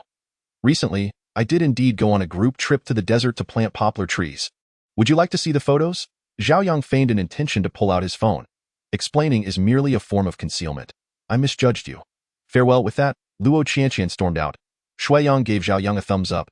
Yanggu, a true man. That evening, Zhao Yang, as per his routine, was at the recycling station when he overheard 2 men conversing at the mouth of an alley. Brother Hu, how much cargo do you think we can get this time? Approximately a dozen items, though all of them are fresh. Tomorrow, we shall reserve a private room at the water-themed establishment. As Zhao Yang listened to this disjointed conversation, a sense of perplexity enveloped him. Goods? What kind of goods? Could it possibly be illicit substances? Wishing to avoid unnecessary complications, Zhao Yang hastily quickened his pace and slipped away. Suddenly, his phone illuminated, startling him. He quickly silenced the call. After a good 15 minutes, he decided to call back. Hello, it's rather late. Is there something you need? Am I disturbing you? Li Yuanyuan replied, a hint of remorse in her voice. The municipal work has been expedited. Could you possibly arrange for your friend to handle that? Zhao Yang's intuition sparked. You're referring to the waste disposal site, aren't you? I will promptly coordinate with my friend to address it, and I assure you that by tomorrow, it will be a splendid waste station. Thank you, Li Yuanyuan expressed with a touch of sentiment. Knowing you has been such a blessing. Without your assistance, I truly wouldn't know what to do. We are both alumni.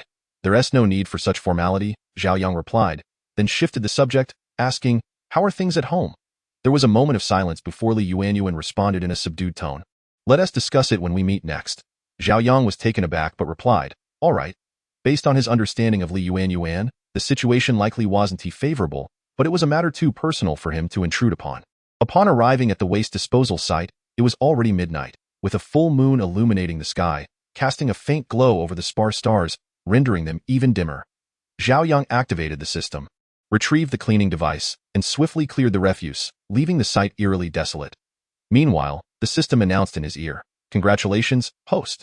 You have utilized the cleaning device 30 times, earning 150 points of gray energy and 1.5 million in currency."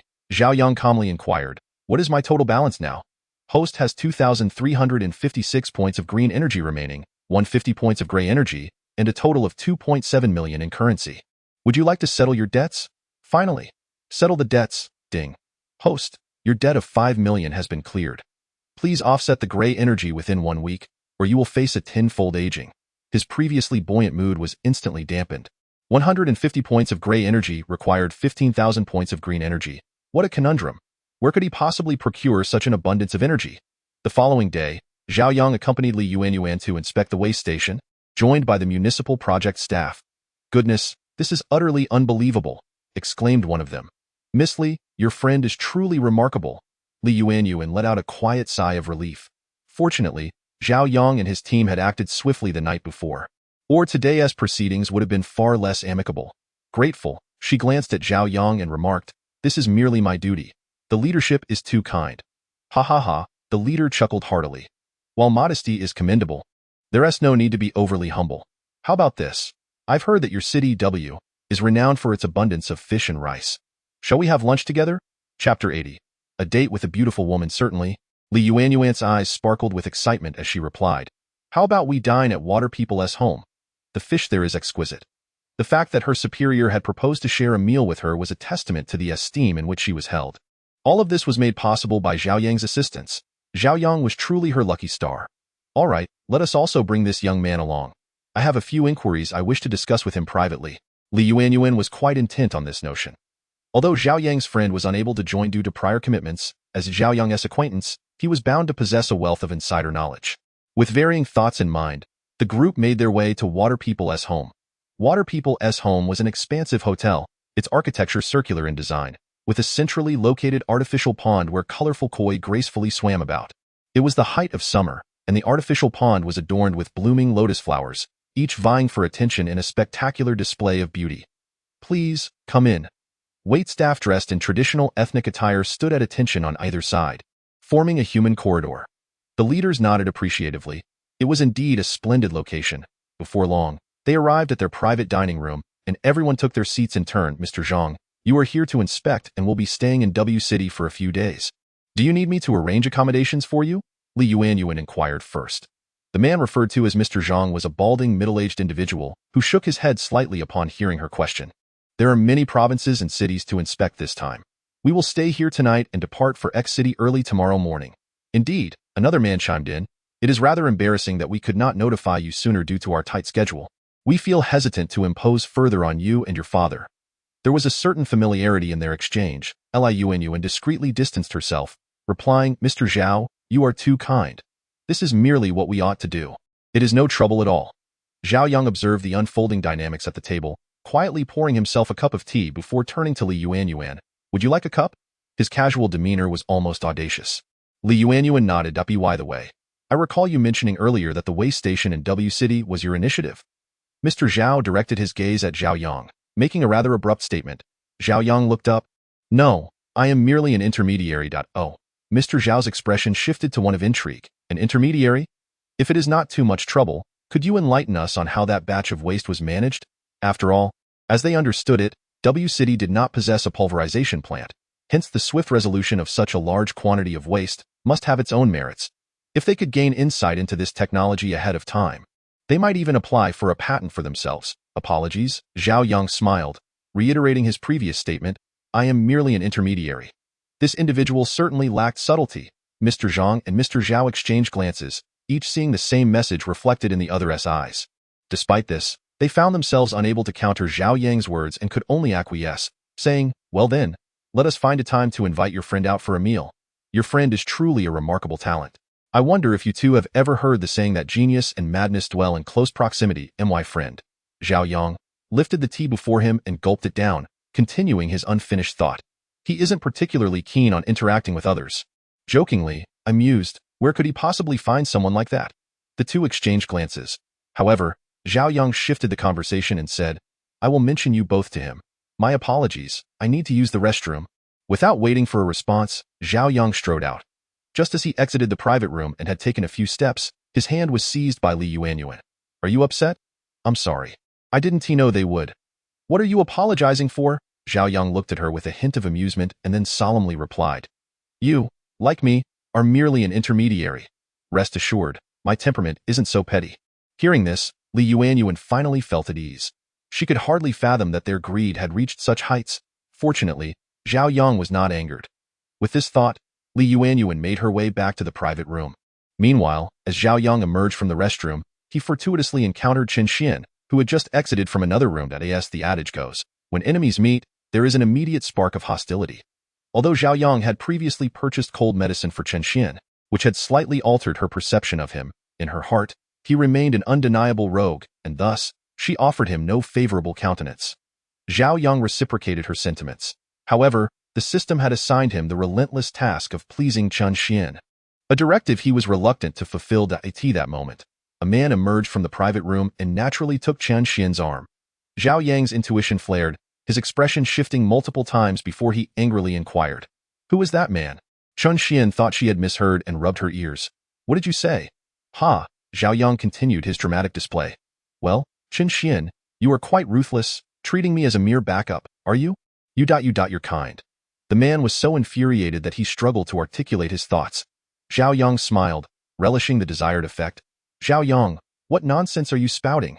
Do you dare to threaten me? Very well, I concede I misjudged you. I never anticipated you were this sort of person. From this day forth, let us part ways, each to our own paths. With that, Zhao Yang turned to leave. A hand caught his arm, and he immediately felt a surge of triumph. Surely, she wouldn't let him go without clarification.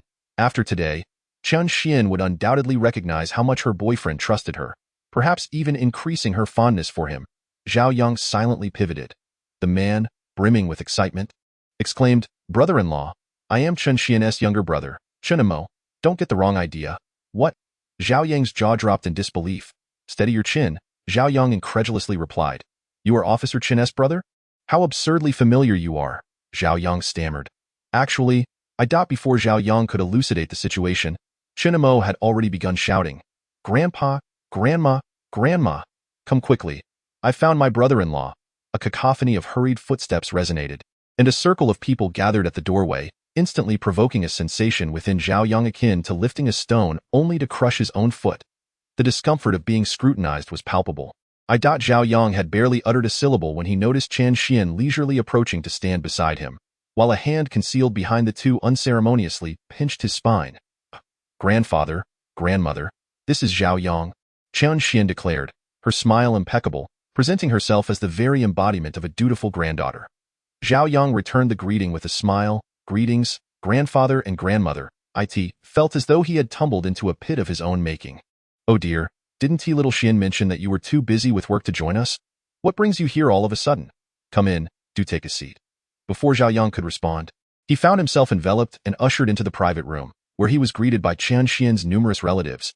He exchanged pleasantries with each one before settling beside Chen Xian. This one, is your name Yang Yang? What business are you in?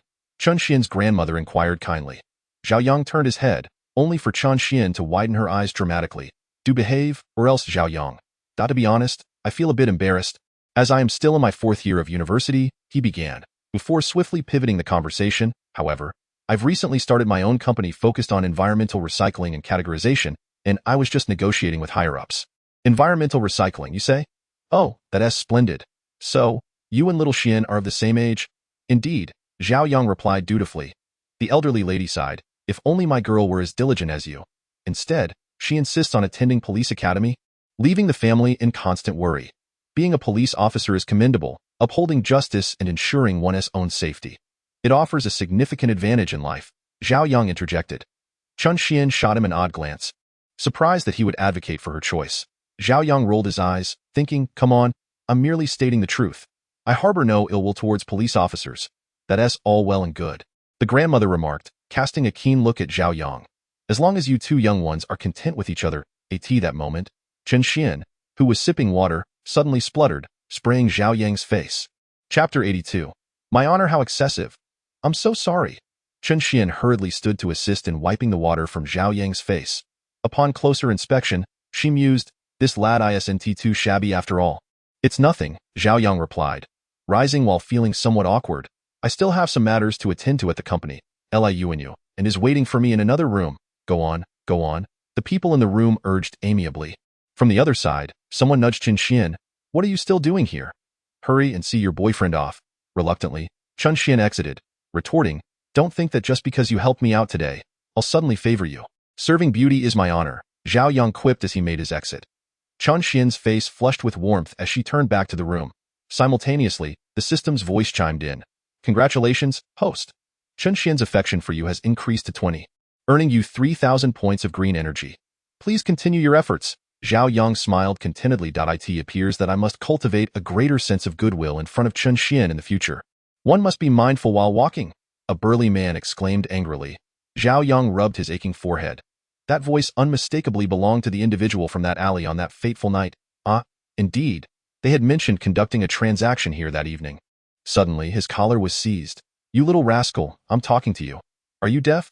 Zhao Yang squinted his eyes. I've been looking for you for quite some time, Tiger Brother. What are you doing here? Everyone is waiting for you. The man referred to as Tiger Brother chuckled, then pushed Zhao Yang aside, saying, just encountered a small fry. Let us depart. His tone was utterly arrogant. Just as they turned, Zhao Yang leisurely remarked, hold on, did I permit you to leave? Oh, Tiger Brother slowly turned around, kid, I was being kind by letting you off the hook. Are you intentionally seeking your demise? Who is truly courting death remains uncertain, Zhao Yang retorted. Upon hearing this, Tiger Brother became infuriated, charging forward with clenched fists, while Zhao Yang stood still, as unyielding as the wind. Just as Tiger Brother's punch was about to reach Zhao Yang, he deftly dodged. Curse it! This scenario repeated several times. Tiger Brother pressed on relentlessly, yet Zhao Yang glided like a drifting willow leaf, evading all attempts to strike him. Furious, Tiger Brother shouted, you little shrimp, if you have the guts, don't dodge. Let us see if I don't skin you alive. Oh, Zhao Yang chuckled, gradually slowing down. This is what you requested. Do not blame me for not forewarning you. With that, he truly stood still, unmoving, leaving Tiger Brother's subordinates completely bewildered, wondering if this man had lost his mind. Tiger Brother, however, paid no heed. He delivered a sweeping kick, resulting in a resounding crack, the sound of a bone fracturing. Alas, it was not Zhao Yang who suffered the injury but the overzealous Tiger Brother himself. He collapsed to the ground, letting out a wail. Misfortune tends not to come alone. He had provoked someone beyond his reach, a being of insurmountable strength. Zhao Yang brushed off the dust from his clothes and slowly approached Tiger Brother. As Tiger Brother scrambled backward on the ground, he pleaded, Brother, let us leave a line for future encounters. It was my folly not to recognize a mountain when I saw one, and I apologize. Quite astute, Zhao Yang replied with a satisfied smile before leaning down to inquire, what illicit dealings are you engaged in? Do share. Brother? Tiger Brother winced through the pain. This is not the place for conversation. He realized he was no match for Zhao Yang, but his organization was brimming with talent. Surely, someone could handle him. A flicker of darkness crossed Tiger Brother's eyes as he contemplated this. Zhao Yang had already discerned the scheming in his gaze and chuckled softly, gesturing with his chin. Do you see? There is currently a special police officer in that private room. Perhaps you would like to have a discussion? A police officer. Who exactly is this fellow? Please, brother, Tiger Brother hastily replied. I truly know nothing about this matter. I've heard it was mined in South Africa. My elder brother is in that private room. Why not go and ask him? Chapter 83. The challenger arrives. Zhao Yang smiled faintly and casually replied. Sure, lead the way. It was not arrogance on his part. Rather, having recently acquired system energy, he had also achieved a system milestone. Look again, and won a 3-day level 3 system experience card, a Jin's Hangzhou martial arts experience card, and a Phantom Steps experience card through a lottery. Thus, he felt emboldened to accept this challenge without trepidation. The private room that Tiger and his companions had reserved was quite spacious, bustling with at least 30 to 40 people. Upon entering, Zhao Yang bounded towards the individual at the center. Feng Gu, we have a challenger. The man referred to as Feng Gu slowly lifted his head, revealing a long scar that ran from the center of his brow through his left eye and across his right cheek. His countenance exuded an intimidating aura, embodying the ruggedness and bravado typical of northern men. Feng Gu brusquely shoved Tiger aside, mockingly stating, "Li Hu, is this all you've got? You let a pretty boy best you. And you still have the audacity to return?" Laughter erupted around them. Li Hu wished he could bury his head in the ground. With a stiff neck, he retorted, "Boss, he is truly peculiar." The laughter grew even louder. Zhao Yang, standing at the entrance, twirled a chopstick in his hand and said, "I must ask, is it truly courteous to leave me hanging like this?" He had already assessed the martial prowess of everyone in the room. Feng Gu topped the list at 100, while the others ranged from 12 to 26, and Li Hu was at 20, a far cry from his own 214. Feng Gu exchanged glances with his subordinates, who promptly charged at Zhao Yang. Activating the Jin's Hongzhou, Zhao Yang deftly dispatched them all with swift kicks, sending them sprawling to the ground. Suddenly, someone from behind seized Zhao Yang, shouting, "Everyone, attack together!" A glimmer of hope ignited in their eyes, and they surged forward, only for Zhao Yang to vanish in an instant. Indeed, he had disappeared. Consequently, their fists rained down upon the unfortunate soul who had dared to hold him. Zhao Yang reappeared 10 paces away from Feng Gu. Regarding him with a hint of amusement, he laughed. Feng Gu adopted a serious demeanor. "Since you insist on seeking your demise," and no sooner had the words left his mouth than Zhao Yang's phantom image flickered, and his fist was suddenly before Feng Gu. The latter hastily raised both hands to defend himself, though. Zhao Yang raised an eyebrow, somewhat surprised. Without retracting his force, he pressed down, and Feng Gu found himself struggling to withstand it, his leg buckling as he knelt with a thud. Silence enveloped the room, an eerie stillness. Who could have anticipated that the local ruffian leader from Jiangning district would suffer defeat at the hands of an inconspicuous youth? "Are you all dead? Why do you stand there in a daze?" Feng Gu roared. The crowd exchanged glances, realizing that their hesitation was not out of cowardice. Their adversary was simply too formidable, and their attempts would be futile. A loud crack echoed as the sturdy marble floor began to fissure. "Big brother, show some mercy," Feng Gu pleaded urgently. "Let us discuss this amicably." Zhao Yang smiled, his strength unyielding and even increasing. "What do you desire? We can provide it all." Feng Gu issued his final ultimatum. "Is that so?" Zhao Yang cast a glance at Zhou Feng and remarked, "Why do I feel that this credibility is rather lacking?" With a resounding thud, Zhou Feng fell to his knees. The crowd's eyes widened in astonishment, gazing at Zhao Yang as if he were some monstrous entity. They shuddered at the thought. How terrifying! Thankfully, they had not approached earlier. Or else, Zhou Feng, utterly overwhelmed, struggled to catch his breath. Trembling, he cautiously withdrew a hand and presented a golden card. "Brother, I am indeed blind to the greatness before me. This card contains 200,000. I implore your magnanimity. Spare me, spare my wretched life." "Well said," Zhao Yang replied as he accepted the golden card that it twirled in his hand before menacingly approaching Zhou Feng's eyes. "The password?" Faced with the imminent threat of the card's edge, Zhou Feng swallowed hard and obediently responded, 666. "Very well," Zhao Yang said, pocketing the card and releasing his grip on Zhou Feng. The latter collapsed onto the ground, exhaling in relief, then immediately plastered a smile upon his face and inquired, "Brother, may I ask how to address you? What business brings you here?" "I am called Zhao Yang," he replied. Zhou Feng acknowledged, "Ah, so you are Brother Yang." Instantly, the hall erupted with scattered shouts of "Brother Yang is great," and "Brother Yang is formidable." Zhou Feng silently noted the opportunism of his subordinates before asking, "Might I inquire as to the purpose of your esteemed visit, Brother Yang?" Zhao Yang, a figure of his caliber, Zhou Feng did not presume to be motivated by mere financial gain. Zhao Yang found a seat and stated, "I happen to overhear your involvement in illicit dealings. Coincidentally, I have a police acquaintance in the vicinity, and I thought I might seize the opportunity to make an appearance, nothing more." Zhou Feng's expression soured. "It is not that I disregard your authority, Brother Yang, but we are merely a transit point here. We only handle reception and distribution. We are not privy to anything illegal." Zhao Yang, observing Zhou Feng's candidness, continued to probe. "What exactly are you trafficking ivory?" The system promptly chimed. "Rare animal conservation mission activated. For every 1% reduction in elephant poaching probability, a reward of 10,000 green energy points will be granted." Zhao Yang gulped, the prospect of 10,000 points igniting a sense of urgency within him. Maintaining a calm facade, he inquired, "And who is your supplier?" "To speak candidly, our supplier is the Duan family from W City.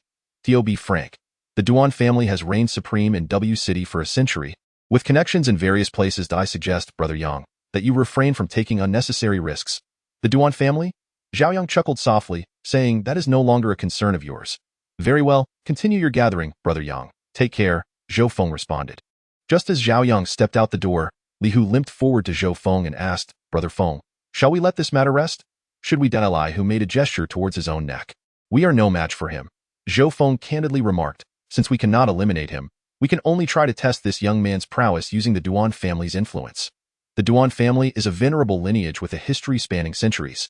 If they cannot handle this young man, it would indeed be prudent for us to recognize our limits. Upon hearing Zhou Feng's decision, Li Hu flatteringly exclaimed, Brother Feng, truly impressive, simply remarkable. Zhou Feng spat disdainfully. Isn't this trouble you brought upon us? Damn it, be more astute in the future. Li Hu nodded repeatedly in agreement, though internally he felt nothing but contempt. Zhao Yang, emerging from the private room, was in high spirits until he opened his phone and was taken aback to find 5 missed calls. All from Li Yuanyu and Oh no, I completely forgot about this. Zhao Yang hurriedly returned to the room. Upon seeing Zhao Yang, Zhao Zong chuckled, You've finally returned. Mr. Zhao, you've been in the restroom for quite a while. We were about to send someone in to fetch you. Indeed, someone chimed in, leaving such a stunning beauty waiting here is simply outrageous. Duan Yun, why is he here? Zhao Yang's gaze shifted to Li Yuanyu, who wore a similarly bewildered expression. Never mind, Zhao Yang chose a seat. The dishes on the table had been entirely cleared away, leaving only some post-meal fruits and snacks. Speaking of which, Miss Li has been exceedingly busy lately. Had it not been for the family banquet today, I might not have had the chance to encounter her at all. Before Li Yuanyu could respond, Zhao Yang smiled and said, Is the campus belle someone any random person can encounter? You, Zhao Yang. Duan Yun stood up, seething with anger. I refrained from striking you out of respect for Miss Li. Do you truly believe yourself to be of any significance? Well, I must sincerely thank you. Zhao Yang continued to taunt, however, I do not require your consideration, for in my eyes, you do not even amount to a mere trifle. Duan Yun slammed his hand on the table, unable to contain his frustration. It was not entirely his fault. One could blame Zhao Yang for having become even sharper-tongued after just a few days of absence. Don't think that a little financing makes you impressive. Let me tell you, a mere fraction of the Duan family's wealth could easily crush you. Chapter 85. A true man's challenge then by all means, show me. Zhao Yang provocatively challenged him. Don't just talk the talk. We hope you won't disappoint us. The assets of the Duan family are not something one can simply produce on command. As of now, he might as well be a nobody, his entitlement to inherit such wealth still uncertain. Duan Yun retorted angrily, Who do you think you are, demanding I present anything? Isn't it someone who insisted on using a fraction to crush me?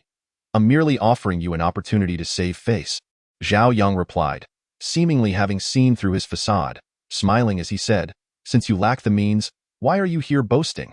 The others at the table, observing the verbal sparring between the two, attempted to mediate, saying, Oh come now, it's not a big deal. Let us each take a step back. If one were to falter at this juncture, what would others think of Duan Yun? Zhao Yang's actions seemed deliberate, ostensibly offering him an escape, yet in reality leaving him no avenue of retreat. Since you, Zhao Yang, have boasted so grandly of your prowess, I did not utter such words, Duan Yun interjected. I merely believe your self-aggrandizement does not reflect your true capabilities. As for myself, I do not compare to others. I am far superior to you. Duan Yun scoffed and retorted, Since you have laid down the gauntlet, are you man enough to engage in a wager? The second floor of the establishment is reserved for dining and private booths, while the first floor serves as a venue for leisure and entertainment, conducive to gaming. Li Yuan tugged at Zhao Yang's sleeve, cautioning him against hastily agreeing in this unfamiliar territory, as it could lead to misfortune. Zhao Yang gently patted her hand, the warmth of his palm seemingly providing solace, and in an instant, Li Yuan felt a sense of calm wash over her.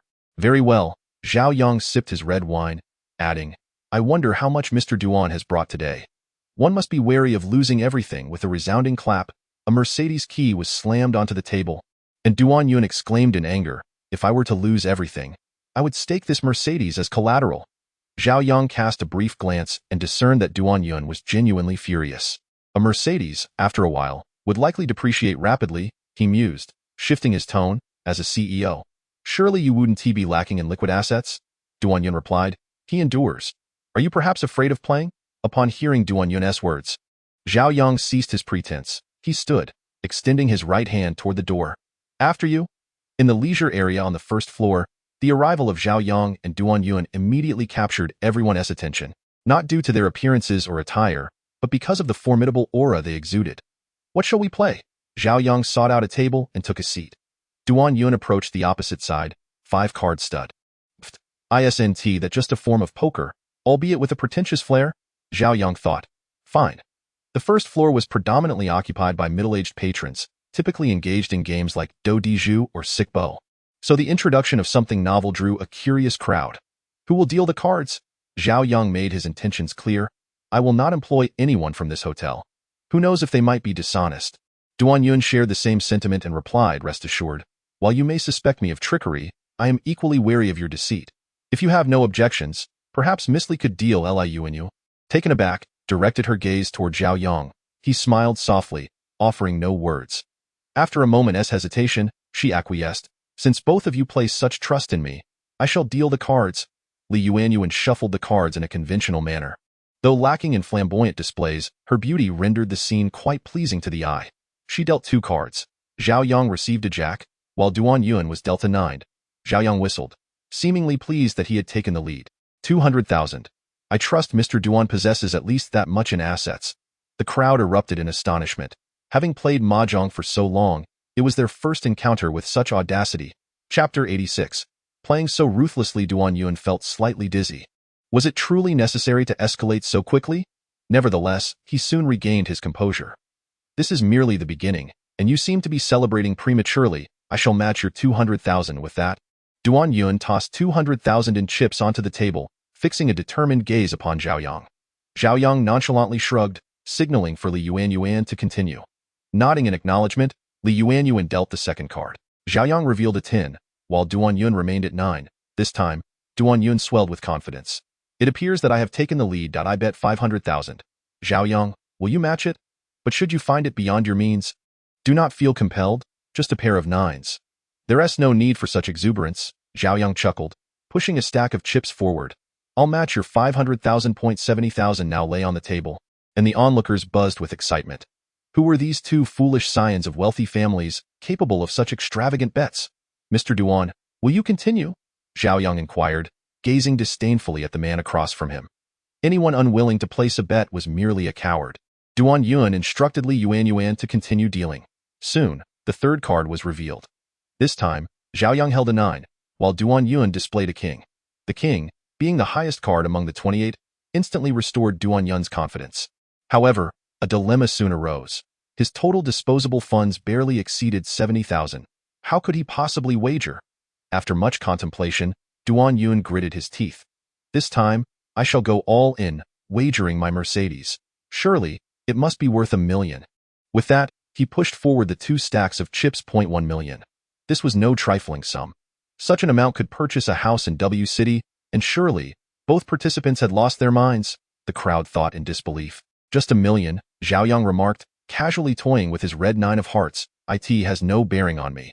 I will match it. A collective gasp arose from the spectators. What did he mean by just 1 million? Was money simply falling from the sky? Duan Yun regarded him with suspicion. Even though Zhao Yang had established a company, he was still a student. How could his disposable assets possibly amount to such a figure? He must be bluffing. With this thought, Duan Yun declared earnestly, you may be placing your bets with chips, but do you truly possess such wealth? Do not find yourself in the clutches of loan sharks. Even if you beg on your knees, I shall not relent. Rest assured, if you remain skeptical. Zhao Yang interjected, accessing the system, and promptly raised his phone. Instantly, a notification from Alipay chimed. 1 million received. 1 million. Who was this sudden millionaire? Appearing to be in their 20s at most? Surely, Mr. Duan could now feel at ease. Zhao Yang raised an eyebrow as he regarded him, saying, if Mr. Duan finds himself short on funds, he may speak up. I could lend you the amount interest-free. No need, he retorted. How on earth did this fellow amass such considerable wealth? In the Duan family, aside from the old patriarch, it seemed no one could casually produce such a sum. However, should he emerge victorious over Zhao Yang, this substantial amount would undoubtedly provide a much-needed boost to the Duan family's temporary predicament, and the family members would surely begin to view him in a new light. Consequently, he, as the esteemed gentleman, would as Duan Yun indulged in his daydreams. The fourth card drifted down at a leisurely pace. It was yet another king. His luck was indeed remarkable. Glancing at Zhao Yang, he noted the latter held a heart 8. Damn it. If Zhao Yang's whole card were a heart 7, it would imply he not only had a potential straight, but also the possibility of a flush, a straight flush. This was the pinnacle of 5-card stud. Should he play or not? I wager all my assets, amounting to 10,700,000, along with my company, wagering on the ivory business, which your Duan family holds dear. Do you dare, Duan Yun? Upon hearing Zhao Yang's words, Duan Yun's heart sank. Their family's ivory business had always been a closely guarded secret. How could Zhao Yang possibly know? Chapter 87. You are scheming against me. If he chose not to participate, he would lose not only his Mercedes, but also his 700,000 in assets. Duan Yun glared at Zhao Yang with resentment. Could we not choose something else to wager? I can stake my company. I'm afraid I'm not interested, Zhao Yang replied. Duan Yun ground his teeth in frustration. This was utterly audacious. Yet, he found himself in a powerless position, having instigated the situation, and now his assets paled in comparison to Zhao Yang's, leaving him without a voice. Just as he was at his wit's end, Zhao Yang glanced at his whole card. Its reverse side revealed a glass door, causing Duan Yun's gaze to blaze with intensity. If he wasn't mistaken, Zhao Yang's final whole card was likely a spade 2, which meant Zhao Yang could only rely on numerical comparison. This fellow truly had a knack for deception. He almost fell for it himself. With newfound confidence, Duan Yun casually proclaimed, "All right then, let us play this hand." His own whole card was a club queen, making victory over Zhao Yang seem effortless. No. Zhao Yang shook his head. Words alone won't suffice. You must sign a contract. How about this? I shall also draft a share transfer document for your company. A glint of cunning sparkled in Zhao Yang's eyes, yet bolstered by his own confidence, Duan Yun acquiesced. Signing his name on the contract, he swaggered back to the table. If there are no further questions, shall we begin? Li Yuanyuan suggested. Her gaze flickered as she realized she was increasingly unable to decipher Zhao Yang. What other secrets did this man harbor? What further surprises could he possibly unveil? Ding dong. System notification. Li Yuanyuan's favorability towards Zhao Yang has increased by 30, bringing her current favorability to 70. Congratulations, host. You have obtained 3,000 points of green energy. May you enjoy your experience. Zhao Yang instinctively cast a glance at Li Yuanyuan, noticing her earlobes redden further. Duan Yun, without further ado, opened his Meihua queue and gazed intently at Zhao Yang, causing the breaths of the onlookers to quicken with anticipation. Since you are intent on courting death, Zhao Yang's smile gradually spread, revealing his trump card. I shall grant you your wish. Good heavens, it was a straight flush. This young man's fortune was indeed remarkable. The crowd erupted in shrieks of excitement. Duan Yun, utterly dejected, slumped back onto the chair behind him, murmuring, "No, this cannot be. I distinctly saw you hold the spade too. How could it possibly transform into the heart 7? It must be you. You are definitely cheating," Duan Yun exclaimed, lunging towards Zhao Yang, who stood motionless, allowing himself to be grappled. "You've set me up. You all have conspired against me. If you are willing to lose, Mr. Duan, do mind your image," Zhao Yang remarked, stepping back to maintain a distance. Duan Yun's eyes were bloodshot, his teeth chattering in fury. "I demand to see the surveillance footage. I must ascertain whether this hand is rigged," he shouted defiantly, seemingly hoping to alter the outcome through sheer will. However, 10 minutes later, the verdict was delivered. "I'm sorry, Mr. Duan, after our thorough examination, this deck is indeed legitimate, and the footage corroborates this." How could this be? How could this be? I saw it with my own eyes. Yet the truth remained unchanged. The footage clearly showed Zhao Yang revealing his cards, and indeed, the bottom card was the heart 7. What on earth? General Li Yuanyuan, who had accompanied Zhao, interjected, "Young man, it's merely a game. There's no need for such severity. Look at Mr. Duan. His impulsiveness has led to this unfortunate outcome. Why not show some mercy and let him off the hook?" Zhao Yang cast a sidelong glance, finding it rather easy to play the mediator now. Yet where was this sentiment when it mattered? Surprised by General Li's audacity, he proposed, "Why not assist Mr. Duan in mitigating his losses?" General Li waved his hands repeatedly. "Oh, I'm just a regular worker. I lack such capabilities. Humph." Zhao Yang redirected his attention towards Duan Yun, who, in a fit of rage, overturned the entire table, exclaiming, "You think you can deceive me? Dream on. Oh? Are you refusing to take responsibility?" Fortuitously prepared, Zhao Yang produced the contract and flipped through its pages. "Scoundrel!" Duan Yun lunged forward, intent on tearing the contract to shreds. Chapter 88. Great-grandfather Zhao Yang, however, would not allow him to succeed. With a nimble leap, he retreated 10 steps. Duan Yun missed his mark and, turning his ire towards Li Yuanyuan, seized her by the neck, brandishing a fruit knife that had mysteriously appeared in his hand. The onlookers recoiled in terror. Impudence! A deep voice resonated. Startled, Duan Yun dropped the knife with a clattered, "Great-grandfather," he cried, his legs involuntarily collapsing into a kneel as the figure of the family patriarch, Duan Yuqing, approached. Yet, the patriarch paid no heed to his wayward grandson, striding directly towards Zhao Yang. Zhao Yang offered a slight bow. "You must be the esteemed patriarch of the Duan family. It is a pleasure to make your acquaintance. I am Zhao Yang, and I look forward to your guidance." His humility and courtesy indicated he was not devoid of reason. The elderly gentleman glanced at Zhao Yang and nodded, saying, "Young man, possessing talent is commendable. Yet one must be wary of hubris, for pride often precedes a fall. Why not grant this old man a favor and release the lad? I have not wronged him. I merely seek the transfer rights of his ivory enterprise."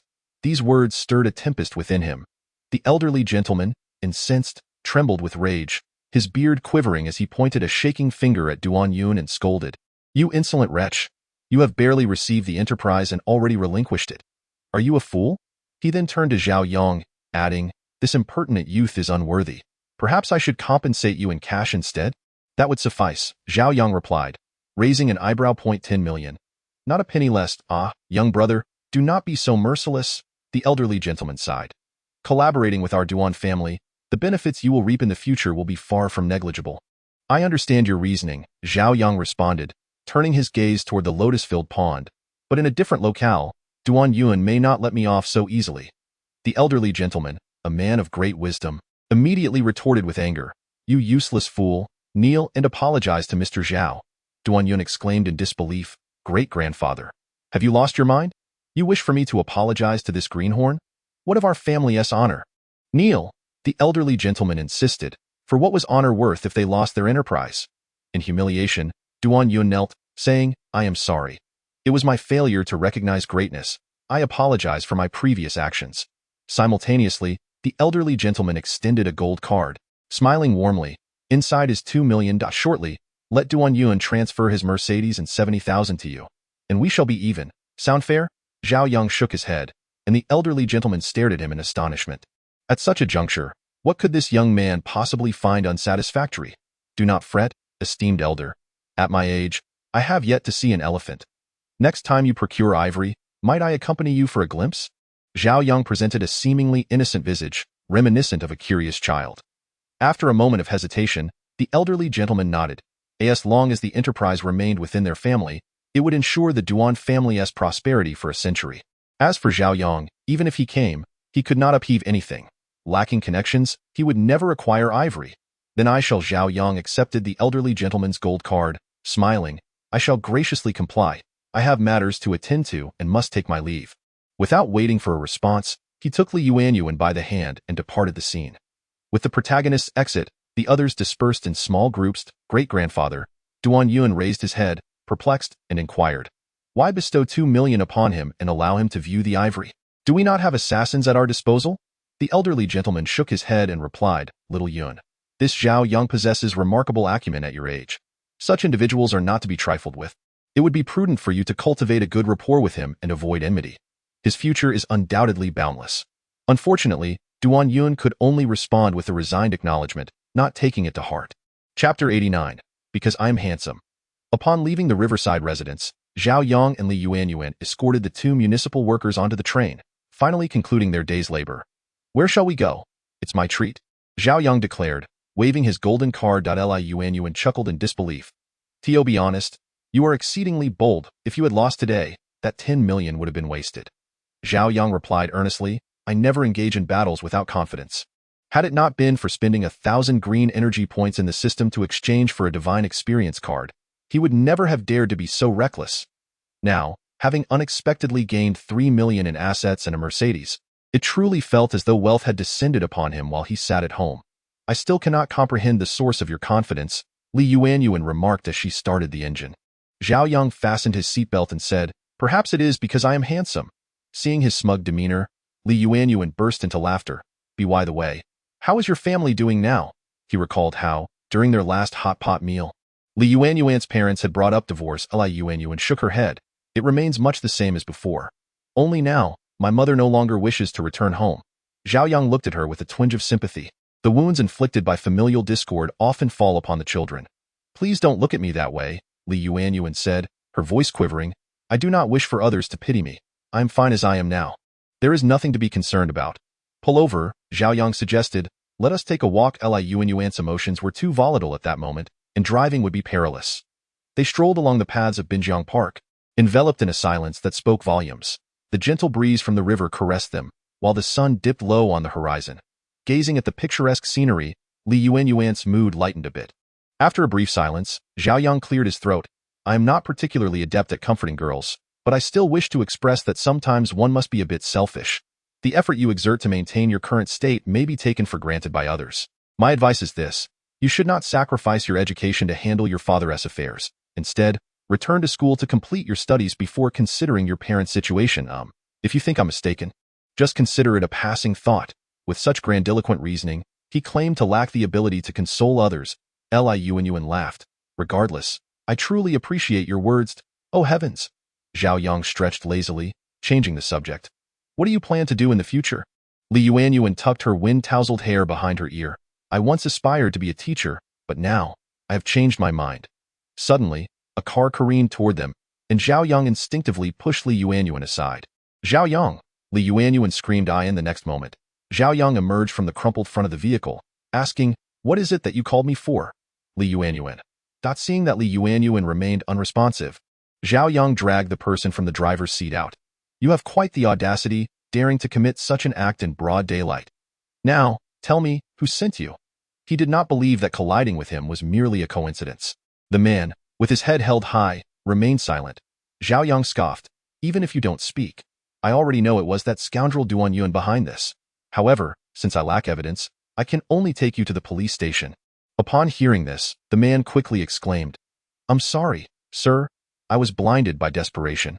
I truly needed the money, which led me to this reckless path. Enough. Zhao Yang interrupted. No matter the reason, you must take responsibility for your actions. I am calling the police. With that, Zhao Yang picked up his phone. The man suddenly knelt down, pleading, Please, don't call the police. I am a single father, and my daughter is gravely ill, requiring a bone marrow transplant. I have finally found a match, but I can't afford the surgery. If I don't raise the funds within a month, it will be too late. Tears streamed down the man's face as he spoke. Chapter 90. Surgical Fees. There are countless unfortunate souls in this world. Li Yuanyuan could no longer bear it. How much do you need for your daughter's surgery? 200,000. I have already raised 100,000. And now I'm selling blood on the black market. I believe it won't be long before I can. Before Li Yuanyuan could finish her sentence, Zhao Yang helped the man to his feet. Indeed, his arms were riddled with puncture marks, indicating that he had been selling blood for some time. His gaze was vacant, and he appeared to be in dire straits. Where is your daughter hospitalized? Take us there, or I will call the police. The man, momentarily bewildered by Zhao Yang's intentions, nodded and led them to the hospital. W City Second People's Hospital. This is the most reputable hospital in W City. On the 7th floor, Zhao Yang and Li Yuanyuan found the man's daughter. She was a teenager who, upon hearing their voices, sat up and cheerfully said, Daddy, you're back. Her hands were adorned with various tubes, a sight that was quite distressing. The man gently approached and embraced her, saying, Did you listen to the nurse today while I was at work? The young girl nodded, then asked, Daddy, who are these two big brothers and sisters? These. The man hesitated for a moment, then replied, These two are friends of your father. Zhao Yang walked over and gently patted the girl's head, saying, Uncle came in a hurry today, and didn't he bring you a gift? So I'll give you this instead. Zhao Yang produced a gold card and handed it to her. The password is 666666. If you want to buy something, you can ask your daddy to help you. The girl's eyes lit up, and she exclaimed with joy, Uncle, are you a magical cat? Can you buy anything? I hope I get better soon so that daddy won't have to suffer so much. Certainly. Zhao Yang smiled lightly. The man's eyes flickered, and it seemed he was on the verge of kneeling down. Zhao Yang hurried forward to support him. Sir, you have only one daughter. For her sake, please take good care of yourself. The man nodded. Thank you. Thus, a tumultuous episode came to a close. Stepping out of the hospital, Li Yuanyuan inquired, Is that all there is to it? Zhao Yang shrugged. What else can be done? You saw their situation. Sending that man to the police would only exacerbate their plight, wouldn't it? Li Yuanyuan let out a light laugh. It doesn't feel like your usual style. And what is my style? To repay every slight in kind? Zhao Yang chuckled at her, then sighed. I cannot bear the sorrow of parting and death. However, Zhao Yang shifted the conversation. Every grievance has its source, and debts must be settled. The cicadas chirped incessantly as dusk gradually descended. After seeing Li Yuanyuan off, Zhao Yang made his way back to school alone, only to hear Luo Qianqian's voice at a street corner. Who dares to block my path? Do you know who I am? I don't care who you are. As long as your pretty little face is appealing enough, my friends wouldn't hesitate. Beautiful girl, you should comply quickly to spare yourself further suffering. A sinister voice echoed, sending shivers down Zhao Yang's spine. Even before nightfall, they dared to act with such impunity? Zhao Yang approached the alley.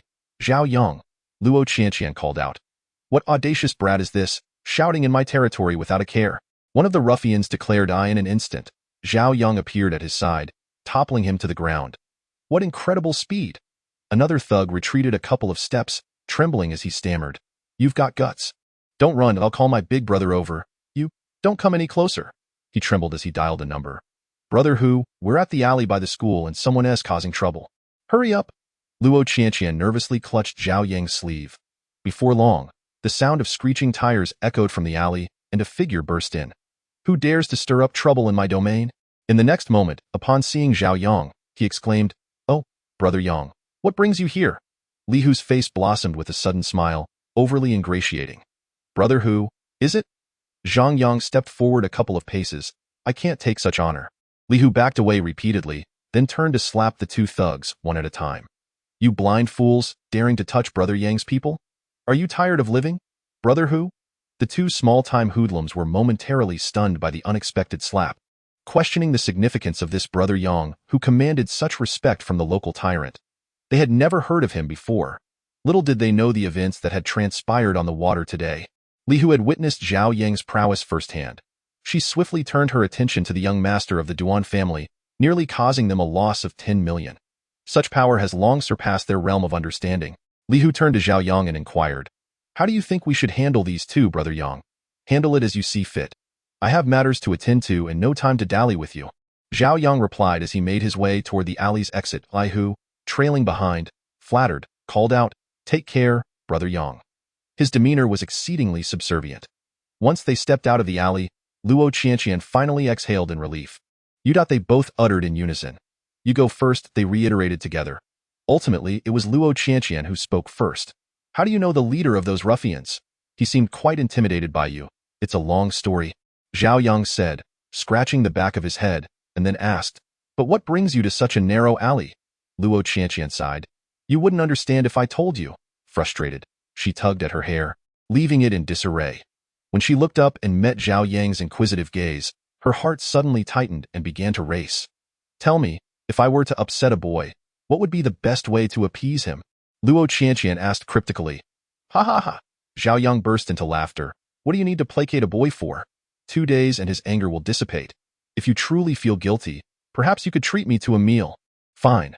Suddenly realizing she had fallen for his trick, Luo Qianqian clenched her fist and charged at him, exclaiming, You scoundrel!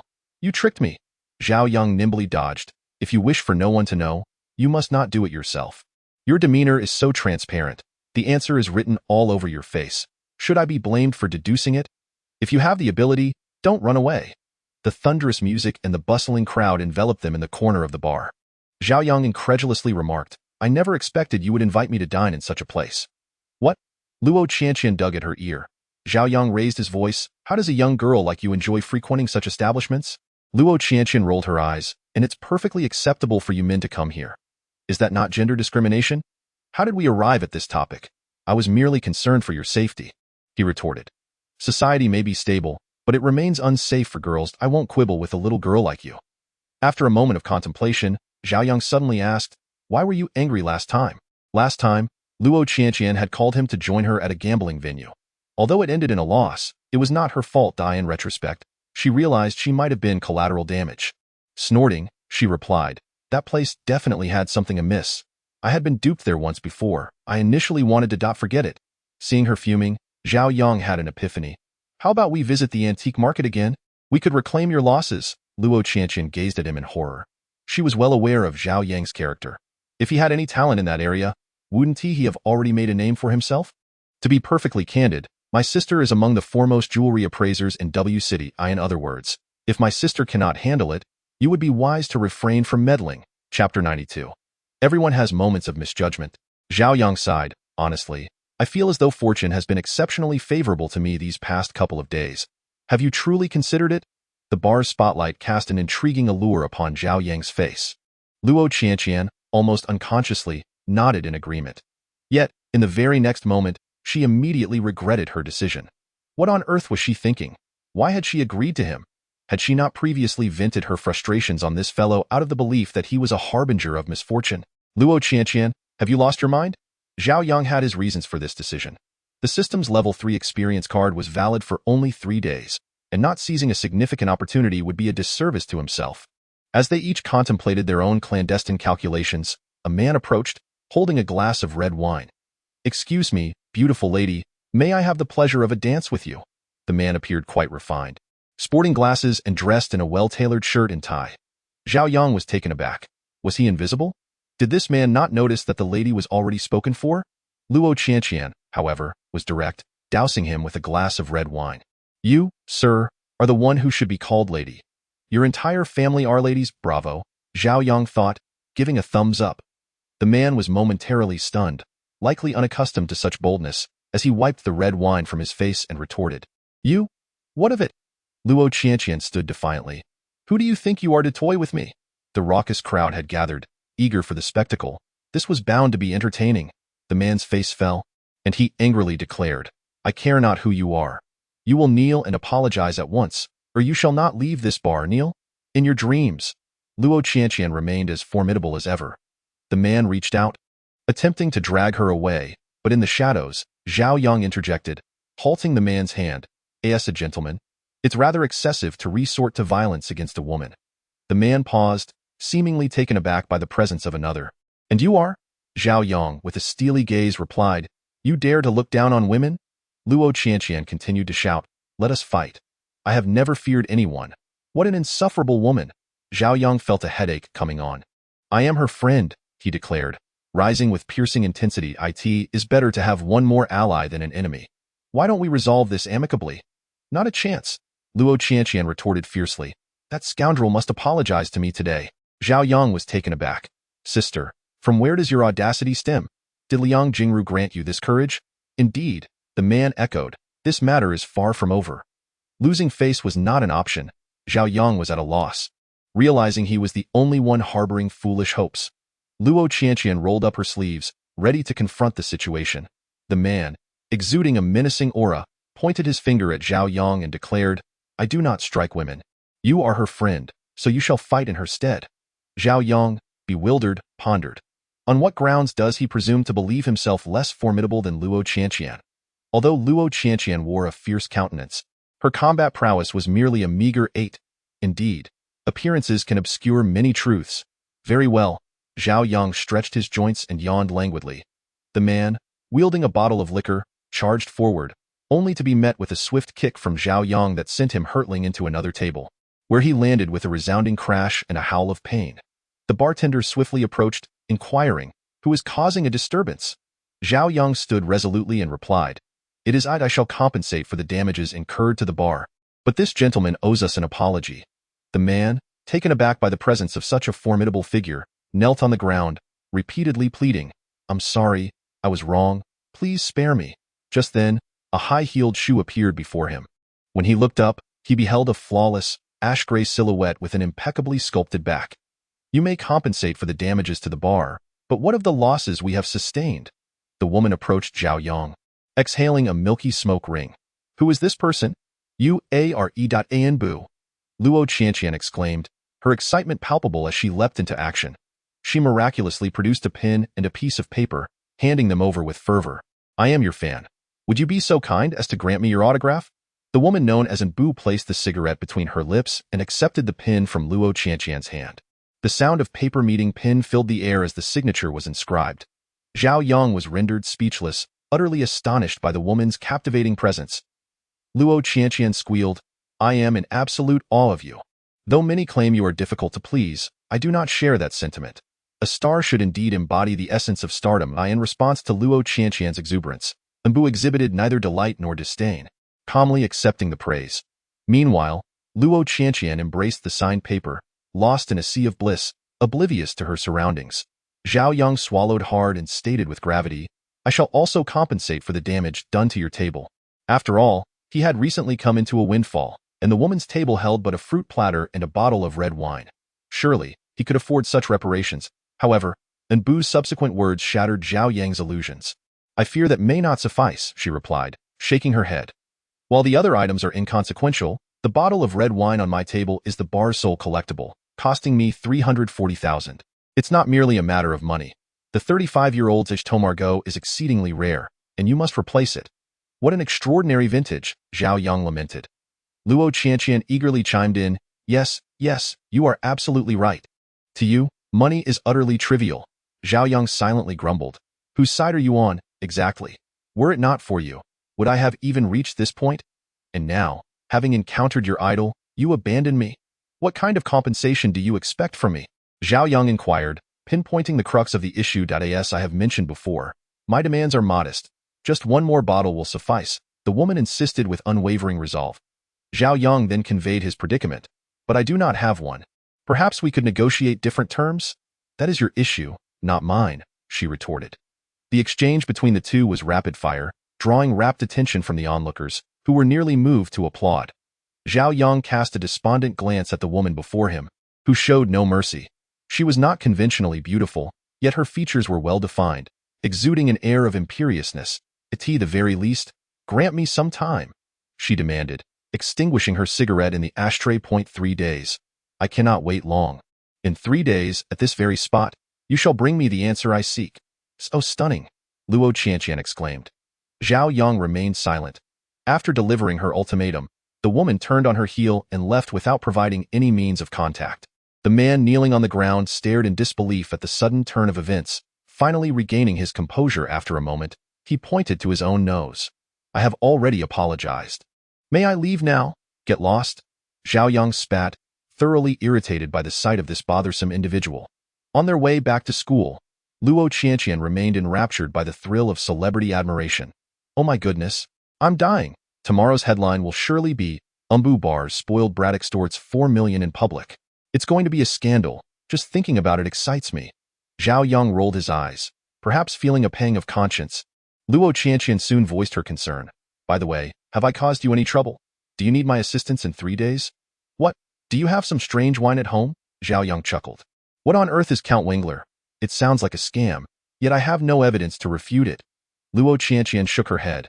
"Then what are you talking about? Even if such a wine exists, I doubt they would allow me to take it out easily," she lamented. "True," Zhao Yang nodded. "No one could tolerate the sudden loss of 3 to 4 million yuan worth of goods. While Umbu may have acted arrogantly, they had at least demonstrated a degree of decorum. What are your plans moving forward?" "We'll take it one step at a time," Zhao Yang replied, shifting the subject. "Besides, that girl does not genuinely intend to make things difficult for me. After all, she didn't even ask for my contact information. Isn't that an indication that she's letting you off the hook?" Luo Qianqian queried, her expression one of confusion. "You can't possibly think that her not taking your contact details means she's letting you go, right? Isn't it?" Zhao Yang mused, as if pondering the depths of her logic. "Though you possess mind-reading abilities?" Luo Qianqian remarked, patting his shoulder earnestly. "You may not be aware of my goddess's formidable prowess. It would be a cinch for her to track you down. Moreover, the bar has consumption records." Luo Qianqian, a devoted fan, was all too familiar with Umbu's past. That's ruthless. Zhao Yang felt the last flicker of hope extinguish within him. Upon returning to the dormitory, Zhao Yang immediately searched for the individual named Nbu. Her biography was extensive. Nbu, 25 years old, debuted at the age of 15, skyrocketed to fame with Drunken Autumn, and subsequently starred in major IP dramas such as The Legend of the Goddess and The Tale of Wan Fei, all of which were met with resounding success. Her path in the industry could indeed be described as smooth sailing. Zhao Yang gazed at the meticulously crafted stills from her shows. He silently scrolled down to the next page. The stark contrast between this page and the preceding one was astonishing. It was filled entirely with records of Nbu's diva-like behavior, incidents such as Nbu's drunken outbursts assaulting a director, her refusal to enter the water during filming, and her arbitrary alterations of scripts, as well as her rejection of participation in variety shows, were all chronicled. The array of photographs presented a spectacle in itself. Zhao Yang quietly closed the page. Is there truly nothing you can do? He exclaimed. Hey, stop playing dead. You are the omnipotent system, after all. Zhao Yang realized that his reliance on the system had grown increasingly profound. Apologies, the system is currently undergoing maintenance, expected to last for 24 hours. All redeemed functions remain accessible during this period. What a worthless system. Upon exiting the system, Zhao Yang immediately sensed several intense gazes directed at him from the dormitory. What's going on? Zhao Yang inquired, perplexed. Bro, Shui Yang approached and patted him on the shoulder. You've gone viral. Check out the trending topics on Weibo. Zhao Yang opened Weibo, where a photograph captured the moment he confronted Enbu. The accompanying bold red text blazed brightly. Enbu, the diva, extorts 4 million from a man at a bar. Is the editor even using their brain? How can anything be twisted to suggest diva behavior? Zhao Yang felt a pang of sympathy for Enbu. He scrolled further down. Why is the red wine so expensive? Clearly, it's extortion. I can't believe there are such women in the entertainment industry. It's utterly morally bankrupt. Yet, this was not the first time. Such behavior had been characteristic of certain individuals. Presenting one facade publicly while maintaining another privately, it was hard to fathom that Enbu was such a person. Unfollowing her, indeed. The Weibo comments were overwhelmingly critical, though there remained a few die-hard fans who stubbornly defended her. Isn't it amusing? You haters? You criticize our Enbu daily. What if she is a diva? Some idols can't even compare. Exactly. Who even knows this person's background? If you don't understand the red wine, that's on you. Our Enbu's prowess allows her to indulge in 3 to 4 million worth of wine. So, is it her fault then? Zhao Yang quietly shut down the interface. The two factions remained entrenched in their views, embroiled in a heated debate on Weibo, while Zhao Yang took the initiative to apply for a campus greening project from the school authorities. The reason was straightforward. Yunmu had regained consciousness and was capable of enveloping a vast area of the campus. Zhao Yang purchased a bundle of saplings from the flower and bird market and, under the cover of darkness, planted them. Go. Zhao Yang extended his hand, and the small entities zipped away, growing ever larger until they gradually enveloped the sky above the school, while the newly planted saplings visibly thrived before the naked eye. In a mere 5 minutes, he had transformed into a tree that had stood for decades, instantly rendering the school's greenery a splendid sight to behold. The only flaw in this beauty was that Zhao Yang was unaware of how much energy he could accumulate. He still needed a staggering 15,000 points of green energy. Time was swiftly running out, and he certainly did not wish to succumb to premature aging at such a tender age. Chapter 95. A flower with an owner. Perhaps his words had borne fruit, for on the third day after Zhao Yang returned to school, Li Yuanyuan reappeared as well in the cafeteria. Shui Yang remarked with profound emotion. To share a meal with the campus beauty is truly a fulfillment of my desires. Li Yuanyuan lowered her head slightly, her every gesture imbued with the delicate shyness of a gentlewoman. Hey, you're drooling. Zhao Yang playfully tapped Shui Yang on the head. Shui Yang shot him an indignant glare. We're eating here. What drool? How disgusting. Wang Gang sighed. There's no use in struggling, Shui Yang. The campus beauty has long since been claimed. After all, both families had met, and the two shared a good rapport. Furthermore, the atmosphere between them was such that only a fool like Shui Yang would believe they were merely friends. However, given that Shui Yang had long been single and lacked any experience, Wang Gang could not hold it against him. Who is it that has stolen my goddess? Shui Yang lamented, pounding his chest in despair. Poor single dog, Wang Gang thought, patting his head sympathetically. Speaking of which, Li Yuanyuan inquired, with graduation approaching, what are your plans for the future? Shui Yang inserted his chopsticks into his rice and replied, since I am majoring in computer science, naturally, I will intern as a programmer. Wang Gang and Wang Mingxing nodded in agreement. Isn't it said that programmers work quite hard? Li Yuanyuan expressed her concern. Hard work is indeed a given, Wang Gang replied while collecting their lunchboxes. But as men, we cannot shy away from labor just because it is arduous. What would you like to drink? Iced tea, came the reply. Coke, Sprite perhaps, just Ebao will do. Wang Gang exclaimed in frustration. What happened to your principals? Did I ask you that? I was inquiring about our campus beauty. Just call me Yuan. Addressing me as campus beauty feels rather strange, Li Yuan shyly responded. Wang Gang wasted no time, immediately asking, all right, Yuan, what will you drink? Red tea, please. Once Wang Gang had left, Shui Yang fumed. Ganggu is utterly prioritizing beauty over friendship. I shall sever ties with him henceforth. Sure, but don't expect Ganggu to assist you then. Wang Mingxing remarked nonchalantly.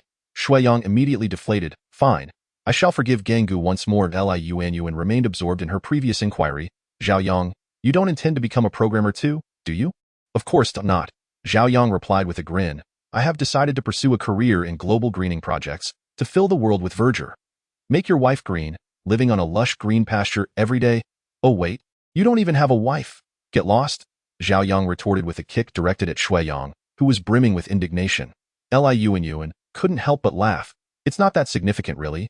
I merely heard that programmers tend to lose their hair more quickly, and I was worried about your hairlines. Two individuals facing the looming specter of baldness engaged in conversation. What are you discussing? Inquired Wang Gang, as he meticulously arranged beverages before them. His curiosity piqued. Shui Yang lamented, we're still contemplating our post-graduation plans. Although the risk of baldness in programming is considerable, I find myself with no alternative path. After all, I chose this major upon graduating high school. Time waits for no one. What are your future aspirations, Yuan? At the mention of Wang Gang's words, every gaze in the room brightened. Yuan offered a bittersweet smile. Perhaps I will inherit my father's business.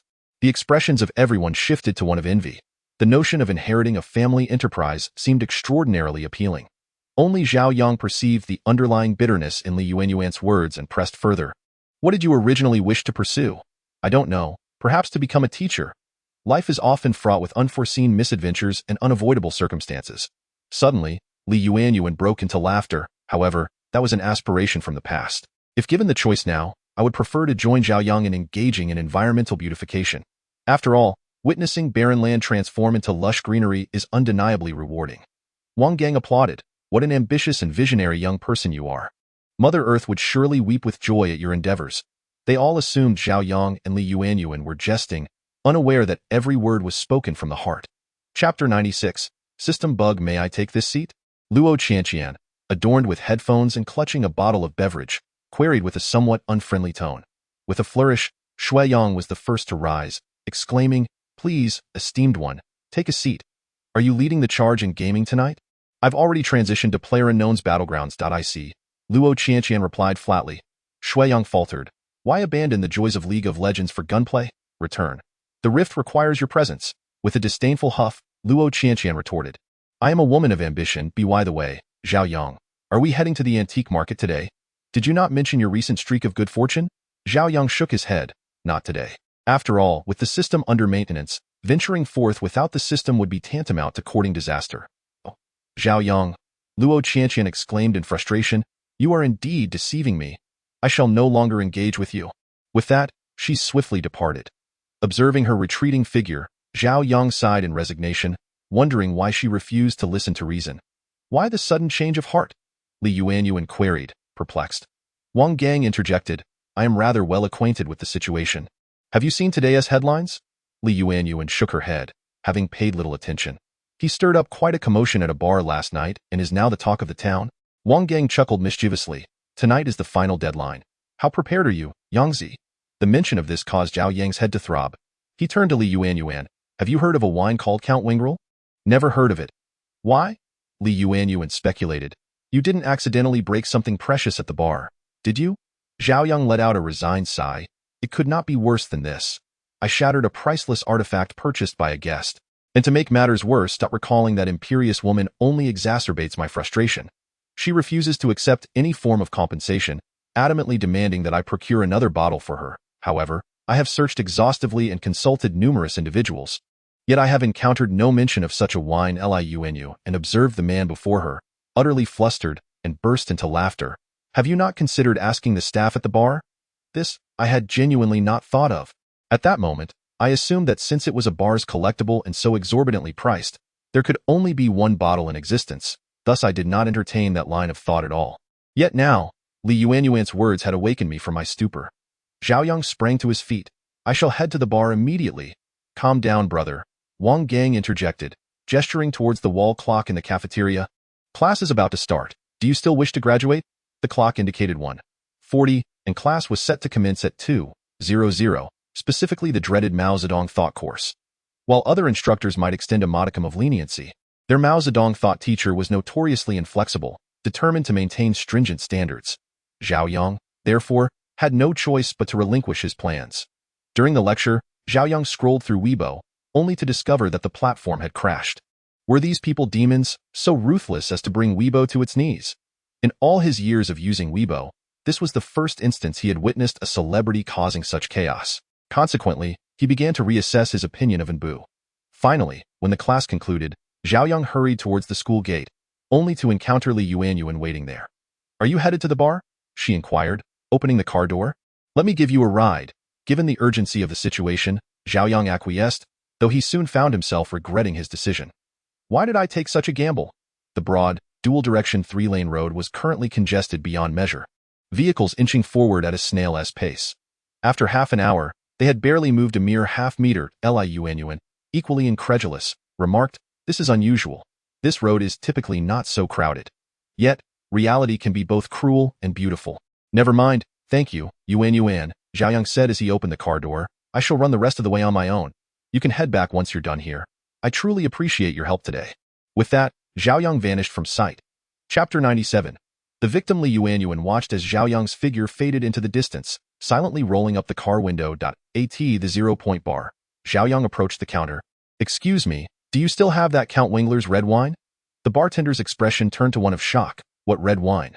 We do not carry such a thing here." A few patrons recognized Zhao Yang and began to gather around him. "Ah, this is the victim of Nbu's extortion. Are you here to fulfill Nbu's 3-day appointment? Fear not. We shall stand by you." "Ah, well." Zhao Yang barely managed to utter a word before being interrupted by the group of women. "See, I told you there is no such strange wine. Rest assured, we are your steadfast support. Have you truly aligned yourself with our faction in this manner?" Zhao Yang felt an unmistakable sense of resignation. From the very moment he discovered the absence of such a peculiar beverage, he had an inkling that the woman named Nbu would likely not make an appearance. It all seemed like a mere jest orchestrated by someone. However, as is often the case, exceptions abound. Shortly thereafter, a van came to a halt at the entrance, and in walked the woman known as Nbu. "Nbu, do you not possess any sense of shame? The bar has explicitly stated that such strange concoctions are unavailable," cried out the group of young women. Nbu cast a glance at them, non-committal. "When did I ever claim that this bottle of liquor was purchased at the bar? How could a prominent A-list actress possibly bring her own drinks into a bar?" Zhao Yang, along with others, felt a twinge of embarrassment upon hearing this, yet Nbu remained unfazed. "What is the issue? I am quite familiar with the owner of this establishment. What harm is there in bringing my own beverages?" A murmur of speculation erupted among the onlookers. Zhao Yang began to comprehend why Nbu, though not exceptionally stunning, had managed to ascend to A-list stardom. Such a woman could never cease to generate buzz in the realm of acting. He could almost envision the headlines for tomorrow's trending topics. Nbu's moral decay exposed. Leveraging her close ties with the staff to smuggle in her own drinks. "I say, my lad, have you prepared what I instructed you to?" Nbu disregarded the chatter from the girls and approached Zhao Yang, flanked by her bodyguards.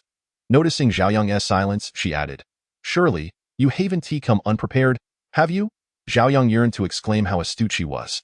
Indeed, he had arrived empty-handed. "Although I wish to be prepared, I find myself lacking the capacity to do so. If you had conducted any investigation into my background, you would know that I am merely an ordinary university student, presently devoid of the means to accomplish this task." "Well then," Nbu removed her sunglasses. "Let us have a proper conversation." Inside the bar's private room, Zhao Yang was taken aback to discover that such a small establishment had a secluded area, situated on the second floor, isolating them from the clamor below. "This is the receipt from Count Wingler." Nbu presented a piece of paper. "I purchased this on the day of my 18th birthday celebration. Had it not been for my ill mood, I would not have brought it out, and as a result." Zhao Yang felt a pang of awkwardness. Indeed, it was his own violent tendencies that had led to this complete debacle. "My sincerest apologies," he mumbled, recognizing his own fault in the matter. If apologies were of any consequence, this world would hardly require laws. Nbu raised an eyebrow, continuing, "Since you are unable to compensate for my loss, I shall state my demand. You will sit with my bodyguard." Her assertion was not a request, but rather a certainty. Zhao Yang felt a wave of trepidation wash over him. Recalling how just yesterday he had sought a bodyguard, he could hardly fathom that today he was to be assigned one. "I cannot." Truly, his limited abilities relied solely on the System S experience card. Come midnight, when the card expired, he would still be someone in need of protection from Kifisheng. "I observed your skills in the bar that day. They were quite commendable," Nbu remarked candidly. "That was due to what?" Confronted by Nbu's inquisitive gaze, Zhao Yang profoundly experienced the sensation of being unable to exhale or swallow. "I am merely a university student, with my own academic pursuits. Besides, I have no desire to embark on a career as a bodyguard." Chapter 98. Your experience card has expired. That's a compelling reason. Anbu applauded. So how do you intend to compensate for my loss? Zhao Yang hesitated. What if I convert it into cash? Although 3 million plus is a considerable sum, given his current understanding of the system, gathering that amount of money in the short term was not impossible. Anbu chuckled. And this was the first time Zhao Yang had witnessed her smile, her dimples shallow, her grin enchanting. Setting aside all else, Anbu's smile was indeed quite captivating. Do I appear to be someone in need of money? Or do you think I'm like those people outside, attempting to extort you? As they conversed, Anbu gradually leaned closer, and Zhao Yang then noticed a hint of alcohol on her.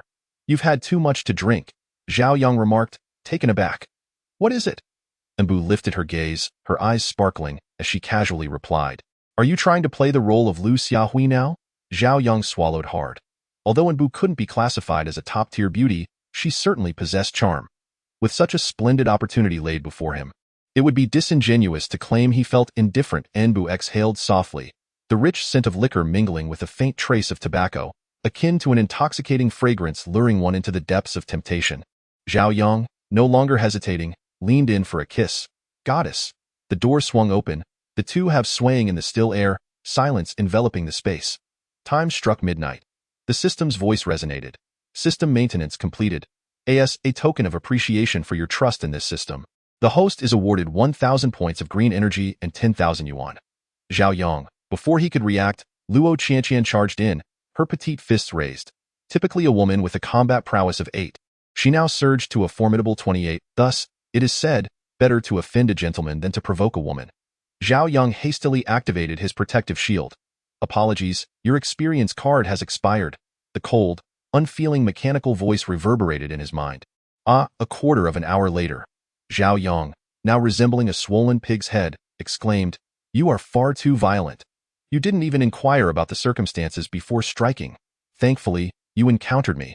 Otherwise, you would have ended up in jail. Upon hearing Zhao Yang's words, Luo Qianqian became even more incensed rather than appreciative.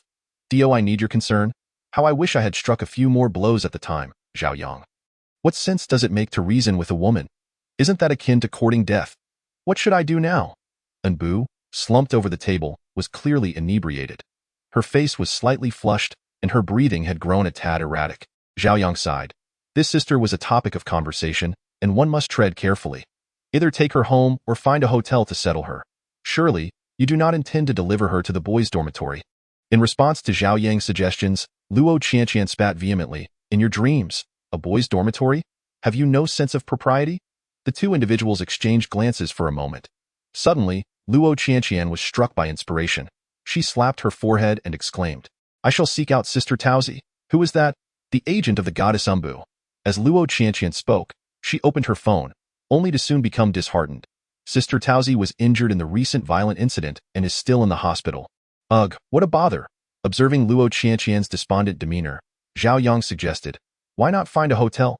Pfft, you merely wish to find a hotel to indulge your sordid desires. I will not assist you in that. Luo Qianqian glared at him. Zhao Yang felt a sense of helplessness, for how could he explain that he had merely been swept away by a moment's impulse, only to be caught red-handed by Luo Qianqian? Now, with the main character in a state of unconsciousness, he had no one to turn to for reason. Then what do you propose we do? Oh, never mind, Luo Qianqian replied with resignation. Let us take her back to my home. After all, my goddess is a trending topic. If we take her to a hotel, she'll be trending again tomorrow. Zhao Yang thought to himself. With your goddess's temperament, she would trend no matter where she went. Now he understood why traffic was so congested today. It was all due to Anbu's haters and her fervent fans. Had it not been for the relatively sparse population of City W, the situation could have been even more dire. Rest assured, you can leave her in my care. Chapter 99. A bit difficult. A man entered. Who are you? His sudden appearance was puzzling. He appeared impeccably dressed. Resembling a respectable individual, I am the owner of this bar, Bai is my surname. You may call me Old Bai. Zhao Yang felt a sense of relief. Anbu had mentioned that this owner was her friend, so handing her over should pose no issue. However, just as Zhao Yang was about to agree, he heard Luo Qianqian's voice erupt beside him. On what grounds should I hand Anbu over to you? Who will take responsibility if something goes awry? Zhao Yang nodded. Although Luo Qianqian was often unreliable, her words held merit at critical moments. They knew nothing of this Mr. Bai, and recklessly entrusting Anbu to him was far too perilous. Bai was nearly infuriated to the point of cursing. He had always held a fondness for Umbu, which was why he had willingly surrendered such precious liquor. However, Umbu's indifferent demeanor had tormented him greatly, leading him to surreptitiously administer a drug in her drink, hoping to consummate his desires. Little did he expect these two to intervene at such a critical juncture. You cannot take Umbu away. Who knows if you harbor ulterior motives? Bai's gaze was fixed intently on Zhao Yang. In all the years he had known Umbu, he had never seen her favor any man, save for this one exceptional case. Thus, the two sides found themselves in a stalemate. Since you say so, Luo Qianqian declared as she took a seat, we shall remain here and wait for Umbu to awaken. How ruthless! Zhao Yang silently commended this old Bai in his mind. Seizing the opportunity, Zhao Yang accessed the system. During this maintenance, has there been any change in the system? The yellow silhouette gradually turned around. I have merely rectified some bugs to ensure the proper functioning of the program, while also incorporating a few minor applications that can be utilized once the host advances to a higher level, a plethora of superfluous words. Zhao Yang coldly inquired about the next question. What are my specific metrics at present? Please hold on a moment. The yellow figure's enormous expression spun around before responding. Your current specific metrics are 12,600 points of green energy, 150 points of gray energy, and a withdrawable amount of 21 million. Please continue to strive, dear host. Zhao Yang silently gasped in astonishment. After all, he had merely planted a batch of trees on campus, yet the rewards were unexpectedly substantial. I would also like to know, when can I upgrade the system? His current system level was 2, but after experiencing a level 3 system, he realized how inferior his previous level 2 system truly was. The host needs to acquire an additional 37,400 points of green energy for the system to upgrade. Please keep up the effort. Glancing at the gray energy interface, Zhao Yang shivered. It would be wise to address this matter sooner rather than later. The three of them sat motionless until dawn. In the meantime, Luo Qianqian took a nap on the sofa in the private room, while Zhao Yang opened his phone to play a few rounds of games, and soon, the morning light streamed in. When Umbu opened her eyes, she felt a severe headache. She rubbed her aching temples and quickly noticed the two individuals in the room with crossed eyes. What are you two doing? Her voice, just awakened, carried a barely perceptible hoarseness. Goddess? Luo Qianqian sprang up from the sofa. You got drunk last night, and the three of us were watching over you. Umbu's gaze deepened. She hadn't consumed any alcohol the previous night, thus the notion of being drunk was unfounded. The only conclusion was, someone had meddled. Her eyes sharpened like a sword, piercing directly at Bai Jing. Umbu, you must let me explain. Bai Jing awkwardly stood up. Umbu picked up her belongings and moved towards the exit. No matter the reason, such actions are utterly unforgivable from now on. We shall not be friends. Luo Qianqian was taken aback. The plot twist was too swift for her to follow. However, Zhao Yang quickly grasped the underlying issue. Umbu had become suddenly intoxicated, and this man's appearance was equally abrupt. Had it not been for Luo Qianqian's vigilance. Chapter 100. A trip back home. Perhaps the situation would have spiraled out of control. Zhao Yang opened the trending topics and, unsurprisingly, the woman had once again made headlines. Umbu spends the night at a bar, alone with a strange man. What do you think? Why is the goddess upset? Luo Qianqian asked anxiously. Zhao Yang shook his head. It was often better to know less about certain matters. Oh dear. Luo Qianqian stretched. Anyway, it's Saturday, and I'm planning to go home to catch up on sleep. I'm utterly exhausted. What about you, Zhao Yang? Zhao Yang pondered briefly. I have decided to return home for a visit. Through his calculations, he discovered that planting trees not only secured a fixed gain of 100 points of green energy, but also yielded a stable daily income of 10 points. Coincidentally, there existed a desolate mountain back in his hometown, which presented a perfect opportunity to benefit the local villagers. Upon hearing Zhao Yang's response, Luo Qianqian, unfazed, remarked, You may return home now. Remember to seek me out when you come back. I shall take you to the antique market. Zhao Yang pondered. It seems imperative to elevate the system's level as soon as possible. This time, Zhao Yang conceived an even more ingenious plan. He purchased a batch of saplings online and scattered them along the mountain path. As he journeyed, the mica followed him, hastening the germination of the plants. The system's notifications echoed in his ears. Congratulations, host. You have gained 100 points of green energy and 1,000 yuan. Congratulations, host. You have gained 100 points of green energy and 1,000 yuan. Congratulations, host. You have gained 100 points of green energy and 1,000 yuan. The mountain was steep, and it took Zhao Yang 3 hours to reach the summit. Looking back, he beheld rows of saplings sprouting densely along the path, reminiscent of a flourishing patch of chives, resembling a jade ribbon cascading down the mountainside. Oh dear, Yangzi is back. A woman emerged from beneath a towering camphor tree, her face illuminated by a radiant smile. How long will you stay at home this time? She inquired. Just 2 days, Zhao Yang replied. Aunt Li, what brings you up the mountain on such a hot day? Aunt Li sighed. Oh, it's my little grandson. He constantly craves the loquats that grow up here. I've come to pick some for him. As she spoke, Aunt Li handed him a loquat, saying, Here, try this. Zhao Yang took a bite and was compelled to admit that it was delicious. He chuckled and said, I had no idea there were loquats on our barren mountain. There are only 2 trees, and this year, it seems the pests are quite severe and I wonder if we'll be able to enjoy them next year. Upon hearing Aunt Li's words, Zhao Yang felt a twinge of regret. After exchanging a few pleasantries, they descended the mountain. Halfway down, Zhao Yang spotted the loquat trees Aunt Li had mentioned. The entire tree showed significant signs of pest damage. It seemed that a gust of wind could snap it in half, yet it still bore fruit. Suddenly, the mica appeared from nowhere, circling the loquat tree a few times. Green light particles fell, and gradually, the insect holes on the trunk vanished at a visible pace. The loquat tree thrived, even producing a new crop of larger and better fruit. Elated, Zhao Yang plucked a bunch, only to hear the system's voice chime in. Congratulations. Host, you have gained 500 points of green energy and 5,000 yuan. How exhilarating! Before Zhao Yang could fully savor his triumph, a call from Hao Li interrupted. The company has recently received another large batch of waste. The warehouse has expanded to 20 units. When will you return to manage this? Zhao Yang pondered briefly. The day after tomorrow, as I am currently at my hometown. How is the company faring? Everything is operating smoothly. So rest assured. All right, Zhao Yang concluded the call. Upon returning home, Zhao's mother approached eagerly. You come back, yet still buy loquats. Your education requires funds from every angle.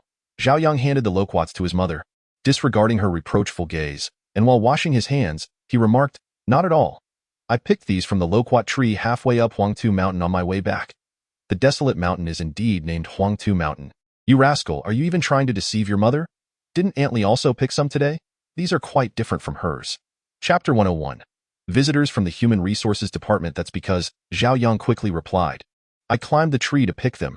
Just think, if I had bought them, surely I would have received a bag. Besides, look at these branches and leaves. So fresh. Just then, Zhao's father approached. What are you two chattering about at the door? Zhao Yang chuckled. I just arrived. Zhao Yang entered the house first, followed by his mother, who had finished washing the loquats. It's incredibly hot this summer. Should I buy you both an air conditioner? Zhao's mother immediately shot him a fierce look. Why waste money on that? It cools down nicely here in the mountains at night, quite unlike your school. Zhao Yang replied, somewhat exasperated. Having grown up here, I am well aware of that. Besides, a friend of mine works at an air conditioning factory. They have great discounts now. Even at a discount, it still costs several thousand, Zhao's mother retorted angrily. Better to save that for your future wife. Getting married is still a long way off, Zhao Yang protested. But we mustn't spend recklessly, Zhao's mother decisively concluded, leaving Zhao Yang to relent. With a resigned glance towards his father, he inquired, Dad, how is your health these days? I'm doing well, Zhao's father flexed his bicep, saying, I've felt much better since I returned from the hospital. Focus on your studies and don't worry about trivial matters. By the way, you're graduating this year, right? Zhao Yang nodded. Zhao's father continued, what are your plans after graduation? Didn't I borrow money from my boss to cover your hospital expenses? I plan to work at the company first, and once I achieve some success, I'll start my own. Your boss seems like a good person. You should take your job seriously, Zhao's mother added. Zhao Yang nodded in agreement, muttering, if I weren't serious, would my boss have lent me money? Does my mother not know what kind of person I am? Zhao's mother admonished, just don't be careless. That job is quite good. Focus on developing it. Hearing this, Zhao Yang finally fell silent and turned his attention to the food on the table, indulging heartily. 2 days swiftly passed. During this time, Zhao Yang had been running up the mountain, and Yunmu had advanced in level, gradually showing signs of wanting to speak. Occasionally, it would utter phrases like 4-4 or something similar. Zhao Yang quickly began to correct this little creature's speech, as he certainly did not wish for its first words to be calling him mother. That would be utterly terrifying. When Zhao Yang returned to school, he was once again laden with an assortment of local specialties. However, instead of heading straight back, he veered off to the Sunshine Green Environmental Company. Is Li Jie not here yet? Upon receiving this information, Zhao Yang resolved to linger in the reception area for a while. The moment Chun Bin arrived at the company, he noticed Zhao Yang and scoffed. You have the audacity to wander into hell when heaven is at your feet. It's you? Zhao Yang stood up. Wasn't he this the same man who had attempted to flirt with Luo Qianqian at the internet CAF? It seems your memory serves you well. Chunbin remarked disdainfully, casting a glance at the pile of local specialties on the floor. Are you here for an interview at our company? With your rustic demeanor, do you really think you stand a chance? You might find it hard to believe, but our company has secured tens of millions in funding. There is simply no way we would consider you. I suggest you leave sooner rather than later. Haha. Are you part of the Human Resources Department? Zhao Yang inquired. These days, it seems like anyone and everyone dares to show off in front of me. Although I'm not from HR, I can assure you that if I speak to them, they would certainly accommodate me, Chunbin replied, his confidence evident. With that, he gave Zhao Yang a kick. Are you going to leave or not? Apologies, I was delayed by something this morning. You must be here to manage the trash, right? Zhao Yang said. Suddenly, Hao Li burst through the door, slightly out of breath. Chunbin was taken aback. Manager Hao is apologizing to this person. What is happening here? Manager Hao is the head of the company. It surely cannot be as I imagined.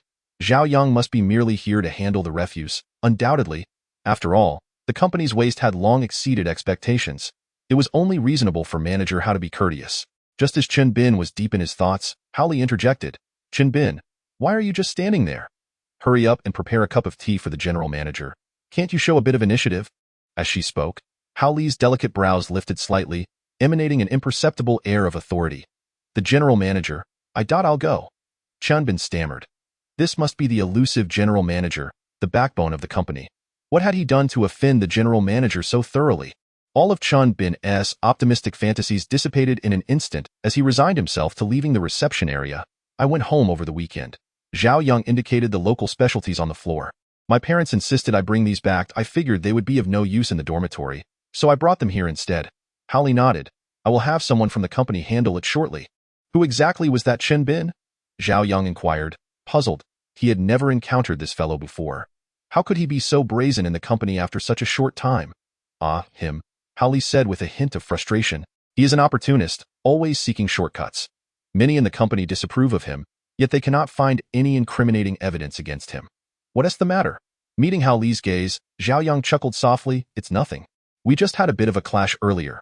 Upon hearing Zhao Yang's response, Hao Li's gaze shifted, and she tentatively inquired, in that case, do you require my assistance? If it had been 5 minutes earlier, I would have indeed entertained that thought.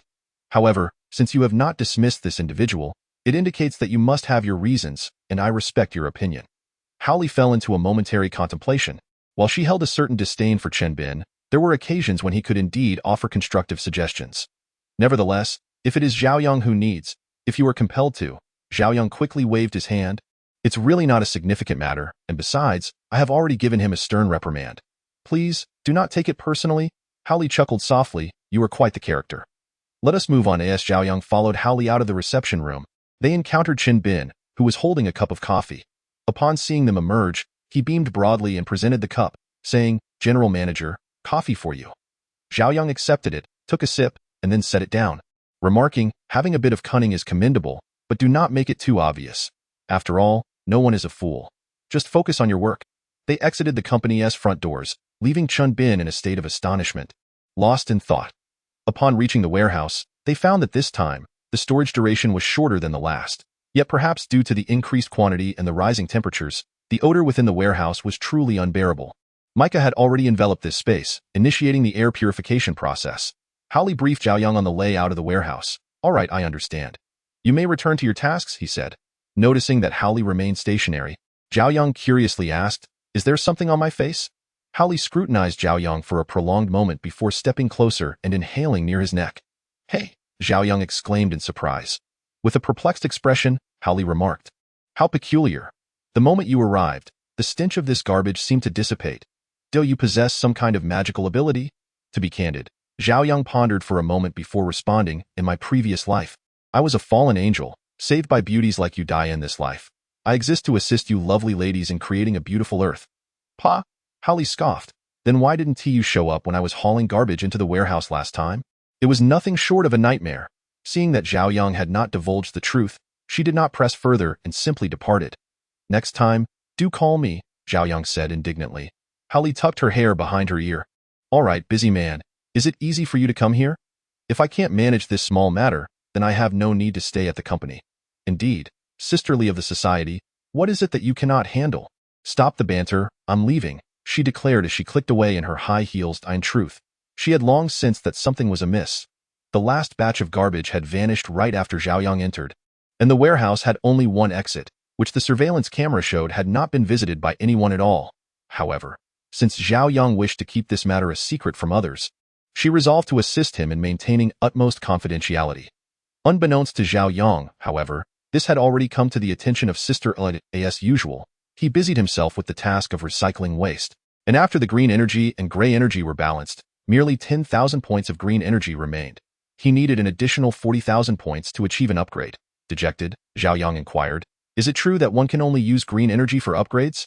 Is money not an option?" The system replied with a smirk, "Do you truly believe this system is in want of funds? Note, a system that can so generously allocate money and engage in bargaining is certainly not one that is financially constrained. Therefore, dear user, it is not permissible to use money to upgrade the system. Could you please restore your aloof demeanor?" After tidying up, Zhao Yang sent a message to Sister Li, informing her that he would be leaving first. Meanwhile, within the school, the daunting task of graduation theses was unfolding with great fervor among the students. Upon returning to his dormitory, Zhao Yang found that everyone had finally exhibited some self-discipline, diligently scribbling away at their desks. "Oh, what a sight! The sun has risen from the west today. Witnessing your conscientiousness in writing theses brings me immense joy." Shui Yang hurled a book at him. "If you're so capable, then don't write. Don't be like that. Lend me your notes later." Zhao Yang shot him a flirtatious glance. Shui Yang retorted, "Ugh, regardless, the thesis must be written." Zhao Yang resigned himself to fate, but just as he settled down, a head suddenly dangled downwards. "When will we be paid? Good grief. Can't you scare someone to death?" He had nearly forgotten the existence of this formidable individual. Zhao Yang handed over a card, saying, "This is your salary for the past 2 years. No negotiations." This was still the 2 million gold card given by Old Master Duan last time, and it was just in time for use today. After all, the repercussions of delaying wages could be quite damaging to one's reputation. "What kind of salary are you distributing? Make sure to include me." Shui Yang assumed it was merely a jest between Zhao Yang and Ji Fuxing and interjected, "All right then." Zhao Yang nodded. "Once I establish my own company, you all can come work for me, and I'll ensure you receive your salaries daily." Upon hearing this, Shui Yang completely lost hope and redirected his focus to writing his thesis. "I'll just concentrate on my own thesis." Zhao Yang chuckled softly. "Once the money is spent, is it possible to overdraw a little more?" The head above him dangled down once again. "What on earth? 2 million, not 200. How on earth did he manage to expend it all within 10 seconds? Shui Yang burst into laughter. "Yangzi, you are not cut out to be a boss. 2 years' salary is insufficient to cover even a minute's expenses for your employees. Next time I have the chance, I'll transfer funds to your bank card." He was not lacking in money, as the system balance had long surpassed 1 million, but if it were transferred to Alipay, wouldn't that terrify this group of dorm mates? Ji Fuxing nodded and resumed his research on games from the upper bunk. Suddenly, Zhao Yang felt that being an assassin was quite an appealing prospect. The thesis topics for seniors were divided into several categories, and Zhao Yang had drawn the subject: Reflections on the Ecological Environment. Although this topic had no connection to the computer industry, the school was indifferent to such matters. All they desired was a well-formatted response. Zhao Yang scoured the internet for various conceptual content, piecing together a paper that totaled 14,000 words.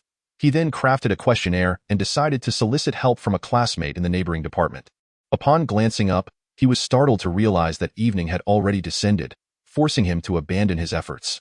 "Yangzi, have you finished your paper? Could I borrow it to copy?" A certain individual, sporting dark circles under their eyes, approached. Zhao Yang, taken aback, exclaimed, "Didn't you start writing before me? Why are you still resorting to copying mine?" Instinctively, he shielded his screen.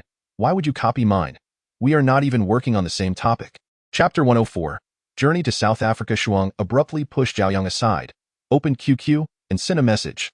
"This is no longer your concern." Zhao Yang felt as though he were a distressed mother whose child had been robbed. Overwhelmed with frustration, suddenly his phone rang. "Is this Zhao Yang? Didn't you mention wanting to see elephants? We've arranged everything. Are you free to join us in South Africa tomorrow?" Shui Yang, who was nearby, chuckled upon hearing this. "Zhao Yang, how old are you? You're still going to the zoo to see elephants? Ha ha ha. Please refrain from speaking nonsense if your hearing is impaired. We are going to South Africa to see wild elephants." Mind you, it was evident that Shui Yang paid no heed to such clarifications. Zhao Yang nodded in agreement and ended the call. Shui Yang mischievously speculated, "You aren't secretly courting some young lady outside, are you? Goodness, you're even more of a scoundrel than I thought. I suggest you visit a psychiatrist. Overthinking is hardly beneficial." Zhao Yang retorted coolly. Shu Yang collapsed onto the bed, clutching his chest. Ah, my heart has been wounded. Here I am, showing concern for your life, and you dare to suggest I'm mentally unwell? No love left. Woe is me. I'll give you a woe for each punch. A book was accurately hurled at Shu Yang's face. After securing leave from their counselor, Zhao Yang departed directly from the airport, embarking on a journey to South Africa with several unfamiliar and the ancestral home of the Duan family. Duan Yun lamented. Great-grandfather, with Zhao Yang's arrival, he will surely extract all our family's secrets. If he reports us, the consequences are simply unimaginable. At that moment, at the Riverside establishment, upon hearing that Zhao Yang intended to gamble away his company, they had hastily relinquished their family's ivory business without a second thought. In retrospect, it was clear that Zhao Yang must have conducted extensive investigations to be aware of their ivory dealings, causing Duan Yun great concern. Duan Laoi took a sip of the pre-rain Longjing tea before chuckling softly. Once he ventures to that place, do you think he will ever return? Their family's century-old legacy would not be easily manipulated by a mere impoverished youth. If he was foolish enough to tread this path, he should not blame the Duan family for their lack of mercy. Hearing this, Duan Yun finally understood. The last time his great-grandfather had agreed to Zhao Yang's proposal, it was merely a setup for this very trap. This was entirely of Zhao Yang's own volition, with no one coercing him. The old man set down his teacup, his gaze sharp and unwavering. Duan Yun repeatedly expressed his admiration. Great-grandfather, you are simply formidable. Old Master Duan gently ruffled Duan Yun's hair and said, Child, the journey ahead of you is long, and these are the lessons you must learn. Upon arriving in South Africa, as Zhao Yang disembarked from the plane, he felt the scorching sun pierce his skin like a knife. South Africa is known for its arid landscapes, yet they had ventured into a dense forest. Zhao Yang mused, if they were in the desert, how could the elephants survive? Along the way, Zhao Yang scattered the seeds he had purchased, and with Yun Mu's encouragement, a delightful array of seedlings soon emerged. They acquired an all-terrain vehicle from the local inhabitants, traversing the rugged terrain in silence, as the others treated Zhao Yang as if he were invisible, merely a spectator. Zhao Yang remained unfazed. The vehicle soon came to a halt before a barbed wire fence, where a group of people murmured amongst themselves before erecting a tent outside. Was this an indication of camping? One individual approached, tossing a tent at Zhao Yang with a mocking grin. Zhao Yang tapped into his system. How much more energy do I need to level up? Returning to the host, your current green energy stands at 37. For 50, you require an additional 12,550 green energy points to upgrade. Very well, patience is a virtue. Sometimes, a step back opens up new horizons, and retribution can wait until later. Resigned, Zhao Yang set about assembling the tent. Fortunately, he had prepared meticulously. Otherwise, enduring life in this desolate place would have been quite challenging. After encircling the tent with a ring of realgar powder, Zhao Yang crawled inside, set down his backpack, and retrieved a packet of compressed biscuits. Although their flavor left much to be desired, at least dinner was taken care of. In the night, Zhao Yang was abruptly awakened by a rustling sound. Chapter 105. Encountering Danger. Was it a snake? A cold sweat broke out as he flicked on his flashlight, only to find nothing. Peering through a small gap in the tent, he noticed the two companions from the Duan family finishing their preparations to depart. So, they intended to leave him behind. Zhao Yang quickly organized his belongings and stealthily followed them. They arrived at the edge of the barbed wire fence. Extracting a toolkit, one of them used pliers to sever the wires, then produced some peculiar tools. Before long, a large gap had been cut into the fence, allowing the two to slip through. Through the opening, Zhao Yang could see several elephants leisurely foraging within. Damn it. They wouldn't dare to act now, would they? Sure enough, gunfire rang out moments later. Under the moonlight, the smiles on their faces were grotesque and sinister. At that moment, Zhao Yang realized the elephant lying on the ground was still alive. After all, sedating such a large creature would require time. Yet, they were already preparing to extract its ivory. The knife cruelly plunged into the elephant's skin, and unable to bear witness any longer, Zhao Yang burst forth, shouting, "Stop!" Startled. One of them chuckled and said, I thought it was the guards coming. Turns out it's just you. What, do you wish to partake in the spoils as well? Another replied, ignore him. If we waste time, we might attract the guards' attention. Zhao Yang advanced a step forward and declared, I said to stop. Did you not hear me? Perhaps due to the overwhelming aura exuded by Zhao Yang, the individual wielding the tool trembled and stammered. Big brother, this kid seems rather unusual. The man with the knife, growing impatient, retorted, enough chatter. Hurry and retrieve the ivory. Do you wish to forfeit this month's wages? Zhao Yang retrieved a bag of tree seeds from his backpack, tore it open, and scattered its contents while bellowing, "Micah!" Instinctively, the two men raised their hands to shield themselves, but upon realizing it was merely tree seeds, their anger flared. "You little brat, are you toying with us?" With that, the knife-wielding man lunged at Zhao Yang. Zhao Yang swiftly sidestepped, evading the attack. The assailant halted momentarily, then, with a quick pull, attempted a horizontal slash. Zhao Yang bent low, narrowly escaping once more. While he found it easy to evade the attacks from these two, he was still unable to dodge Ji Fuxing's assault. Infuriated, the assailant hurled his knife to the ground, the blade sinking 3 inches into the earth before drawing a gun. The other man gasped in shock. "Big brother, that gun is meant for tranquilizing elephants. If it strikes a person, it could be fatal." He was courting death by venturing into such a perilous situation. The man grinned menacingly as he approached Zhao Yang, softly taunting, "If you were to succumb to a snake bite in South Africa, who would you blame?" Cold sweat trickled down Zhao Yang's brow. Facing life and death, it was impossible to claim he felt no fear. "Wait." Seemingly regaining his composure, the man laughed and inquired, "So, now you understand fear? Where were you earlier? Perhaps you should crawl through my legs, and I might consider your fate." Zhao Yang took a deep breath, remarking, "I shall ponder upon it." With that, Zhao Yang sat down, genuinely contemplating, "To be honest, how much does this trip cost you?" Suddenly, Zhao Yang pivoted the conversation. His question delighted the man, who let out a hearty laugh. "I don't mind telling you. You know that ivory is worth over 100 per gram in today's market. We stand to earn at least several 100,000 from this trip. If the Duan family doesn't raise prices, I wouldn't even bother coming back." No wonder they were so audacious. "Aren't you afraid of being caught?" Zhao Yang pressed. "What you are doing is theft, and it leads to imprisonment." The man scoffed, "Imprisonment is nothing, not like execution. Besides, the Duan family has powerful connections. We could be out in less than a month. So, kid, have you made your decision?" Zhao Yang rose to his feet, asserting, "Of course I have. If you promptly surrender and report the Duan family, I shall hold no grudges." The man, as if hearing a ridiculous joke, raised his gun. "Since you are so obstinate, do not blame me, bang." The deafening sound echoed, and the man's sinister laughter faded after just a second. You why?" He watched in disbelief as Zhao Yang fell and then rose again, cracking his knuckles. "There is no reason," Zhao Yang replied calmly, "except that you have violated the Earth's safety laws." As the final word fell, Zhao Yang had instantaneously arrived before the individual, delivering a powerful elbow strike. The man staggered backward for dozens of steps, crashing into a large tree with a resounding thud, rendered completely unconscious. Utterly feeble. Zhao Yang whistled and turned his gaze to another person, who had already wisely fled the scene. With a sigh of relief, Zhao Yang felt he had finally caught up. Just moments ago, he had upgraded the system to level 3, borrowing 2,000 energy points to exchange for the diamond shield and the divine movement technique. Meanwhile, Yunmu had succumbed to slumber due to overexertion, likely requiring a month to awaken, indicating that it was on the verge of its second upgrade. Suddenly, a beam of light shone down, and Zhao Yang instinctively closed his eyes, reveling in the fruits of his labor, when a female voice erupted in his ear. "Who goes there? Raise your hands." Before Zhao Yang could react, a black bag was thrust over his head, plunging him into complete darkness. Yet, he felt an inexplicable sense of familiarity with the voice. 2 individual seized him, pushing him into a vehicle that quickly sped away, leaving Zhao Yang at a loss as he observed the unfolding narrative. Surely, this guardian would not be mistaken for a poacher and executed. "I knew from our first encounter that you were no good."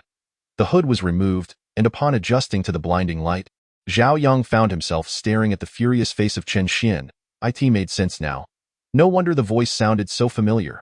As he surveyed his surroundings, bare walls enclosing an empty room furnished only with a table and a chair, it became evident he was in an interrogation chamber, bound to a chair. "Seriously? We're all acquaintances here. Must you be so severe?" Zhao Yang lamented. "Enough with the smirks." Chen Xian slammed a folder onto the interrogation table, fuming, "To think you would engage in such poaching activities. Had I not witnessed it myself?" Indeed, Zhao Yang realized he had inadvertently caused a misunderstanding. "Sister, we need to discuss the facts." "Facts?" Chen Xian scoffed. "Why don't you take that to the Supreme People's Court?" With that, she seized a pen and began writing furiously, as if venting her frustration. "No, you don't understand the circumstances." Zhao Yang attempted to explain but was once again interrupted by Chen Xian. "Heh," Chen Xian sneered.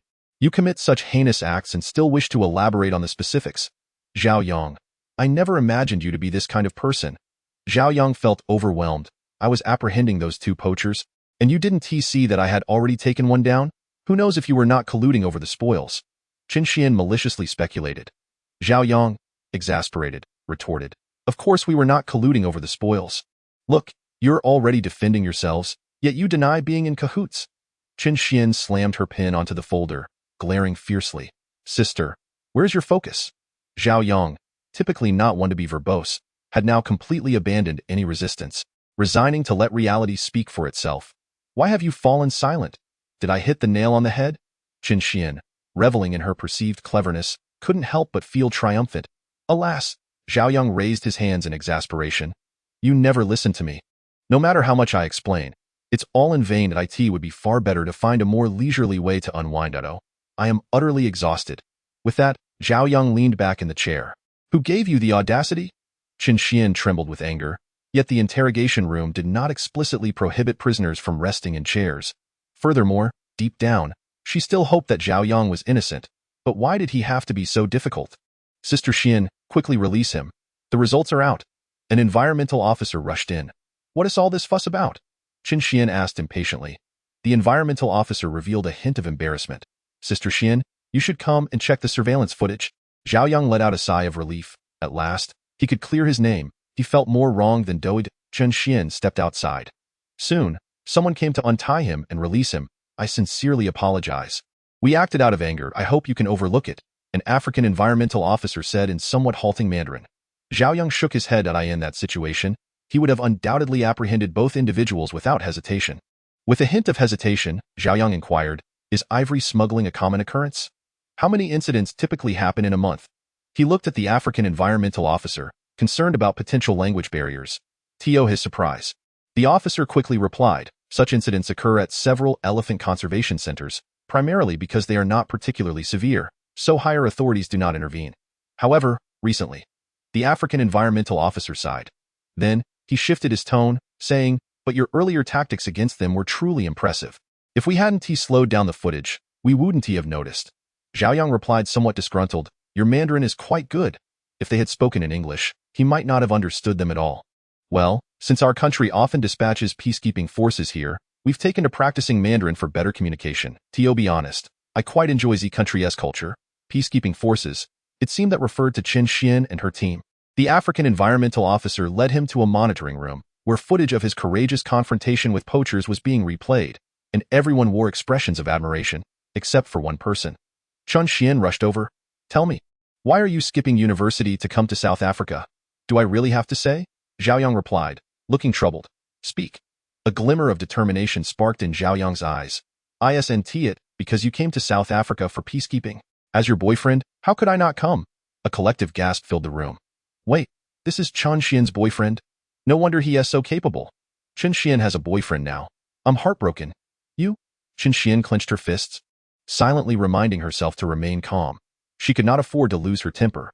With so many people present, if word got back to her grandmother, it would surely lead to endless family discussions. Meanwhile, warning. Qin Xian's affection for the host has plummeted to -10.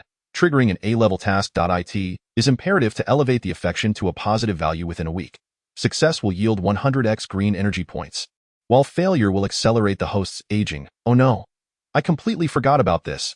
Zhao Yang wished he could slap himself a few times for his loose tongue. Now, he has to go and curry favor with her again.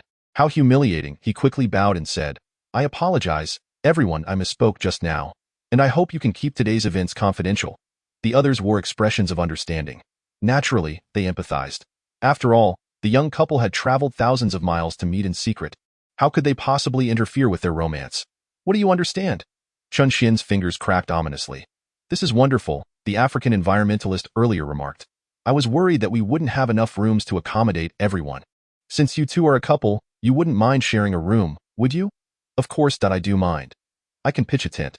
Before he could finish, Qin Xian's gritted teeth echoed in his ears. You don't mind? Phil, you take care of the arrangements? Zhao Yang turned to see Qin Xian's warm smile directed at him. Goodness, am I going to be murdered tonight? The surrounding crowd erupted in cheers, as if they themselves were the ones who would be sharing a bed with Qin Xian.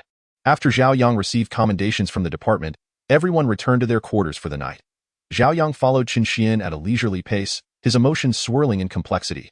Calm down, I don't have any such intentions towards you. If you're truly unwilling. Chun Xian turned, revealing a dazzling smile that showcased her perfect teeth. Are you saying that I have intentions towards you? Chapter 108. A pig even if he had 8 lives. He wouldn't dare entertain such thoughts. Great. This just makes things worse. Watching Chun Xian walk away, Zhao Yang silently chanted to himself, let nature take its course. Worst comes to worst, I'll just sleep on the floor. I just don't know if Chun Xian would be amenable to that. Suddenly, the door slammed shut in front of him. Zhao Yang touched his nose, and soon heard Chun Xian's voice from within. I'm going to take a shower first. Zhao Yang instinctively sniffed himself, realizing he reeked of sweat. Ever since Yun Mu fell into a dormant state, he could no longer enjoy the refreshing feeling of spring at any time. How pitiful. 5 minutes later, the door swung open with a loud thud, and Chun Xian emerged with her hair damp. She tossed a bundle towards him, and Zhao Yang instinctively dodged. The item collided with a pillar behind him and fell to the ground. Upon closer inspection, he saw it was a camouflage-patterned shirt and pants. Chun Xian gritted her teeth. Hurry and wash up, I refuse to sleep with a pig. Zhao Yang inwardly scoffed. A pig wouldn't necessarily want to sleep with you. However, outwardly, he said nothing and quietly picked up the clothes from the floor, turning to enter the shower room. Chun Xian returned to her room, opened the closet, and threw a blanket onto the floor. Then stomped on it in frustration. In her past life, she must have disturbed Zhao Yang's ancestors, which was why she had to endure such treatment in this life. Upon her graduation from high school, she immediately joined the ranks, buoyed by familial connections. With an air of superiority, she regarded the men around her with disdain, never anticipating that she would repeatedly falter at the hands of Zhao Yang. As the door clicked open, Chun Xian clenched her fists and slowly turned around. Zhao Yang, what brings you here? After emerging from the bathhouse, Zhao Yang, having inquired among the team, managed to ascertain the location of Chun Xian's room. This girl, how could she fail to communicate clearly before leaving? Upon reaching the designated spot, he found a modest room illuminated by a soft yellow light, its door wide open. Was this a deliberate attempt to invite trouble? Surely, such cruelty was unnecessary. Hey, I was saying. Zhao Yang's words trailed off abruptly. Inside, the room was emptied. A disheveled quilt lay haphazardly on the floor beside the bed. What was going on? This was no laughing matter. Zhao Yang hastily stepped into the center of the room. The furnishings were sparse. A table, a bed, and a cupboard. At that moment, the cupboard door stood ajar, and the quilt on the floor was in disarray, marked by several footprints. As Zhao Yang crouched down, he heard a click. Lifting his foot revealed a weapon. The black firearm confirmed Chun Xian's identity as an environmental officer, making the presence of such a weapon entirely plausible. Now, with the safety off, he pondered who could have subdued her while she was armed. Zhao Yang deduced it might be someone from the team. Otherwise, the timing and execution were too precise. Yet, if it were indeed a team member who dared to act knowing Chun Xian was sharing quarters with him, that individual must possess considerable audacity. Without hesitation, Zhao Yang opened the system. Do you have any good items to recommend? I wish to take out a loan. Friendly reminder. Host, your loan amount is currently a negative 5,000 points of green energy. And Yumi has fallen into a deep slumber, predicting a low likelihood of repayment. Do you wish to proceed with the loan? What a disaster. This was akin to credit card debt, an endless pit. Zhao Yang took a deep breath and replied, I will proceed.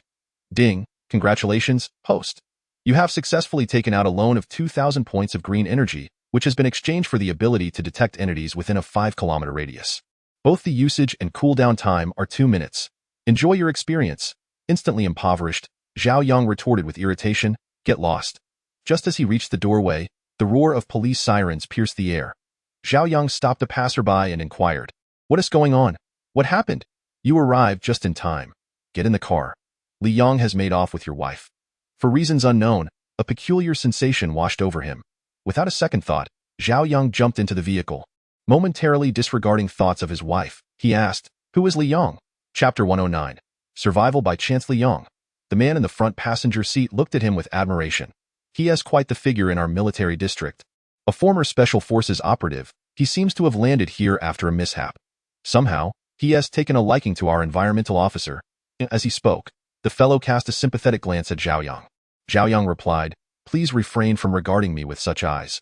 My head remains untainted, still innocent of any infidelity. The unfolding narrative was not lost on Zhao Yang. It was evident that this chap had taken a liking to Chun Xian. However, Chun Xian, with her haughty demeanor, had no interest in him. This man, foolishly believing that time would cultivate affection, never anticipated the sudden emergence of Zhao Yang as an unexpected rival. Thus, seizing the moment before any commitment was made between the two, he hastily devised an escape plan.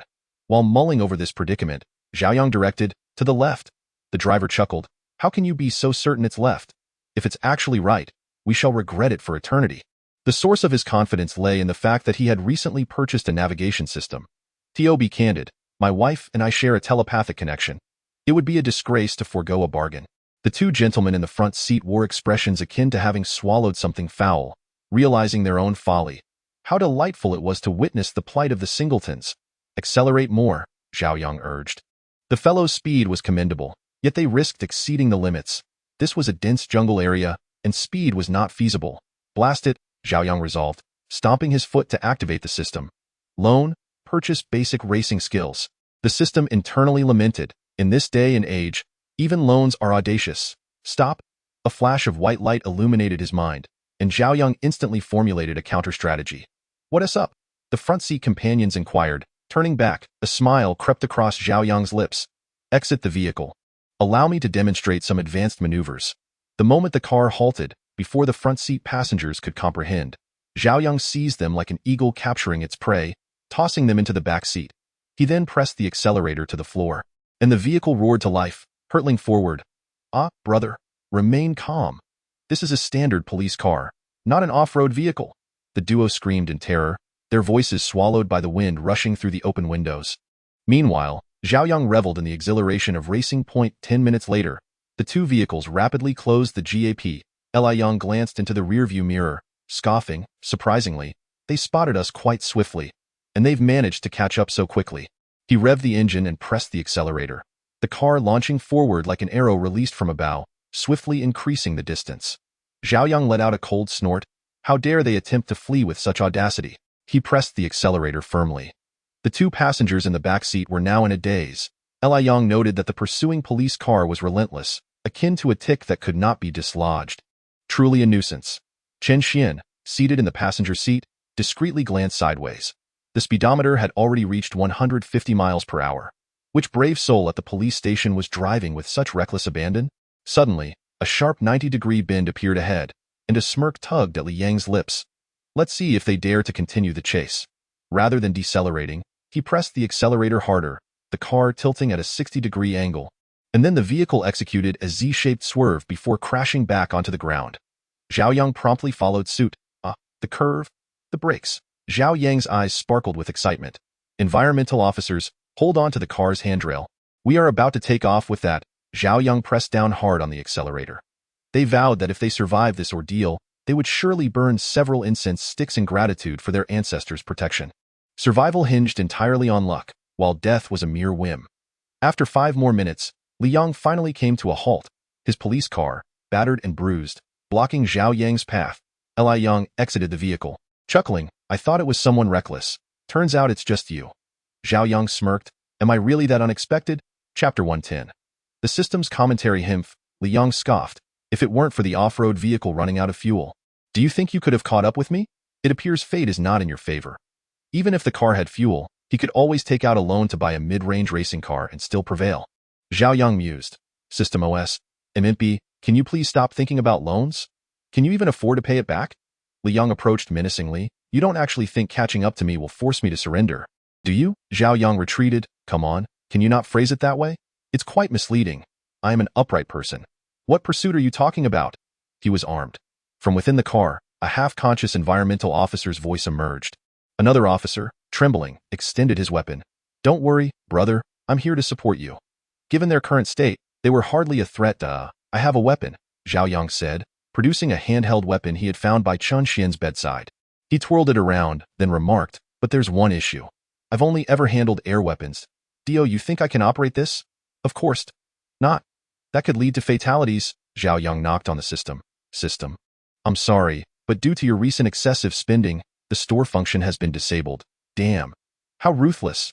Li Yang frowned, pulling out his phone and disengaging the safety. "Enough chatter. Let us go immediately." Chen Xian in the car felt a slight pang of anxiety. "Apologies, but," Zhao Yang interjected, "could you please remove our we from the conversation? It's quite disheartening to hear. You're seeking death." Li Yang pulled the trigger, the weapon discharged. Bang!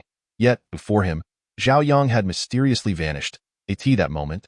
From the lower right, a leg surged toward Li Yang's vital point. Li Yang switched his weapon to his left hand, grasped the ankle with his right, and quickly fired. Bang, bang, bang. 3 shots rang out, yet none struck Zhao Yang. Instead, the windshield of the off-road vehicle shattered in response. Utilizing Li Yang's wrist as leverage, Zhao Yang executed a subtle maneuver, his body swaying slightly as he delivered a swift knife hand strike toward Li Yang's left shoulder blade. Li Yang, acting decisively, flung him away. Zhao Yang furrowed his brow slightly. Although Li Yang's combat prowess was a mere 180, significantly lower than his own 214, Zhao Yang realized that due to Li Yang's background as a special forces soldier, he found it nearly impossible to approach him. Inside the vehicle, an oblivious environmentalist shouted, "Brother Yang, don't be afraid. I've already sent the coordinates to my comrades. They'll be here shortly."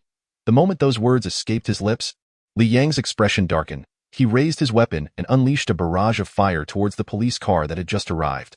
"Huh? Why?" Li Yang seized the car keys, flung the door open, and barked. "Get lost." The 2 environmentalists promptly jumped out of the vehicle, and Zhao Yang leaped onto the windshield, aiming his weapon at Li Yang's forehead. "I advise you, rather than trying to stop me, you should examine the explosives on Chen Xian. Moreover, during our earlier confrontation, I had already disengaged the safety on your weapon," he retorted with a hint of disdain. Seizing the moment while Zhao Yang was preoccupied with his weapon, Li Yang pulled the trigger. Bang! Although Zhao Yang dodged swiftly, he still sustained a graze on his arm and tumbled from the vehicle. "Damn it, Brother Yang. How are you?" Zhao Yang grimaced in pain but gritted his teeth. "I'm fine. Just check the explosives on Chen Xian." Upon opening the passenger door, Zhao Yang was met with the sight of Chen Xian entangled in a profusion of red and green wires. "Wow, is this one of those timed bombs we see on television? If you cut the wrong wire, it will explode immediately? It's my first time seeing one." "How thrilling," Zhao Yang exclaimed, rubbing his hands together in excitement. Chen Xian, on the verge of tears, shouted, "Get away from me. I don't want you to defuse the bomb." The 2 environmentalists hurried over to persuade her. "Oh, Sister Xian, Brother Yang has had a tough journey. Please don't say that. Indeed, I believe in the power of your love. It will surely conquer all. You can do it. Cursed love. If fate has brought us here, then trust me." Zhao Yang grasped Chen Xian's hand tightly. "In any case, I have no experience. I can only cut randomly." Chapter 111. 100 seconds. "I don't want you to cut it. Just go away." Chen Xian lifted her long leg, only to have Zhao Yang grasp it firmly.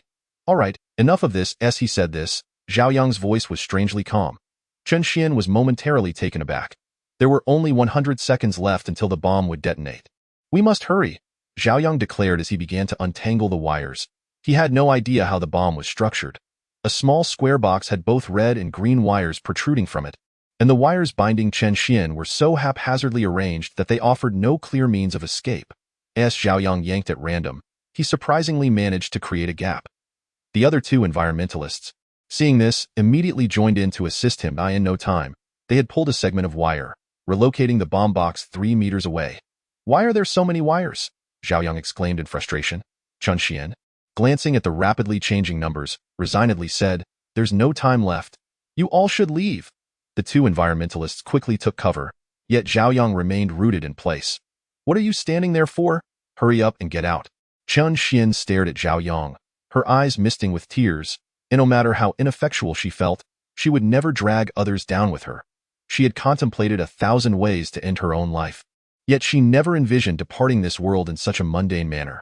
"Let us take a gamble," Zhao Yang declared, pulling out a nail clipper and blinking playfully. The countdown had reached a singular number. 9, 8, 7. Chen Xian resignedly closed her eyes. "Do you prefer red or blue?" Zhao Yang inquired. "Blue," she replied. Taking a deep breath, Zhao Yang's trembling hands slowly approached the blue wire, and with a sharp crack, the wire snapped. Did it succeed? Chen Xian cautiously opened her eyes, only to be met with a thunderous roar and a wave of heat surging towards her. "Zhao Yang, you fool!" When Chen Xian regained consciousness, it was evening. She found herself gazing at a white ceiling, the scent of disinfectant permeating the air. The resplendent twilight streamed through the window, dispelling the darkness that surrounded her. She was in a hospital.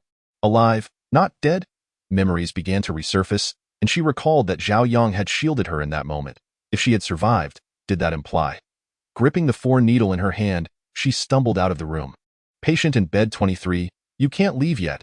a nurse called after her. Chen Xian abruptly turned. What about the other person? The one who came in with me, about this tall. She gestured wildly, tears streaming uncontrollably down her face. The nurse, bewildered by the situation, stammered, You were the only one who came in. I didn't see anyone else. At that moment, the ICU door creaked open, and two paramedics wheeled out a gurney. Xianjia? It's truly wonderful that you're okay. Lying on the gurney was someone whose face was shrouded in a white cloth. Though obscured, Chen Xian recognized him instantly. Zhao Yang, did he die for my sake? A tumult of emotions surged within her. The paramedics nodded solemnly. Meanwhile, in the system, Zhao Yang was engaged in a heated discussion. I want to file a complaint. The quality of your golden bell shield is atrocious. It caused me to kick the bucket directly. I demand compensation, or else. The system remained unfazed. Dear, you get what you pay for. You purchased a basic golden bell shield with 1,000 energy. If it could withstand explosives, that would indeed be a miracle. Had you bought the advanced shield with 5,000 energy, the outcome would undoubtedly be vastly different. I assent that just stating the obvious. Zhao Yang rolled his eyes. If I had that kind of wealth, I wouldn't be haggling with you here. In any case, host, your chances of revival are exceedingly slim. It would be prudent for you to accept your fate, the system coldly advised. Suddenly, Zhao Yang felt a dampness on his face, and the system began to announce excitedly in his ear, Congratulations, host. Chen Xian's affection for you has risen to 80. You have completed one S rank and one A rank goddess task, earning 9,000 points of green energy and a reward of 900,000 RMB. Chapter 112. I am such a system indeed. At long last, my heroic rescue of the damsel in distress was not in vain, and I inquired, Is that all there is to it? Zhao Yang, with a sinister tone, questioned. Last time there were clearly rewards and lotteries involved. You haven't pocketed them all, have you? Xiao Huang Huang. Xiao Huang Huang is the recent nickname Zhao Yang bestowed upon the system. How could that be? Is that what you truly think of me? Of course. The system pivoted, presenting its yellow visage. Since your desire to survive is so fervent, allow me to submit an application on your behalf. A cacophony of sounds reverberated in my mind, and soon the system delivered its response.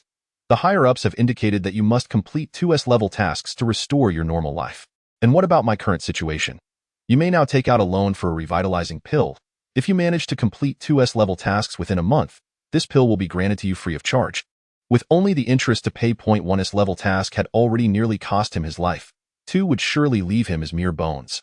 This is excessive. 2S-level tasks, and you still demand interest? Is your system comprised of brigands?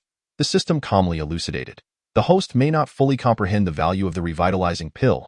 It is a concoction that can only be produced once the system reaches level 5, unlocking the alchemical realm, and is worth a total of 14,000 points of green energy. Trading for 2S-level tasks is already quite a bargain. While it may indeed sound advantageous, there lingered an unsettling sensation of being swindled. 2 tasks. Are there any guidelines? A contract floated through the air. First, sign the agreement, and I shall disclose the subsequent details. Such eagerness. Zhao Yang scanned the document rapidly, then queried, How am I to sign without a pen? This is a sole contract. The host need only provide a drop of their blood, the system explained. Zhao Yang then noticed a tiny silver needle hovering beside the contract, cursing under his breath at the mercenary nature of the merchant. He nonetheless complied and pricked his finger, allowing a drop of blood to fall. 2 leaf-shaped icons emerged from the contract, rising like a yin-yang symbol, ascending ever higher until they vanished into the ether. The revitalizing agreement was thus established.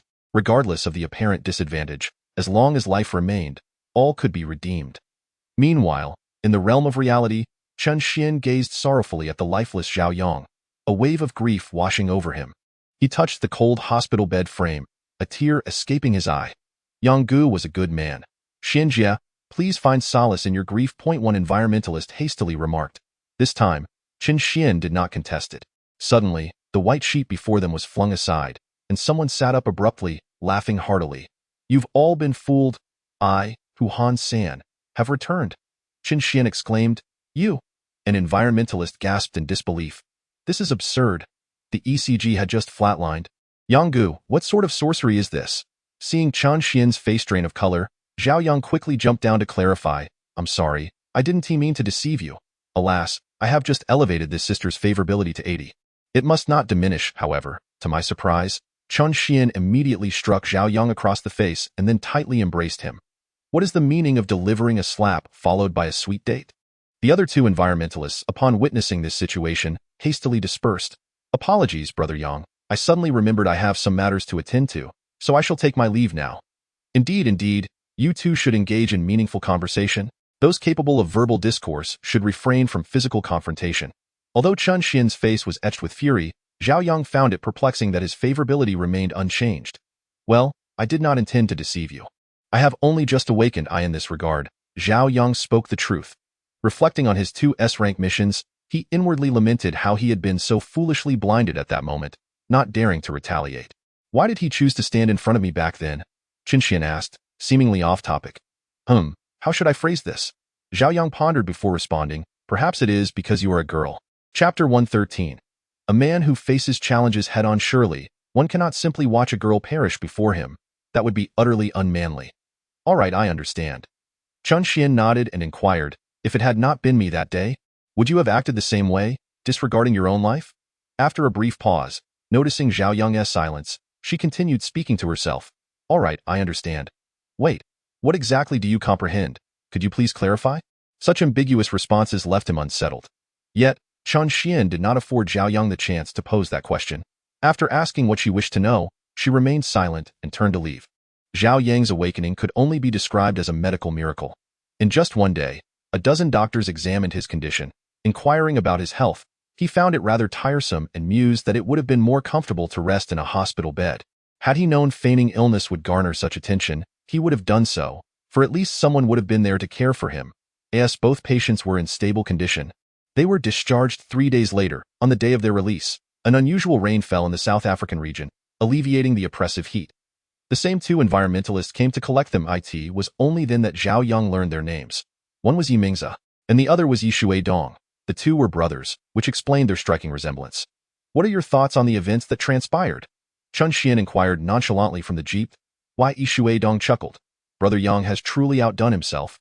Honestly, I have never seen anyone brave enough to confront Li Yang directly. Indeed, Yimingza added. This clearly shows Brother Yang's profound affection for Sister Xian. Zhao Yang replied, laughing, Oh, you flatter me. I'm truly humbled. Is that what you were asking? Chun Xian's brows furrowed in anger as she exclaimed, What I meant was that Li Yang's escape will undoubtedly impact us. What are your plans moving forward? Yishui Dong fell silent. Let us heed Sister Xian's words, Yimingza mindlessly echoed. What can I say about you? When it comes to gossip, you exhibit boundless energy, yet when I require your assistance, you prove utterly useless. Chun Xian grasped the pin in his hand, envisioning it as the head of Zhao Yang. Zhao Yang inexplicably shuddered. The three soon arrived at the Elephant Safety and Environmental Protection Zone, where the iron gate swung open, and the jeep kicked up dust as it charged inside. Before long, all the environmentalists congregated for a meeting, while the hero Zhao Yang seemed to be forgotten by the crowd. Bored and restless, Zhao Yang sat in the reception hall, and as 1 hour turned into 2, time slipped away quietly. Unable to contain himself any longer, he stealthily slipped out. The meeting was held in a corner tower, and as Zhao Yang descended the stairs, he chanced upon the African environmentalist from last time, who was starting up an off-road vehicle. He boldly approached, saying, Hey brother, are you heading out? Mind if I join? I'll take you to see the elephants in our park. Sure, Zhao Yang replied eagerly. The off-road vehicle plunged deep into the dense forest, and it was Zhao Yang's first visit to such a place. Everything felt remarkably novel. The azure sky, the boundless expanse of the forest, the shrubs taller than a person, and the broad eucalyptus leaves, all so enchanting. Before long, they spotted their objective. A large elephant and her young calf, who had yet to grow tusks, adorably charming. The African environmentalist sighed. That's Shansha and her daughter Green. Due to rampant poaching, Green is 3 years old and still tuskless. We do not know if she will ever grow tusks. Hearing this, Zhao Yang also sighed. The saying a common man is innocent, but possessing a gem brings guilt aptly illustrates this situation. What a pity. Suddenly, the pager chimed. Steve, coordinates 44.7S, 53.2W. There's a situation. Hurry over. The African Steve pressed the pager and shouted, On my way. Please hold on a moment. With a swift turn of the steering wheel, the vehicle made a 90-degree turn, racing toward the target location. Chapter 114. The market. Before they reached their destination, they heard a sound of muffled sobbing. Several African environmentalists stood in a circle, quietly weeping.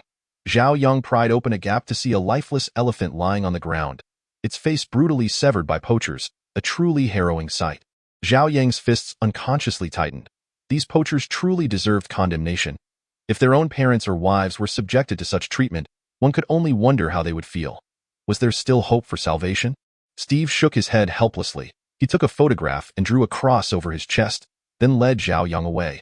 Entering his private quarters, Steve developed the photograph and affixed it to the wall. It was then that Zhao Yang noticed the wall was densely covered with images of elephants whose tusks had been cruelly severed. Steve sighed, these are photographs taken after their deaths.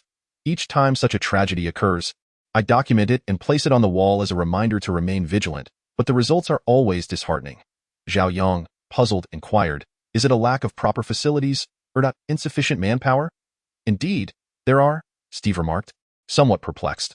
There are times when they will adjust personnel, and although we achieved commendable results during that period, eventually it will provoke a significant backlash.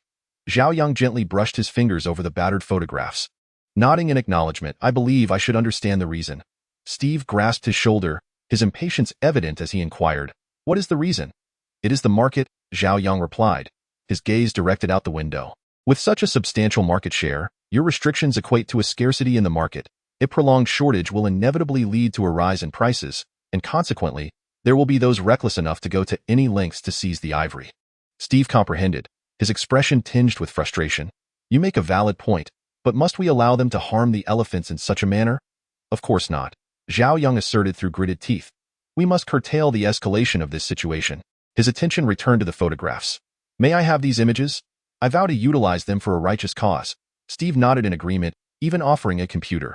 Zhao Yang accessed the system and extracted the 368 million files. He initially contacted an illustrator to create a series of cartoons depicting elephants being cruelly defanged. Told from the elephant's perspective, my name is Green, and I am a 3-year-old elephant. However, I have yet to grow any teeth this year. I often ask my mother when I will finally grow my teeth, and she gently pats my head, saying, just wait a little longer, my dear. I want to grow up, to be as strong as my parents. A gunshot rang out, and my mother fell into a pool of blood as the poacher mercilessly tore open her cheek to steal her ivory. I crouched in place, weeping. I'm sorry, mother, I don't want to grow up. Zhao Yang merged the cartoons with Steve's photographs and sent them to several influential individuals, securing a 5-year contract for ongoing promotion.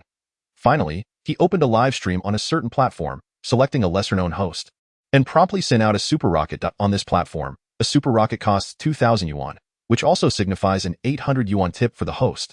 This is no small sum. Sunshine Green has gifted a super rocket to Baby Beast. Come and watch. The host was momentarily taken aback, for she had never received such an extravagant tip in her streaming career. However, she quickly regained her composure. Thank you, Mr. Sunshine Green. But soon, Sunshine Green has gifted a super rocket to Baby Beast. Come and watch, appeared repeatedly. Dozens of rockets streaked across the computer screen, and this previously obscure host instantly ascended to the top of the hourly leaderboard. Chapter 116. The online effect persists, however. It cannot be said that way, primarily because I have a graduation thesis concerning environmental protection, which is why I came here for an on-site investigation. I never anticipated the situation to be so dire. With this thought in mind, Zhao Yang accessed the system. System, have you not settled my account yet?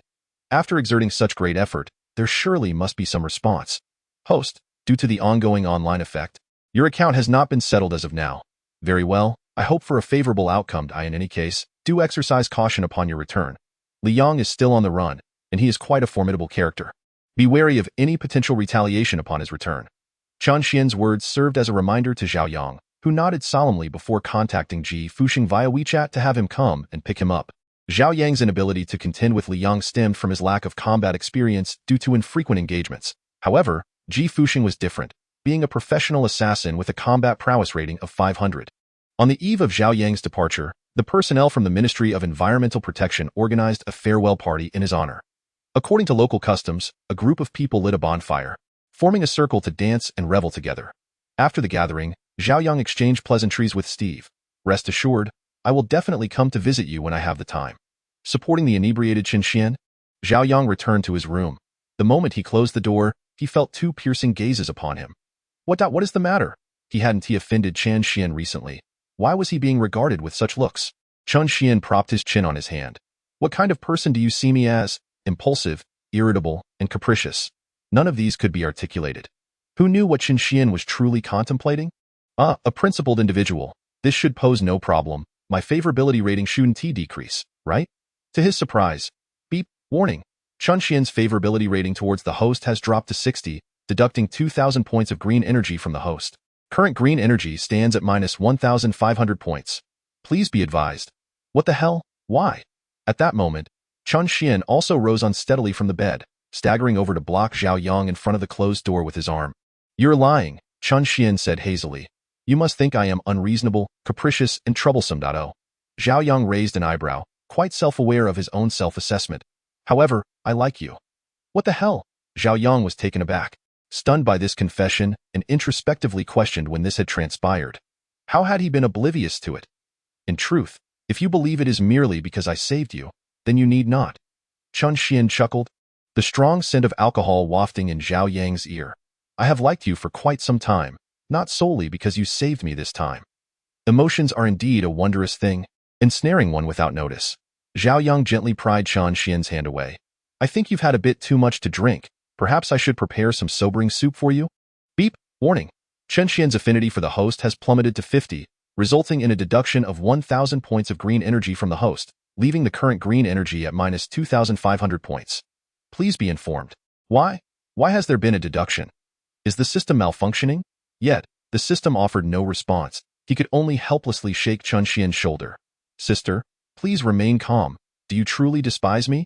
Hearing Chun Xian's words, Zhao Yang was taken aback. Despising her was never a thought that crossed his mind. Yet he could not articulate his feelings of affection either. I'm unsure how to express this, but I know you are a good girl.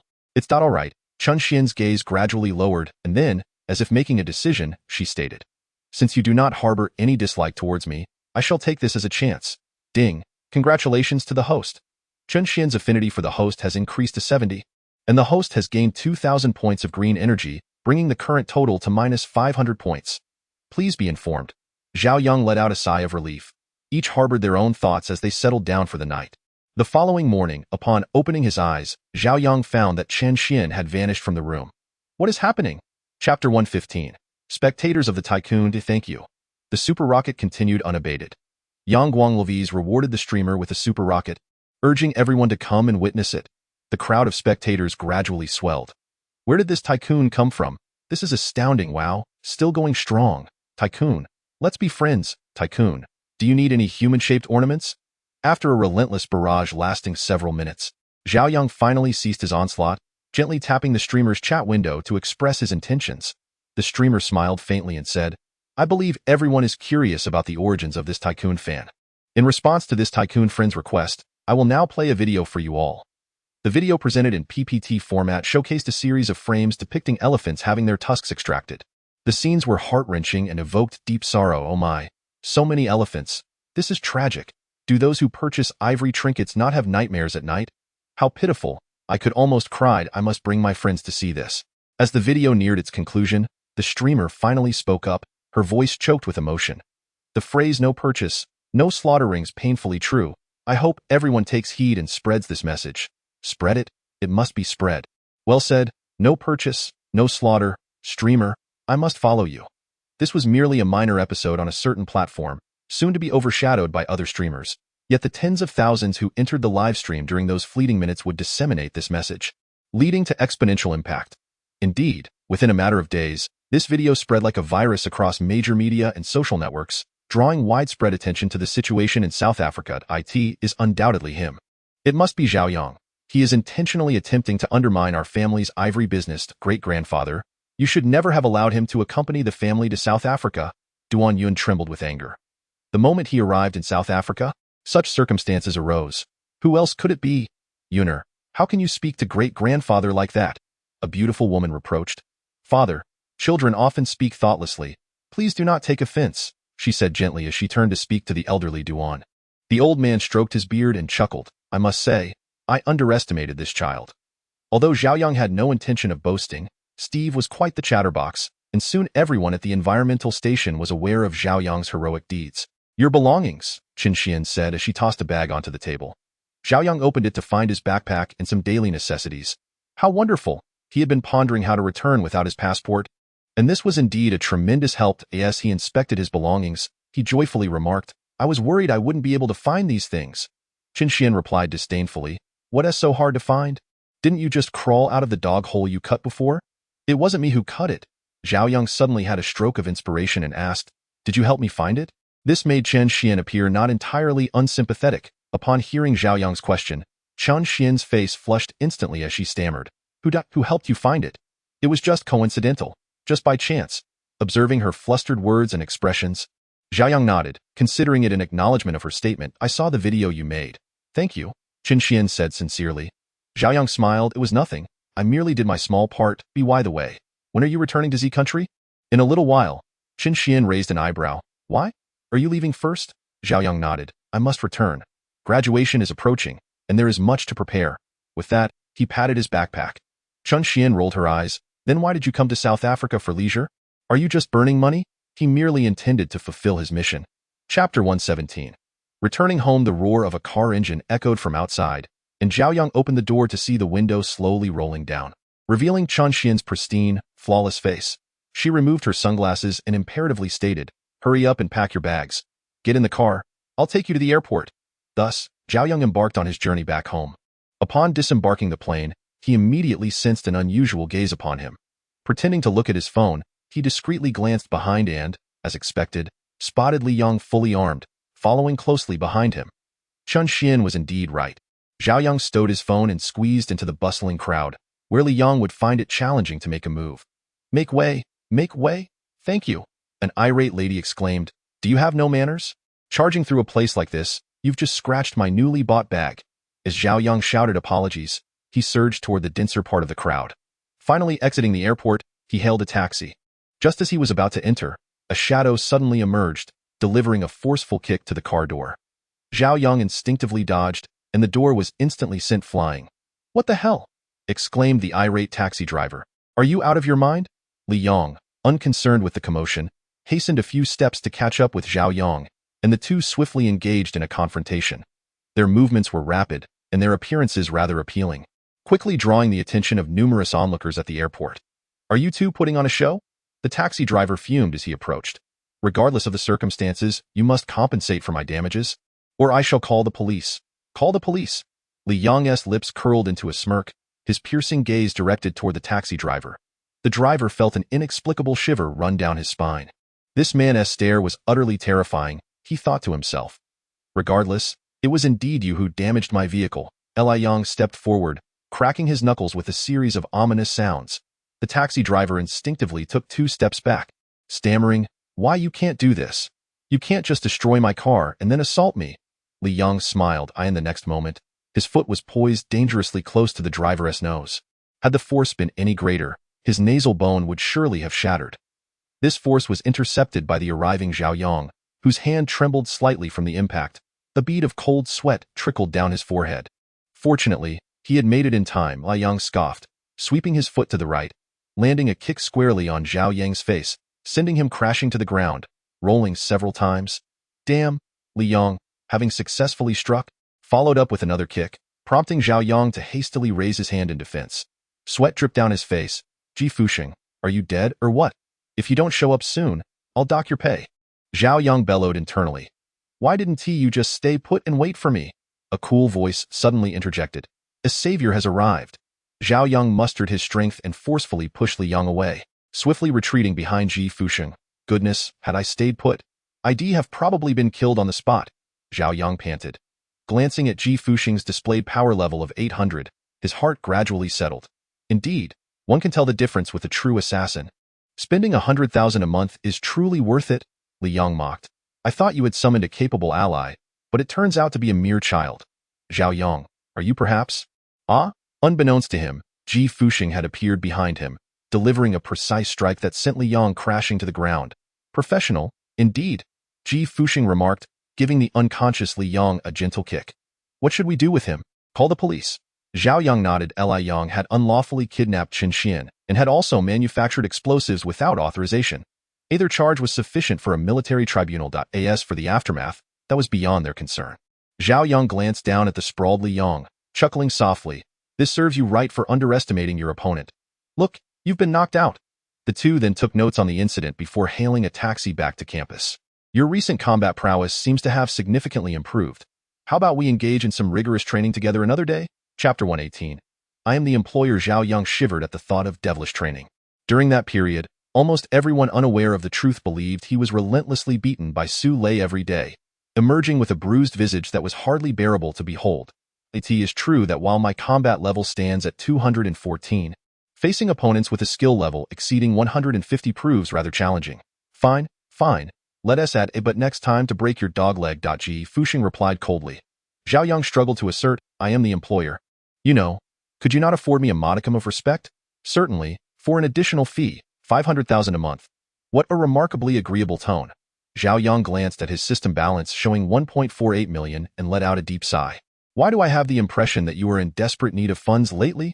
Ji Fuxing, fiddling with the bullet at his chest, turned to inquire, Am I? Do you doubt that I could casually annihilate you with a few million? Several million. My goodness, what a tycoon you are. How could you possibly possess such wealth? Zhao Yang expressed his disbelief. Ji Fuxing chuckled. Did I fail to mention the age at which I first became a killer? Noting Zhao Yang's astonished expression, he continued, I was 7, and I charged by the head. Each life costing no less than 800,000. What a scandalous revelation. Then how did you end up on this dubious path? Zhao Yang asked, his curiosity piqued, as he accepted his meager salary while receiving free training. Ji Fuxing stared into the rearview mirror, lost in thought. At that time, I accepted a task worth 50 million, which is why I ventured into this line of work. Zhao Yang was left speechless. 50.50 million? How thrilling. What kind of enmity could spur such a sum? Then the mission failed, leading him to the gladiatorial arena, where he encountered that perverse individual from last time, was drugged, and subsequently caught your attention for extraction. The driver, listening to their banter from the front seat, felt a sense of disdain. Today's youth truly have a penchant for exaggeration, casually tossing around figures like several million. Then why did you inquire about my salary last time? With such wealth, you shouldn't be lacking in your own petty finances. Ji Fuxing chuckled lightly. I wish to save money. I contacted a friend from Country X to trace the origins of this bullet, but it is akin to searching for a needle in a haystack, hence the funds required are. How much? Zhao Yang interjected, sensing it was no trifling amount. Ji Fuxing smiled slightly, spinning the bullet in his hand. 200 million. 200 million? That surpasses any realm of comprehension for me. How much more is needed? 84 million, Ji Fuxing replied nonchalantly. The driver in the front seat rolled his eyes in disbelief, wishing for them to continue boasting. Yet, Zhao Yang and his companion did not fulfill the taxi driver's desire as they arrived at their destination. Upon entering the dormitory, Yangzi announced, I'm back. Wang Gang leaped from his bed. Have you seen the recent news? It concerned South Africa. Zhao Yang looked bewildered. South Africa? Are you referring to that live broadcast and the comic? Of course not. Wang Gang shook his head. Numerous factions have already intervened, and a considerable number of individuals have been apprehended this time. They became aware of the videos circulating on the platform and subsequently turned their attention to the situation in South Africa. Given the extensive scope of the incident, it was swiftly contained. Zhao Yang sighed. As long as people do not cease their purchase of ivory, this matter will never come to an end. Shui Yang removed his headphones and smirked slightly. That seems rather unlikely. Such actions would only exacerbate the value of ivory, as rarity begets worth. Yet, there is indeed a solution. Ji Fuxing revealed a small tiger tooth. If suitable alternatives are found, ivory will naturally depreciate. Suitable alternatives? Zhao Yang rolled his eyes. Are you referring to industrial synthesis? However, the current technology is insufficient. There are no equivalent substitutes available in the market. All right, my brothers, Shui Yang placed a hand on each of their shoulders. Can we refrain from discussing these heavy topics? Come help me take a look at my computer. The matter was soon brushed aside, yet a seed was sown in Zhao Yang's heart. Chapter 119. The antiques market. Zhao Yang's thesis was met with unexpected success, prompting the university to notify him to prepare for his defense. Consequently, he was occupied with studies for the next few days. On the third day, Luo Qianqian's call came through. Are you free lately? Didn't you say you would accompany me to the antiques market? The voice on the other end carried a hint of grievance, leaving Zhao Yang at a loss for words. I'm so sorry. I've been preparing for my thesis defense as graduation approaches. I also just returned from South Africa the day before yesterday. Luo Qianqian's tone elevated slightly. I asked if you were going or not. Why are you rambling on about unrelated matters? If you don't respond, I'll take it as your acquiescence. I'll pick you up at the school gate in half an hour. With that, Luo Qianqian hung up the phone. It's nothing short of coercion. Yet, he had no means to resist. Zhao Yang tidied himself briefly before stepping out. Wow, you're quite formally dressed today. I almost didn't recognize you. Luo Qianqian remarked as she scrutinized Zhao Yang. Internally, he scoffed. One's appearance is enhanced by attire, and given that his outfit was worth a considerable sum, it was only natural it looked appealing. All right, let us set off. The car roared to life, and they soon arrived at the antiques market. At the entrance, Luo Wanwan stood beside another man, seemingly waiting for them. Allow me to introduce, Luo Wanwan began. This is Lu Debing, the most renowned appraiser in W City. This is my sister, Luo Qianqian. And this is my friend, Zhao Yang.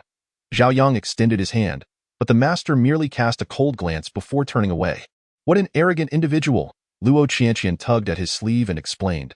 This master possesses considerable skill, hence his pride. Do not take it to heart. Zhao Yang nodded. After all, one cannot retaliate against a dog that bites oneself. The system emitted a sound, inquiring whether the host wished to take a loan of 2,000 points of green energy for the appraisal technique. Zhao Yang fell silent. He had indeed entertained this notion previously, yet given his current negative energy, he hesitated to proceed. However, almost instantaneously, he recalled Ji Fuxing's 84 million. After much contemplation, he ultimately resolved, redeem. As a flash of white light flickered in his mind, Zhao Yang acquired a wealth of knowledge regarding the identification of antiques. Simultaneously, the corresponding values of all items materialized before him. He paused before a small stall, casually handling a piece of jade for a moment before setting it down, then picked up a small copper coin, only to place it down again. The stall owner approached and inquired, "Young man, what are you looking to purchase?" "Nothing much, just browsing," Zhao Yang replied. Luo Qianqian joined him, asking, "Zhao Yang, what are you doing here?" Casting a glance at the departing figures of Luo Wanwan and Lu Debing, Zhao Yang quietly remarked, "They have their interests. Am I not allowed to admire things I like?" Assuming Zhao Yang was still miffed about earlier events, Luo Qianqian acquiesced, "All right then, I'll accompany you." Regardless of the circumstances, Zhao Yang was someone she had brought along, and she felt compelled to take responsibility for him. "I'll take these." "How much do they cost?" Zhao Yang inquired, gathering a few assorted items and presenting them to the vendor. "Oh my, young man, your taste is impeccable. These are all items I acquired at a high price. I can sell them to you for 14,000. I assure you, you won't regret it." Upon hearing this, Luo Qianqian's brows furrowed slightly. "That's far too expensive. How about 70? Pfft. Luo Qianqian's jaw dropped. "Young man, are you joking? These items are among the finest. How about this? I'll give you a 10% discount. So it's just 1,400.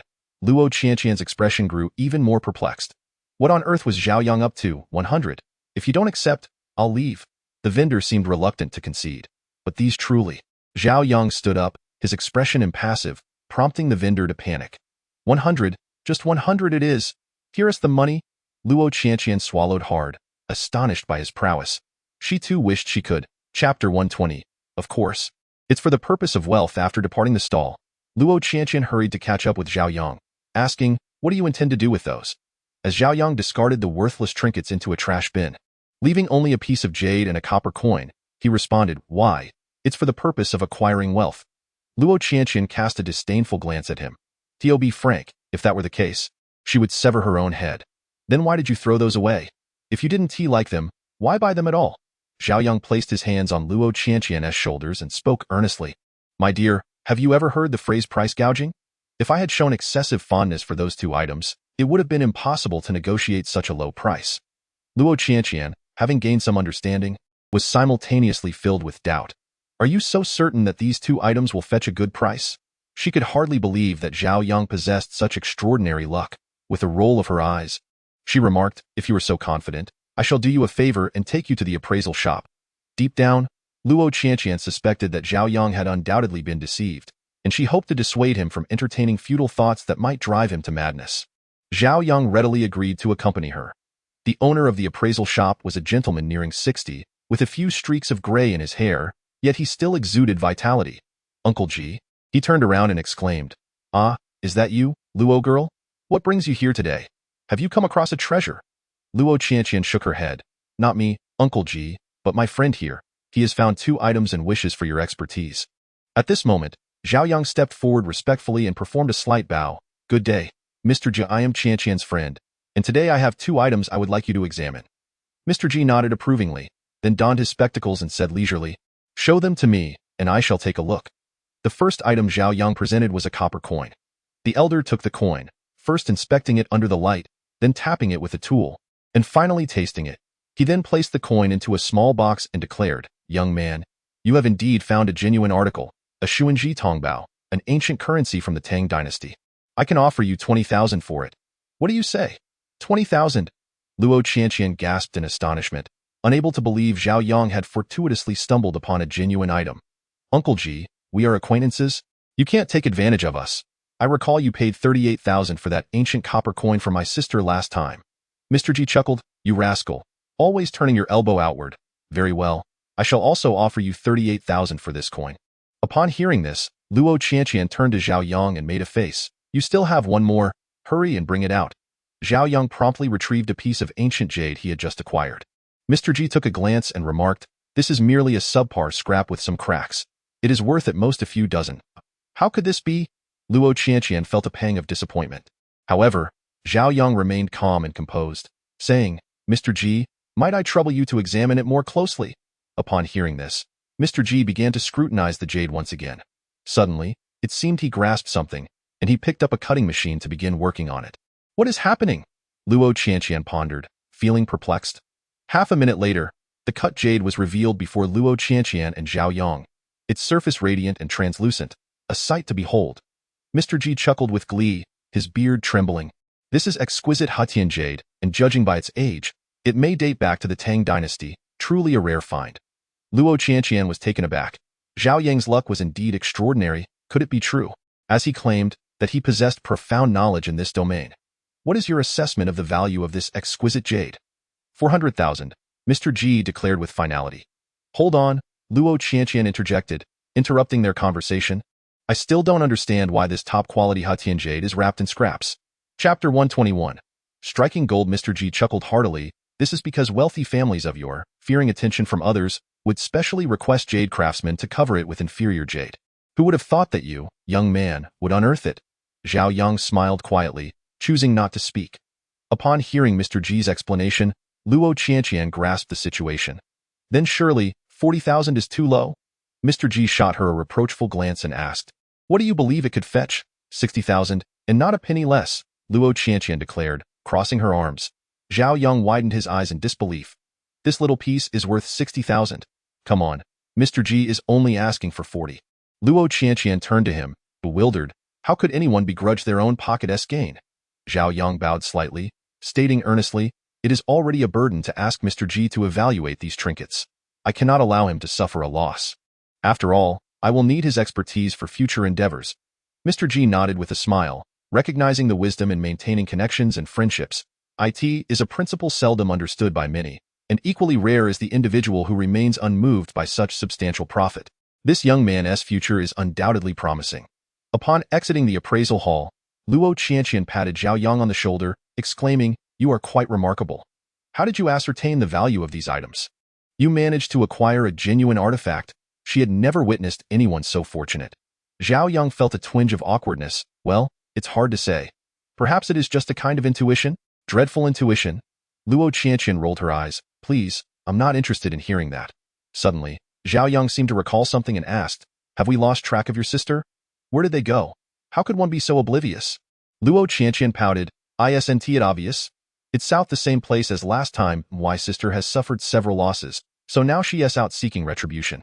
However, this time we have brought the formidable appraiser Lu Debing, so success is assured." Luo Qianqian was surprisingly confident about this. Zhao Yang, however, held reservations. Luo Wanwan had previously mentioned her expertise in appraisals, but frequent mistakes suggested something was amiss with that location. Concealing his thoughts, he placed his phone in his pocket and said, "In that case, let us seek them out now. You have been a tremendous help today. May I treat you to lunch?" "Of course," Luo Qianqian pouted. "I helped you earn over 40,000. Don't think treating me to a meal is enough. You ought to treat me for an entire week. However, this young lady has been exceptionally busy lately, leaving little time to indulge in leisure with you." Zhao Yang chuckled in response, saying, "Very well, my esteemed young lady. I shall present you with a grand gift another day." Only then did Luo Qianqian reveal a smile as she and Zhao Yang ventured deeper into the antique market. Upon reaching their destination, Luo Wanwan and Lu Debing had already commenced the opening of jadeite. 3 trays displayed 3 pieces of jade, signifying that they had already found their rightful owners, with white labels indicating the prices of the raw stones. Zhao Yang cast a cursory glance and quickly discerned the underlying intricacies. The first raw stone was priced at 38,000, the second at 88,000, and the final one, a staggering 288,000. I would advise your sister against opening that most expensive piece, Zhao Yang murmured to Luo Qianqian.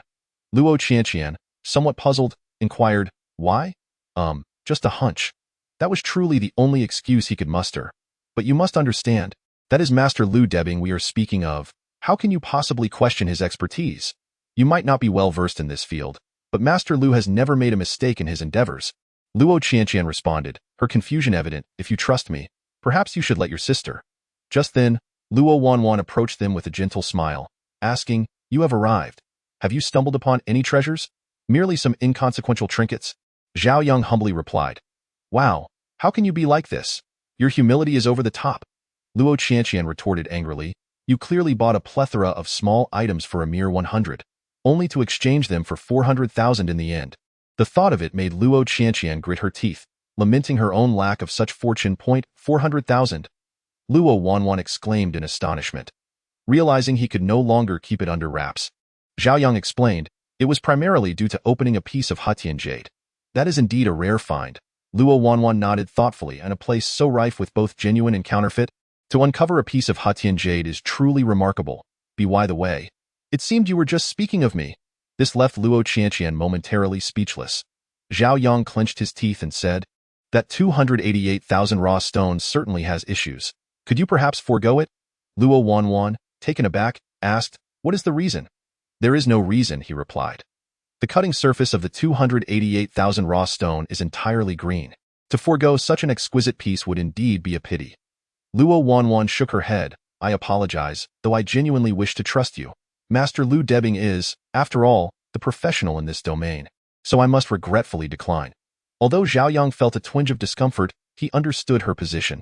After all, the master had never erred, and without a solid reason to counter, she would naturally side with the expert's judgment. However, he had observed that the two other pieces possessed a vitality score of 5, while the 288,000 piece had a score of 0, indicating it was utterly valueless. In contrast, the Hetian jade he had previously examined boasted a vitality score of 60, suggesting that once all three were opened, their total worth would barely reach 100,000. The cutter swiftly finished with the first two pieces, and as the cutting machine approached the final raw stone, all breaths were held in anticipation. According to Master Lu Debing, this raw stone is bound to yield delightful surprises. Zhao Yang, having foreseen the outcome, meandered aimlessly through the shop. Suddenly, his gaze became fixed. Meanwhile, the raw stone was slowly being sliced open, revealing a stark expanse of white. There was nothing within. Luo Wanwan collapsed in despair. What should we do? She murmured. Luo Qianqian hurried to support her, saying, sister, do not fret. Surely, there must be a solution. Lu Debing was also taken aback, exclaiming, how can this be? It's impossible. Yet, the reality was as such. The snow-white surface of the cut had revealed all. Excuse me, Zhao Yang squeezed in. Luo Qianqian, let us purchase this raw stone. Luo Qianqian shot Zhao Yang a glare, thinking, hasn't he noticed the chaos here? Why is he adding to the disorder? Nevertheless, Zhao Yang remained resolute. Let us buy it. We can split the cost. He had an inkling that the frequent visits of these two sisters to such establishments were not without purpose. The raw stone he held was relatively small and priced modestly at 100,000 yuan. Unable to withstand Zhao Yang's insistence and recognizing that the sum was merely trifling, she nodded in agreement. After the payment was made, Zhao Yang placed the raw stone onto the cutting machine, declaring, let us cut it. The cutter nodded and lifted the stone from the tray. As the machine roared to life, a single cut revealed a vibrant green. The onlookers erupted into a frenzy. Wow, is that pure green glass variety? I've never seen anything like it in my life. Indeed, such a solid green is exceedingly rare. I'll offer 1 million for that stone. I'll bid 1,200,000. The bids cascaded, yet Zhao Yang disregarded the clamoring crowd and urged, continue cutting. Lu Debing, observing Zhao Yang's audacious demeanor, felt a surge of indignation. He had long been entrenched in the raw stone market, never having faltered. Was he truly to be overshadowed by this youth today? With the initial cut revealing solid green, the cutter's pace slowed, and as the sound of cutting resonated, Lu Debing silently prayed, let it be broken green, broken green. However, the heavens did not heed his wishes, for the subsequent face remained green. Could this be a piece of pure green jade? Just as everyone was speculating, a fissure appeared in the jade. Chapter 123. Appraisal Lu Debing felt a surge of triumph. You see, not everyone can appraise stones with such discernment. Upon uttering this, the surrounding crowd began to murmur in agreement. Indeed, with a crack, it's not worth $1 million anymore. Though it still holds collectible value. I'll buy it for 100,000. How stingy. I'll offer 120,000. Zhao Yang smirked slightly and said, continue cutting. Wow, what audacity, even with a crack. He remains undeterred. The cutting machine continued its operation, and soon someone shouted, look, other colors are emerging. As the machine slowly glided, the jade began to reveal its other hues. Red, orange, yellow, white, purple, and black. To think it is a rare rainbow jade. My goodness, it is indeed rainbow jade. A voice in the crowd cried out. How could a mere young lad overshadow him? What future does Lu Debing have now? In despair, he clutched his head. Wait! Lu Debing suddenly shouted. Everyone, do not forget, this piece of rainbow jade has cracks. Regardless of how exquisite the jade may be, any fissures signify a loss in market value, unless shattered into fragments, which would drastically diminish its worth. Upon hearing this, Luo Qianqian and Luo Wanwan glared at Lu Debing in anger. Some may claim to be masters, yet they are so petty.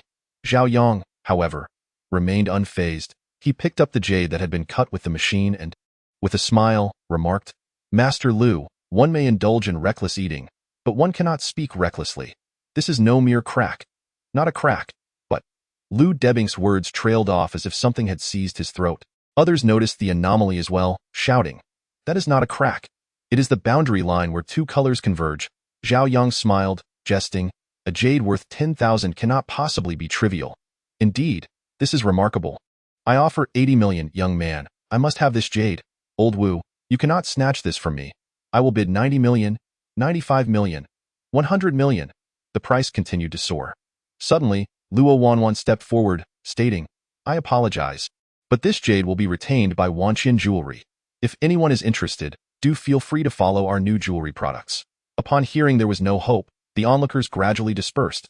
Luo Wanwan let out a sigh of relief and then, feeling somewhat guilty, said, I truly need this jade, so I took the liberty to, if you have any conditions, please do express them. Such words are unnecessary. Zhao Yang placed the jade on the tray and articulated clearly. Originally, this was purchased with the funds I shared with Luo Qianqian. If you feel truly remorseful, simply refund me half of the principal. That cannot be accepted. Luo Wanwan waved her hand. Although Qianqian was involved, she understood that Zhao Yang had selected this jade. Zhao Yang was amused by Luo Wanwan's earnestness and shrugged. Then what do you propose? Luo Qianqian approached, took the jade from the tray, and toyed with it in her hands. Sister, why be courteous with Zhao Yang? With his skills, a mere billion is but a small matter. That cannot be said. Luo Wanwan pondered for a moment, then sighed. In any case, I will take this jade for now. I will express my gratitude to you in the future. Miss Luo. Lu Debing attempted to interject, but Luo Wanwan coldly interrupted. Mr. Lu, we are in a cooperative relationship. Since you cannot provide me with what I desire, I, too, cannot offer you the benefits you seek. Our partnership is hereby nullified. This world is indeed so realistic. Nullified? Lu Debing was enraged. After years in this industry, when had he ever endured such indignity? A mere trinket developer dares to utter such words to him. It is utterly disrespectful. What are you, really? I came here to show you courtesy, and you have the audacity to throw me a disdainful face. Chapter 124. Such individuals must not be indulged. Speak more respectfully, Luo Qianqian exclaimed in anger. How dare he mention Luo Wanwan in her presence? Although the Luo family may not be considered a prominent household in W City, they are certainly not insignificant.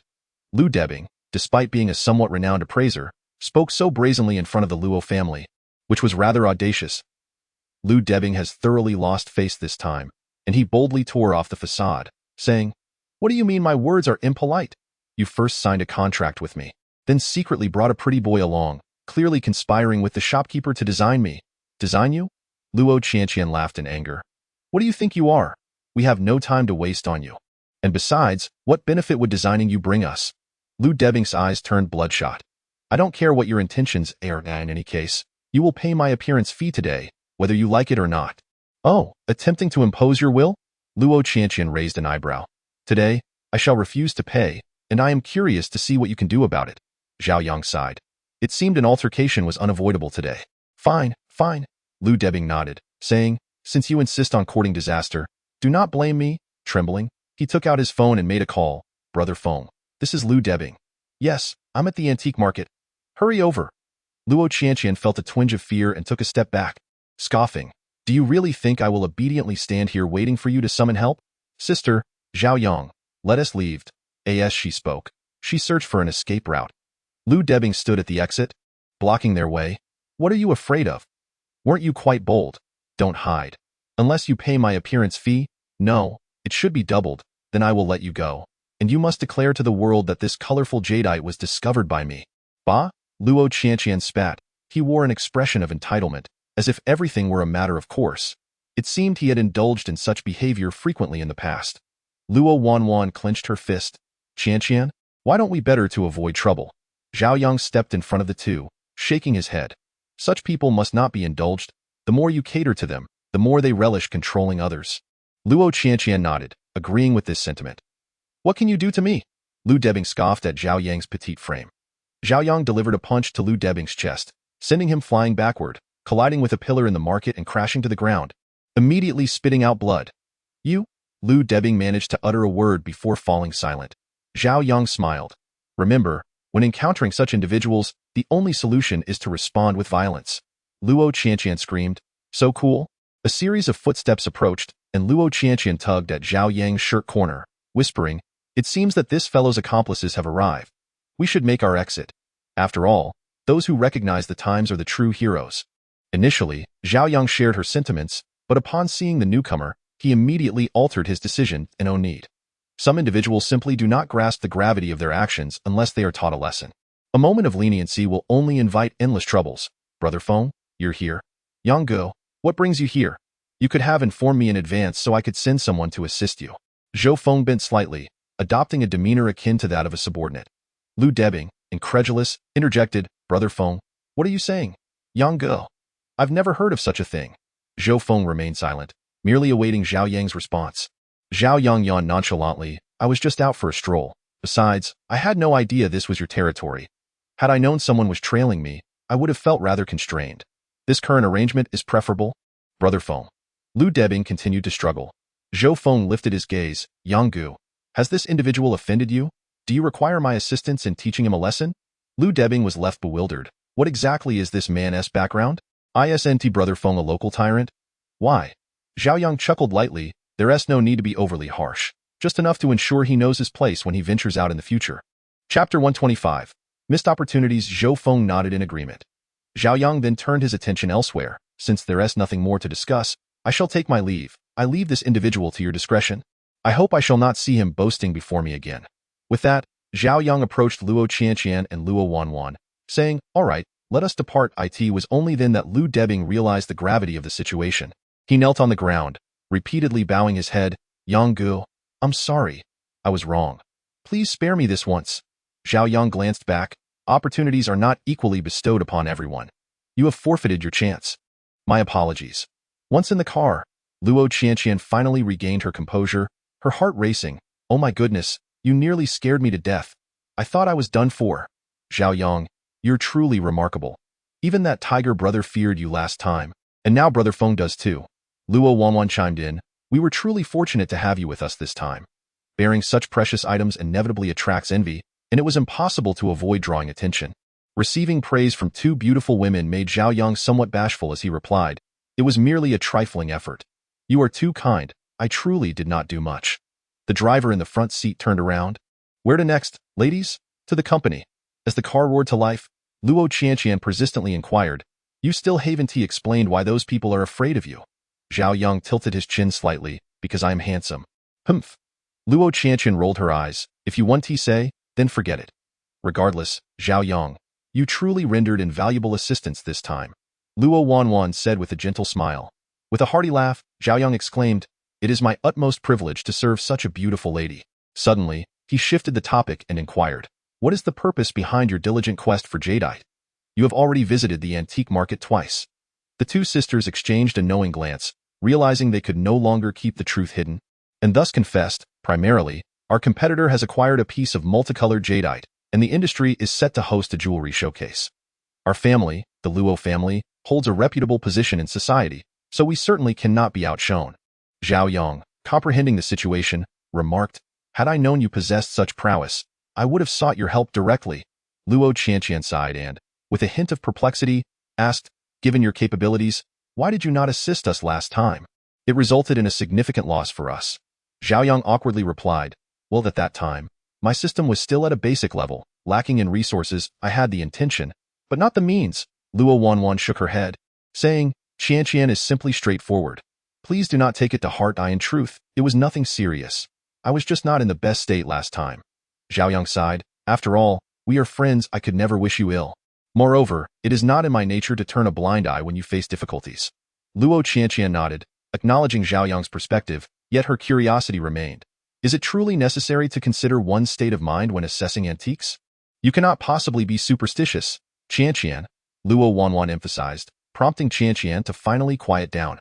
Soon, they arrived at the company, and the two sisters took the jadeite to the conference room, leaving Zhao Yang to wander alone in the expansive office. Setting aside other matters, the company's decor was quite impressive, exuding an air of sophistication and elegance. Who are you, wandering about the office? Shouldn't you be focusing on your own tasks? A striking woman in high heels approached, her expression radiating irritation. Zhao Yang, with a playful demeanor, replied, my dear, do take a closer look. I am not affiliated with your company. Moreover, even if I were, you do not recognize me. It is quite inappropriate to unleash your anger without cause. You ought to reconsider your temperament. The woman scoffed. The front desk has become increasingly capable, allowing all sorts of individuals to enter. Why should my demeanor concern you? I can discipline my employees as I see fit. Zhao Yang, puzzled, asked, are you the owner of the company?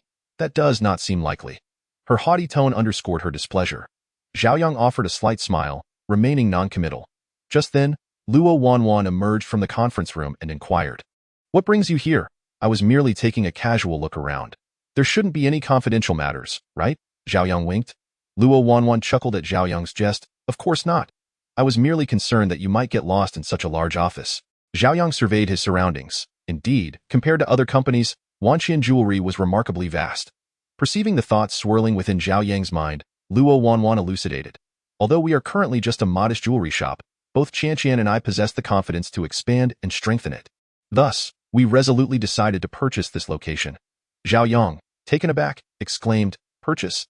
This is the city center, and with such a vast area, it must cost tens of millions. My own company is still renting a place in the second ring.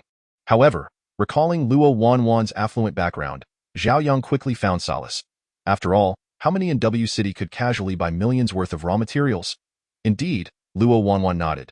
I have resolved to engage in this industry for the long haul, and I prefer not to engage in excessive negotiations with landlords. Our industry, while offering objective income, entails exceedingly high costs. Should any unforeseen circumstances arise, it could lead to complications. That is a valid point. Zhao Yang remarked, glancing around before inquiring, what about Luo Qianqian? Why isn't she with you? She is still organizing the materials, Luo Wanwan replied, noticing the woman behind Zhao Yang. Her brow slightly furrowed as she said, Wang Lin, what are you doing standing there? Shouldn't you be attending to your own tasks? Wang Lin promptly acknowledged and turned to leave. Intrigued, Zhao Yang raised his chin. So, this woman is named Wang Lin. Her name is decent, but unfortunately, she herself leaves much to be desired. As noon approached, he asked, you should have some free time for lunch, right? Allow me to treat you to a simple meal. Luo Wanwan tilted her head, responding with a smile, I would be honored. However, we must wait a bit longer. Qianqian is still tidying up the materials. I don't appear to be the type who is overly impatient, do I? Zhao Yang chuckled at his own words, a mere lunch. A slight delay would not have significant repercussions. Rather, if they did not wait for Luo Qianqian, this little firecracker might very well explode. In that case, let us retire to the lounge for a while, Luo Wanwan suggested, striding forward. Zhao Yang followed suit. The lounge was spacious, furnished with 4 greenish-gray beanbag chairs, a vacant filing cabinet containing a few empty folders, and a desk adorned with a potted hydroponic plant and a pot of asparagus fern. Zhao Yang boldly settled onto the sofa, unlocking his phone. The trending topic of protecting elephants remained fervently popular, perhaps explaining why the system had yet to settle his account. By the way, Zhao Yang looked up and asked, as professionals in the jewelry industry, do you possess any knowledge regarding synthetic ivory? Luo Wanwan, scissors in hand as she trimmed the asparagus fern, paused upon hearing his inquiry. Are you looking to purchase ivory? It's currently a contentious issue, but if you require it. The Luo family indeed had channels. And given that Zhao Yang had rendered her significant assistance, it only seemed right. No, no. Zhao Yang quickly interjected, waving his hands. I have no intention of buying ivory. Why would I want that? I'm not a collector. I merely wish to understand synthetic ivory. He emphasized the term synthetic deliberately. Artificial ivory? Luo Wanwan's movements came to a halt. This is generally quite inexpensive. It is typically made from resin or similar materials, with even simpler versions being crafted from plastic. The most premium alternatives might utilize the bones or teeth of other animals, yet they can never compare to naturally formed ivory. Chapter 127. The substitute. Zhao Yang fell into deep contemplation. After a long pause, he raised his head. Is there truly nothing that can serve as a substitute? Substituting ivory? Luo Wanwan placed the scissors in her hand down and regarded Zhao Yang with skepticism. You can't possibly be a recent member of the Ivory Protection Organization, can you? Not merely a member. He is, in fact, one of the initiators. A substantial amount of money has been invested without any clear direction, and surely, there must be some response. The fervor online will only last for a fleeting moment, its impact inherently limited. If a substitute could be found, it would effectively curb the issue at its source. Noticing Zhao Yang's silence, Luo Wanwan shifted the topic. Do you know why ivory is so favored among the upper echelons of society? He had been so focused on curbing the issue that he had not pondered the reason. It is due to craftsmanship and aesthetic appeal. Luo Wanwan squatted down, turning the vase made of bamboo while observing it intently. That is one aspect. When people acquire wealth and lack for nothing, what becomes their primary concern? Zhao Yang, struck by a moment of clarity. Health. Bingo! Luo Wanwan sprang to her feet and snapped her fingers. That is precisely why ivory remains perpetually in demand. It can detect toxins, soothe the mind, and possesses a natural essence, making it nearly impossible for imitations to measure up. In light of this, it seemed Zhao Yang's efforts had been in vain. He slumped down. However, if a spokesperson could be found, the effect would be entirely different. Hearing this, Zhao Yang regained his vigor. How so? Seeing the sparkle in Zhao Yang's eyes, Luo Wanwan became excited. You could enlist a public figure to promote it daily. There's no need to outright oppose ivory. Simply advocate against its illegal sale while simultaneously highlighting the superior qualities of aged ivory. In due time. Indeed, Zhao Yang's hope reignited. Yet, when it came to public figures, a captivating woman suddenly flashed through his mind. That's the one. Have you all been waiting long? The glass door swung open, and Luo Qianqian stepped inside. Luo Wanwan handed the freshly cut bamboo to Luo Qianqian, shaking her head. Not at all, just the time it took to trim a pot of bamboo. Luo Qianqian accepted it, holding it up to the light for inspection. This is beautifully done, sister. You truly are remarkable. Afterward, she turned her gaze toward Zhao Yang. What are you still doing slumped on the sofa? Get up. Let's go eat. I'm absolutely famished. Meeting Luo Qianqian's gaze, Zhao Yang offered an enigmatic smile as he rose. Let us go eat. Hey, you have a rather cunning smile, Luo Qianqian pouted. Zhao Yang shrugged. If such things are happening, how would I be aware? At the restaurant beneath Wanqin Jewelry, 3 individuals settled at a table by the window. Due to the bustling business of the establishment, the dishes would take some time to arrive, but the thoughtful proprietor had served 3 cups of coffee in the meantime. Luo Qianqian took a sip, her brows knitting together. It's too bitter. In contrast, Luo Wanwan displayed little reaction. Zhao Yang inwardly marveled at the starkly different temperaments of the 2 sisters. Luo Qianqian seized a sugar packet from Luo Wanwan and added it to her coffee, stirring it with a spoon. After another taste, her smile returned. Delicious. Now that's more like it. By adding so much sugar, you've completely obliterated the coffee's bitterness. You might as well have ordered a milk tea. Luo Wanwan remarked with a chuckle. Luo Qianqian muttered under her breath. I never wanted to drink coffee in the first place. Suddenly, her voice rose, her gaze sharp. Why have you been staring at me? What are your intentions? Caught red-handed. Zhao Yang touched the tip of his nose, chuckling. Actually, it's nothing much. I merely wish to get in touch with your goddess. Ayan Sambu? Luo Qianqian asked, somewhat perplexed. So you're also a fan of my goddess. To be honest, your taste is quite commendable, but my goddess commands a hefty appearance feat. Oh dear, with Miss Luo on the case, is there anything that can't be resolved? Zhao Yang complimented. Flattered by this praise, Luo Qianqian replied, all right, I shall arrange this for you, rest assured. Chapter 128. Aquarium tickets. Dishes began to arrive one after another. Zhao Yang took a bite and, somewhat surprised, remarked, the flavor is quite delightful. No wonder the business is thriving. At that moment, Luo Wanwan's phone rang. Yes, it's me. I'm afraid I won't be available this afternoon. All right, please send them to me. After hanging up, she turned her gaze toward Zhao Yang and Luo Qianqian. Someone has gifted me 2 tickets to the aquarium. Do you two have time this afternoon? The aquarium? Luo Qianqian replied with reluctance. Such places are really far less interesting than a zoo. You can only look. There's no room for any exuberant antics. It's not like I'm asking you to go and play. Luo Wanwan shot back with a glare at Luo Qianqian. How old are you? Still thinking about playtime? Luo Qianqian pouted. If I'm not allowed to have fun, then what do you need the aquarium tickets for? The owner of the aquarium had previously ordered a set of jewelry, intending to use it for his daughter's wedding. Today happens to be the weekend, and the aquarium is quite busy, hence we are tasked with delivering it, Luo Wanwan elucidated. Zhao Yang understood. Jewelry was no small sum, and Luo Wanwan was concerned about any unforeseen circumstances, which is why she wanted Zhao Yang to accompany her. All right, I just happened to be free this afternoon and was actually hoping to see some dolphins. His prompt response earned him an eye roll from Luo Qianqian. How childish to still want to see dolphins at your age. Luo Wanwan bestowed a grateful smile upon Zhao Yang, who inclined his head in acknowledgement. Very well, I shall send the tickets to Qianqian's WeChat shortly. You have the afternoon off today. Go and relax with Zhao Yang. Ah, sister, Luo Qianqian called out, ultimately unable to resist Luo Wanwan's persuasion, and agreed. After lunch, they returned to the company, where Luo Wanwan led both of them to the company's warehouse. The Wanqian jewelry warehouse differed from Zhao Yang's. It was lined with rows of shelves, each adorned with exquisite gift boxes.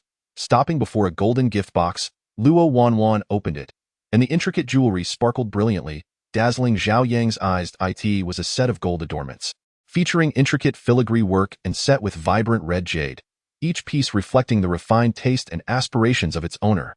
This was undoubtedly a treasure that was priceless yet elusive. After inspecting, Luo Wanwan closed the box and placed it into a specially woven bag, handing it to Luo Qianqian. Sister, rest assured, I will ensure the task is completed. After saying this, Luo Qianqian solemnly offered a salute. Zhao Yang silently lamented, elder sister, please do refrain from making promises. As it turned out, their journey proceeded remarkably smoothly, without any unexpected occurrences.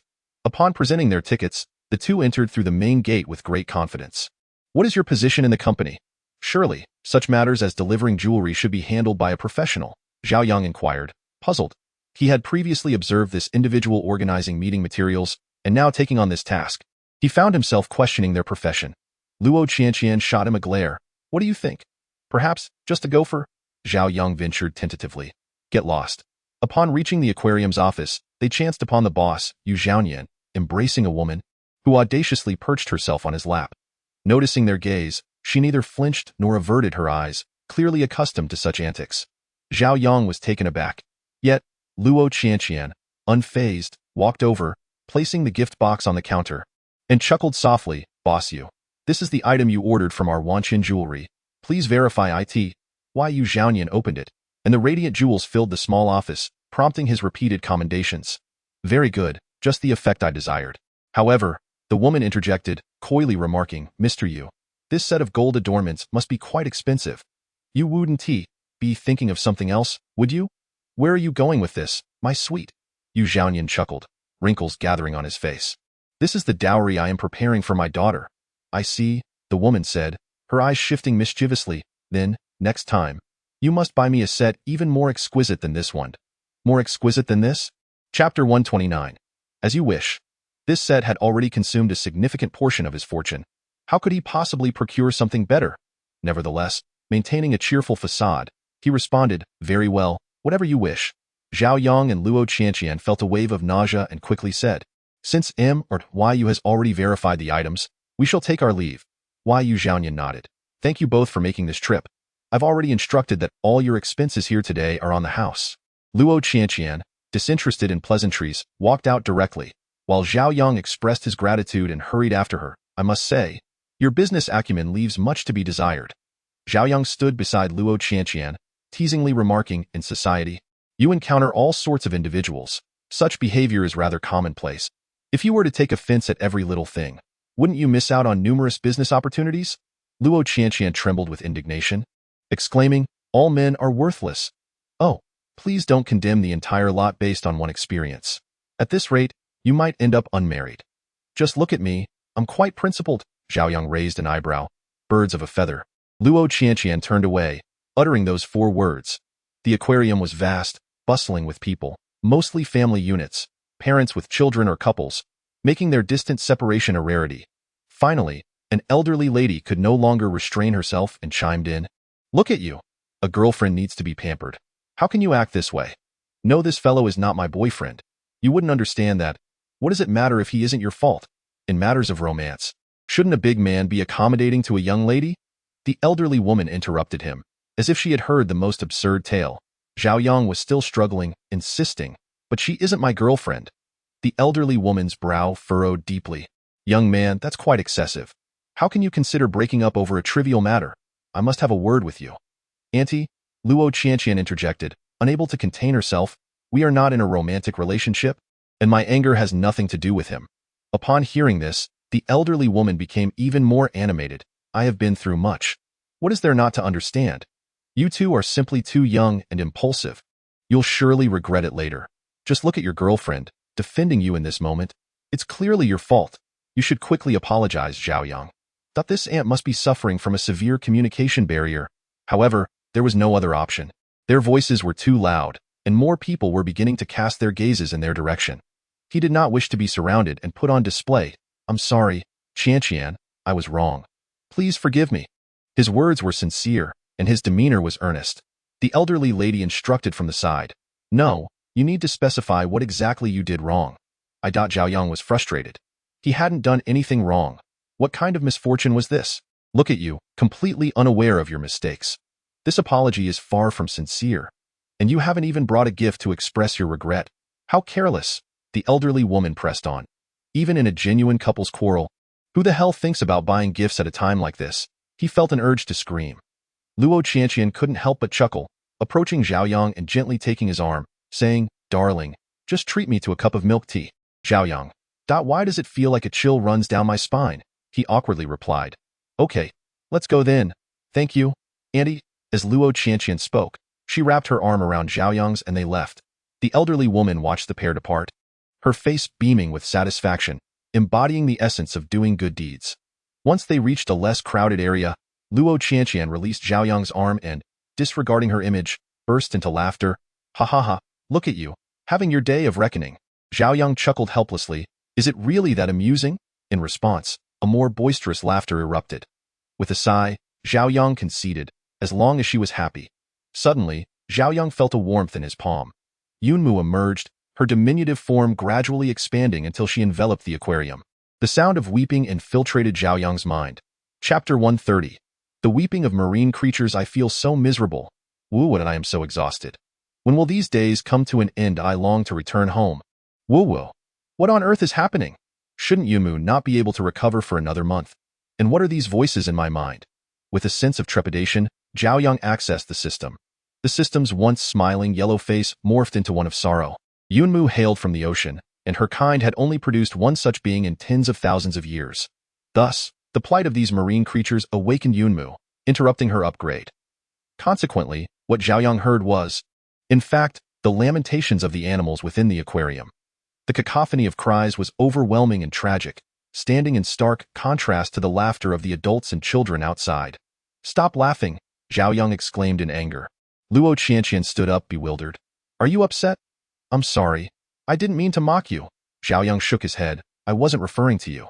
The voices in his mind grew ever louder, nearly driving him to madness. The seemingly peaceful aquarium was, in truth, akin to a hellish purgatory. You look unwell. Let me take you home, Luo Qianqian said with concern.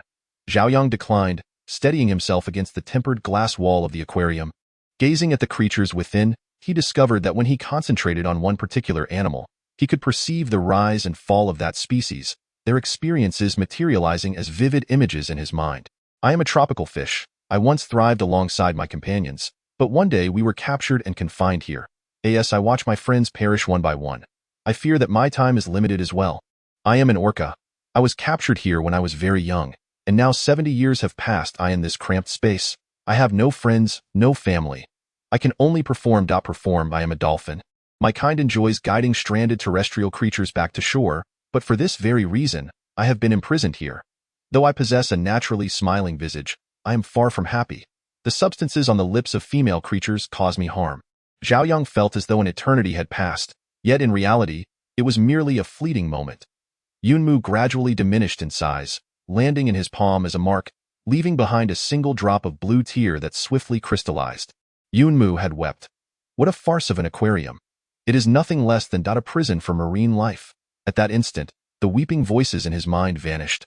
Luo Qianqian caught up with Zhao Yang, anxiously inquiring, "Are you truly all right?" Suddenly, she noticed the object in Zhao Yang's palm and, intrigued, asked, "What is that?" Zhao Yang slowly tightened his palm, the blue ice crystals biting into his skin, causing a sharp pain. His expression remained unchanged, and deep within, he silently vowed, "Micah, do not worry, I shall certainly rescue them." Selfish, Luo Qianqian pouted, then retrieved a small box from her bag, saying, "Here, this is for you." Zhao Yang opened it to reveal a jade pendant, fashioned in the design of two dragons playing with a pearl, its craftsmanship rather crude, resembling the work of a novice. "What is this?" Zhao Yang inquired. Luo Qianqian sighed, "I have been wanting to give this to you for a while now. Especially since you saved my sister, I always intended to present you with a token of gratitude. But every time I tried, the moment never seemed right. Either my mood was poor, or the atmosphere was off, or there were too many people around. But alas, who can blame me? After all, I am a meticulous Virgo. Timing, location, and harmony are essential for any endeavor." "Thank you," Zhao Yang replied, lifting his gaze. "By the way, you must have Mr. Yu's contact information, right? To trace the source, we ought to start with him, and besides, he is no saint. It wouldn't be too much to deal with him." Luo Qianqian, puzzled, asked, "What do you need his contact information for? Do you not wish to confront him?" Zhao Yang raised an eyebrow, secretly calculating. After all, Luo Qianqian had just displayed a strong disdain for wrongdoing. Upon hearing this, Luo Qianqian became intrigued. "What are you planning to do?" Chapter 131. The perils of blindly idolizing. Better to dismantle 10 temples than to disrupt a single marriage. Perhaps we should wait until his daughter is wed, Zhao Yang mused. After all, his daughter was innocent. And although Yu Zhaonian was far from a good man, he at least harbored genuine feelings for his daughter. Luo Qianqian nodded in agreement. Having reached a consensus, the two lost all interest in the aquarium and decided to invite Nbu for a coffee outing.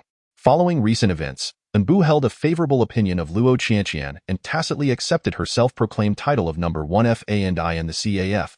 Fueled by her strong aversion to coffee, Luo Qianqian unapologetically snatched Zhao Yang's sugar packet, leaving him to smile wryly.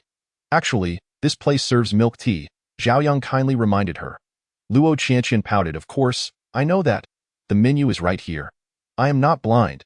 As a devoted fan of the goddess, I cannot afford to tarnish her reputation." Indeed, the perils of blind idolization were evident. When Nbu entered, Zhao Yang did not recognize her, but Luo Qianqian, with keen eyes, called out, "Over here." Nbu, clad in all black with wavy chestnut locks cascading down her back, complemented by sunglasses and a mask, resembled a model walking along the street. Even with such disguises, her identity was unmistakable. The power of fandom was indeed formidable. A cup of civet coffee, Nbu snapped her fingers, and a server promptly approached. Observing Nbu's focused scrutiny of the menu, Zhao Yang inquired, "Do you enjoy coffee that much?" It was evident from Luo Qianqian's insistence on ordering coffee despite her distaste that Nbu had a genuine fondness for it. "Fortunately, I prefer freshly ground coffee, but sometimes I fear the hassle. Thus, I tend to be rather indecisive," she replied. Luo Qianqian added, "My goddess enjoys delving into scripts late at night, hence her need for coffee to stay alert, a habit she has cultivated over time. But, in truth, that is a deception." "Huh?" Luo Qianqian appeared bewildered. "I never read the scripts. I only glance at them 5 minutes before the performance. If I can't remember, I just act like a diva." Luo Qianqian. Zhao Yang. Impressive. My fondness for coffee stems from my love for the sound of coffee beans being ground, which remarkably resembles. Luo Qianqian boldly speculated. The rustling sound of silkworms devouring mulberry leaves? No. Nbu's eyes sparkled. It sounds like the eerie clicks of the ghost from the film Juan. Zhao Yang. Impressive. Luo Qianqian was left speechless. The coffee soon arrived. And as Nbu stirred her drink, she inquired, "I heard from Qianqian that you were looking for me. Have you finally decided to become my bodyguard?" "No, I wish to enlist you as a spokesperson." Nbu removed her mask, took a sip of coffee, dabbed her lips with a napkin, and then replaced her mask. "My endorsement fee is quite steep, and I do not accept endorsements that others have already taken. Furthermore, my schedule is rather limited at the moment."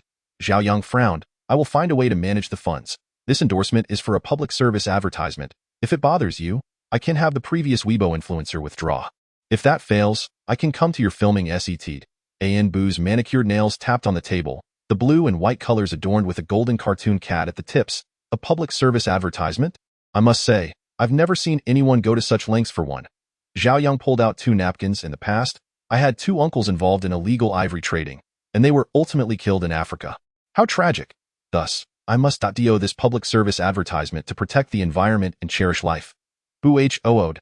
Anbu chuckled softly and clapped her hands. Oh, I am genuinely moved. How about I promote you for free?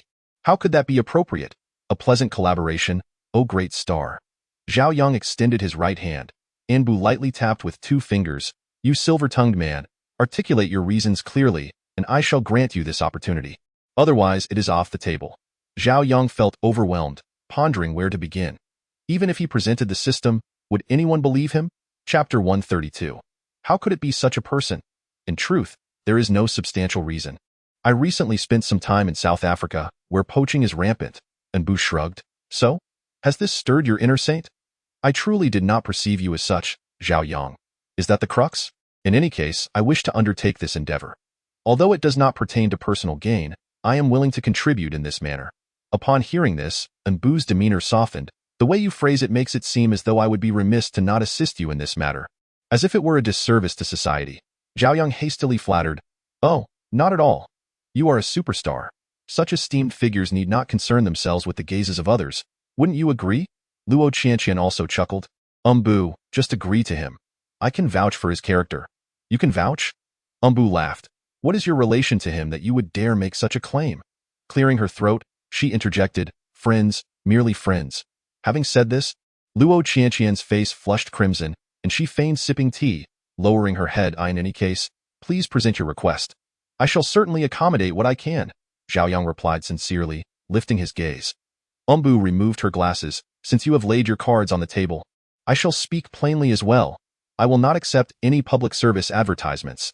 That is my persona within the entertainment industry. Zhao Yang's shoulders slumped in despair. However, his eyes sparkled with renewed hope as he looked towards Anbu, who continued tapping her fingers on the table. I will grant you 3 days. If you can impress me, I shall accept this public service advertisement. Without waiting for their reactions, Anbu swiftly gathered her belongings and exited the CAF. Zhao Yang, do not lose heart. I can help you connect with other stars. Why goddess prefers to be contrary, but once she makes a decision, it is exceedingly difficult to sway her. I advise you to give up. Luo Qianqian counseled. Even the goddess's decision left her feeling powerless. Gazing at the coffee before him, now growing cold, Zhao Yang fell into deep contemplation. After a considerable pause, he stood resolutely. I have decided to dedicate the next 3 days to winning over this woman. Luo Qianqian exclaimed, a true man, impressive.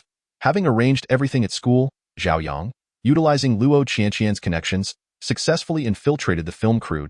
Anbu's current role was in a period drama, portraying the daughter of a general. The scene being filmed depicted Anbu galloping through the streets, nearly injuring civilians, only to be saved by the male lead, Ma Qiyang. Given the crew's ample resources, this was a grand production with a major intellectual property, thus employing real horses for the shoot. Zhao Yang played the part of a wealthy merchant carrying a birdcage, serving as a human backdrop. Are you ready? The director inquired. Ready, Anbu replied. The male lead, Ma Qiyang, also signaled an okay. Action. With the command, Anbu seized the reins and took off. While the extras quickly cleared the path, that moment, a little girl appeared in the middle of the road. Cut. This scene required a halt, as the horse's hooves would later be digitally edited to appear as if they brushed past the child's face. However, a mishap occurred. The horse suddenly spooked and charged towards the girl. In a critical moment, Ma Qiyang froze, paralyzed by fear. He was merely a star, not a true hero of the ancient times, and lacked any martial prowess.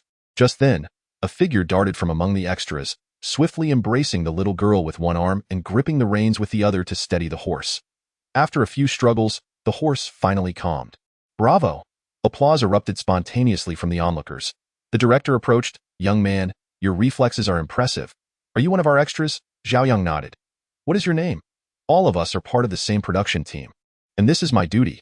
If you must inquire about my name, you may call me Lei Feng. Laughter erupted from the crowd. What era is this? Can there truly be someone willing to emulate Lei Feng? This individual seems quite capable. Could he not be a fool? Otherwise, he surely wouldn't be here as an extra. Glancing at Anbu, her eyes were rolling to the heavens. In any case, the director suggested. Why not don our Qi Yang attire for this scene? and we can employ AI face swapping? Chapter 133. The duet not a problem. Clad in the male lead's garments and adorned with his accessories, Zhao Yang instantly transformed into a dashing young gentleman, prompting Nbu to rush over without reservation. However, the outcome remained astonishingly similar. The horse was subdued. Excellent, excellent, excellent, the director exclaimed thrice, expressing his satisfaction with the scene. In terms of detail, aside from the face, Zhao Yang's strength, angles, and various aspects met the scene's demands. The force in his wrist, the bulging veins, and his elegant posture were all vividly displayed. Before long, the second scene arrived. This segment featured the female lead and the second female lead encountering one another on the street, where the latter attempts to sabotage the former but fails. Zhao Yang portrayed an elderly gentleman selling candied hawthorn, and now he had a clear view. Sir, may I buy a skewer of candied hawthorn? Nbu, dressed in a striking red outfit with a precious sword slung over her shoulder, tilted her head in a nonchalant manner. Exuding an air of irreverence, one must admit, Nbu's acting was commendable. All right, here you go. Zhao Yang removed the candied hawthorn rack from his shoulder, picked up a skewer, and offered it to Nbu. Just then, a hand reached over. Yi Qingsheng, how shameful for the daughter of a general to indulge in candied hawthorn in public. This individual was none other than the second female lead. Ning Wanwan. What business is it of yours? Nbu retorted coldly. Hmph, today you shall not purchase any. Ning Wanwan placed a silver ingot in Zhao Yang's hand, declaring, I will take all your candied hawthorn. Ignoring her, Nbu turned to leave, but Ning Wanwan persistently grasped her arm, arguing, Yi Qingsheng, some things are best left untouched. Otherwise what? I declare here and now, I shall have Prince Mo. Nbu raised her head slightly, her disdain unmistakable in her eyes. You? Very well, you may proceed. The director approached with a beaming smile. Well done today. Let us take a break. During the intermission, the stars, much like Nbu, retreated to their trailers for respite, while extras like Zhao Yang could only seek shade under the awning to enjoy a breeze. Zhao Yang retrieved a box of mineral water from his rented van and began distributing it. Thank you for your hard work. Please have some water at tea this moment. The extra's attitude towards Zhao Yang shifted. If there had been a hint of jealousy before, now, under the scorching sun, a single bottle of water was enough to turn the tide. Isn't he tired in such heat? Let us help distribute too. Suddenly, a spontaneous spirit of sharing mineral water swept through the production team. Director, you have worked hard. Do take a sip of water. Director Zhang Yi accepted the bottle of mineral water with a smile and remarked, You are that Comrade Lei Feng, aren't you? Speak up. Are you putting in such effort to have me do something? Zhao Yang chuckled in response. If I were to claim that I seek no reward, you would undoubtedly deem me insincere. In truth, I am a fervent admirer of Nbu. I have come to learn from her in the realm of philanthropy while also indulging in my admiration. Just as the water reached Zhang Yi's throat, he spluttered it out with a loud pft. Zhao Yang quickly stepped aside. Cough, cough, cough. Zhang Yi began to cough violently. Are you jesting? When has Nbu ever engaged in charitable endeavors? Zhao Yang patted his chest. I am a devoted fan. Could I possibly joke about such matters? Observing Zhao Yang's earnest expression, Zhang Yi fell into contemplation. Could it be that he lacked understanding of Nbu? It seemed he would need to investigate upon his return. Noticing the change in Zhang Yi's demeanor, Zhao Yang bowed and said, Director, if there is nothing further, I shall take my leave. Zhang Yi nodded in acknowledgement.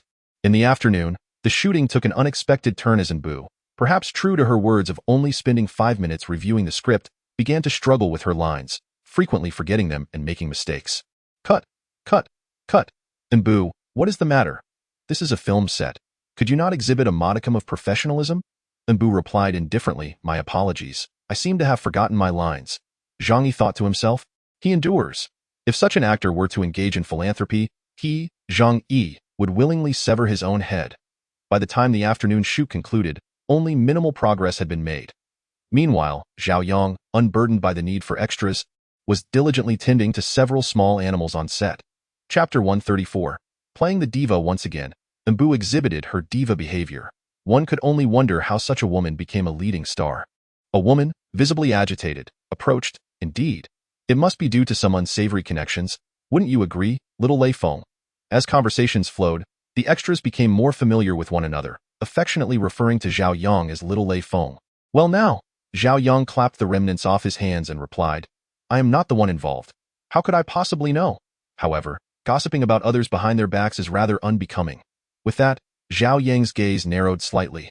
Upon hearing his words, the women suddenly recalled that the individual before them was a fan of Nbu. Rumor had it that although Nbu's fan club was small, its members were extraordinarily fierce, causing them to instinctively step back, eyeing Zhao Yang warily. What do you intend to do? Seeing Zhao Yang take a step forward, their fear intensified. Zhao Yang found it amusing and remarked, "You speak without considering the consequences, and then you nitpick afterwards. I do not intend to do anything. I merely hope you refrain from foolish actions in the future. As for everything else, we are all extras here. Feel free to approach me if you encounter difficulties." With that, Zhao Yang turned to leave, heading towards the conspicuous van, for Nbu was the most prominent star in the crew, and her van was the most noticeable of all. As Zhao Yang drew near, he overheard voices emanating from within. "Nbu, do not exert yourself too much. Those individuals are utterly ignorant, merely gossiping without understanding anything. If merely flaunting one's status could elevate someone to the ranks of a top-tier actress, then everyone would be successful." Humph. Nbu let out a soft scoff. "Be it envy or jealousy, I shall focus solely on my own endeavors. How the outside world chooses to judge is beyond my concern. I know you are carefree, yet listening to such remarks can be rather uncomfortable," remarked the manager. Nbu chuckled. "I, the party in question, am unfazed. Why do you fret?" The manager, growing anxious, retorted, "It's truly a case of the emperor being unhurried while the eunuchs fret. If you were to publicize your stomach ache today, would they dare to chatter? Nbu's stomach ache? No wonder there was such a stark contrast in her performance this morning and afternoon. Surely, lunch must have been the culprit. Someone likely aimed to have me flaunt my status before the director to gain favor." Nbu mused with a faint smile. "The entertainment industry is indeed a mixed bag," Zhao Yang sighed. "Let us head back. You have your scenes to shoot tomorrow. Make sure to rest well, and do not fall ill," the manager advised with concern. "At most, it LL trend online." Nbu deliberately slacking off during filming, Nbu quipped self-deprecatingly. The manager, feeling exasperated by Nbu's antics, could only respond helplessly, "You." As they spoke, the van had already begun to pull away. Zhao Yang suddenly realized his position and was momentarily taken aback. Had he truly eavesdropped for such a long duration? Given that some harbored grievances against Nbu, perhaps if he assisted in resolving this dilemma, Nbu might see him in a different light and subsequently agree to endorse the public service advertisement for protecting ivory. Earlier, Nbu had only acted alongside two individuals, the male lead and the female second lead. It was evident that Nbu's downfall would benefit someone, but exceptions exist in every circumstance. After some contemplation, Zhao Yang ultimately sent a text to Ji Fusheng. "Brother, we commenced work." Meanwhile, as the male lead, Mo Qiang, returned home and opened his front door, darkness suddenly enveloped him, and a bag was swiftly placed over his head, rendering him unconscious. Upon regaining consciousness, he found himself in an unfamiliar setting, sharing this predicament with Ning Wanwan. "Greetings." Two masked figures emerged from the shadows. "Ah, there are ghosts. There are ghosts." Ning Wanwan shrieked in terror upon witnessing the scene. Mo Qiang rolled his eyes, negotiating. "What do you wish for? Just state your conditions, and as long as it falls within my capabilities, I will certainly fulfill your requests." At that moment, Ning Wanwan also regained her composure and nodded vigorously. "Yes, esteemed gentlemen, if you release me, I can offer you money. Truly, we are not in need of money. We merely seek the truth behind certain matters." Zhao Yang spoke slowly. "The truth? What truth?" Mo Qiang still seemed somewhat perplexed. As he spoke, he cast a glance around, uncertain of his location. It resembled a stadium, yet devoid of any signage or structures, giving the impression of having emerged from an indoor environment. "This is the truth about your obsession with Nbu." Zhao Yang allowed his voice to take on a sharper tone, the vastness of the space lending an unsettling quality to his words. You, are you a devoted fan of Nbu?" Ning Wanwan stammered, rendered speechless by her astonishment. What sort of enchantment did this woman possess that compelled these individuals to follow her relentlessly? Zhao Yang leaned slightly forward, locking eyes with Ning Wanwan. To label someone as a devoted fan seems rather excessive, does it not? A wise person knows how to adapt to circumstances. Ning Wanwan promptly rephrased her statement. "I apologize, but I truly haven't done anything to offend Nbu. We have merely just joined the cast. We had no prior interactions and bear no grudges. Furthermore, this production thrives on Nbu's popularity, so alienating her would be unwise," Mo Qiang added. Zhao Yang rose to his feet, nodding. "While I genuinely wish to believe your words, I find myself more inclined to trust the influence of substances." Ji Fusheng crouched before them, producing a small vial, uncorking it as wisps of bluish smoke wafted out, prompting Mo Qiang to hold his breath instinctively. Regardless of your attempt to suppress it, Zhao Yang remarked with a smile, I have plenty more of this. I am quite curious to see how long you can endure. There is not much, merely this one vial, and do remember to pay for it, Ji Fuxing replied nonchalantly. Would it kill you to say a little less? How excessive, to undermine my dignity in front of outsiders. How can one navigate the world thereafter? After 2 minutes had elapsed, Mo Qiang finally succumbed, inhaling a breath of air, but immediately raised his chin to inquire. What have you made me inhale? It's hot. I feel so hot. How can this be happening? Ning Wanwan questioned, tugging at her clothing in distress. Mo Qiang was equally uncomfortable. As Zhao Yang untied the two, he whispered conspiratorially. Now that we have reached this point, are you still unwilling to speak up? A scandal involving top-tier celebrities.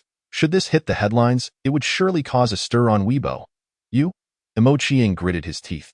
The heat coursing through her body compelled Ning Wanwan to involuntarily lean closer to Mo Qiang.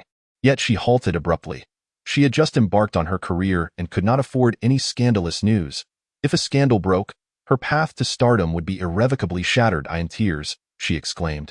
Mo Qiang, tell me what good deed you did. Don't drag me down. I am still young.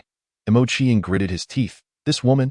After another 2 minutes, Ning Wanwan felt as if her entire body was being stung by ants. The discomfort overwhelming her.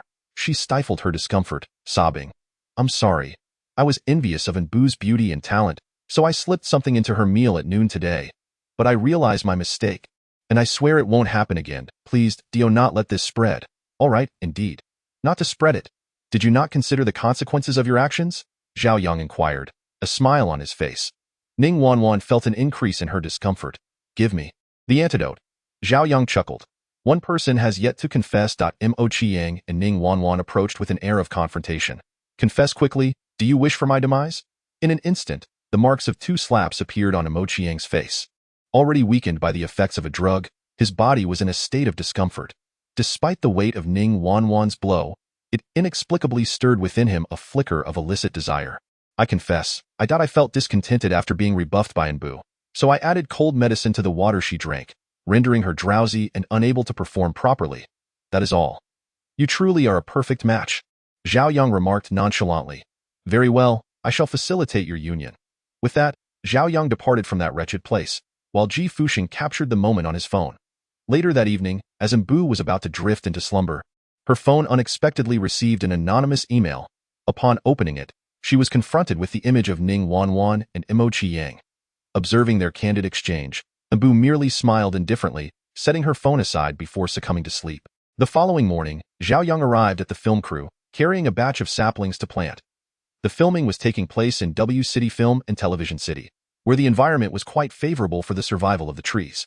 Ah, you are planting trees, a young girl emerged, startling Zhao Yang. Indeed, he regained his composure and inquired, Why are you not in the makeup room? The girl smiled. You saved me yesterday. I haven't had the chance to thank you yet. She was the same little girl whom Zhao Yang had rescued from Nbu's predicament the previous day. Zhao Yang smiled back, just doing my part, no need for gratitude. But one must at least receive a thank you. It can be quite disheartening to give without return, the girl replied earnestly. In the distance, someone called out, Shaoli, what are you doing over there? Hurry back for your makeup. Shaoli stuck out her tongue at the distant voice and turned to Zhao Yang, saying, I must go now. Go ahead. I will join you as soon as I finish planting these saplings, Zhao Yang replied, waving the saplings in his hand. The face suddenly appeared hanging from the nearby tall tree. What about that video? Shouldn't we let it ferment a bit? Once the video circulated online, Ning Wanwan and Mo Qiang would undoubtedly face the risk of being shelved, as society's tolerance for artists was not yet sufficiently high. Zhao Yang plunged the spade into the earth, digging a hole. Since it has been handed over to Nbu, let her handle it herself. Having navigated the entertainment industry for so long, she ought to know what is most advantageous for her. The face in the tree fell silent. After finishing with the saplings, Zhao Yang entered the film crew. To his surprise, as soon as he stepped in, he was confronted by 2 individuals. Was it you who instigated last night's incident? Ah, they are rather swift in their inquiries. Zhao Yang smiled. Yes, what of it? You actually admitted it. Zhao Yang maintained his smile, as there was little need for obfuscation. After all, the incident involving Nbu being drugged was known to very few, and he had already declared himself a fan of hers. Naturally, he would be the first suspect in their minds. You? Ning Wanwan exclaimed furiously, what you are committing is a deliberate act of harm. I can file a lawsuit against you. Zhao Yang patted his chest and replied, "Oh dear, you truly frighten me. The door is right over there. Feel free to proceed with your complaint. Do you require me to provide evidence? I shall certainly relay every detail of the events to the judge without omission." They, of course, would not dare to file a complaint. Once the matter became public, they would have to confront the end of their acting careers first and foremost. Zhao Qiang remained relatively calm, coldly stating, "State your terms. As long as you destroy the evidence, I am willing to agree to any condition you propose." "It's too late," Zhao Yang sighed. "I have already sent the video to Sister Umbu. Had you said this last night, perhaps with 200 million, I might have destroyed the evidence for you. After all, after last night's events, how could they think of bargaining? Moreover, 200 million. This petty extra was indeed asking for a fortune. Even if they were to be killed, they could not produce such a sum. Their only hope now was that Umbu would not pursue the matter any further. Filming commenced. The first scene of the day was one involving a slap. The story revolved around Yi Qingsheng, who, having become a princess, collided with the noble consort and was publicly slapped, only to be defended by the male lead. The role of the noble consort was portrayed by Ning Wanwan. "You wretched servant." Ning Wanwan's hand was raised high, but as she recalled the leverage Umbu held over her, her confidence instantly faded. "Cut. Ning Wanwan, you cannot falter in your presence. Do it again." Yet, in the subsequent take, the same issue arose. "Cut. What is going on? Ning Wanwan, did we not agree beforehand? Just hit her. Do not be afraid." How could she not be afraid? Umbu tilted her head, smiling mischievously at Ning Wanwan, causing her legs to tremble uncontrollably. Seeing that Ning Wanwan was still out of sorts, Zhang Yi angrily threw down the script. "Cut. Break time." During the intermission, Ning Wanwan approached Umbu, who was leisurely sipping a cup of coffee. "Umbu, I am truly sorry. I apologize and hope you could let me off the hook." Umbu placed her coffee down on the table. "What are you saying? I seem to be a bit confused." "You know," Ning Wanwan's eyes misted over. "Last night, it was clearly you who made that person." "Stop," Umbu interrupted, picking up a prop fan and pointing its tip at Ning Wanwan's forehead. "As an artist, one must be mindful of their words and actions. I returned home to rest properly last night." Ning Wanwan gritted her teeth in resentment. She certainly knew that Umbu had slept soundly, yet her fans were utterly fanatical. In their quest for revenge on Umbu, they were capable of resorting to such extremes. "Could you convince your fans to destroy that video?" Ning Wanwan stated bluntly. Umbu withdrew the fan, lightly tapping her forehead. "Video? I do not recall receiving any video." "Are you mistaken? How could you not remember?" Ning Wanwan raised her voice. "Is that little extra lying?" Upon encountering the mocking gaze of Umbu, Ning Wanwan reaffirmed her earlier conjecture and exclaimed in anger, "What must I do for you to spare me?" Umbu raised her eyes and replied, "Is this how you plead?" Ning Wanwan, biting her lip, knelt before Umbu in humiliation, imploring, "I beg you, I beseech you to let me go." A sharp slap redirected Ning Wanwan's head, her dark hair cascading over her face. At that moment, Director Zhang Yi approached, inquiring, "What has transpired here?" Umbu stood and greeted him, saying, "Director, it appears that Wanwan has been struggling with her acting roles. So she came to me for guidance, didn't you, Wanwan?" Ning Wanwan rose from the ground, offering a smile and a nod. "You all are so dedicated that I feel somewhat embarrassed," Zhang Yi chuckled. "Wanwan, go touch up your makeup. We shall commence shooting shortly." Ning Wanwan covered her face and departed. Umbu, have you seen the recent Weibo post about protecting Ivory? Umbu suddenly felt an ominous premonition. As an artist, she certainly kept up with Weibo. Nodding, "I have seen it. It's a public welfare initiative. What is your take on it, Director Zhang?" "Well," Zhang Yi quickly shook his head, "the initiator of this campaign contacted me, hoping you would star in the public service advertisement." "Oh, still not giving up, are we?" She mused, silently questioning if he naively believed that by helping her deal with a few adversaries, he could compromise his principles. Umbu smiled slightly. "I'm afraid, as this is my first time filming a movie with Director Zhang, you may not know me well enough." "Failed, huh?" Zhao Yang, overhearing the conversation, slumped his shoulders in despair. "Perhaps you should consider a different target," suggested Ji Fuxing. Zhao Yang shared this sentiment. It was unwise to hang all his hopes on one tree. With so many stars in the industry, he did not have to be fixated on Umbu. His choice was merely based on familiarity and ease of communication. However, now, extras, it's time to take the stage. Zhao Yang stood up from the ground, sighing, "In any case, let us endure for 2 more days. If she remains obstinate, we shall seek other avenues." During the filming, Umbu's gaze frequently drifted towards Zhao Yang, who seemed undeterred. Zhao Yang, too, was preoccupied. Finding Nbu exceedingly difficult to manage, it was merely a public service advertisement. Why such resistance? In this scene, Zhao Yang portrayed a frail old man, his back a poignant silhouette. Meanwhile, Nbu was to perform a sequence where she was pursued through the streets. Clad in black, she soared and twirled among the crowd with the aid of wires, for cameras capturing her every move. According to the script, Nbu was to falter after being struck by a sword, leading her to parry a few blows before halting. The sword lunged towards her. Chapter 138. Triggering the S-Class Mission Host. Be advised, you've triggered the S-Class mission for the Goddess's Privilege. Protect Nbu from the sword, and you will earn 20,000 green energy points, along with a 50-point increase in favorability. The system's voice erupted in his ear, and Zhao Yang's eyes brightened as he charged forward. That was a staggering 20,000 points of green energy. He was acutely aware of how desperately he needed it. However, an excruciating pain radiated from his chest, and blood swiftly soaked through his garments. It turned out to be a genuine sword. By the system, why was this not made clear? Otherwise, he would not have resorted to shielding himself with his own flesh. Just before consciousness slipped away, Zhao Yang felt as though he had fallen into a warm embrace, followed by the familiar scent wafting towards him. Perhaps this is what it means to die beneath the peony, leaving behind a spirit of elegance. The occurrence sent the crew into a frenzy akin to a disturbed hornet's nest. What is happening? That appears to be a real sword. Good heavens, this is utterly terrifying. Ah, our comrade Lei Feng. Boo-hoo, Lei Feng, dear brother. Nbu raised her gaze, her eyes freezing the world before her inch by inch. Why are you not hurrying to call 120? After Zhao Yang was placed onto the ambulance, Nbu approached Director Zhang. Director Zhang, my fan has encountered such a situation on set. You must provide me with a reasonable explanation. Zhang Yi nodded. Rest assured, when you return, I will certainly give you a satisfactory answer.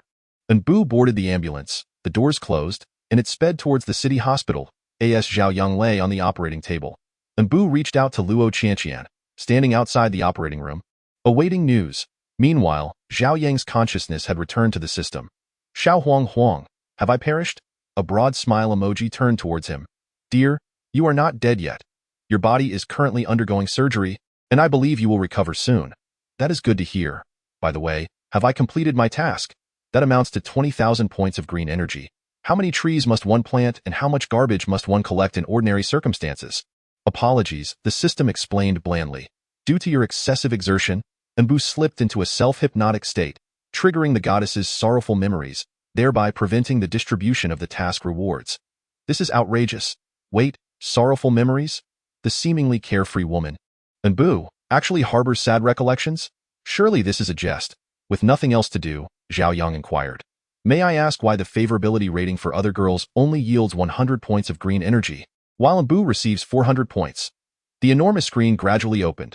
According to big data results, Nbu has participated in 178 charitable activities to date, rescuing 1,523 endangered creatures and creating a green area of 640,000 square meters, thus accumulating such a vast amount of green energy. Hiss. Gazing at the photos flashing across the screen, Zhao Yang was astounded. This person is truly adept at putting on a faade. She claims to avoid public service advertisements, yet she engages in charitable activities almost every month. This is the essence of a true hidden Lei Feng. Coughing, Zhao Yang hurriedly masked his astonishment. System. Could you investigate why this woman refuses to accept public service advertisements? Data scrolled rapidly across the system's large screen, finally transforming into a smiling face. Sorry, host, I found nothing. Zhao Yang rubbed his stubble. After 3 days of running around the set, facial hair had sprouted. Well, if it cannot be found, then so be it. Everyone has their own little secrets, after all. Thus, Zhao Yang, with a zen-like mindset, opened the system mall to browse. Since the system had upgraded to level 3, various martial arts techniques had become available. Each technique purchased would enhance his combat power by 100. Currently, Zhao Yang possessed only the Golden Bell Shield and Instant Step, while other skill-based techniques commenced at a steep price of 2,000 green energy points. Glancing at his balance, Zhao Yang silently clicked to exit. Forget it, he thought. The more I look, the poorer I feel. Meanwhile, in the outside world, Luo Qianqian hurriedly rushed over, and shortly thereafter, Zhao Yang's roommates arrived. Upon seeing Nbu, everyone involuntarily inhaled deeply. This guy Yangzi must be on a roll. How is it that he keeps encountering beautiful women lately? Shui Yang sighed. Indeed, Wang Gang replied with a shrug. Otherwise, he wouldn't have ended up in the hospital. Brother Gang, you're just jealous. Wang Gang scoffed. Jealous of him? I'm already taken. If anyone should be jealous, it's you single folks. Wang Mingxing coldly interrupted. Hey, that's a bit excessive. You're not Zhao Yang's roommates. He is currently in the intensive care unit, and here you are, chatting and laughing outside. Isn't that a tad inappropriate? Hearing the conversation, Bu calmly retorted, we are brothers. What does that matter? Shui Yang chimed in, exactly. We all believe Zhao Yang will be just fine. Wang Mingxing nodded in agreement. I don't understand you all. Bu said, falling silent, his gaze fixed on the lights at the surgery room door. Sister Bu, is Zhao Yang's condition very serious? Luo Qianqian asked as she sat beside Bu, worry etched on her face. The three men in the dormitory perked up their ears. The situation is not optimistic. It has been 5 or 6 hours, and there is still no news, Bu sighed. Regardless, this incident originated from me. Suddenly, the lights in the surgery room dimmed, and the bed was wheeled out. Bu hurried forward. What is the situation? The doctor wiped the sweat from his brow. The patient is fortunate. He has been stabilized. But post-operative dietary care is crucial. Thank you, doctor. It was only then that Bu realized he was still wearing his costume. Having been too anxious, he breathed a sigh of relief. After escorting Zhao Yang to the hospital room, Bu instructed, Qianqian, I leave Zhao Yang in your care. I must return the costume. Luo Qianqian nodded. Don't worry, ding. Congratulations, host. Bu's favorability rating has risen to 50. The host has gained 20,000 green energy points. Current green energy total is 17,500 points. Please be informed. Zhao Yang, who had been dozing in the system, suddenly awoke, exclaiming, wow, I've struck it rich. This is fantastic. That stab was worth it. In the evening, Zhao Yang finally opened his noble eyes. And at the same moment, 4 pairs of eyes surrounded him. Ahem, what is going on with you all? Zhao Yang was taken aback. Why are you all staring at me like that? That question should be directed towards us. Wang Gang ominously remarked, if I recall correctly, you merely ventured out for a part-time job, did you not? How did you end up in such a state? Moreover, that illustrious star. Perhaps you should clarify the situation. Zhao Yang cradled his head in despair. Oh, my head aches with all these questions. Where should I even begin? Shui Yang shrugged. Take your time to ponder. We will listen casually. In any case, you must elucidate the context and consequences thoroughly. Wouldn't you agree, Brother Gang? Wang Gang nodded. Indeed, the youth is educable. Wang Mingxing added, feigning ignorance is futile. Attempting to play dead, Zhao Yang lamented, my heart aches. You fiends. Ultimately, Zhao Yang began recounting his experiences in South Africa, weaving his tale all the way to the film crew's confrontation, albeit omitting the assistance he received from the system. Nonsense. Shui Yang was the first to retort, you might as well pursue public service announcements for your thesis. But who is Bu? A leading actress. Do you truly believe she would promote you for free? Dream on. Exactly. Wang Mingxing chimed in. Are we not good brothers? Must you be so secretive? We want to mock you. Wang Gang sighed. Yangzi, you might as well confess. The truth is, you were straddling 2 boats, dating the campus belle while entangled with the big star in Bu. He. Zhao Yang was taken aback. What a logical genius. It's a pity you're not writing science fiction novels. Luo Qianqian, listening to the banter of these men, fell into contemplation, sensing a hint of validity in their words. Wait, cease your dreadful speculations. Zhao Yang hurriedly interjected. Must you think so lewdly? Even if I were inclined to straddle 2 boats, it would require the consent of the other party. Wouldn't it? And Bu wouldn't even deign to converse with me. She brought you to the hospital. Such kindness. Teske. Chapter 140. Devoted to you was it Bu who brought me to the hospital? Zhao Yang was astounded. Could this woman truly possess such benevolence? However, recalling that he had saved her life and the increase in their mutual affection, he quickly grasped the reality. A big star like Bu, so easily appeased. Indeed, Wang Gang, adopting a serious tone reminiscent of Bu, stated, Qianqian, Zhao Yang is now under your care. I must return the costume. Shui Yang remarked, how touching, truly a tale worthy of tears. Wang Mingxing added, if it were me, I would willingly devote myself. Could you all kindly take your leave? Zhao Yang wearily rubbed his eyes. In any case, I sincerely appreciate your concern. Bu and I are not involved. Please put aside your gossiping minds. Humph. Attempting to cover it up only draws more attention. Well, seeing you so lively puts my mind at ease. The news you sent us nearly scared us half to death. Now, at last, the storm has passed. Wang Gang sighed, summing up the situation. All right then, I'm fine. You all may head back, and do take care on your way. As he watched Wang Gang and the others depart, Zhao Yang faintly curled his lips. You and Bu truly have no relationship at all? It was only then that Zhao Yang noticed another figure still standing in the room. Oh, Luo Qianqian, why are you still here? I was utterly startled. Don't you have to return home? One need not fear the specter of the night if one has nothing to be ashamed of. I'm inquiring about your whereabouts, so please refrain from evading the subject. Luo Qianqian huffed, resembling an inflated pufferfish. Of course not. If there were any connections, wouldn't that public service announcement have been signed long ago? Would I still need to trouble you to arrange for me to join the crew as an extra? Just look at me now. I've been stabbed in the back. Who else can be as unfortunate as I? Reflecting on my tumultuous experiences could make Zhao Yang shed a tear of sympathy for himself. It seems there is some truth to that. Luo Qianqian nodded in agreement. Indeed. How could my goddess ever be interested in someone like you? Hey, personal attacks are where you err. At least I'm a handsome young man, all right. Zhao Yang chuckled. Luo Qianqian scoffed. Big brother, a handsome face is a fine asset. Could you kindly wear it? After saying this, Luo Qianqian sighed. I had initially planned to keep you company today, but home circumstances are rather dire. Will you be all right alone in the hospital? Zhang Yang patted his chest, but struck his injury instead. Yelping in pain that I'm fine, I can manage. Don't worry, Luo Qianqian. In any case, if you're alone in the hospital, just be cautious. Call the doctors or nurses if anything arises. Luo Qianqian earnestly advised, resembling a mother preparing to leave her child. Zhao Yang chuckled softly. Rest assured, am I but a 3-year-old? Head home and don't let your sister fret. Upon hearing this, Luo Qianqian nodded and departed the room.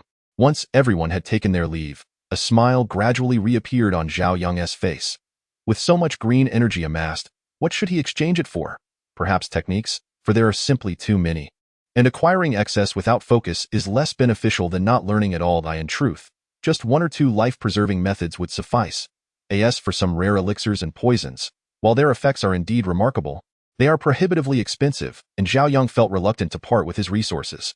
After pondering for quite some time, Zhao Yang ultimately decided to exchange for 2 techniques and lay down a tea that moment. The door creaked open, and Zhao Yang turned towards the sound. Today truly was bustling, as an unexpected turn of events had summoned all his concerned friends. Uncle Lei Feng, I've come to see you. Are you feeling better? The little one inquired earnestly while holding a fruit basket. Zhao Yang nodded. I feel much improved. Did you come alone? Does this little child star have no guardian? Just as he was contemplating this, Enbu stepped through the door, exclaiming, I brought her here. She insisted on seeing you, and I had no choice. With a sigh, Enbu lamented. Zhao Yang chuckled, finding it quite rare to see Enbu at a loss. Indeed, one thing can counter another. You all came here not merely to see me, did you? Zhao Yang asked, his gaze penetrating. We came to see Brother Lei Feng. Brother, you must recover swiftly, the little girl named Shaoli earnestly declared. Listening to the sincere words of the young girl, Zhao Yang felt a ripple stir within his heart. He gently replied, Rest assured, I am indeed a Lei Feng. I shall be well again in no time. Well, I shall take my leave now, said Shaoli. Zhao Yang waved his hand, watching as the little one vanished at the end of the corridor. Meanwhile, his expression darkened. Now that he was alone, was there something the celebrity wished to convey? Enbu had once again adorned herself with heavy makeup, her sunglasses perched elegantly upon her nose, accentuating her sultry lips, while her crimson attire further highlighted her regal demeanor. Akin to a queen on high, he was hospitalized, unable to showcase his talents, thus the charity event was undoubtedly doomed. Since their paths would not intertwine, he felt no need for flattery. Moreover, he was vexed by the inexplicable severity of his own injuries. Enbu placed her sunglasses upon the table, remarking, There are 2 faces to every person. Zhao Yang, it is truly a pity that you are not venturing into the entertainment industry. You flatter me? Zhao Yang smiled. I cannot compare to your expertise, O goddess. Enbu stepped closer to the bedside, laying a stack of documents upon Zhao Yang's chest. The mastermind behind your injury has been apprehended. How would you like to proceed? This matter is best left to you, goddess, he replied. After all, the initial target of that mysterious figure was Enbu, was it not? Very well, Enbu nodded. Please take a look at this document. It pertains to the contract for your charity advertisement. If there are no issues, kindly sign it. Zhao Yang hastily sat up, opening the folder and flipping through its pages, discovering that it indeed concerned his charity advertisement. The proposed contract for the South African Ivory Protection advertisement read as follows. As he scanned through it, his astonishment grew. Not only would Enbu not charge for the advertisement, but she had also invested a staggering 600 million into the basic maintenance of 16 elephant protection bases in South Africa. How formidable! 600 million. What an astronomical figure! Noticing the changes in Zhao Yang's expression, and Bu offered him a pin. If you have no objections, please sign. Once this village is gone, the shop will vanish as well. After signing, we can consider the matter settled. Zhao Yang nodded, taking the pin and promptly signing his name. At that moment, a beep echoed. Alarm. And Bu's favorability towards the host dropped to 10, deducting 16,000 points of green energy from the host, leaving him with 1,500 points. Please be informed. Why? Zhao Yang pondered over and Bu's previous words, settled, which seemed to imply a loss of favor. Regret flooded him. Had he known, he should have at least secured in Bu's goodwill before signing. Now, it felt as though he had returned to square one, and Bu picked up the signed document. Since you have no objections, I will return to make preparations. Wait. Zhao Yang quickly sat up, but inadvertently tugged on the 4 line, causing blood to flow back. Bu immediately rang the nurse's station bell. Nurse, doctor, patient in bed 56 has blood flowing back from the 4. Please come quickly. After a flurry of chaos, the room finally returned to tranquility. Bu held the document across her chest, amusement dancing in her eyes as she asked, "What was it that had you so agitated just now? Did you wish to say something?" Zhao Yang was momentarily taken aback. In truth, he wished to inquire about Bu. Despite her numerous philanthropic endeavors, she seemed reluctant to share them publicly. He pondered whether her hesitance to accept charitable advertisements stemmed from some unspoken burden, and if agreeing to participate in this particular advertisement would place her in an awkward position. However, the words that escaped his lips were merely, "It's nothing, thank you." "All right, take care of your health," he added. Bu, donning her sunglasses, spoke in a low tone. "I have other matters to attend to, so I shall take my leave." Having spent a week in the hospital, Zhao Yang found himself at a loss during those days, passing the time by perusing Weibo and playing mobile games, only to be reprimanded by the nurse for neglecting his health. In this era, what difference was there between not playing with one's phone and being a lifeless fish? Bu released the video to the public, resulting in the silencing of Mo Qiyang and Ning Wanwan, and the production team underwent a significant overhaul. Almost overnight, Qingqing Jilian garnered immense attention even before its premiere, attracting considerable buzz. Chapter 142. Impromptu inspection. Zhao Yang closed his phone and gathered his belongings to check out of the hospital. After his discharge, he made his way to the company, only to find the storage area once again overflowing with clutter. However, Hao Li and Xie Shuwei had been collaborating quite harmoniously, and the company gradually expanded in scale, flourishing in its business endeavors. Zhao Yang found this development quite satisfactory. "Why did you come without prior notice?" Hao Li approached him, feigning annoyance. Zhao Yang chuckled, revealing his pearly whites. "This is what one might call an impromptu inspection, to see if you've been shirking your duties." Hao Li rolled her eyes. "The laziest person in this company is undoubtedly you. Perhaps you should take a moment to reflect on your own conduct. As a boss, Zhao Yang only emerged once every 10 days or so. Even Jack Ma had not enjoyed such leisure. "Oh dear," Zhao Yang lamented. "I have no choice. I am on the verge of graduation, preoccupied with writing my thesis and preparing for exams. How could I possibly find time to come here? Sister, please let me off the hook." "Spare me your excuses," Hao Li retorted, tapping Zhao Yang lightly on the forehead. "As a student, how busy can you truly be? You are simply lazy and refuse to acknowledge it. I am at my wit's end with you." In truth, Zhao Yang was not exaggerating. A recent trip to South Africa had left him significantly darker in complexion. He flatteringly remarked, "But I am here now, aren't I? The storage area must be overflowing again." As soon as I sensed the situation, I rushed over immediately. "Very well, go sort out the storage area, for just seeing you puts me in a foul mood. What is happening here? I am the owner of this company." After all, despite his inner frustration, Zhao Yang resigned himself to the task and turned the key to the storage area. Upon inserting the key into the lock and opening the door, a nauseating stench assaulted his senses, the foul odor of decaying refuse, mold, and rot overwhelming him. Zhao Yang instinctively glanced at his palm. Yumi was absent, and this task seemed insurmountable. Indeed, is it not easier to transition from frugality to luxury than from luxury to frugality? Yet, this was his responsibility, Zhao Yang silently recited. Heaven bestows great responsibilities upon those it has chosen. It must first torment their spirit, labor their muscles, starve their bodies, and deprive them of their possessions. Suppressing his discomfort, he persevered for a full 3 hours, successfully clearing away all the refuse.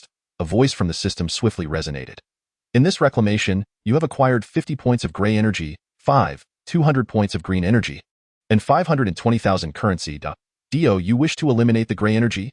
Yes, eliminate. Elimination complete. The host's current basic values are gray energy 0, green energy 1, 700, currency 1, 730, 000.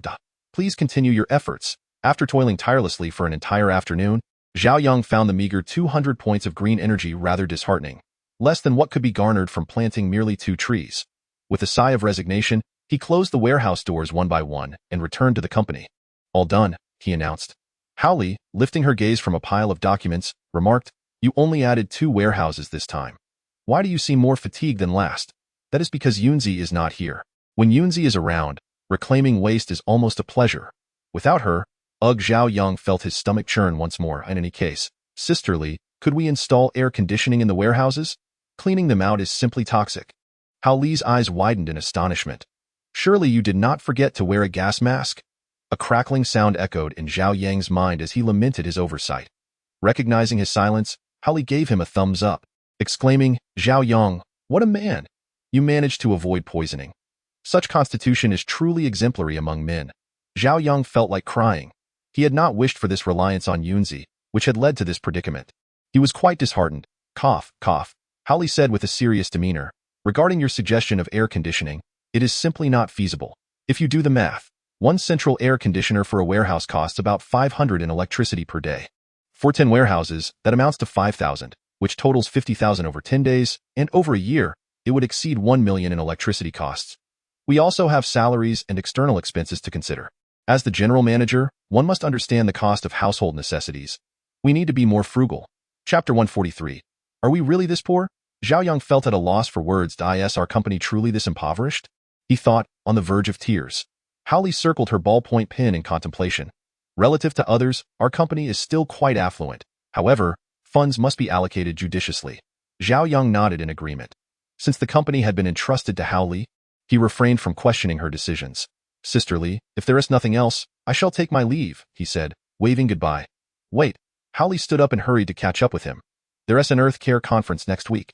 You must represent us." "All right, I will set aside time for it in advance." Zhao Yang gestured affirmatively before exiting the company. What a character! He barely stays for a moment and is always preoccupied with something.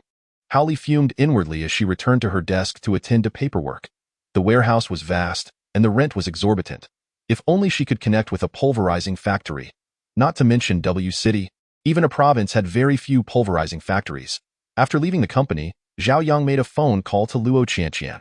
"This is Zhao Yang. I have signed the agreement with Mbu." A tranquil voice drifted from across the way. Oh. Zhao Yang remarked in astonishment. "What sort of reaction is that? Logically speaking, the collaboration between your friend and your goddess should be quite a remarkable event. Should it not? Remarkable. Nonsense." Luo Qianqian's eyes had already rolled so far back they seemed destined for the heavens. Zhao Yang had rescued Mbu. Such a self-sacrificing act would, under normal circumstances, elicit unconditional support from any reasonable woman.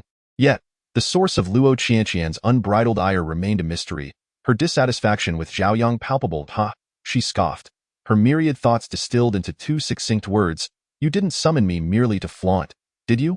Of course not." "Wait, what exactly does this cryptic tone of yours imply?" Zhao Yang pondered. "Consider this. I'm collaborating with your goddess, yet I have never filmed a public service advertisement before and have no idea where to start. But your family is right? Guangxin Media, correct? Surely you possess the necessary experience, so I thought." "Cease your dreadful notions," Luo Qianqian interjected without hesitation. "My family's media services are quite costly. Even as friends, I cannot offer you unconditional support." She was not in Mbu, and given her father's situation, she dared not meddle. Otherwise, she wouldn't be out managing a jewelry store with her sister, striving to prove her own worth. Zhao Yang hesitated momentarily before chuckling. "I'm not asking for your unconditional support. Just a simple introduction would suffice." Luo Qianqian was exasperated. She wasn't an employee of the company, so how could she assist him in making introductions? This clueless Zhao Yang, did he not know to research some materials online? "How about this? Let us discuss it in person." Luo Qianqian finally issued her ultimatum. "All right, let us meet at Mi Tea," she acquiesced before promptly hanging up the phone. Mi Tea was a recently popular milk tea shop. This fellow had a decent grasp of her tastes. For some reason, Luo Qianqian's mood lifted instantaneously. "Who were you on the phone with? You seem rather elated?" Luo Wanwan inquired while tapping away at her computer. Luo Qianqian pouted. "I'm not telling you."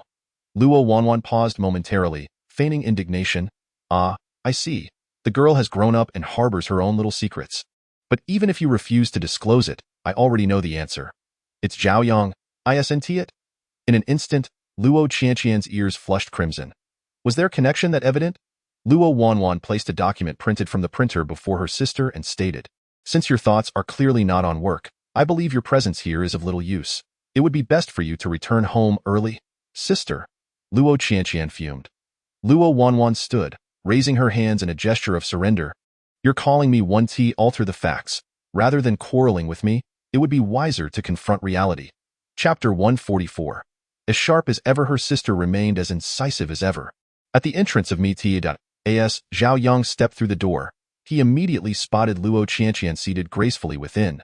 Today, she was attired formally in a crisp white shirt and a sleek black skirt, her hair meticulously styled in an elegant updo, suggesting she had just ascended from her professional duties. Now in their senior year, most students were engaged in internships, leaving the campus nearly deserted, save for those preparing for exams. It seemed he had inadvertently interrupted her important work. No wonder Luo Qianqian's temper had flared moments ago. Rubbing his nose sheepishly, Zhao Yang entered the room. "I took the liberty of ordering you a cup of lemon tea. I hope you don't mind," he said. Luo Qianqian tilted her head, appearing to be in good spirits. Zhao Yang glanced at the frosty cup of ice cream milk foam before her. It was clear the young lady had a penchant for sweets, perhaps even altering her taste for the sake of pursuing her idols. "I'm open to anything," Zhao Yang stated as he settled into a chair. Luo Qianqian gently stirred the milk foam in front of her, wiping away a smudge from the corner of her mouth with a napkin. "Now, let us hear your thoughts," she prompted. "My ideas are quite simple," Zhao Yang began to articulate. "As long as we can produce a video, that's sufficient. Of course, if it could be grand, intellectually stimulating, and emotionally impactful enough to move people to tears, that would be even better." "That's akin to saying nothing at all," Luo Qianqian shot him a sidelong glance, utterly lacking in constructive value. "Here's what we'll do." She sketched a circle on the table. "Firstly, we shall employ aerial photography to capture the tropical rainforests of South Africa, then dive down to film a herd of elephants." She spoke with fervor, and Zhao Yang found himself engrossed, so much so that half an hour slipped away unnoticed. "Next, my goddess will make her entrance, perfectly aligning with the current sensation, the city's love." Donning costumes from the production. Another half hour passed, and Zhao Yang began to feel fatigued. "And finally," Luo Qianqian emphasized, causing Zhao Yang to snap back to attention, "have you been listening? Do you find me overly verbose?" she inquired with a hint of grievance. Zhao Yang quickly waved his hands in denial. "No, not at all. I think what you're saying is splendid, but this is merely a public service film. The way you're approaching it could easily turn it into a documentary. See, you do think I'm rambling," Luo Qianqian retorted imperiously. "If you don't execute it this way, there's no discussion." Zhao Yang was left bewildered, pondering, what had he done wrong? The system chimed in. "You are not at fault. The world is." With no other choice, Zhao Yang reluctantly acquiesced. "All right, as long as we can connect with Guangxin Media, I shall defer to your wishes." Suddenly, the sound of shattering glass erupted. A woman wearing sunglasses slammed $100 bill onto the table before sprinting out. What just happened? She seems oddly familiar, Zhao Yang thought. "Fine, let South head to my place tonight," Luo Qianqian declared, ready to take her chances for Zhao Yang's sake. "Wait, what?" Zhao Yang stammered. The prospect of negotiating directly with the general manager sent a chill down his spine. "What's the matter? Do you have any objections?" Luo Qianqian's gaze conveyed a clear warning. "Dare to disagree, and you shall face dire consequences." "No, not at all," Zhao Yang stuttered, hastily shaking his head. It appeared he had no choice but to brace himself for the impending encounter. Satisfied, Luo Qianqian nodded in approval. After finishing their dessert, the two individuals settled into the back seat of the car. Zhao Yang inquired, "Have you lost your mind? The semester is nearly over, and yet you've transferred to our school." "There was no other choice." Luo Qianqian poked the back of the front seat at that time. "You saved my sister, and I wanted to thank you in person. Besides, my sister's jewelry store is nearby, and the previous school was exceedingly strict, so I decided to transfer." "I see," Zhao Yang sighed. "I never imagined it would be related to me. I am truly honored." Luo Qianqian pouted. "You are the main reason." Zhao Yang pondered for a moment. Thus, Luo Qianqian transferred for her own sake? No, to be precise, she did it to express gratitude on behalf of Luo Wanwan. The bond between these two sisters is remarkable. What a pity that due to the family planning policy at the time of his birth, he was not allowed to have a younger brother or sister as the firstborn was a boy. If not for that, he too might have had a sibling. The sound of the car's brakes signaled their arrival. Luo Qianqian picked up the keys to open the door, and Zhao Yang suddenly felt flustered. "I mean, isn't this a bit too sudden? I didn't even bring any fruits or gifts. Are you even a man?" Luo Qianqian scoffed. We're here to conduct business. Can you be a bit more straightforward? He wished to be forthright, but entering together like this could easily lead to misunderstandings. Dad? Mom? The echo of Luo Qianqian's voice resonated through the empty house as she opened the doors of the various rooms. Checking each one, after 2 minutes, she walked back, looking dejected. It seems my parents aren't home, but they never stay out late. Let's just wait for them here. That is fine. But sitting on the sofa with Luo Qianqian while scrolling through our phones brought a palpable awkwardness. What's the Wi-Fi password at your place? LZ522907. Luo Qianqian replied. As Zhao Yang entered the password, he asked, this password resembles the birthdays of 2 people, yours and your sister's? The atmosphere lightened as Luo Qianqian chuckled. You're not as dull as I thought. Just joking. If you can't even figure out such simple birthdays, it would be a pity for all these years of life. The two played several rounds of the game King of Glory online, then ventured into the kitchen to cook some noodles, eventually dozing off on the sofa in a sleepy haze. Zhao Yang was startled awake by a piercing scream, and so was Luo Qianqian. Upon opening his eyes, Zhao Yang saw a middle-aged woman pointing an accusing finger at him. Qianqian? Who is this? How could you bring a stranger home? Mom. Actually, Luo Qianqian began to explain but was mercilessly interrupted by her mother. Give it up. You're so young, and you're already in a relationship. Didn't I tell you not to date at school? Why won't you listen to me? As she spoke, her mother began to wipe away the tears on her face. Luo Wanyan embraced his wife, soothing her gently. Children will find their own blessings. How many times must I tell you to stop worrying so much? Dad. Luo Qianqian let out a piercing scream. What are you shouting about? Luo Wanyan remarked, digging at his ears. Your yelling is about to rupture my eardrums. And you? Luo Wanyan pointed at Zhao Yang. You are Zhao Yang, aren't you? I remember you. Come here. We need to have a word.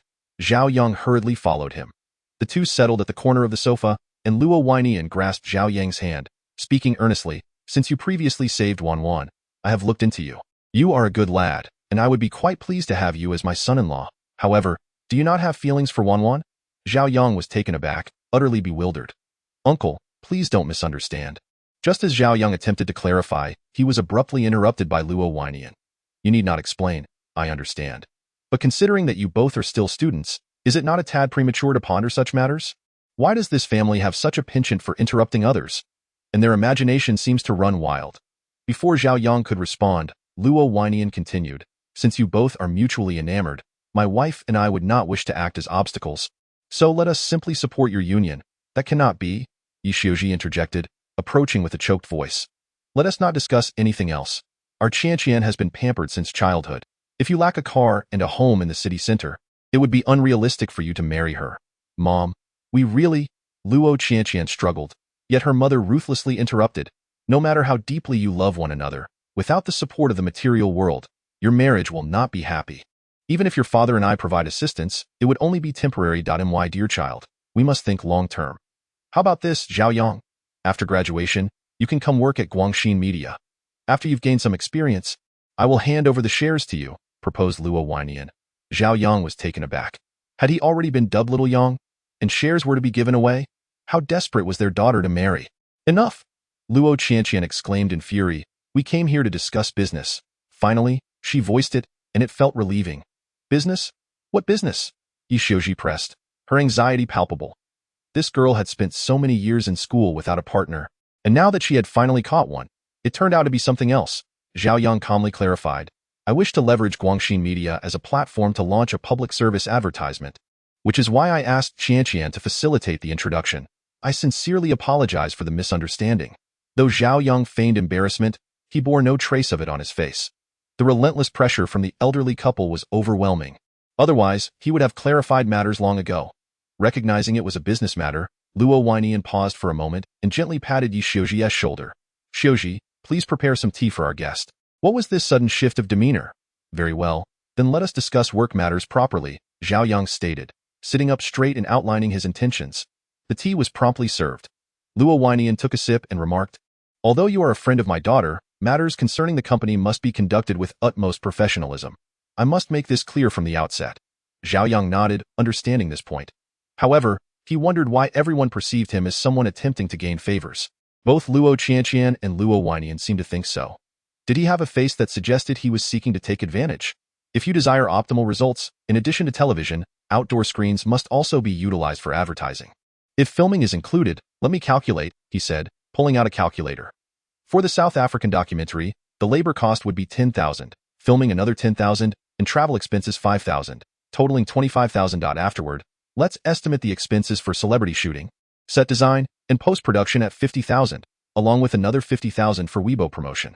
The total cost for this shooting would be around 200,000. Zhao Yang acknowledged with AHUM.AS for television advertisements. The rate is 1,000 per second.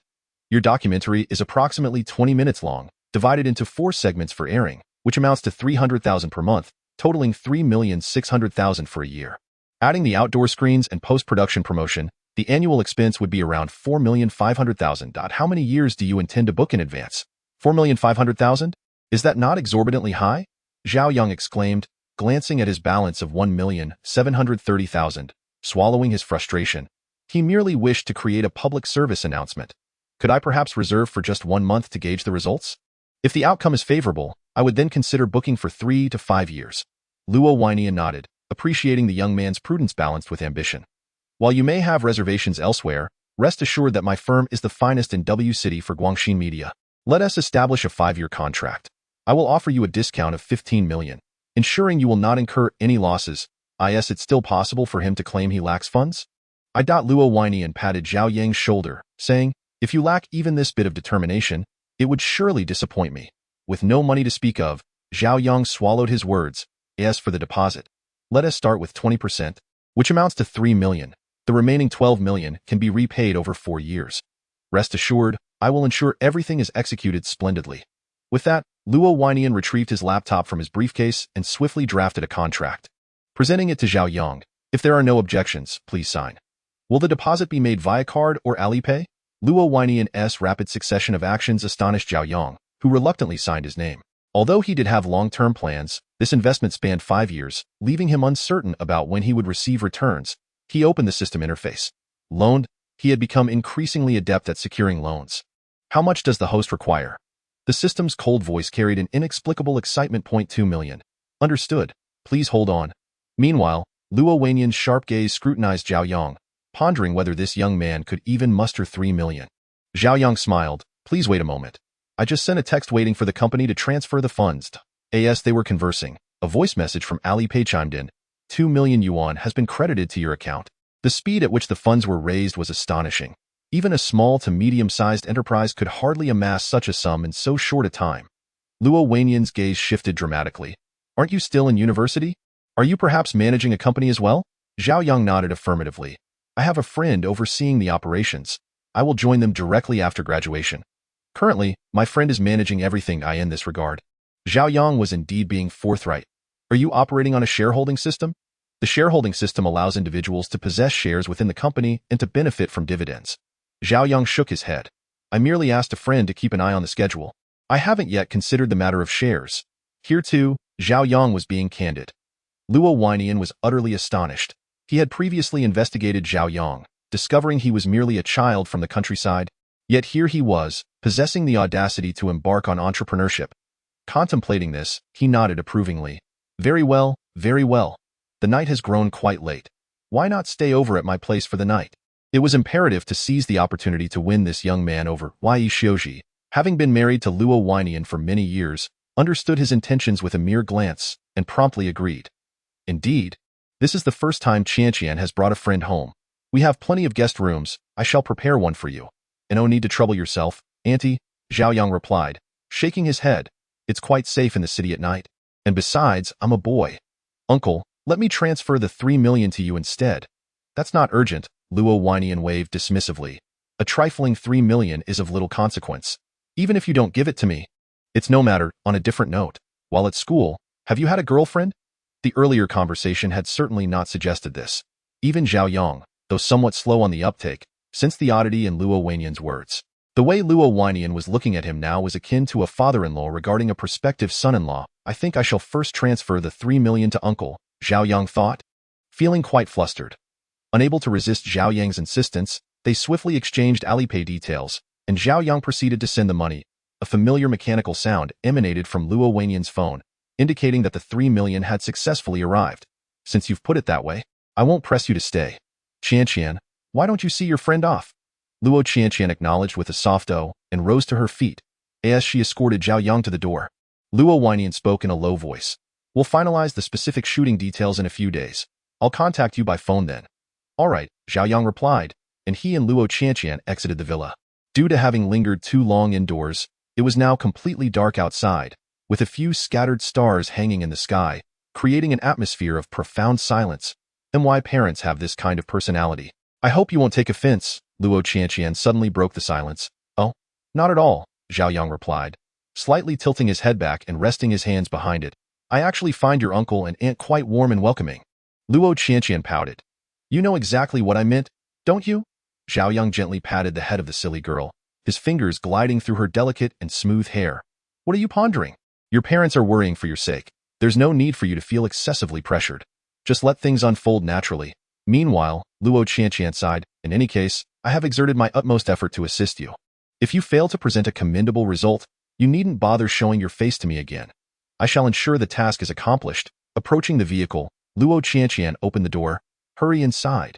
Graduation is approaching, and I still have to return to burning the midnight oil to finish my thesis. Initially, she had intended to complete the public service advertisement before tackling the thesis, but now it seemed a mere daydream. Prompting a sigh from Zhao Yang, as Luo Qianqian ignited the engine, she inquired, Surely, you haven't left your thesis unfinished, have you? It was evident that he had, Zhao Yang lamented. If only I had completed it before heading to South Africa. Chapter 148. For the sake of safety, shall we? Luo Qianqian scoffed, it's nighttime now. I permit you to indulge in some unrealistic fantasies. Tell me, you aren't still contemplating your thesis defense, are you? Indeed, Zhao Yang scratched his head in distress, initially believing that this thesis would surely qualify for the defense, but with time slipping away, it appeared utterly hopeless. The car glided along, swiftly arriving at the campus. I must ask, can you manage returning alone? Zhao Yang expressed concern. After all, Luo Qianqian was still a girl, and the thought of her driving through the city alone at night sent shivers down his spine, imagining the lurking perils in the darkness. Humph, Luo Qianqian retorted dismissively. What do you expect me to do? I can't just waltz into the boys' dormitory. Your worries are utterly unconstructive. I was merely considering your safety, Zhao Yang replied, speechless. Fine, fine. Luo Qianqian slowly turned her head. Rest assured, I shall text you when I arrive home, you old nag. Must you linger? I still have a thesis to tackle, and I've yet to write a single word. I'm truly in a rush. Zhao Yang internally scoffed, and you were so enthusiastic about gaming just moments ago.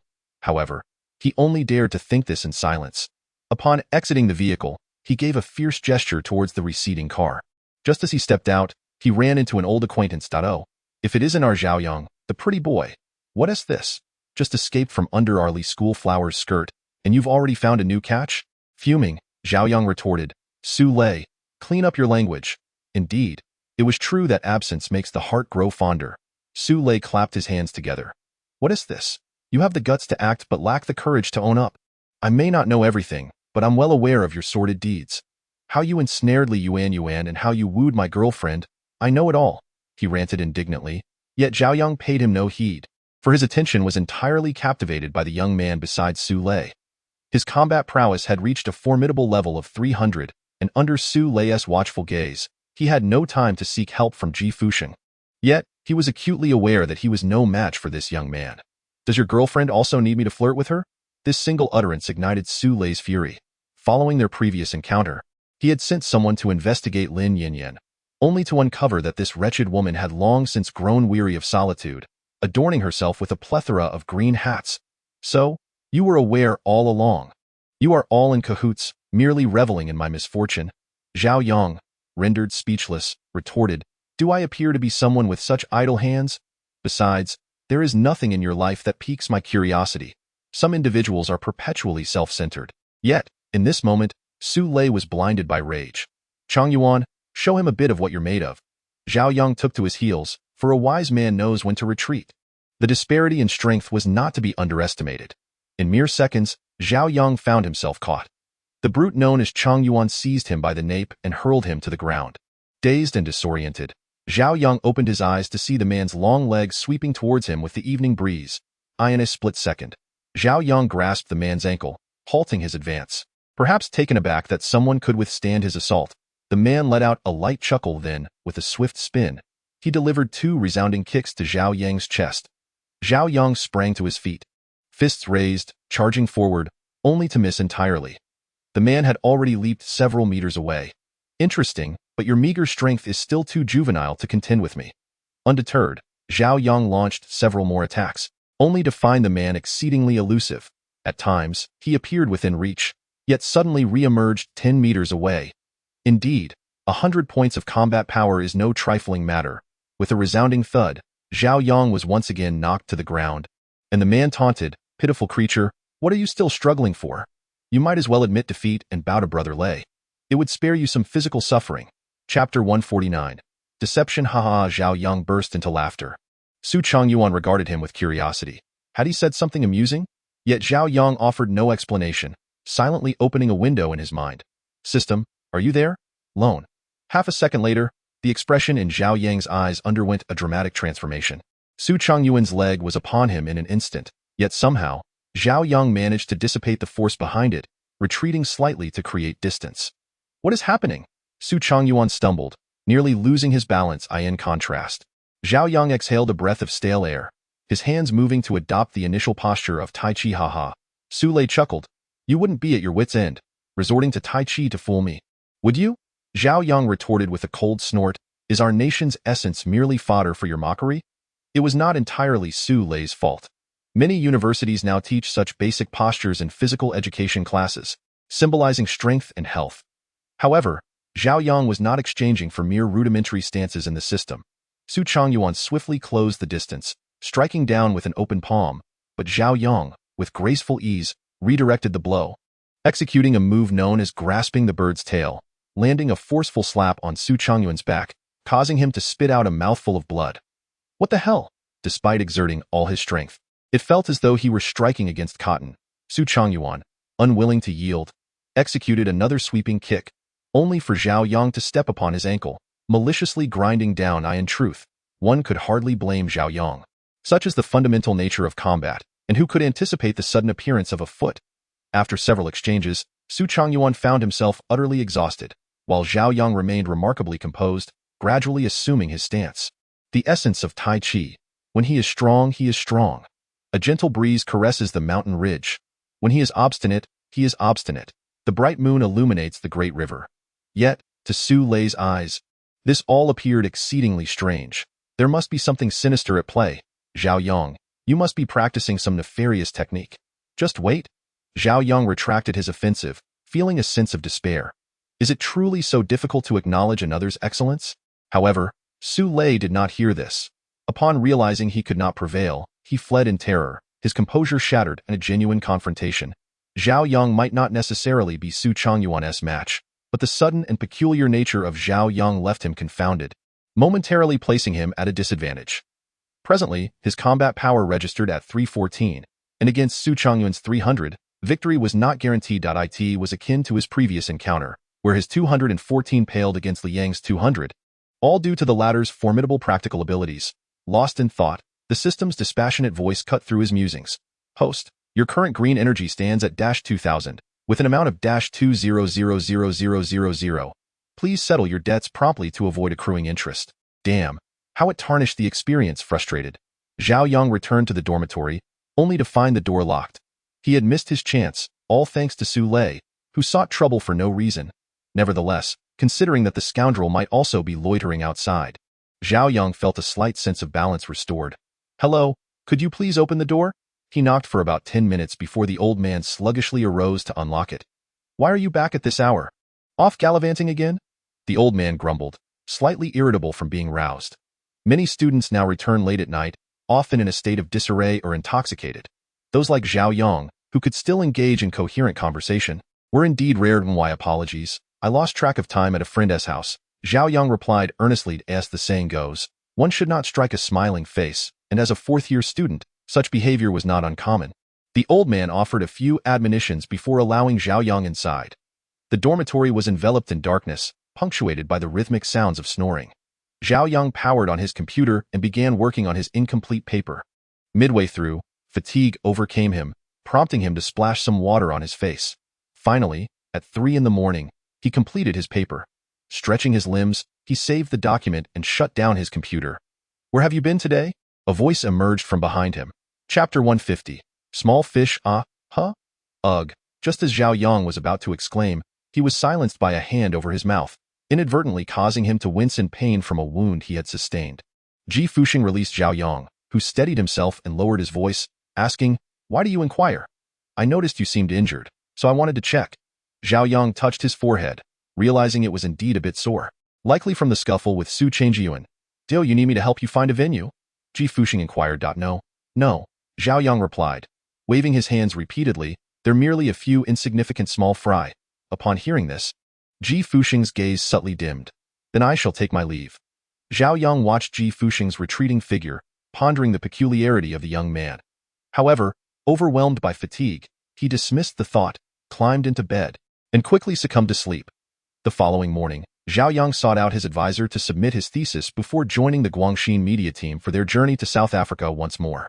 He had anticipated encountering that woman, Chen Xian, still haunted by her previous declaration, "I like you." However, to his surprise, Chen Xian had already returned to her homeland, and the two had perfectly missed each other. Perhaps it was for the best, as it spared him from unnecessary complications. Zhao Yang contacted Steve from the Environmental Protection Agency, who was elated to see him. Upon learning of Zhao Yang's intentions, Steve even proactively suggested aerial filming angles. There's a spacious area upstream from the river over there. You should start from that point and then traverse through the jungle. Steve articulated in fluent Mandarin while gesturing towards the distance. "Steve," Zhao Yang proposed, "since you are more familiar with this area, why not accompany us?" After a moment's hesitation, Steve ultimately agreed. The helicopter ascended gently above the South African savanna, with Zhao Yang and the cameraman seated in the rear, while Steve and the pilot occupied the front. As they gazed out, the lush greenery of the forests and plains unfolded before them, where elephants, antelopes, and giraffes wandered leisurely amidst the ecological sanctuary, intertwined with rivers and mountains. Suddenly, two small dark figures approached the elephants. Zhao Yang's keen eyes spotted them, and he quickly pointed to the location below, exclaiming, "Down there, hurry and descend." The audacity of poachers had reached alarming heights. Had his earlier revelations merely emboldened their activities rather than curbing them? The helicopter soon landed. The two poachers had incapacitated an elephant and were preparing to seize its ivory when, unexpectedly, a helicopter descended upon them.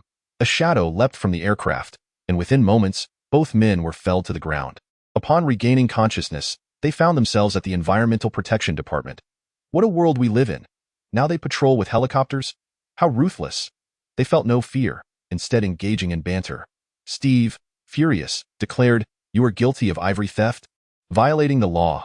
The poachers, unfazed, retorted, "We know. A few months in jail and we'll be out again.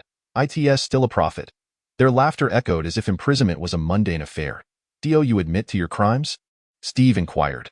The two merely shrugged. "What is there to deny when we were caught in the act? Officer, feel free to file your report." Meanwhile, Zhao Yang, clutching a listening device, trembled with indignation. These individuals blatantly disregarded the law. Soon, Steve emerged, his countenance darkened by anger. "Yang, thank you truly. Otherwise, that young elephant would have faced a dire fate." Zhao Yang rose to his feet, asserting, "It is merely what ought to be done. There is no need for gratitude. I truly do not comprehend. Must we wait until elephants are rendered extinct, the biological chain is severed, and species gradually vanish before they grasp the significance of environmental preservation in this world?" Steve shook his head, replying, "They understand the rationale. They are simply enticed by immediate comfort, unwilling to make sacrifices for the sake of their descendants." Indeed, Zhao Yang sighed, has there been an increase in poachers of late? It seems that there are individuals hunting even during the day. Could it be that my own advocacy has inadvertently fueled this situation? Chapter 151. The disappearance of my niece today marked a first for Steve as he lit a cigarette, the smoke curling gently into the air. There was a slight reduction in poaching recently, but Zhao Yang fell into contemplation. Ivory belongs to the realm of luxury, existing solely among the affluent. It might have remained obscure, yet the fervor I carelessly ignited thrust it into the spotlight, causing a sudden surge in its notoriety. If the relevant authorities do not intervene, the elephants may find themselves in even greater peril. It seems that if the system were to tally the consequences, I might even face a deduction of tens of thousands of units of green energy. This is utterly terrifying, akin to a millionaire suddenly being burdened with insurmountable debt. "I will devise a solution, Steve," Zhao Yang declared, his expression turning grave. The issue of public service advertisements must be prioritized forthwith. Thank you, Yang. Individuals with such a passion for philanthropy as you are increasingly rare, Steve said sincerely, joining his hands in gratitude. Suddenly, the phone rang. Zhao Yang glanced at the screen, surprised to see his father's name. This time seemed unusually ominous. Yangzi, his father's voice came through, strained and hoarse. Zhao Yang's heart sank.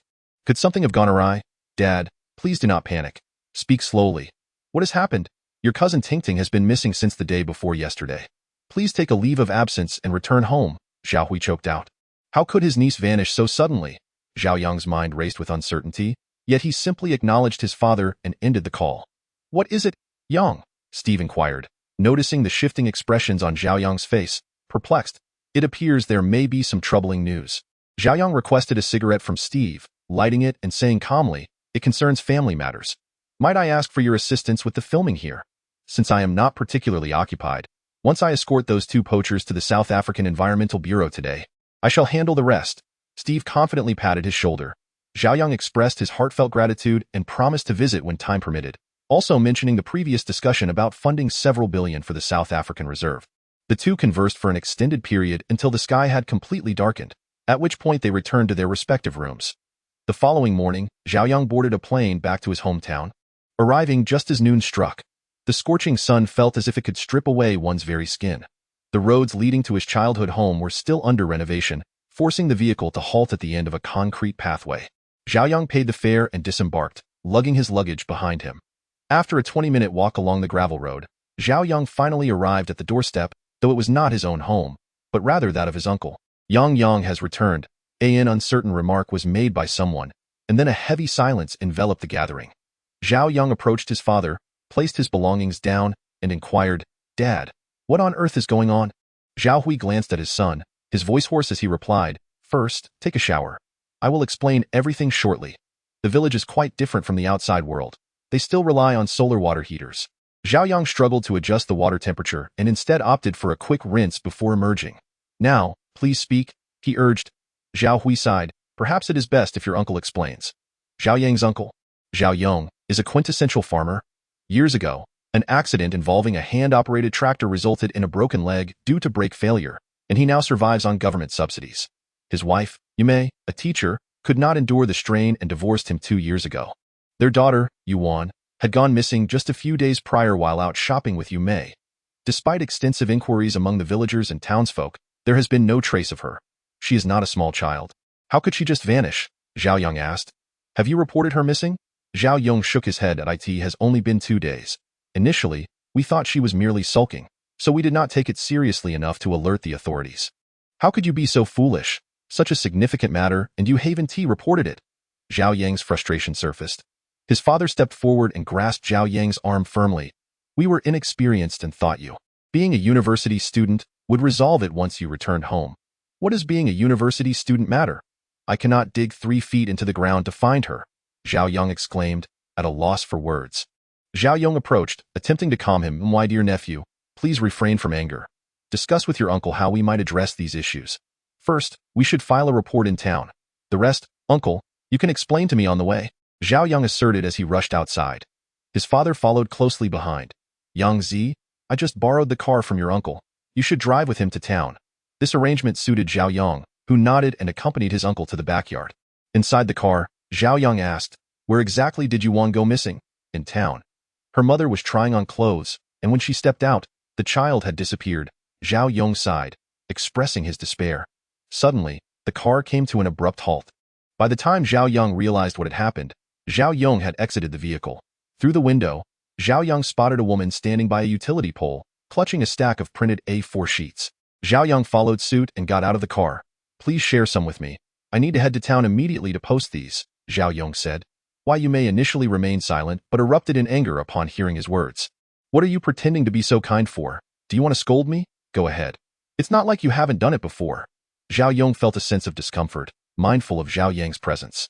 However, Yume, relentless in her reproach, declared, Yes, I lost Yuan, but was it my intention to do so? If it weren't for your incessant drinking and gambling, would we have arrived at divorce? Had we not divorced, this child wouldn't be so withdrawn. You cast blame upon me, yet do you bear no responsibility at all, Zhao Yang? I do not hold you accountable. I merely feel that what right do you have to accuse me? You are unworthy of being a father. With that, Yumei turned sharply, clutching a stack of documents, and walked away. Zhao Yang, feeling a sense of injustice for Zhao Yang, remarked, how could she be like this? Back when you separated, the child was under her care, and you provided her with a monthly allowance while assisting on weekends. This? Zhao Yang shook his head. Ultimately, our union was a mistake. If I had not heeded your grandfather's advice back then, we wouldn't be in this predicament today. Let it go. It's all in the past, and discussing it serves no purpose. Let us move on. After filing a report on the street, they visited the clothing store where Yuan had gone missing. Business appeared to be as usual, with customers coming and going, seemingly without any abnormalities. Zhao Yang approached the slightly overweight middle-aged woman running the shop, who upon seeing Zhao Yang, expressed her impatience. What brings you here again? I've told you countless times, I truly didn't notice your daughter. With all the comings and goings in my shop, how could I remember every detail? This is a crime scene. If we call the police, they will undoubtedly investigate this place first. Your business, already struggling, will face even greater challenges in the future. Since you are a businesswoman, it would be prudent to think carefully and provide us with any leads you might have. Zhao Yang analyzed calmly. The woman, realizing the logic in Zhao Yang's words, began to contemplate. What color dress was your daughter wearing that day? Can you recall her approximate height? A light green dress, about this tall. Zhao Yang gestured appreciatively towards Zhao Yang. If not for Zhao Yang, the search for Yuan might have reached an impasse. The plump woman fell into deep thought and after a moment exclaimed, I remember now. Wasn't she wearing twin ponytails with bangs? Yes, yes, yes. Zhao Yang nearly burst into tears.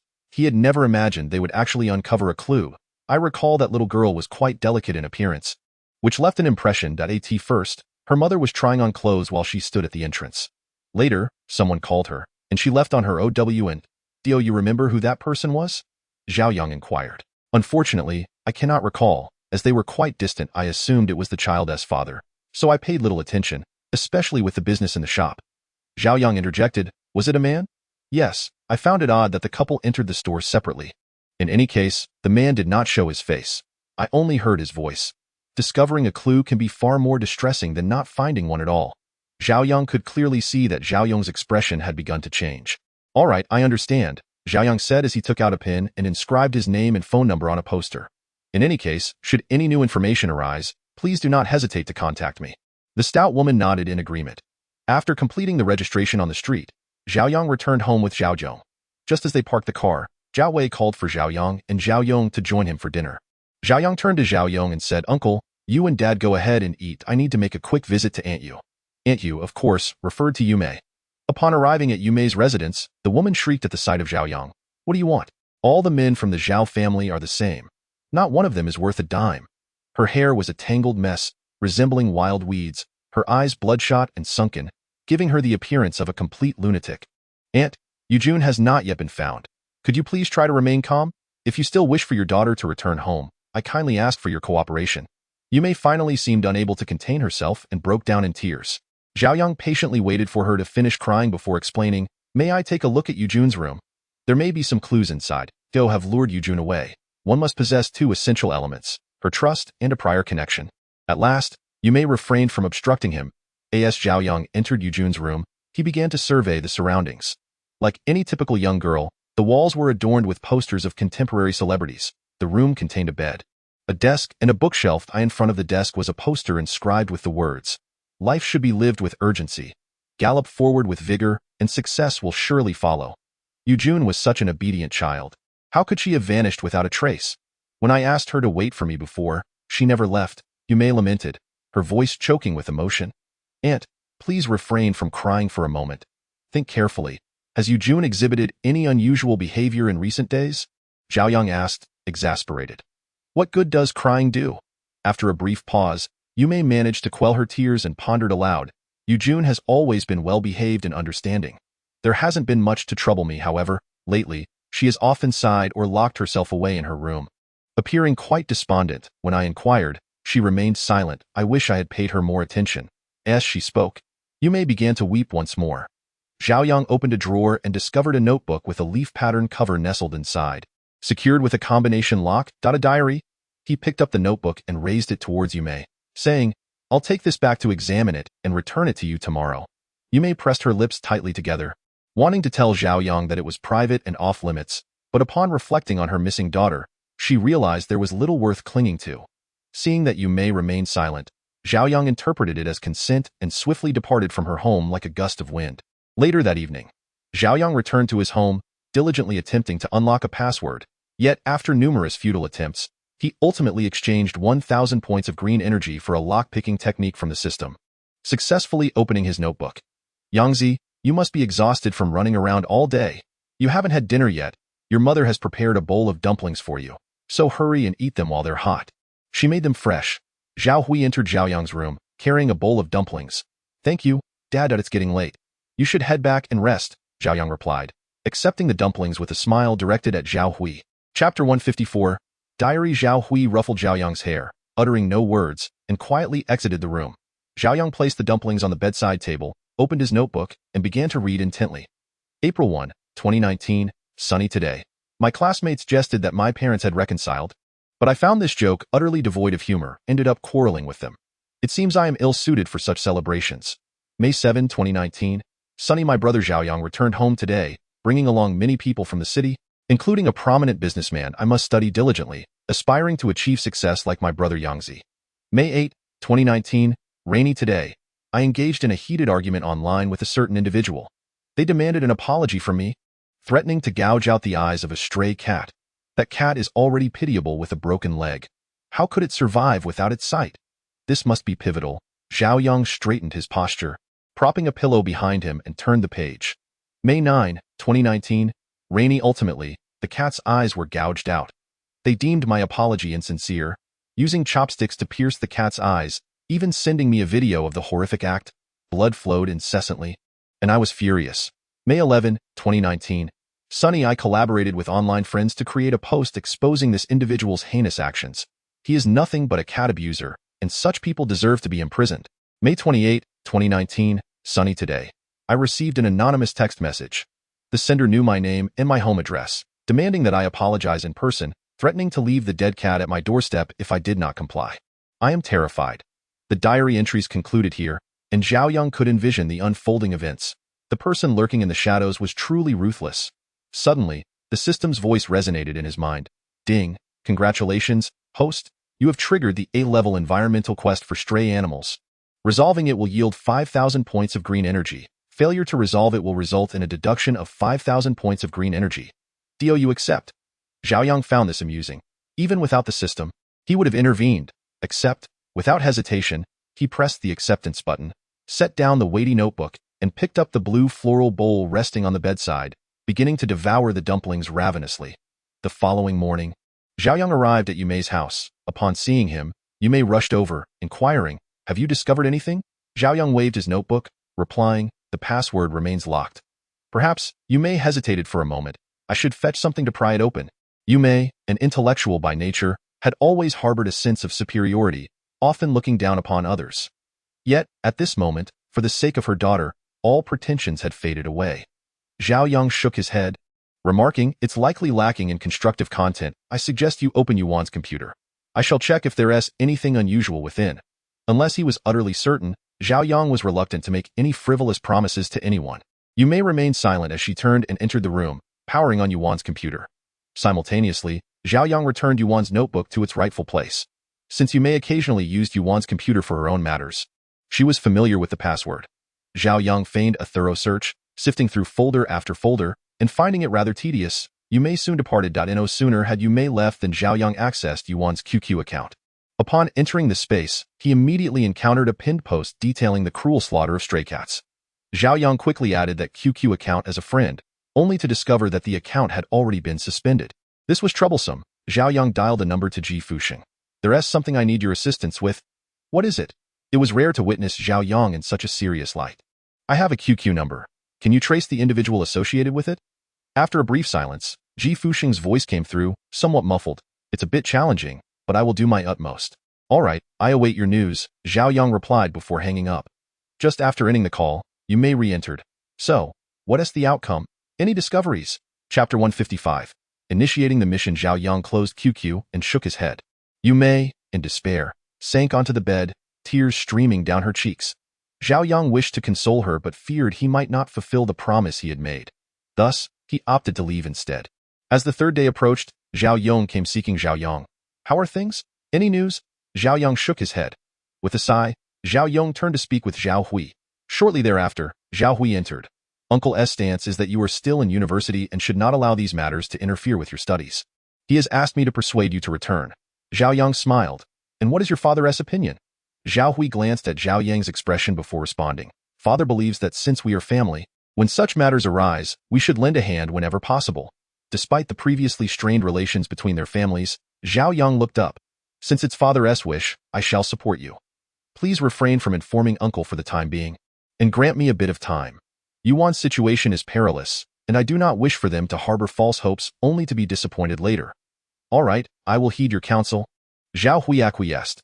The father-son conversation remained undisclosed, and the following day, Zhao Yang departed by train.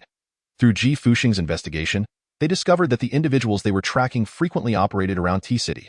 While T-City was relatively smaller than W-City, driving around would still take 2 hours. Once Zhao Yang met with Ji Fuxing, they promptly rented a vehicle to explore the various streets and alleys of the city. Zhao Yang persistently employed his search technique. Undeterred by fatigue. At precisely 2:40 p.m., his efforts bore fruit. He lifted his gaze towards the residential complex before him, Yuanhao Road Community. This area was rather secluded, predominantly inhabited by the elderly. Zhao Yang honed his search technique once more, ultimately pinpointing a specific courtyard. As their eyes met, Zhao Yang swiftly retrieved his phone. "Hello, is this the Environmental Protection Bureau of T-City? I am at 144 Yuanhao Road, and I wish to report."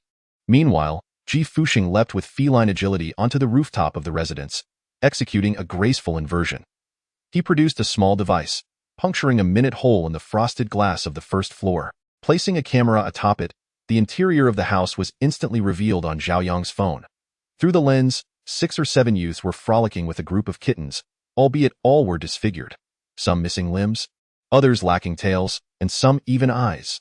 The walls were lined with soundproof panels, presumably to muffle noise, while cages lined both sides, each containing a myriad of cats. In the farthest cage, a girl huddled in fear.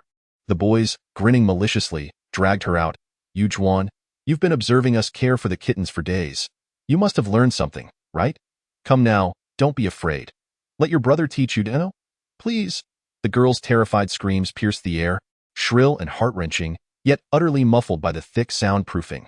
"Ha ha ha, come on." The environmental ambassador personally wielding the knife to slaughter kittens must be exhilarating. The boys seized Yujuan's trembling hand, guiding the blade towards the kitten's eyes. With a clang, the knife fell to the ground as Zhao Yang, filled with rage, delivered a forceful kick to one boy's chest. The boy stumbled back, crashing against the soundproof panel. Zhao Yang raised his fist, aiming for the boy's face. "Scum! Filth! Pervert!" The others stood frozen, momentarily bewildered by this unexpected intruder, their actions halted. "Stop! Environmental Protection Bureau!" The door burst open, and several officers armed with guns stormed in. It was only then that Yujuan seemed to regain her senses. She clung to Zhao Yang's waist, sobbing, "Cousin." Zhao Yang embraced her in return. In just a few days, she had been subjected to such torment. Had he not witnessed it himself, he would scarcely have believed it. All were taken to the Environmental Protection Bureau, where statements were recorded. Zhao Yang sat in the waiting room, turning to Yujuan. "With such a grave matter, why didn't you inform your family?" Through her tears, Yujuan replied, "I didn't think much of it at the time. I felt that in broad daylight, they wouldn't dare harm me. But reality is seldom so idyllic. Ding. Congratulations, host. Task completion at 50. Host has earned 2,500 points of green energy. Current green energy stands at minus 500 points. Please take note." Zhao Yang furrowed his brows slightly. Why was the task only half complete? Are there others besides those 7 who caught you? Zhao Yang suddenly inquired. Yuan flinched momentarily. Then, trembling all over, replied, "Cousin, let us leave this matter as it is. Please do not involve yourself any further." "Indeed, how foolish," Zhao Yang retorted angrily. "Why didn't you confess this to the Environmental Protection Bureau? Do you realize how perilous your situation is?" Yuan shook her head. "I am aware of the danger, but that individual is truly terrifying. If I expose him, he will surely retaliate against me." As she spoke, Yuan began to weep once more. Zhao Yang, exasperated by her tears, nonetheless maintained his patience, saying, "By shielding him, do you really believe he won't seek vengeance? Your naivety is astonishing, I know. But Yuan reiterated, that person is just too frightening. Who could this individual be that Yuan would rather forsake the assistance of the Environmental Bureau than reveal the truth? Zhao Yang found it hard to comprehend. Just tell me. At most, I want inform the Bureau. He urged, I am your cousin, and you have seen my abilities. I assure you, nothing will happen. However, regardless of Zhao Yang's reassurances, Yuan steadfastly clung to her silence regarding this person, unwilling to divulge even a shred of information. If he seeks me out, so be it. Cousin, you are innocent. It would be best for you to stay out of this mess. Zhao Yang could only sigh in resignation.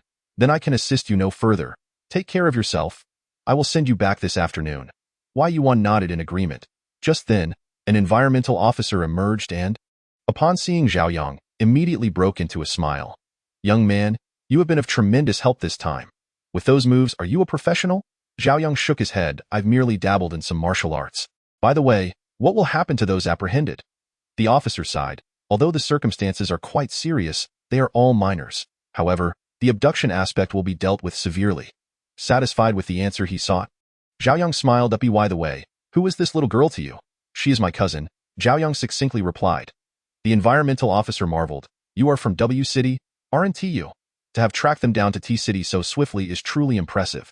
It was all mere coincidence, Zhao Yang humbly responded. Is it possible for us to leave now?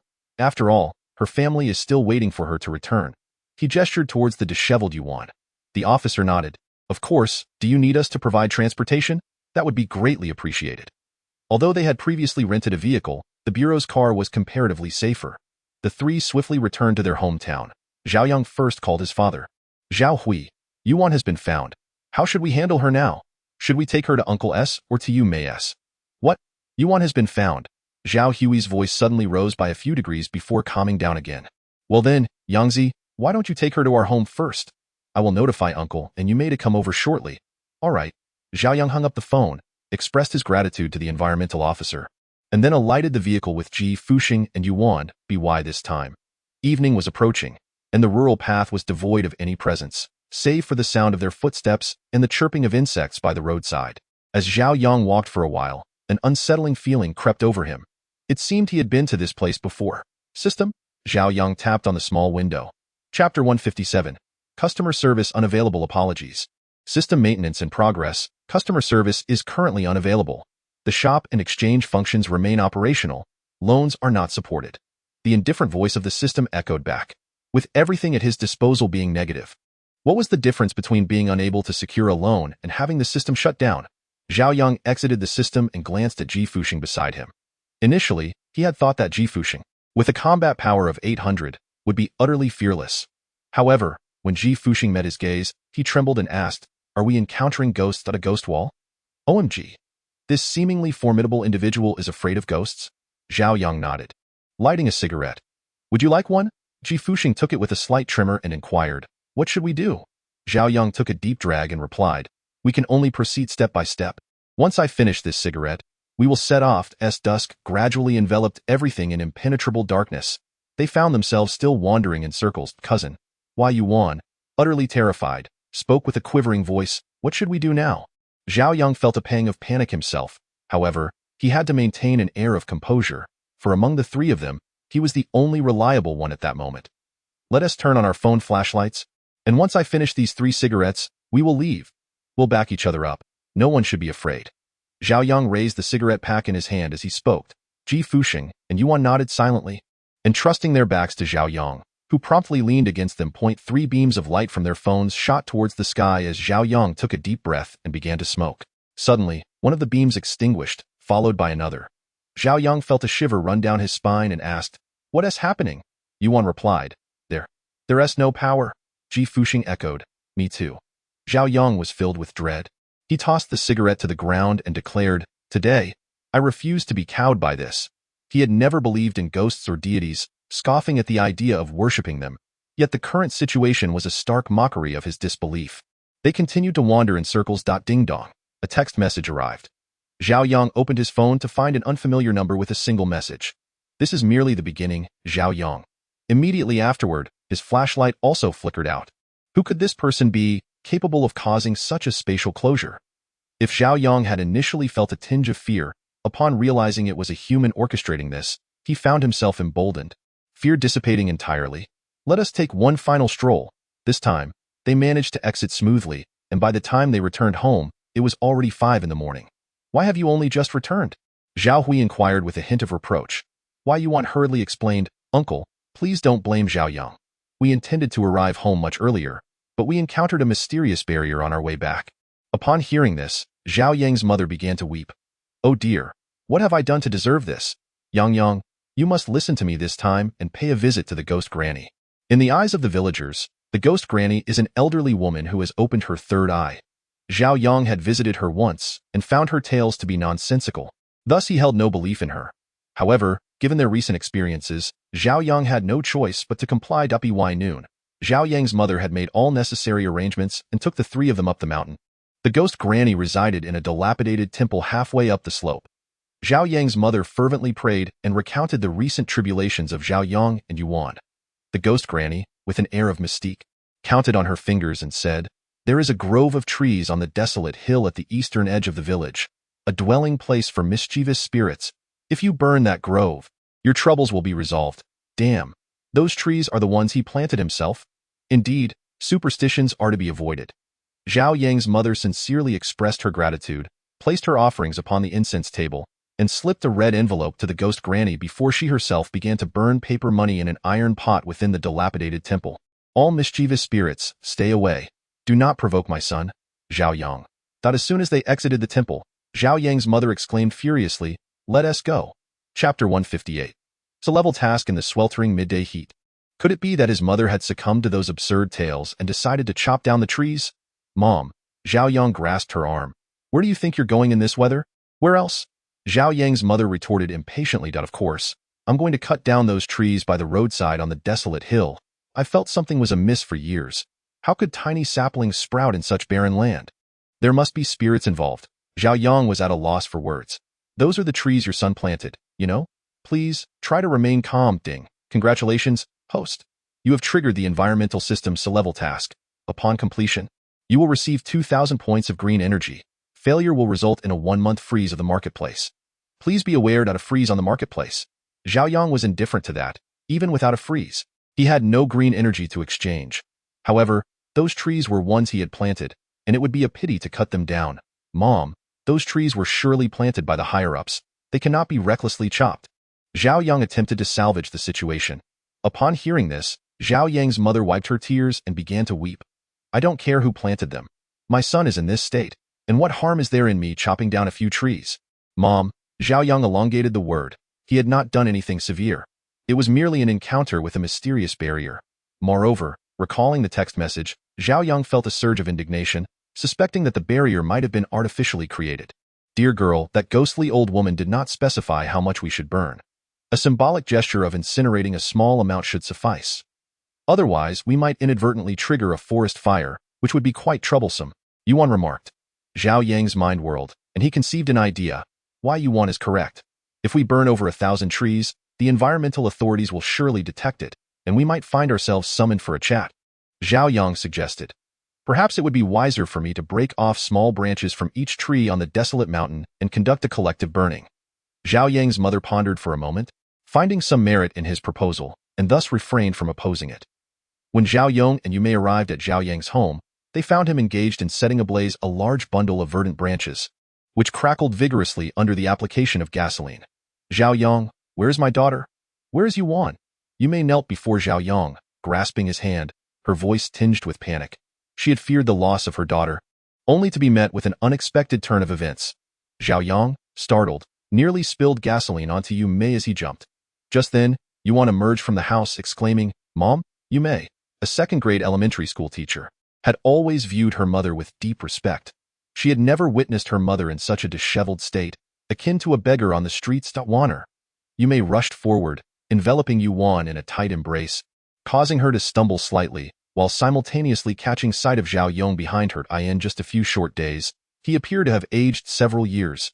Instantly, Yuan felt a lump forming in her throat. Dad, Mom. Yume, still holding her close, lamented. You wretched child. Why didn't you inform your mother before running off? Do you have any idea how worried I was? Do you even comprehend the hardships I have endured during this time? All right, the child has just returned. Let us refrain from discussing unpleasant matters, Zhao Yang interjected. After clarifying the sequence of events, Yu Mei and Duan Yong approached Zhao Yang.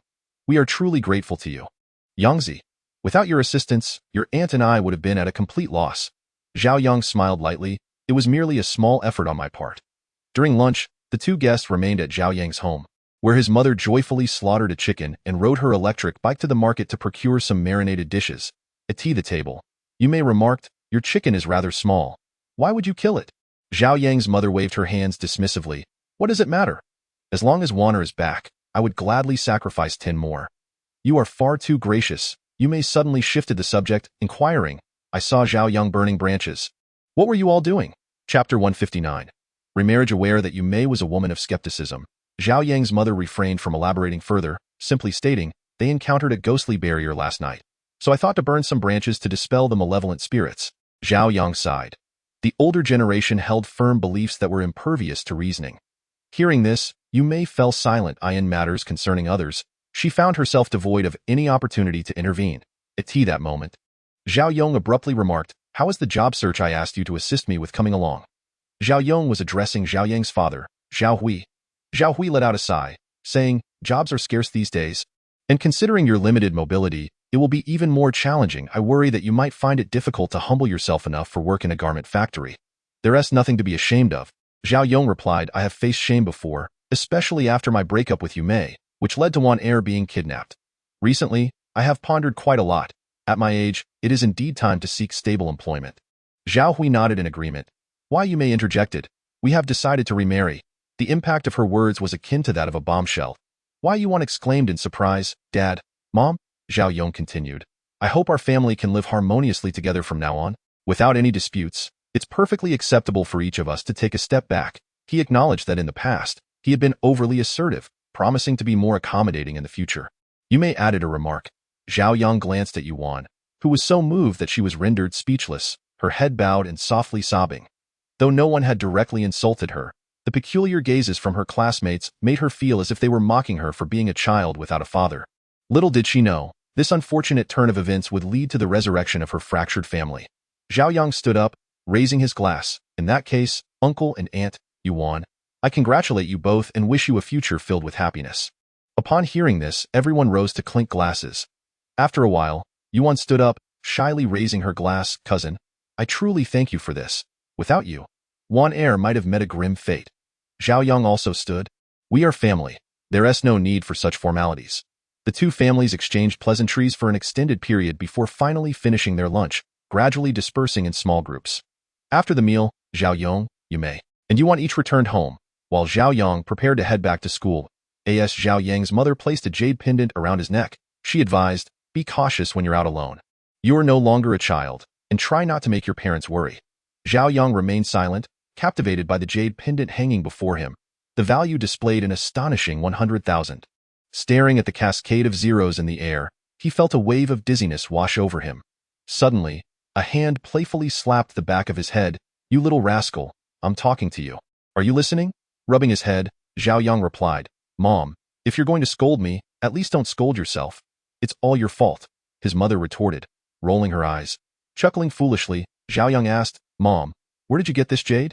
I've never seen it before at a value of 100,000. It must be worth at least 1 billion RMB. That is truly astounding. Zhao Yang's mother huffed. Where else would it come from? It has been passed down through our family. Your grandmother gave it to me, and I intend to pass it on to my future daughter-in-law. Oh, he replied, oh what? This jade is exceptional. Wearing it can ward off evil. Zhao Yang's mother spoke gravely.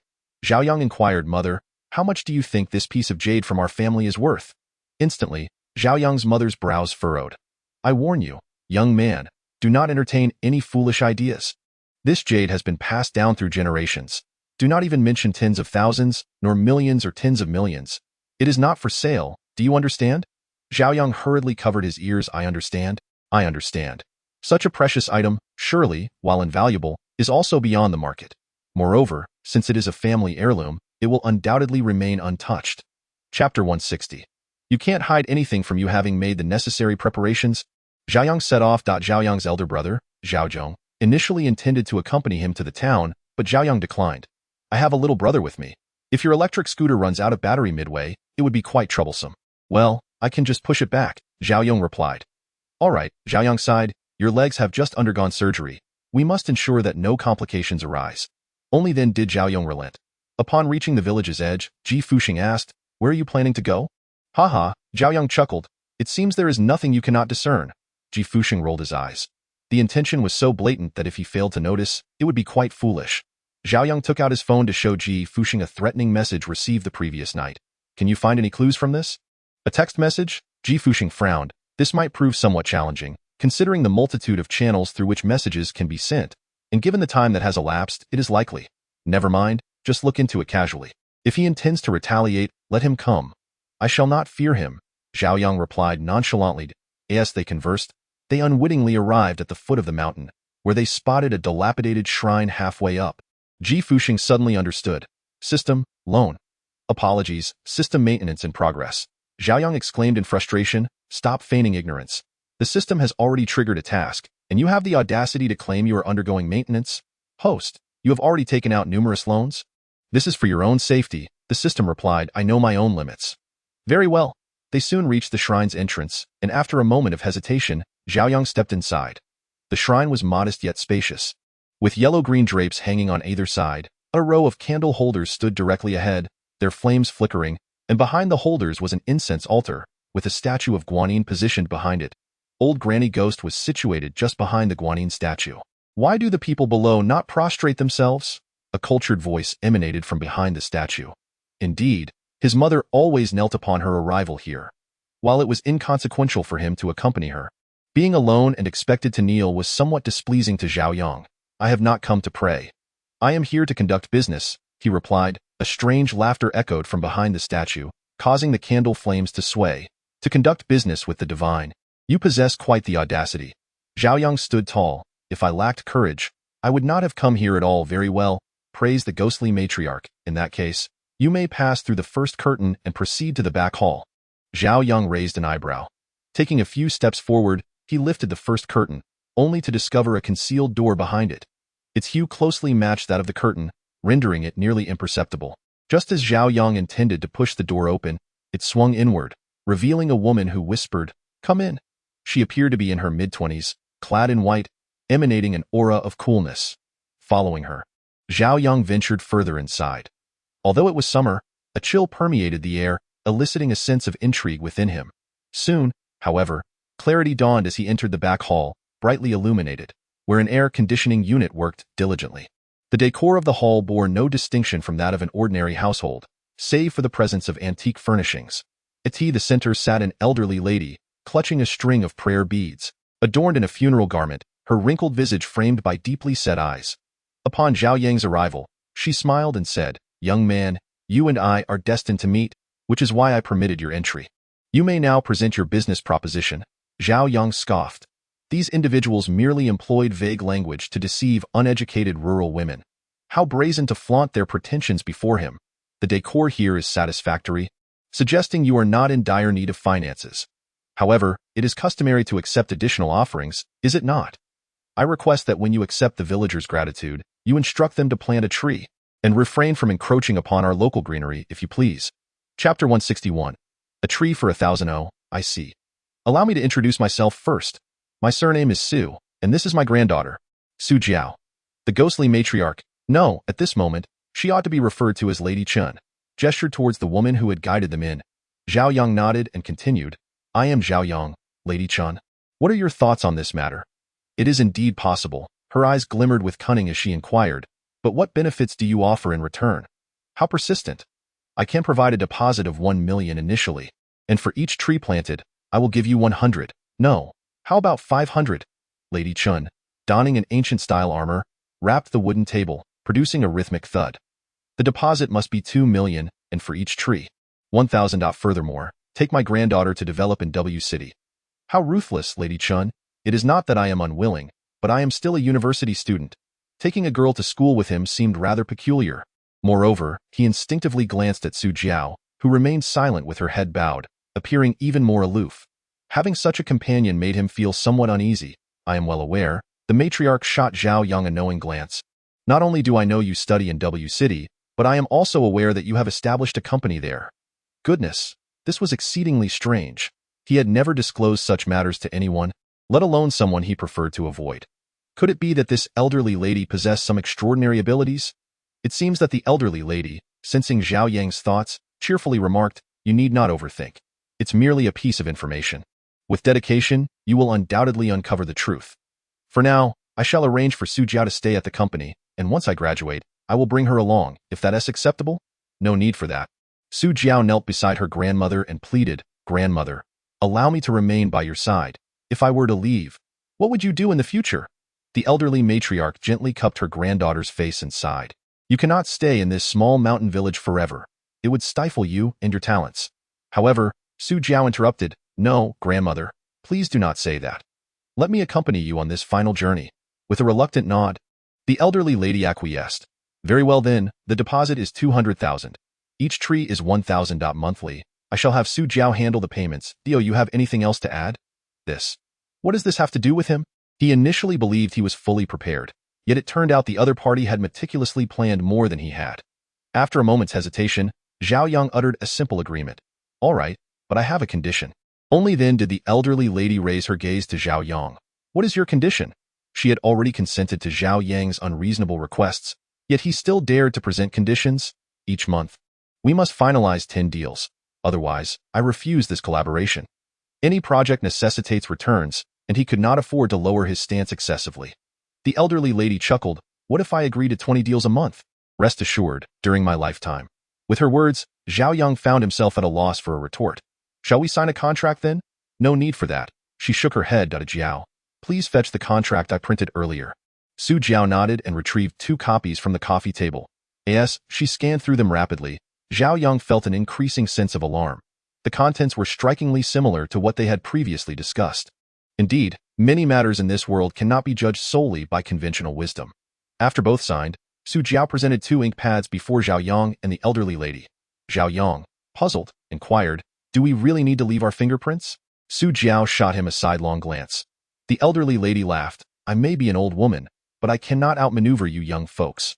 Thus, I feel more secure with a fingerprint. Besides, you have no intention of backing out, do you?" With that, Zhao Yang felt a wave of relief wash over him. He opened the ink pad, pressed his thumb onto it, and then onto the contract. The agreement was thus formalized. Chapter 162. Completing the C-level task as the 200,000 was transferred, Zhao Yang felt as if his heart were bleeding. Simultaneously, the system's voice chimed in, "Ding, congratulations, host, for completing the C-level task. You have earned 2,000 points of green energy, bringing your current total to 1,500 points. Please take note." This revelation brought a modicum of balance to Zhao Yang's psyche. At least he had not walked away empty-handed. After addressing matters with the ghostly grandmother, he exited with the contract in hand. He had just departed when Su Jiao, feeling somewhat indignant, remarked, "Grandma, at your age, why are you still taking on so many orders? Aren't you deliberately trying to make me worry?" Granny Su chuckled, "If I don't agree, how can you expect me to rest easy in the future?" "Grandma, all right, all right. Must you persist in your words?" At that moment, Granny Su's face radiated kindness, resembling a warm and amiable neighborly elder. Meanwhile, Zhao Yang and Ji Fuxing boarded the high-speed train. Returning to W City, "Zhao Yang, what on earth is wrong with you? You went to Africa for aerial photography and ended up losing yourself. Do you have any idea how long I had to explain to Enbu?" Luo Qianqian exclaimed, brimming with ire. As Zhao Yang walked, he repeatedly apologized, "I'm truly sorry. There was an urgent situation at home." "And what did Enbu say?" Luo Qianqian retorted, "If Enbu decides to strike, all the prior arrangements will have been in vain. She wants to see you as soon as you return, giving you 10 minutes to clarify. Otherwise, humph." Zhao Yang, upon hearing Luo Qianqian's mocking hum, felt as though he were under the familiar, piercing gaze of Enbu, and the pressure mounted immensely. Just when one wave subsided, another arose. "All right, could you help me arrange a meeting with her?" Zhao Yang said helplessly. Luo Qianqian smacked Zhao Yang on the forehead. "Big brother, do you even check the time? What hour is it now?" Zhao Yang glanced at the sky, reasoning that midday was indeed the most suitable time to invite Enbu out. Observing Zhao Yang's bewildered expression, Luo Qianqian, exasperated, replied, "At this hour, isn't my goddess going to get scorched into a coal ball? Celebrities must maintain their image, and Enbu is likely finishing her morning shoot and resting. Isn't this simply inviting trouble? Furthermore, Does he think Nbu is so easily reachable? If he truly meant it, he might as well go to the set himself to plead for forgiveness. Yet Zhao Yang remained oblivious to these intricacies. It's fine, he waved his hand dismissively. A brief exposure won't lead to a tan. Just help me arrange it, it's no big deal. Are you out of your mind? Luo Qianqian interrupted. If you want to reach her, do it yourself. With that, she stormed off. Zhao Yang was left in confusion, pondering why he would trouble Luo Qianqian if he could contact Nbu himself. The crux of the issue was his inability to reach her. Girls' tempers truly can be inexplicable. Unable to contact Nbu, Zhao Yang returned to school, where the results of the thesis defense had been announced. Unsurprisingly, he had not been selected, though Wang Gang had made the cut, and everyone sincerely congratulated him. After a round of cheers in the dormitory, the group suggested dining at the Waterhouse. Upon entering, Shui Yang keenly noticed that Zhao Yang had automatically connected to the Wi-Fi. Hey brother, this is our first time here, and you've been sneaking off to cook for yourself? I see that rather excessive. Come on, who were you with? The last visit to the Waterhouse had been quite eventful. Dining with Li Yuan and encountering Chen Xian, Hu Gu, and Feng Guo, culminating in a near disaster with Duan Yun that almost cost him his fortune.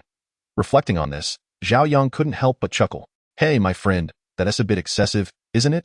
How can you laugh so charmingly? It's not simple indeed. Not simple at all. Zhao Yang, without any pretense, shrugged and said, It's Li Yuan. She must be jealous of me. Pfft, I'm not jealous at all. You have no idea whom I invited this time. Within just a few short hours, Luo Qianqian and Zhao Yang found themselves seated at the same table. To celebrate Gang Ji's thesis defense, come, let us raise a toast, Shui Yang proclaimed, lifting his glass. Wang Gang rolled his eyes. The dishes haven't even been served yet. What are we toasting for? We can substitute tea for wine. Shui Yang winked mischievously. The group stood and downed their drinks. By the way, Qianqian, you mentioned last time that you were revising your thesis. Have you finished it yet? Shui Yang inquired. Luo Qianqian sighed. I'm still revising. It's not something that can be completed swiftly. Realizing he had touched a nerve, Shui Yang quickly added, Yes, the institution's requirement for a thesis is quite unreasonable. However, there is no remedy for it. Our education system is just rigid like that, Wang Gang remarked. Zhao Yang shook his head. Regardless, the national education system is equitable for the majority. You won't find a fairer educational system anywhere else in the world. Reflecting on their diverse backgrounds yet shared educational opportunities, everyone nodded in unison. Why bring up such a heavy topic? Shui Yang tapped his forehead. Speaking of which, have you seen the new skin released for Knife Girl? It's exquisite, a collector's dream, Wang Mingqing praised.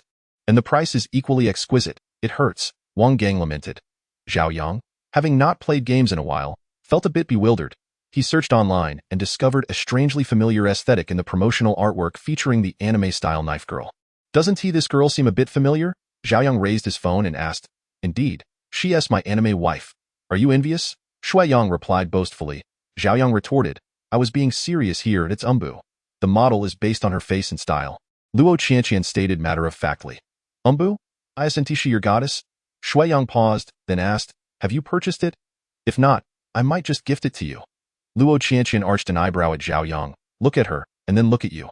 You possess neither emotional intelligence nor insight. Zhao Yang, perplexed, wondered what he had done to upset Luo Qianqian. As soon as it was released, I bought it. I must support my goddess no matter what, especially since Knife Girl is my ultimate favorite. I would sell everything to get it. Indeed, primarily because I'm terrible at jungling, otherwise, I would have bought it too. The two engaged in lively banter, and Zhao Yang felt no discomfort, enjoying his meal. After dining, Shui Yang proposed a game of truth or dare. In this game, we have 7 cards. 1, 2, 3, 4, 5, the Big King and the Little King. Whoever draws the Big King can challenge the Little King to a game of truth or dare. The loser may choose between truth, dare, or drinking, but each option can only be selected 3 times. What do you think? Wang Gang let out a light hum. Come on. With everyone's agreement, the game commenced. In the first round, Zhao Yang drew the Little King, a poor start indeed. While the Big King resided in Shui Yang's hands, he cast a glance at Zhao Yang, smirking, truth or dare, truth. All right, is your virginity still intact? Upon Shui Yang's words, laughter erupted among the group, and Zhao Yang's face flushed a deep crimson. After several tense seconds, he finally declared, It is, ha ha ha ha. The laughter grew even louder. Zhao Yang felt disheartened. Was this not a common occurrence? Why make it so awkward? In the second round, Zhao Yang drew an ace, narrowly escaping. However, this time, Luo Qianqian drew the Little King and Shui Yang, holding the Big King, gleefully remarked, Good fortune is simply inescapable. So, Luo Qianqian, how many boyfriends have you had? Luo Qianqian retorted angrily. Why don't you ask me what I choose, truth or dare? All right, beautiful lady, truth or dare? Shui Yang asked helplessly. Luo Qianqian raised her glass and downed it in one go. 66666, I'm impressed, Shui Yang applauded. Thus, they continued playing for dozens of rounds, and everyone was somewhat tipsy, with Shui Yang even revealing the color of his underwear. After a hearty meal and drinks, only Ji Fuxing and Zhao Yang remained relatively sober. Looking at the table littered with empty bottles, Zhao Yang sighed. You take Wang Gang and the others back, and I'll see Luo Qianqian home, all right, Zhao Yang inquired. Sure, 4 drunken men were beyond his capability to handle, but Ji Fuxing was different. He effortlessly carried 2 in one hand and 1 in the other, like a man with 3 little chicks, tossing them into the back seat of the taxi. Zhao Yang was immensely grateful for his sobriety. Otherwise, who knew if he would end up being the one left behind? Supporting Luo Qianqian's waist, her enchanting figure felt as if it were aflame under his touch, radiating a fervent warmth that caused Zhao Yang's heart to race. He struggled to maintain his composure, yet the person in his arms squirmed restlessly, determined to intensify the fire. Ah! That little rascal Zhao Yang. How could he not contact me immediately when something happened? Despite my fondness for him? It's utterly outrageous. Luo Qianqian huffed, her delicate fists clenched. Fondness? Perhaps the urgency of the situation left no time for explanations. Zhao Yang attempted to defend himself. Nonsense. Her rosy lips exuded the scent of alcohol as she leaned closer to Zhao Yang's chest. Do you think there are people like this in the world? When they think of me, they invite me out for tea, but when I'm not useful to them, not even a phone call. Boo-hoo. Reflecting on the past, it indeed seemed to be the case, as Luo Qianqian cried. She leaned on Zhao Yang's shoulder and fell asleep. Zhao Yang, one arm around her, hailed a taxi, finally managing to escort Luo Qianqian to her doorstep.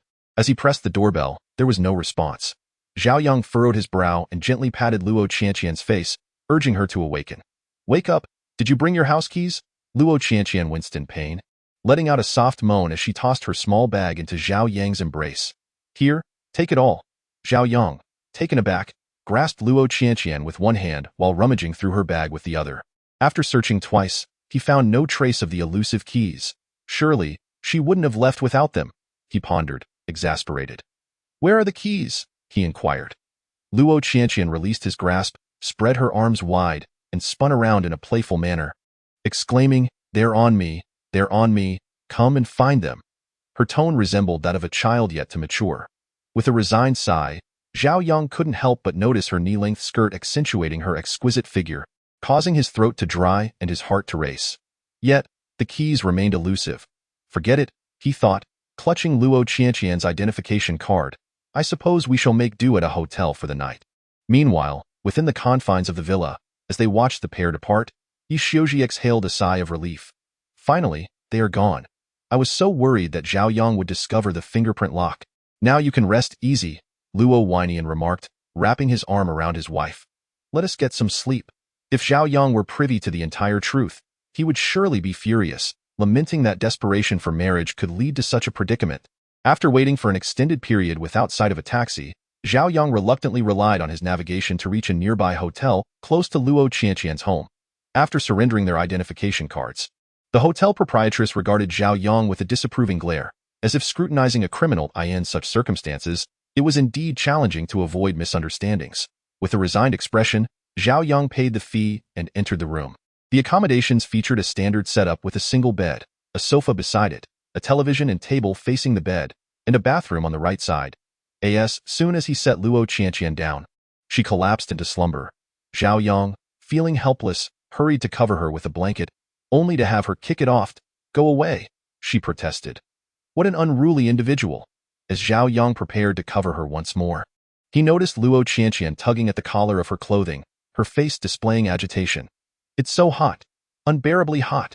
In that instant, a string named reason snapped within Zhao Yang. Before he realized it, he had lunged forward. In such moments, to refrain would be unmanly. Luo Qianqian instinctively wrapped her arms around his neck, the intoxicating scent of alcohol clouding Zhao Yang's mind. Without hesitation, he leaned in to kiss her. Suddenly, the door was forcefully flung open. What the? The proprietress really called the police. Zhao Yang's head snapped up, locking eyes with Chun Xian at the threshold. For reasons unbeknownst to him, a wave of guilt washed over Zhao Yang. Chapter 165. Surveillance. Zhao Yang. Chen Xian stormed in, fury evident as he landed a punch that sent Zhao Yang sprawling to the floor, leaving him dazed and devoid of thought. Environmental Protection Bureau. I told you, we merely had a few drinks in a moment of impulse. We truly have no relationship whatsoever. Zhao Yang explained with a good-natured demeanor. Indeed, men are often creatures driven by base instincts. Chen Xian, in a fit of anger, exclaimed, "Ah, a moment of impulsiveness. Had I not arrived promptly, you would have likely engaged in all sorts of actions, both appropriate and inappropriate." Zhao Yang, harboring his own thoughts, reflected that given the circumstances, if he had not reacted at all, could he still be considered a man?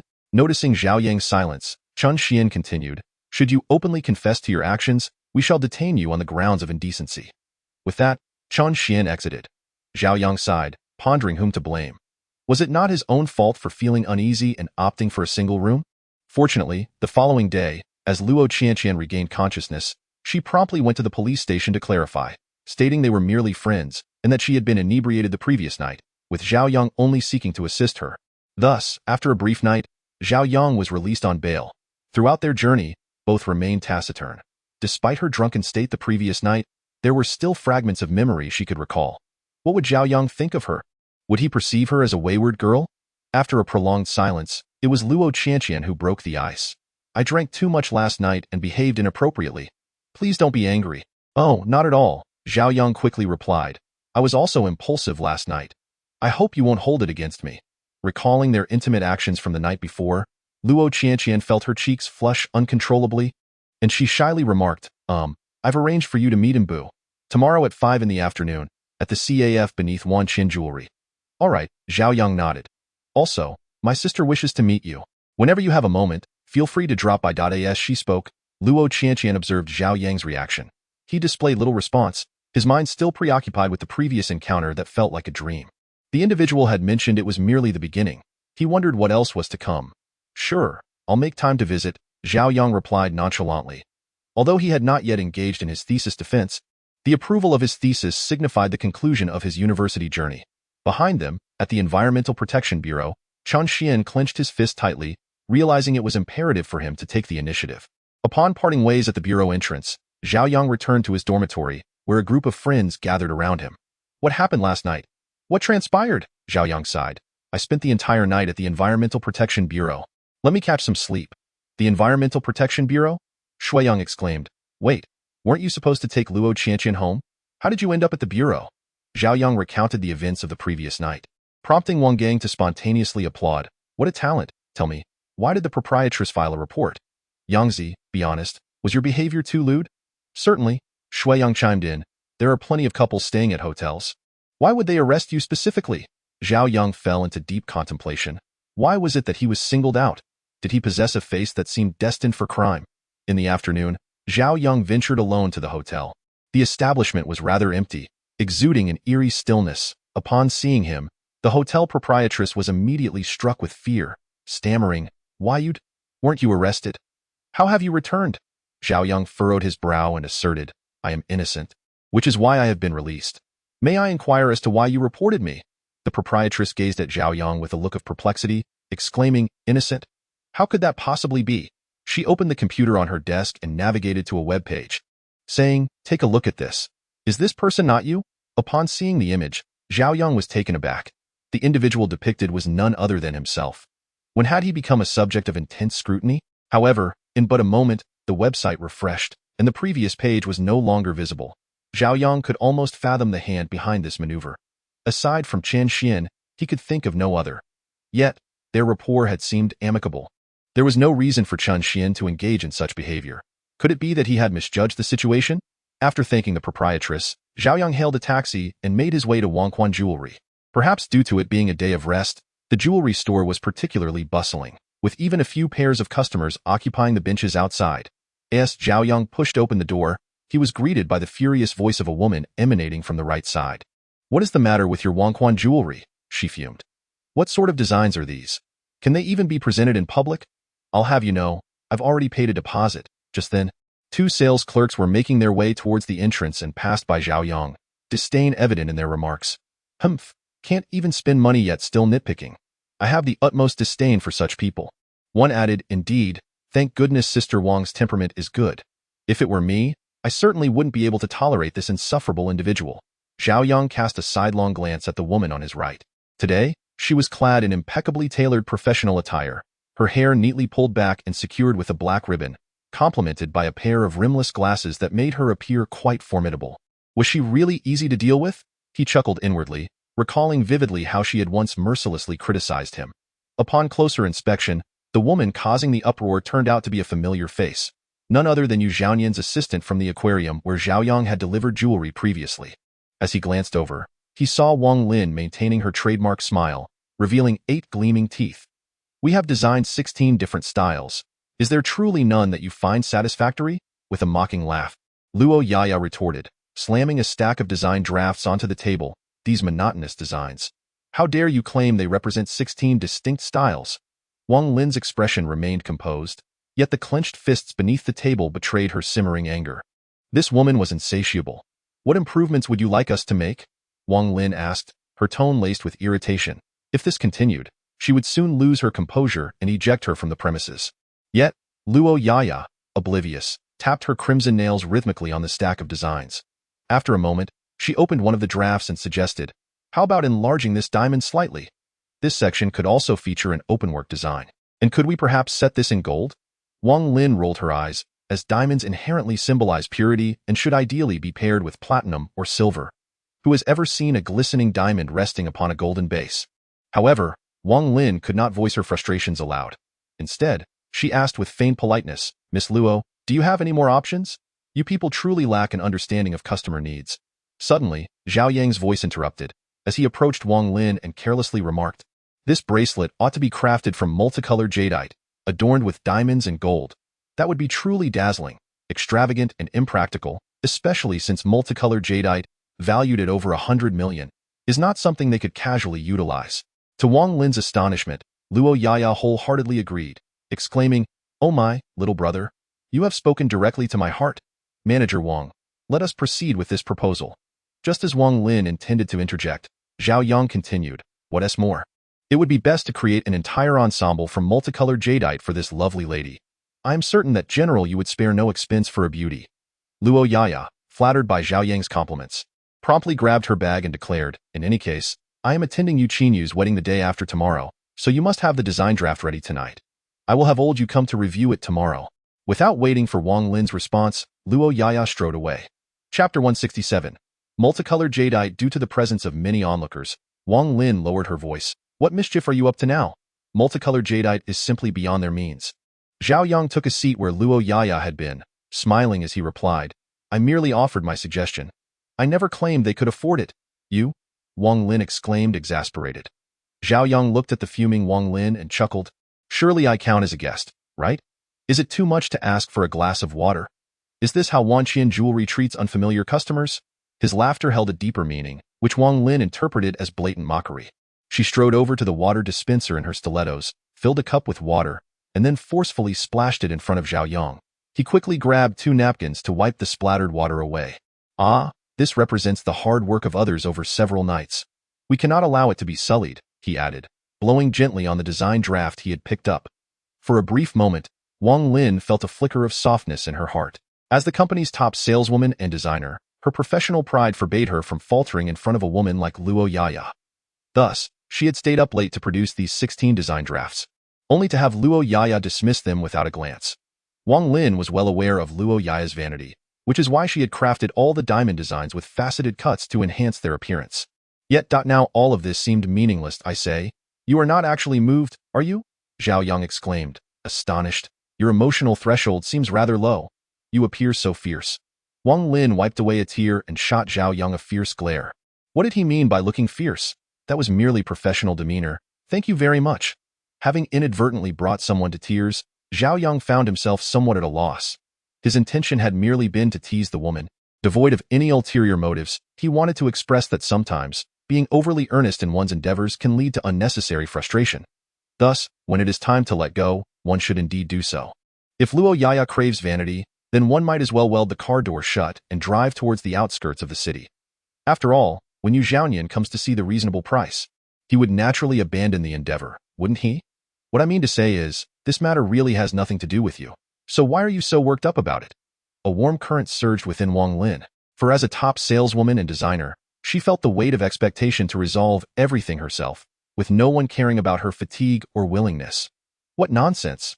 I see you just want to dock my salary, Wang Lin exclaimed, her voice tinged with indignation.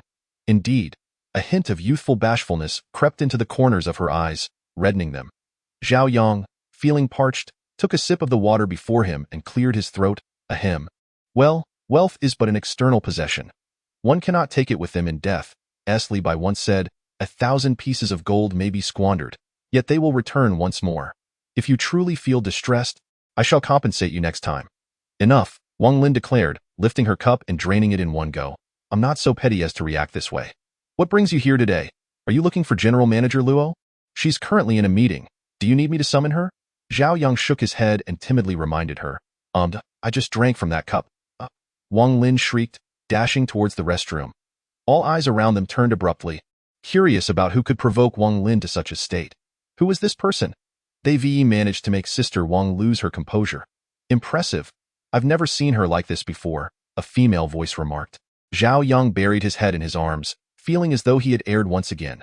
Meanwhile, inside the restroom, Wang Lin's face burned with embarrassment, crimson as fire, her ears aflame, and even her neck flushed. She hurriedly turned on the faucet, splashing water on her face to cool down. This Zhao Yang was simply her nemesis.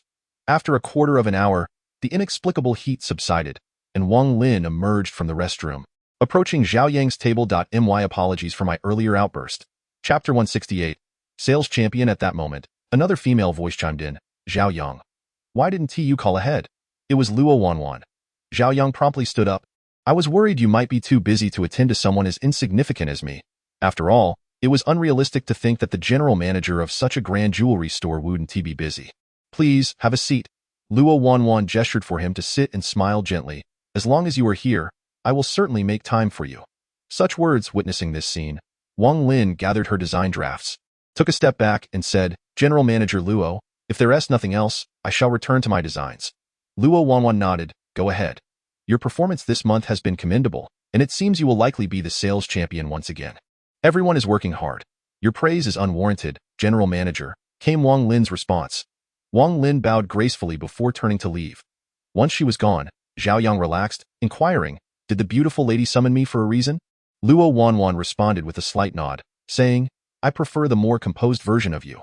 Zhao Yang burst into laughter. So you think I am not serious at the moment? Luo Wanwan, clad in a beige crop top paired with a black and white striped pencil skirt that accentuated her slender waist and fair thighs, noticed Zhao Yang's unabashed gaze. Tilting her head slightly, she asked, Have you seen enough? Zhao Yang cleared his throat twice to mask his embarrassment, replying, Well, when it comes to beauty, one can never truly see enough. Seemingly accustomed to flattery, Luo Wanwan maintained a neutral expression. The reason I called you here today is to discuss the matter of the colorful jade from last time. Indeed, Zhao Yang had previously identified a jade worth 10,000. And while he had nearly forgotten about it, Luo Wanwan had not done so. What happened with that jade? Zhao Yang inquired with interest. Luo Wanwan clasped her hands together, her eyes sparkling as she exclaimed, Yes, we crafted 2 ornaments from the jade, one to be displayed in our store and the other has caught the eye of a wealthy businessman from W City, who is willing to pay a deposit of 10 million, with payments spread over 12 months. Selling this will likely enable our company to go public, and I plan to open a branch on Commercial Street for Qianqian to manage. What do you think? Indeed, the jewelry industry is exceedingly lucrative, with profits doubling. Zhao Yang silently marveled at her acumen. That sounds splendid. Congratulations, Wanwan, he sincerely remarked. Luo Wanwan smiled. The success we enjoy today is largely due to your discerning eye. So I've decided. She elongated her words, producing a document and grinning, to offer you a 5 stake in Wanqian Jewelry, along with a share of the year-end dividends. All I ask is that you accompany me to the antique market once a month to hunt for treasures. What do you say? After hearing her proposal, Zhao Yang sighed inwardly, recognizing her shrewd business sense. A 5 stake in the jewelry industry could translate to a windfall of several $100,000 each month, a temptation most would find hard to resist. Yet, Zhao Yang was different. With a slight smile, he said, If Sister Wanwan wishes to collaborate with me, at the very least, a show of sincerity is in order. My ability to appraise gems is evident, and I believe I could confidently negotiate for a 10 stake. If that does not suit you, we may remain friends. and there is no need to discuss gratitude further. Luo Wanwan fell silent, having expected Zhao Yang to readily accept her offer, but this was the threshold for a true partnership. All right, 10 stake it is, but you must appraise gemstones worth 10 million each month for the company. She decisively concluded. That is feasible. Zhao Yang hesitated. Luo Wanwan inquired, is there a problem? Clearing his throat, Zhao Yang asked, may I request an advance of 5 million? At the very least, the external debts of the system must be settled. Otherwise, one faces the peril of accelerated aging. A young and handsome lad, such as him suddenly growing old would surely leave countless beauties lamenting. Chapter 169. Public service advertisements without a moment's hesitation. Luo Wanwan acquiesced. Any issue that can be resolved with money is no issue at all. Tomorrow, Yu Zhaoyan's daughter is getting married and has invited me. How about you accompany me to lend some support? Luo Wanwan inquired. Zhao Yang's expression turned troubled. But I already have an appointment with Nbu tomorrow that of course, I am aware of that. Luo Wanwan chuckled, saying, the matter regarding the public service advertisement has been incessantly nagged at me by Qianqian. I have known all along. Then why isn't that putting him in a difficult position? Luo Wanwan tucked a strand of hair behind her ear and explained. You are overthinking it, though you believe I, Luo Wanwan, am that kind of person. You will be discussing matters with Nbu during the day, while Yu Zhaoyan is in the evening. What difference does it make if you squeeze a little time for me? It does seem somewhat reasonable. Very well then, Zhao Yang surveyed the surroundings and asked, by the way, where is Luo Qianqian? Why haven't I seen her today? Luo Wanwan laughed, her eyes sparkling with wit. She's at home working on her thesis. I fear she won't be emerging anytime soon. Zhao Yang suddenly understood. Indeed, not seeing that chatterbox for a moment felt rather unusual. After lunch, the two ventured to the antique market. The thoroughfare was bustling with individuals searching for treasures, and the sounds of haggling echoed intermittently. Zhao Yang casually picked a few items and had Luo Wanwan settle the bill. The onlookers immediately cast disdainful glances, initially assuming him to be a connoisseur, only to discover he was merely a dandy. Yet Zhao Yang remained unfazed. Having mingled in various circles for so long, he had encountered all manner of scrutiny. Calculating that his treasure value had nearly reached 1,000, he led Luo Wanwan to the appraisal center they had visited previously. Upon seeing Zhao Yang, Mr. Ji greeted him with a cheerful smile. Mr. Zhao, it has been quite a while since you last graced us with your presence. Indeed, Zhao Yang replied. I have been preoccupied with other matters and had not anticipated returning here. Noticing the numerous bags in Luo Wanwan's hands, Mr. Ji chuckled. Has Mr. Zhao found himself another batch of treasures? Zhao Yang nodded. Then please name your price. I shall purchase them. Mr. Ji always felt there was something extraordinary about this young man, as he exuded an inexplicable confidence in his appraisals. Luo Wanwan's mouth fell slightly agape. After wandering the antique market for so long, she had never witnessed anyone receiving such treatment. Even Mr. Ji acknowledged Zhao Yang's expertise. Mr. Ji, Zhao Yang placed the items in his hands. Perhaps you should take a look. Otherwise, some might say I am leveraging connections. Pa, Mr. Ji scoffed. You think you can leverage connections? I have yet to establish such ties for you. However, since you insist, I shall assist you in examining them. Mr. Ji led the two into the inner room and began inspecting the items in Luo Wanwan's possession, one by one. The white jade is worth 600,000. The Qin knife coin is valued at 250,000. The Hetian jade is estimated at 400,000. The total amounts to 12 million.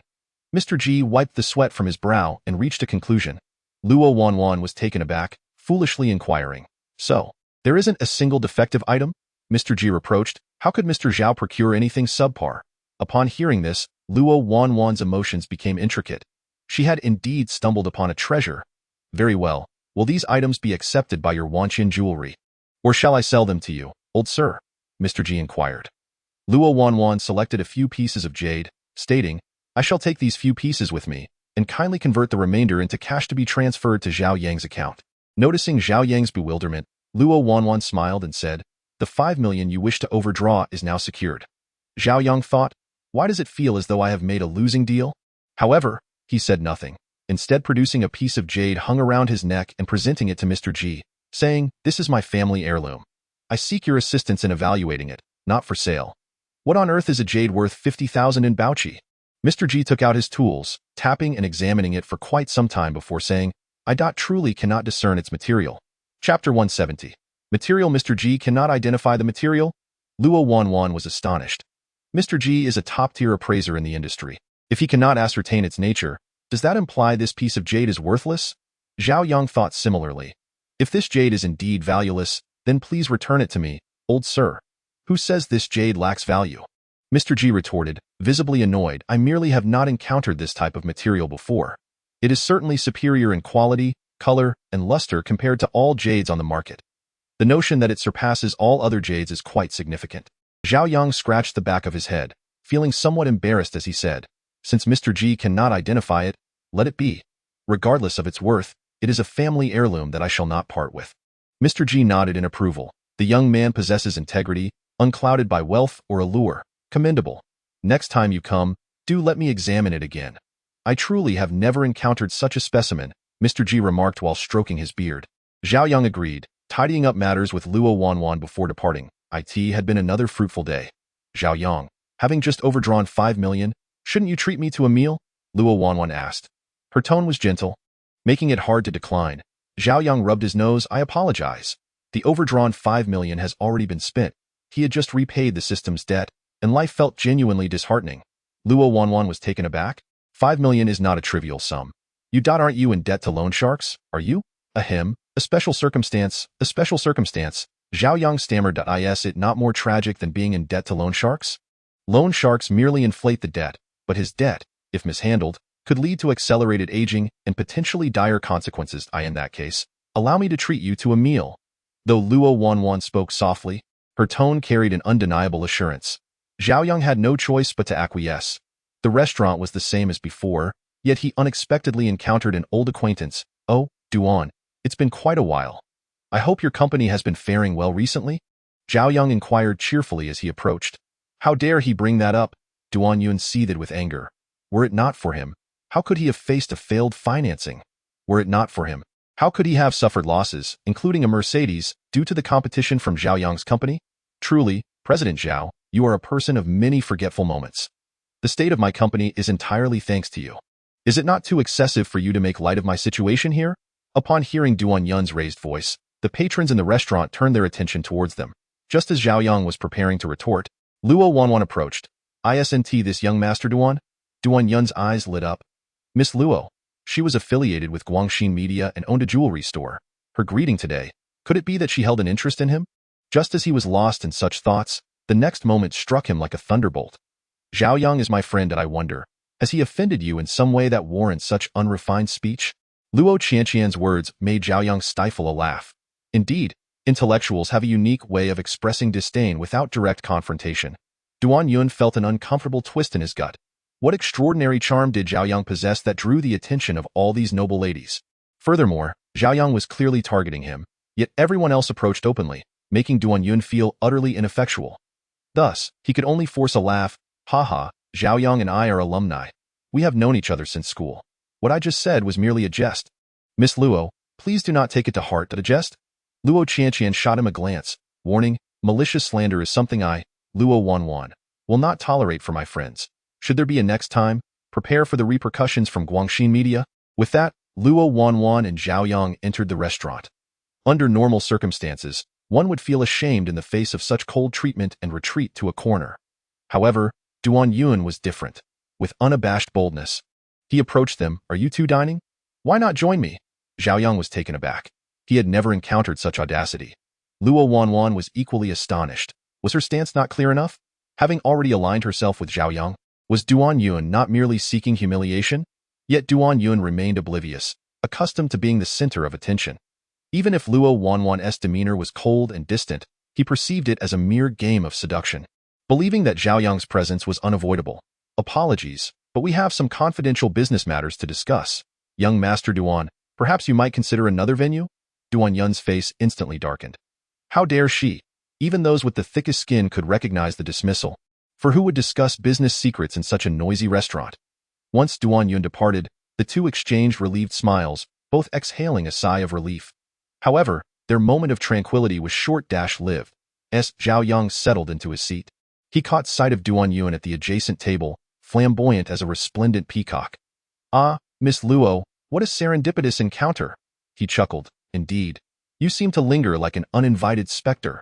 After a moment of contemplation, Zhao Yang had formulated a plan. One dish after another was served, and just as Zhao Yang was about to speak, Duan Yun interjected. Oh dear, our selections are quite similar, aren't they? Truly, What a coincidence. Does Miss Luo enjoy such dishes? They do seem rather bland. I have a preference for lighter fare, as I believe it is better for one's health, though it may also be a reflection of my somewhat fastidious palate. Zhao Yang mused, acknowledging the commendable upbringing of Luo Wanwan. How could it be otherwise? Duan Yun replied. People today indulge in excessive meat and fish, leading to a plethora of ailments. We, however, are more health-conscious.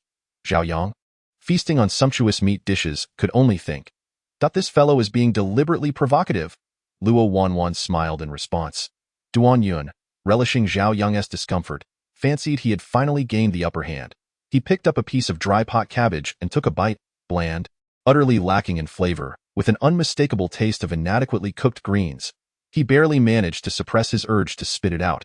How could this be? There must be something amiss with this dish, he thought, as he transferred his chopsticks to the vegetable tofu before him, only to encounter the same dismal result, nearly inedible. What's wrong, young Master Duan? I thought you were a vegetarian, yet it seems you have barely touched your meal. Zhao Yang raised his voice, a hint of mockery evident. Duan Yun nearly snapped his chopsticks in frustration. It had to be him. Zhao Yang must have tampered with the food, yet, with Luo Wanwan present, he wished to maintain a favorable impression, so he merely smiled and replied, "How could that be? I believe it is the chef here who has been remiss. Both of my dishes lack salt." "Oh dear, what a pity." Zhao Yang turned to him. "Would you like me to help you exchange a dish, young Master Duan?" Humph. A weasel wishing a hen a happy new year is hardly sincere, he thought, wary of Zhao Yang's intentions. Declining, Duan Yun stood up. "I prefer to handle my own affairs." Soon, he had exchanged his dishes, taking a sip of water to cleanse his palate. However, as he placed a bite of food in his mouth, his features contorted in agony. "Bitter, so bitter. Young Master Duan, what troubles you? Are you feeling unwell?" Luo Wanwan, initially disinterested, could not ignore Duan Yun's ghastly expression. "So young Master Duan cannot tolerate vegetarian cuisine, can he? How deceptive." Zhao Yang remarked, his tone laced with malice. The dishes were perfectly fine. He had merely added a flavor neutralizer to Duan Yun's glass of water, rendering everything he consumed tasteless. With a retch, Duan Yun expelled the contents of his stomach, splattering a burly passerby in an instant. His collar was seized and thrust against the wall. "You little rascal, are you looking for trouble? This is a brand new shirt, and I have a blind date today." "With your appearance, a blind date? How amusing." Duan Yun, undeterred and eager to impress Luo Wanwan, was determined to stand his ground. Yet, as is often the case, ideals may be grand, but reality is far more unforgiving. Chapter 172. Overstepping boundaries. Though the burly man appeared somewhat simple-minded, he was anything but merciful once engaged in a scuffle. His fists, fierce and unrelenting, struck towards Duan Yun's face with no hesitation. Duan Yun, battered and desperate, pleaded for mercy. "I apologize, brother, I was wrong. Where there is a chance for mercy, let it be granted, I implore you. Spare me." The hulking figure, having recently been in a sour mood, sought an outlet for his frustrations, and fortuitously, Duan Yun presented himself as the perfect target. With the mindset of seizing the opportunity, the man unleashed several more punches. While dodging, Duan Yun hastily retrieved a thick stack of renminbi from his briefcase, exclaiming, "This money can buy you hundreds of shirts. Consider it compensation, just please stop hitting me." The man accepted the cash, weighing it in his hands with a satisfied grin. This young fellow turned out to be quite the nouveau riche, as the stack surely amounted to 6,000 or 7,000. "All right, just be more cautious next time you venture out," he gruffly advised before departing. "Young Master Duan, are you all right?" Luo Wanwan inquired with concern. Duan Yun, despite being a disheveled mess with a bruised and battered visage, maintained a semblance of a smile. "I'm fine. A visit to the hospital will suffice." Zhao Yang clapped his hands in genuine admiration. Such dedication? Surely, the Oscar for Best Actor should be awarded to him. "Indeed, Duan Yun, you should make haste. If you were to sustain any permanent injury, it would be quite dreadful," Zhao Yang chimed in, adding fuel to the fire. Dreadful injury? Though Duan Yun felt a surge of anger, the fear of disfigurement loomed larger. After much deliberation, he chose to leave. Zhao Yang sighed in relief, saying, "I tell you, Wanwan, you mustn't show kindness to such individuals. They thrive on overstepping boundaries. Look at this farce," he continued. "Rest assured, next time I will be more cautious," Luo Wanwan replied with a smile. "There are countless ways to handle situations, having navigated society for so long. I have my own methods, that is certainly true. Otherwise, wouldn't Luo Wanwan have wasted her time?" Zhao Yang nodded. I merely believe that girls should exercise a bit more caution. After all, a person may harbor no ill intent. Yet a tiger remains a threat to those who approach. You make a valid point. I will be mindful in the future, Luo Wanwan said as she rose. What are your plans for the afternoon? Zhao Yang pondered for a moment. I have no arrangements as of yet. What about you, Wanwan? Luo Wanwan tucked her hair behind her ear. I may not be able to accompany you. I have a mid-year summary meeting to attend this afternoon. Having already taken up a considerable amount of Luo Wanwan's time, Zhao Yang quickly reassured her, no worries, I will just wander around this afternoon. After Luo Wanwan left, Zhao Yang also made his exit. Shortly after stepping outside, he encountered a familiar face, Li Yuanyuan. Zhao Yang's eyes brightened. Long time no see, Li Yuanyuan smiled in response. Indeed, it has been a while. Care for a chat? She gestured towards a nearby CAF. Once seated and with steaming cups of coffee before them, Zhao Yang broke the silence. I haven't seen much of you lately. It seems you haven't been coming to school. What have you been up to? Oh, just a myriad of trivial matters, Li Yuanyuan replied nonchalantly. Zhao Yang speculated, could it be that you are still preoccupied with matters concerning your father? Li Yuanyuan fell silent. Zhao Yang recognized that he had hit the nail on the head, so he refrained from pressing further and instead shifted the conversation. Do you have time this afternoon? Li Yuanyuan looked up. What's the matter? If you're free, why don't we visit the amusement park? Zhao Yang suggested. The amusement park? Li Yuanyuan hesitated. Aren't those just places for children? Wouldn't it be rather odd for us to go there? Being among a crowd of children would be too conspicuous. The thought is simply too vivid for me to entertain. Surely not. Zhao Yang pondered for a moment and replied, there must be plenty of attractions suited for adults. Otherwise, how would the amusement park generate revenue? I've been utterly exhausted from writing my thesis lately. Come out with me and enjoy a little diversion, would you? Just consider it a chance to unwind. Li Yuanyuan lowered her gaze, fully aware that while Zhao Yang was outwardly expressing a desire to relax, his motives were indeed for her sake. Chapter 173. Waiting in line at the venue all right. Ultimately, she could not resist Zhao Yang's persuasion, and Li Yuanyuan acquiesced. Zhao Yang purchased 2 tickets online, and together they made their way to the amusement park. Due to it being a holiday, the park was bustling with activity, a cacophony of voices and a throng of people, creating an atmosphere of vibrant excitement. Zhao Yang tapped his forehead. What a blunder. I should have chosen a different time to invite you. But since we couldn't meet at any other time, we had no choice. Li Yuanyuan chuckled. I think this is wonderful. It's so lively. Besides, I'm not here solely for the attractions. I am already quite content. What a silly girl. Zhao Yang bought 2 ice creams, handed one to Li Yuanyuan, and inquired, which ride should we queue for first? A glimmer of mischief sparkled in Li Yuanyuan's eyes. Let us head for that highest ride over there. She pointed towards the tallest red structure at the center,